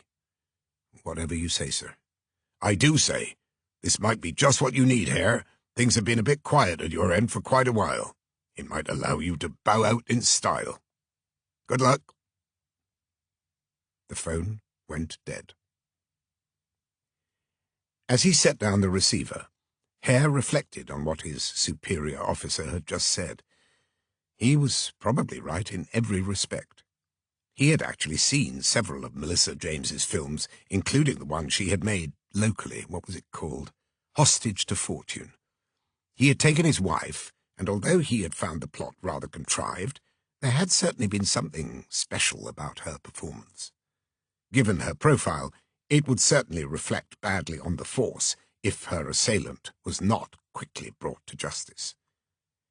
It might also be exactly what he needed, something to make his children proud of him. It would be nice to see his name in the headlines for once. The press nearly always ignored him, being more interested in the criminals he had arrested. He leaned forward, picked up the phone, and dialed. He'd get someone in the carpool to drive him over to Torley, but first he needed to call his wife and tell her to put the supper back in the oven. There would be no time for dinner. He would be staying overnight in Torley, and he needed to pack. Chapter 5. The Ludendorff Diamond. Atticus Punt adjusted his bow tie, at the same time taking the opportunity to examine himself in the bathroom mirror. He was not by nature a vain man, but he had to admit that he was pleased by what he saw. He was, all in all, in remarkably good shape. He was slight, but he was healthy, not showing his age, which was all the more remarkable considering the experiences he had been through. He had survived the war, and much worse, and although there had been times when he thought he would never again see the light of day, he had come out of it unharmed, and more successful than he could have imagined. He could not help smiling, and as if in agreement, his reflection smiled back. It helped, perhaps, that he had lost his hair when he was quite young. There were no telltale wisps of grey to give his 62 years away. He owed his Mediterranean complexion to the Greek blood that ran in his veins, even though he had been born and lived most of his life in Germany. It was strange, really. He had been a foreigner from the day of his birth, and here he was, living in London, still an outsider. But that also suited him. He was an investigator, a detective. He owed his living to communities of people he had never met before and would never meet again, always working from the outside in. It was both a profession and a way of life. Were there fresh lines at the corners of his eyes? He reached out for his wire-frame spectacles and put them on. He had not slept well the night before, and he was beginning to think that he had made a mistake in the choice of his new bed and its air-foam mattress. You fall asleep on a foamy cloud of tiny air cells, the advertisement had promised, but he should not have trusted it. He had slept alone since his wife had died, and it was at night that he missed her most, lying there surrounded by so much space. What he needed was something smaller and simpler, a bed like the one he had slept on at school. Yes, the thought appealed to him. He would mention it to Miss Kane the next day. He glanced at his watch. It was 6:10. He had plenty of time to walk over to Gresham Street. He wasn't expected until 7 o'clock. Very unusually, Punt had agreed to give a speech. Writing about his work was one thing, but talking about it, perhaps giving away confidences, was quite another. That was the trouble. In his experience, people were never interested in the abstract theory of detective work, which was the subject of his still unfinished book, The Landscape of Criminal Investigation. They wanted the sensational details, the bloody fingerprint, the smoking gun, the killer going about his work. Punt had never seen murder as a game, not even as a puzzle to be solved. His work was an examination of humanity at its darkest and most desperate. You could not solve crime unless you understood its genesis. He had allowed two considerations to change his mind. First of all, his hosts were serious people. A city guild, the worshipful company of goldsmiths no less, had invited him to be the guest speaker at their annual dinner, and they had made it clear that the subject could be of his own choosing, though obviously related to his work. And in return for 30 minutes of his time, he would be rewarded with an excellent dinner, first-class wine, and a sizable payment to the Metropolitan and City Police Orphans Fund, one of his favourite charities. He splashed a little cologne on his cheeks, then turned off the light and went into the bedroom, where his dinner jacket was waiting for him on the back of a chair. Miss Kane had prepared his speech for him. It was lying on the bed, 12 pristine white pages, held together with a paperclip.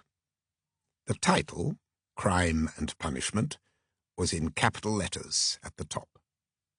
Punt slipped on his jacket, carefully folded the pages, placed them inside his pocket, and went into the next room. He had only recently moved into the flat on the 7th floor of Tanner Court, the elegant mansion block in Farringdon, and he wasn't quite used to it. The furniture was antique and German. He had brought much of it with him when he moved to England after the war, but everything else was still foreign to him. The rooms, with their double-height ceilings, seemed much larger than they had any right to be. The carpets and curtains were brand new, and he remembered choosing them, aghast at both how expensive they were and how easily he could now afford them. The kitchen was so sparkling clean that he felt nervous about using it, not that he ever cooked for himself. For lunch, he would have a salad. In the evening, he usually ate out. He glanced at what had once been his father's pendulum box clock hanging in the corner. Made by Erhard Junghans in the 19th century, and so almost 100 years old, it had never lost a minute's time. He didn't need to leave yet. He poured himself a small sherry and took a black Sobrani cigarette out of an ebony box that had been given to him by a grateful client. In fact, the entire apartment had only come his way thanks to a recent case. He lit the cigarette and sat down, trying to relax in his surroundings and remembering the strange affair of the Ludendorff diamond, which had been, in many respects, his greatest success yet. On the face of it, the theft had been impossible, a magic trick that had baffled the police, the British public, and, most significantly, the frustrated owner, who had lost not just the diamond, but several other pieces of jewellery, plus cash and certified share certificates, to the value of almost £100,000. His name was Charles Pargeter, a multimillionaire with homes in New York and Knightsbridge who had made his fortune in the oil industry. His wife, Elaine, was a well-known society hostess, a patron of the arts, a member of several boards, a woman of great beauty. The robbery had taken place just before Christmas the year before. In fact, the Pargeters had been on their way back from a party when they found that their house had been broken into. It was clearly the work of professionals. The alarm system had been disconnected, and a window on the ground floor forced. The house had not been completely empty. It was a Saturday, and two of the servants, the cook and the maid, had been given the weekend off. The butler had stayed behind, but he was almost 70 years old and had slept through the entire business. The Pargeters had returned home with John Barclay, a business associate and friend, and he had noticed the broken window before they even got in. To begin with, Charles Pargeter had not been worried. He was a careful man and had installed a safe on the second floor of the house. It was not just any safe. It was the best that money could buy, a solid steel fireproof box that weighed over 200 pounds, manufactured by Sentry in America and bolted into the floor. Inside the combination lock which had been strengthened to prevent any possibility of its being forced. There were no fewer than 7 wheels, requiring therefore a 7-part sequence to get it open. Only 3 people knew the combination: Pargeter, his wife, and Henry Chase, their lawyer. There was a second lock, key-operated, and only 1 key had ever been manufactured. Charles Pargeter kept it close to him all the time.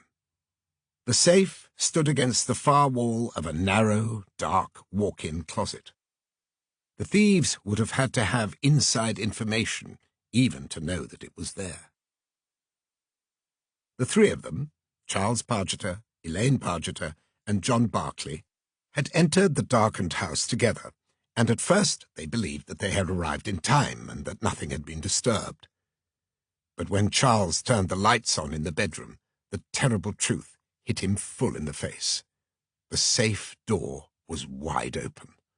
All the contents had been removed. Elaine Pargeter had called the police, while Barclay led his friend downstairs and poured him a large whisky. They were careful not to touch anything.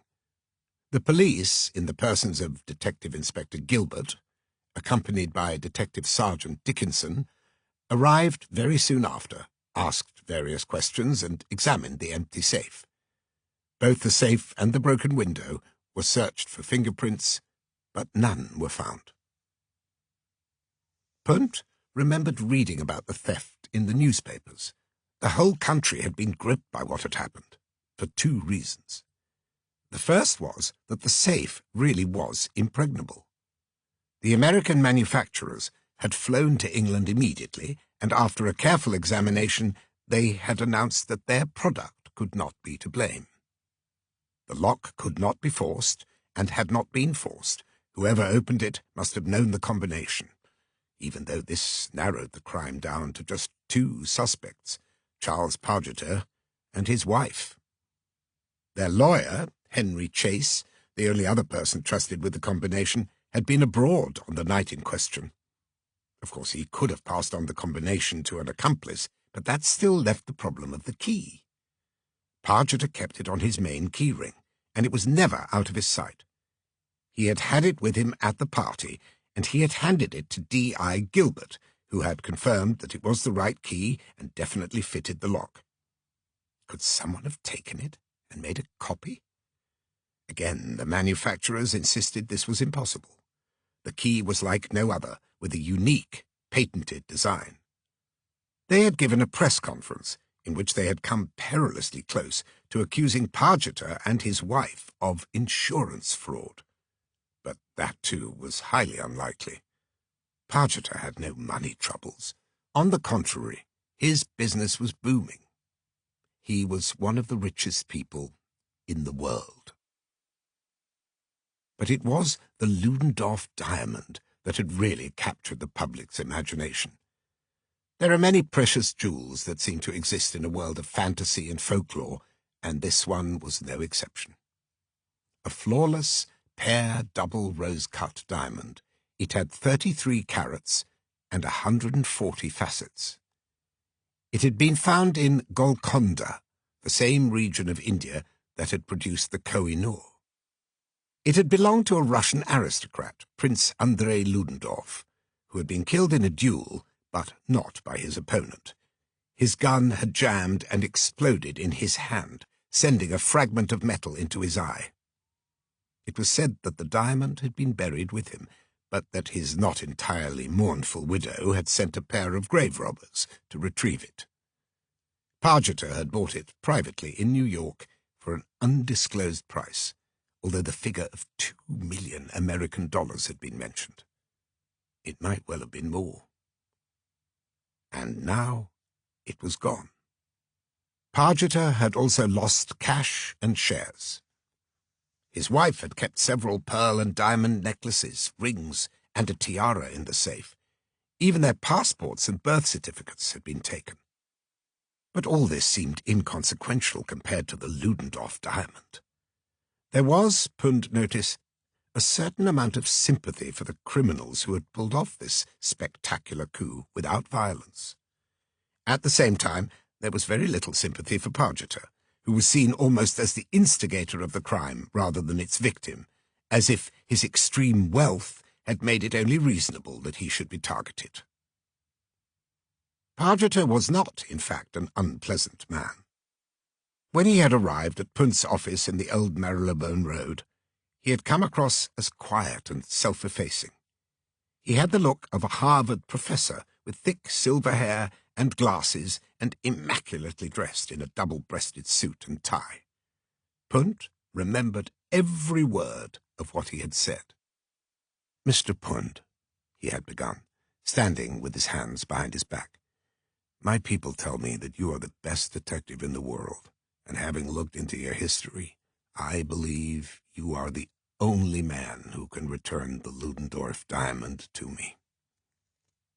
He spoke with an American accent, carefully judging his words before he allowed them to pass his lips. "I want to explain to you why I have come here today.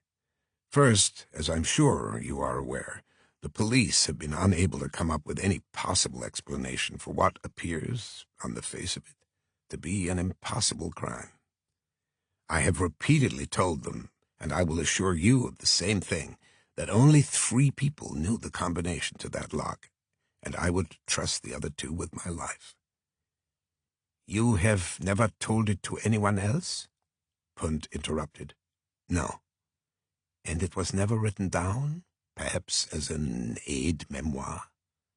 "No. But I understand that there were 7 separate numerals."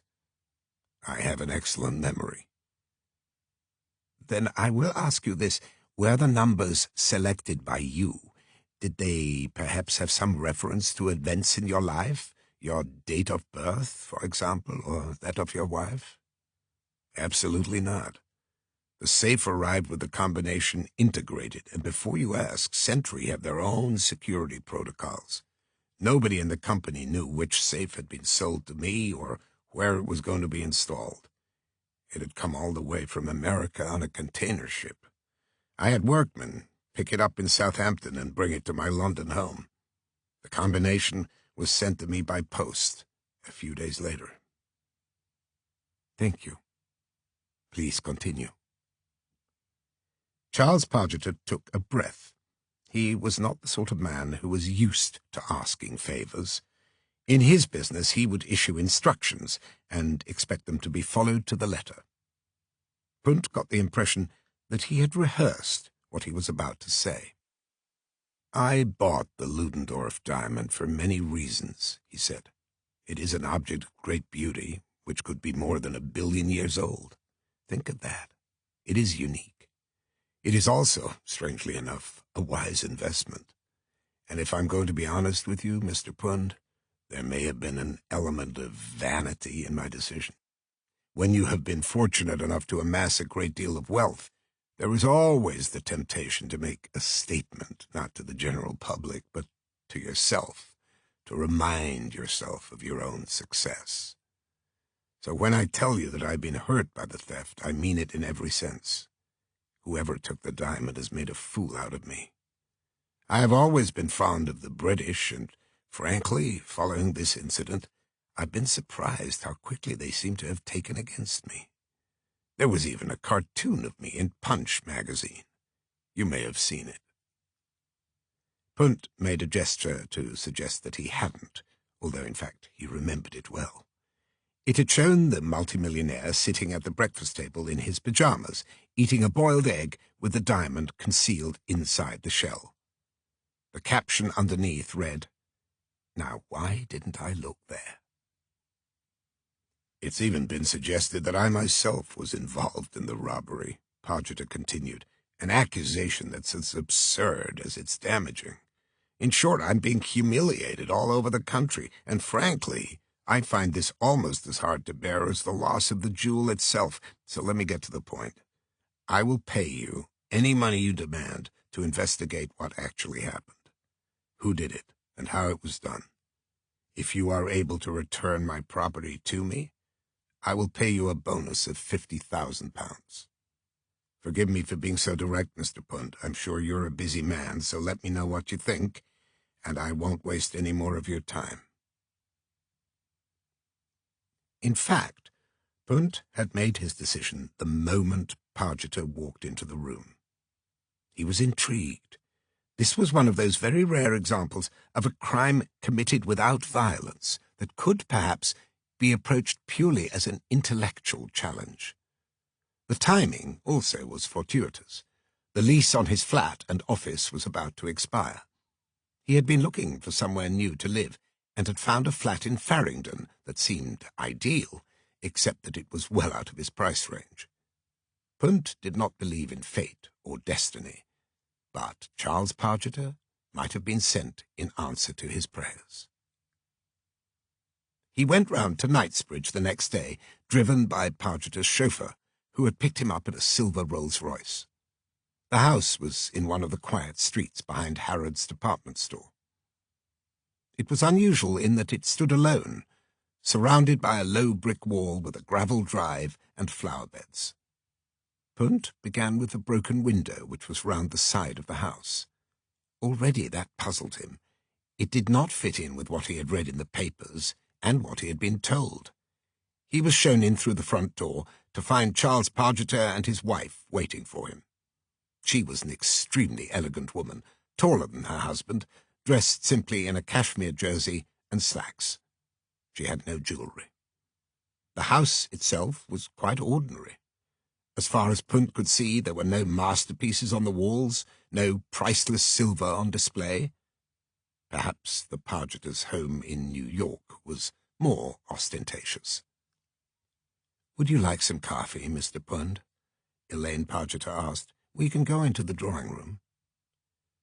"I would prefer to begin upstairs, if you don't mind, Mrs. Pargeter. To start with, I would like to see this safe that was, according to its makers, impregnable. Is that the word?" "I'll take you there," Charles Pargeter said. As they climbed the stairs, Punt raised the question that had occurred to him outside. "I am puzzled," he said. "You arrived quite late from the party on the night that the robbery took place." "Yes, it was about 1 o'clock. "There were 3 of you?" "Yes. John Barclay is an old friend of mine. He's vice president with Shell Transport and Trading. We were actually at college together. He happened to be in London for a few days, and he usually stays with us. Saves paying out for a hotel." "Which one of you saw that the window had been broken? It seems to me that walking from the car to the front door, you would not have had a view of the side of the house." "Actually, that was me," Elaine Pargeter explained. "John saw fragments of glass on the drive. They were reflecting the moon. I went round to investigate, and that was when I saw the window was broken." "Did you go straight upstairs?"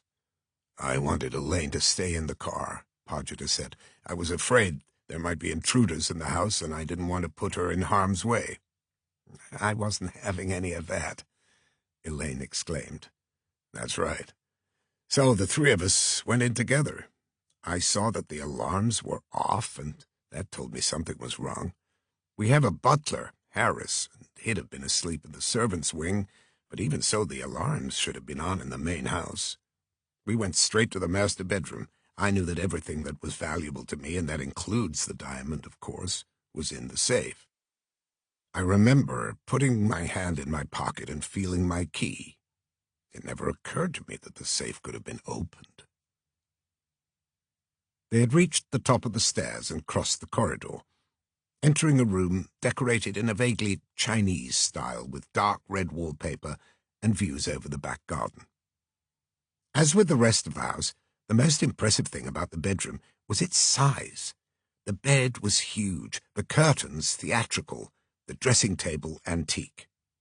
One door led into a bathroom, the other opened into a narrow corridor with wardrobes on either side.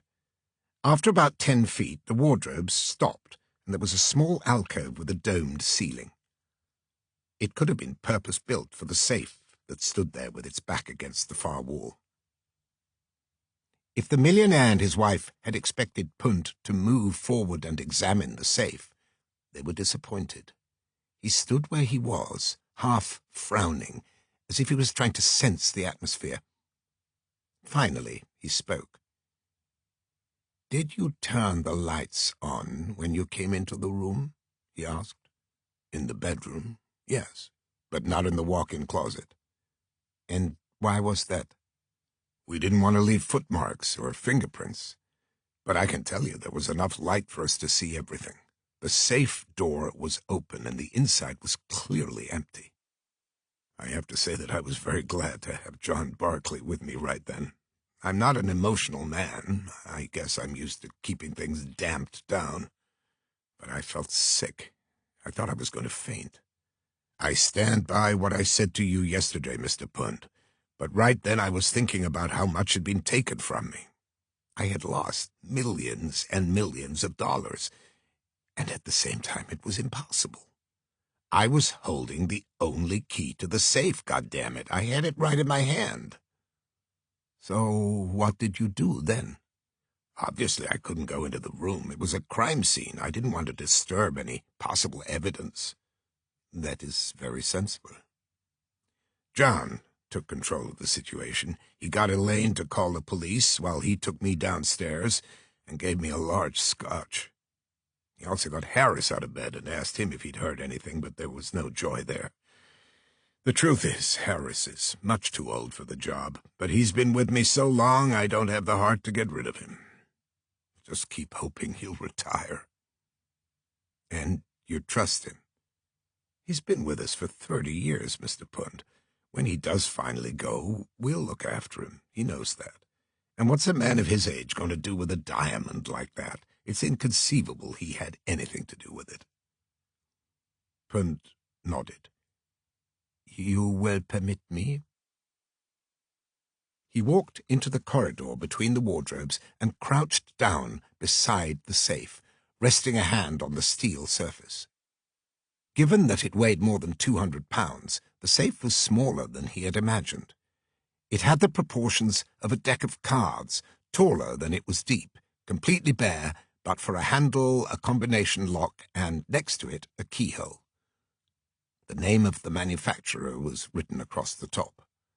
The door fitted absolutely flush with the outer shell, making it impossible to slip even a sheet of paper inside, let alone the tip of a crowbar. The safe was grey in colour. Its setting was almost theatrical, with dark red wallpaper on 3 sides, again picking up the Chinese theme from the bedroom. Punt did not try to move it. He could tell at once that it was utterly solid, bolted into place. "Would it be possible for you to open the safe?" Punt asked. "Of course, but it is empty now." "The police examined it?" "Yes, they were meticulous. No fingerprints, no forced entry, nothing." Pargeter leaned forward and began to spin the combination dial. 16 to the left, 5 to the right, back to 22 on the left. There were 7 separate movements before the wheel flies aligned. He turned the key in the lock, then pulled the handle. There was a click, and the door opened. Looking past him, Punt saw that there was indeed nothing inside. Punt swung the safe door open and shut again, feeling the weight of it, its solidity in his hand. There was nothing more to be seen. He straightened up and turned his attention to the surrounding walls, tapping them with his knuckles as if searching for a secret passage. Elaine Pargeter was watching him from the bedroom and did not look impressed. Punt ran a finger over a small tear in the wallpaper, then rubbed his thumb against it, deep in thought. The safe was locked again. The 3 of them went back downstairs. They went into the drawing room, and Punt accepted a second offer of coffee which was brought in by the maid, who had been away on the night of the crime and seemed unaware that anything untoward had taken place. The Pargeters were sitting opposite him on a sofa. He was perched, slightly above them, on a high-backed antique chair that might have come out of a church. "It might be helpful to speak to your friend, Mr. Barclay," he said. "I'm not sure what he can tell you," Pargeter replied. "He gave the police a full statement, and now he's back in New York. but I can put a call into Shell for you if you like. The police. Punt took a sip of his coffee, carefully lowering the cup onto its saucer which he had balanced on his knee. He turned to Elaine. It was you, Mrs. Pargeter, who telephoned them? Yes. Detective Inspector Gilbert arrived about 30 minutes later. He had a sergeant with him, a pleasant young man. It was 2 o'clock in the morning by that time. The two of them were on night duty. They interviewed us in the room where we're sitting now and asked a great many questions. They went upstairs, and they also looked round the side of the house where the window had been broken. They told us not to go into the closet. John had been right about that.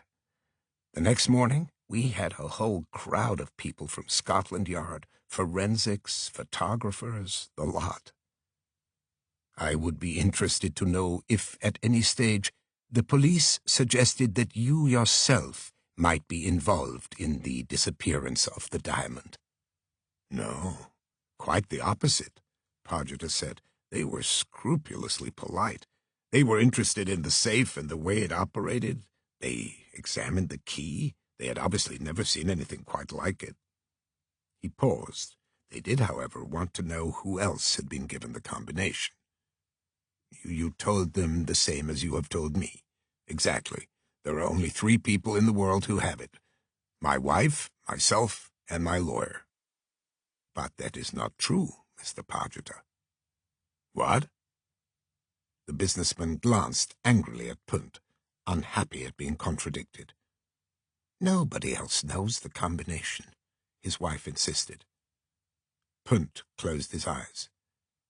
16 left, 5 right, 22 left, 30 right, 25 left, 11 right, 39 left. He opened them again. That is correct, is it not? Pargeter flushed. You were watching me when I opened it. That is exactly what I did. Well, that's a cute trick, Mr. Punt, but I'm not quite sure what point you're trying to make. Nobody else ever came into that room with me apart from my wife. And for what it's worth, I saw you looking over my shoulder. You've got a good memory, but you might as well forget those numbers. They don't matter anymore. That horse has bolted, as the saying goes. I'll be getting rid of the safe and buying a new one. Ah, yes, you do not close the door after the horse has bolted. That is the saying to which you refer. Punt smiled. And for me, you open it. I'm sorry. Punt got to his feet. I need to make a few inquiries, he said. But it is clear to me how the Ludendorff diamond and all the other contents were removed from the safe, and by whom. You will be in England for a few more days? I'll stay as long as it takes. Not long, Mr. Pargeter. Then all will be revealed. The arrests had taken place 4 days later, and in the end, the diamond, all of Mrs. Pargeter's jewellery, and most of the money had been recovered. And Pargeter had been true to his word. Sitting in his brand-new living room with his sherry and his cigarette, Punt thought about the cheque that had arrived with a brief note of thanks, more money than he had earned in several years. He had put down a deposit on Tanner Court the same day. He had bought new furniture, including a handsome Biedermeier desk. He had hired a secretary to assist him with his administrative work. That reminded him he must tell Miss Kane to get rid of the bed. That had definitely been a mistake. And the culprits? It hadn't taken him long to discover that John Barclay, Pargeter's old school friend, had serious money problems. Pargeter had more or less told him that himself. He had stayed in the house because he couldn't afford a hotel. A little further digging had revealed that it was no coincidence that Detective Inspector Gilbert, who was getting divorced, and Detective Sergeant Dickinson, who had a fondness for racing, had been in the Knightsbridge police station at 1:30 in the morning. They had actually volunteered for the night shift, knowing they would be called out. It had taken 3 of them to get past the security of the world's most impregnable safe, and although Punt couldn't be certain of all the details, there was only one way it could have worked. Berkeley had been the key. He had left with the Pargeters, knowing that the house was empty, apart from an elderly butler who would sleep through the whole thing. While they were away, Dickinson had broken in, smashing a window and silencing the alarms. He would have had plenty of time to prepare the scene for the robbery. First, he had placed a simple flat, a piece of theatrical scenery covered in dark red Chinese wallpaper, in front of the locked safe. Then he had brought in a second safe, a perfect replica of the Sentry model, but made out of much lighter material, painted wood, with the door open and the interior obviously empty. When the Pargeters had got back from the party, Berkeley had spotted the broken pieces of glass on the drive. It was actually important that Pargeter and his wife should realize that they had been burgled before they went into the house. It would influence how they behaved. Of course, they went straight to the safe, and once again it was Berkeley who had taken control of the situation. Those were the exact words that Pargeter had used. He had stopped them from turning on the light in the alcove. He had told them not to go in. From a distance of 10 feet, and even with the reflected light, the illusion would have been perfect. The fake wall blended in with the real one. The real safe was concealed behind it. The wooden safe was open and empty. The Pargeters believed that they had been robbed, even though they had no idea how it had happened. Berkeley had led his friend downstairs, supposedly to look after him, but in reality to prevent him investigating too closely himself. Of course, at this stage, if the Pargeters had worked out they were being tricked, there would have been no danger to Berkeley or to his co-conspirators. The whole thing would have been put down as some sort of bizarre hoax. Nobody would ever find out what had been planned. Things changed with the arrival of Gilbert and Dickinson. Punt could imagine exactly how it had worked. "And what exactly is the combination of the safe, sir?" Charles Pargeter would have volunteered the numbers without a second thought. After all, these were the police, and the horse had bolted. "I wonder if I might take a look at this key of yours, sir." Again, Pargeter would have handed it over. He believed he had already been robbed, but in fact the robbery took place while he was sitting in the downstairs living room being interviewed. One of them, probably Dickinson again, had hurried back upstairs and opened the real safe, removing the contents. Then he had taken them outside, using the back door, along with the fake safe and the theatrical flat, leaving things exactly as they had appeared when the Pargeters got home. He had made just one small mistake. Moving the flat, which had been wedged into place across the alcove, he had very slightly torn the wallpaper. Punt had found that tear, and everything else had fallen into place. He looked at the clock. 6:30. It was time to go. He finished his sherry, stubbed out his cigarette, and finally picked up the rosewood walking stick that he carried as an affectation, and not because it was needed. He glanced at himself one last time in the mirror, patted the speech nestling in his inside pocket, and left. Chapter 6. Crime and Punishment. There were 300 people in Goldsmiths' Hall, the women in long gowns, the men in black tie. They were sitting at 4 long tables in a room whose magnificence was beyond anything Punt had ever experienced. Soaring columns, massive chandeliers, and more than enough gold ornamentation to remind those present of the industry to which it owed its existence. Perhaps it was because he was a foreigner that he felt a particular admiration for this ancient British tradition. The Guild had been formed in the Middle Ages, and now, 600 years later, it still existed to provide education and support for its fellow citizens. The meal had been excellent, the conversation lively. He was glad that he had come. His speech had also been well received. He had been talking for half an hour, and had covered his experiences as a police officer in the Ordnungspolizei in Germany, and what had happened when it had been brought under Nazi control. But as he approached the last few pages, he changed direction. He had, after all, been given free rein when he was invited to speak, and there was a point he wanted to make. "You will be aware," he said, "that the Royal Commission on Capital Punishment set up by the last Prime Minister will be reporting in the next few months, and it is my hope and belief that even if we do not see the end of capital punishment altogether, the law will soon be changed. It is not just the possible mistakes that were made in the cases of Timothy Evans and Derek Bentley earlier this year. No, surely, if our experience of Nazism and war has taught us anything, it is that we must believe in the sanctity of life, even the life of a criminal. Is it right that all murderers should die?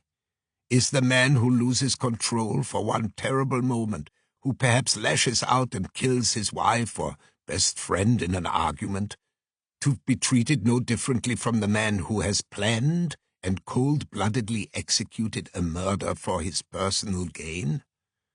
Is it not time to consider different types of murder and to apply appropriate sentences? Judges no longer have any appetite for the death penalty, ladies and gentlemen. You should be aware that almost half of all murderers are reprieved. In the first half of this century, 533 death sentences out of 1,210 were commuted, and that figure is rising. I have met many murderers. I have abhorred what they have done, but often I have found some sympathy for the terrible circumstances that have led them to commit their crimes. At the end of the day, they are human too. To kill the killer is to descend to his or her level. I await the result of the Royal Commission with interest. I believe it will lead us to a new age." Punt had feared that his comments might not connect with this audience, but the applause as he sat down was warm and sustained. It was only later, as the port and cigars were being passed round, that the treasurer, a slightly hard-edged man who was sitting next to him, suddenly remarked, "I don't suppose you saw that story about Melissa James?" "The actress who was killed in Devonshire a few days ago?" "Yes. Forgive me, Mr. Punt, but I really wonder if what you said just now would apply to what happened to her." "The police have yet to identify her killer, I believe." "Well, it all points to the husband, from what I understand. He was the last person to see her alive. Strangling someone is a very personal way of killing them, I would say, and all the circumstances would seem to suggest what the Americans call a crime of passion. Now, here's a beautiful and talented young woman, loved all over the world. She made some superb films. My wife and I were definitely fans. Would you really be so willing to forgive her assassin?" "Clemency and forgiveness are not the same thing." "Are you so sure of that? I would say it sends out a message. Lose your temper, kill your wife, the law understands." Punt did not agree, but he kept his thoughts to himself. He had made his speech, which is what he had been asked to do, and that was the end of it. Even so, he was still thinking about the treasurer's words the following morning as he finished his breakfast and went into his office.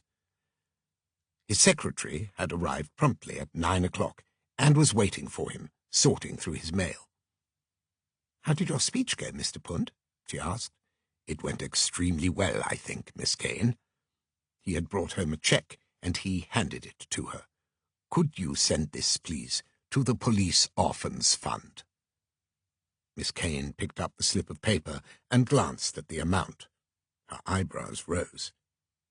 "That was very generous of them," she said. "It is certainly a considerable donation," Punt agreed. "And very good of you to give up your time, Mr. Punt." Atticus Punt smiled. He had, he thought, found the perfect secretary in Madeline Kane, who had come to him through a highly respected agency. He had actually interviewed 3 women, and she had seemed the most formidable, answering his questions with the brisk efficiency that she now brought to her work. She was 45 years old, a graduate of Cheltenham Ladies' College, unmarried, with a flat in Shepherd's Bush. She had worked as the private secretary to a small number of senior businessmen, all of whom had given her excellent references. With her jet-black hair, her dress sense, which was definitely on the austere side, and her horn-rimmed spectacles, she might seem daunting on first appearance, but she could be warm-hearted too. She had only been with Punt for 3 months, but she was already devoted to him. "May I ask you a question, Miss Kane?" "Of course, Mr. Punt." "What was your opinion of what I said last night?" "The speech?" "Yes." "Well, I'm not sure it's my place to say." Miss Kane frowned. She had, of course, typed the speech and was familiar with its contents. "I thought your description of Germany in the 40s was very interesting." "And my remarks on capital punishment?" "I don't really know. It's not something I've ever really thought about. I think it's right to show mercy in certain cases, but you don't want to encourage people to believe that evil will go unpunished." She changed the subject. "You have a Mrs. Allingham coming in at 11 o'clock. She wants to talk to you about her husband."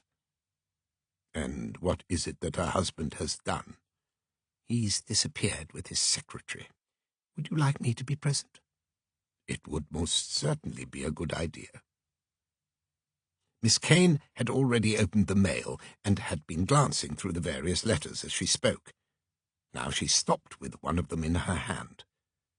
"Someone's written to you from New York," she said. "Is it perhaps Herr Pargeter?" No, it's an agency." She slid the letter in front of him. Punt picked it up, noticing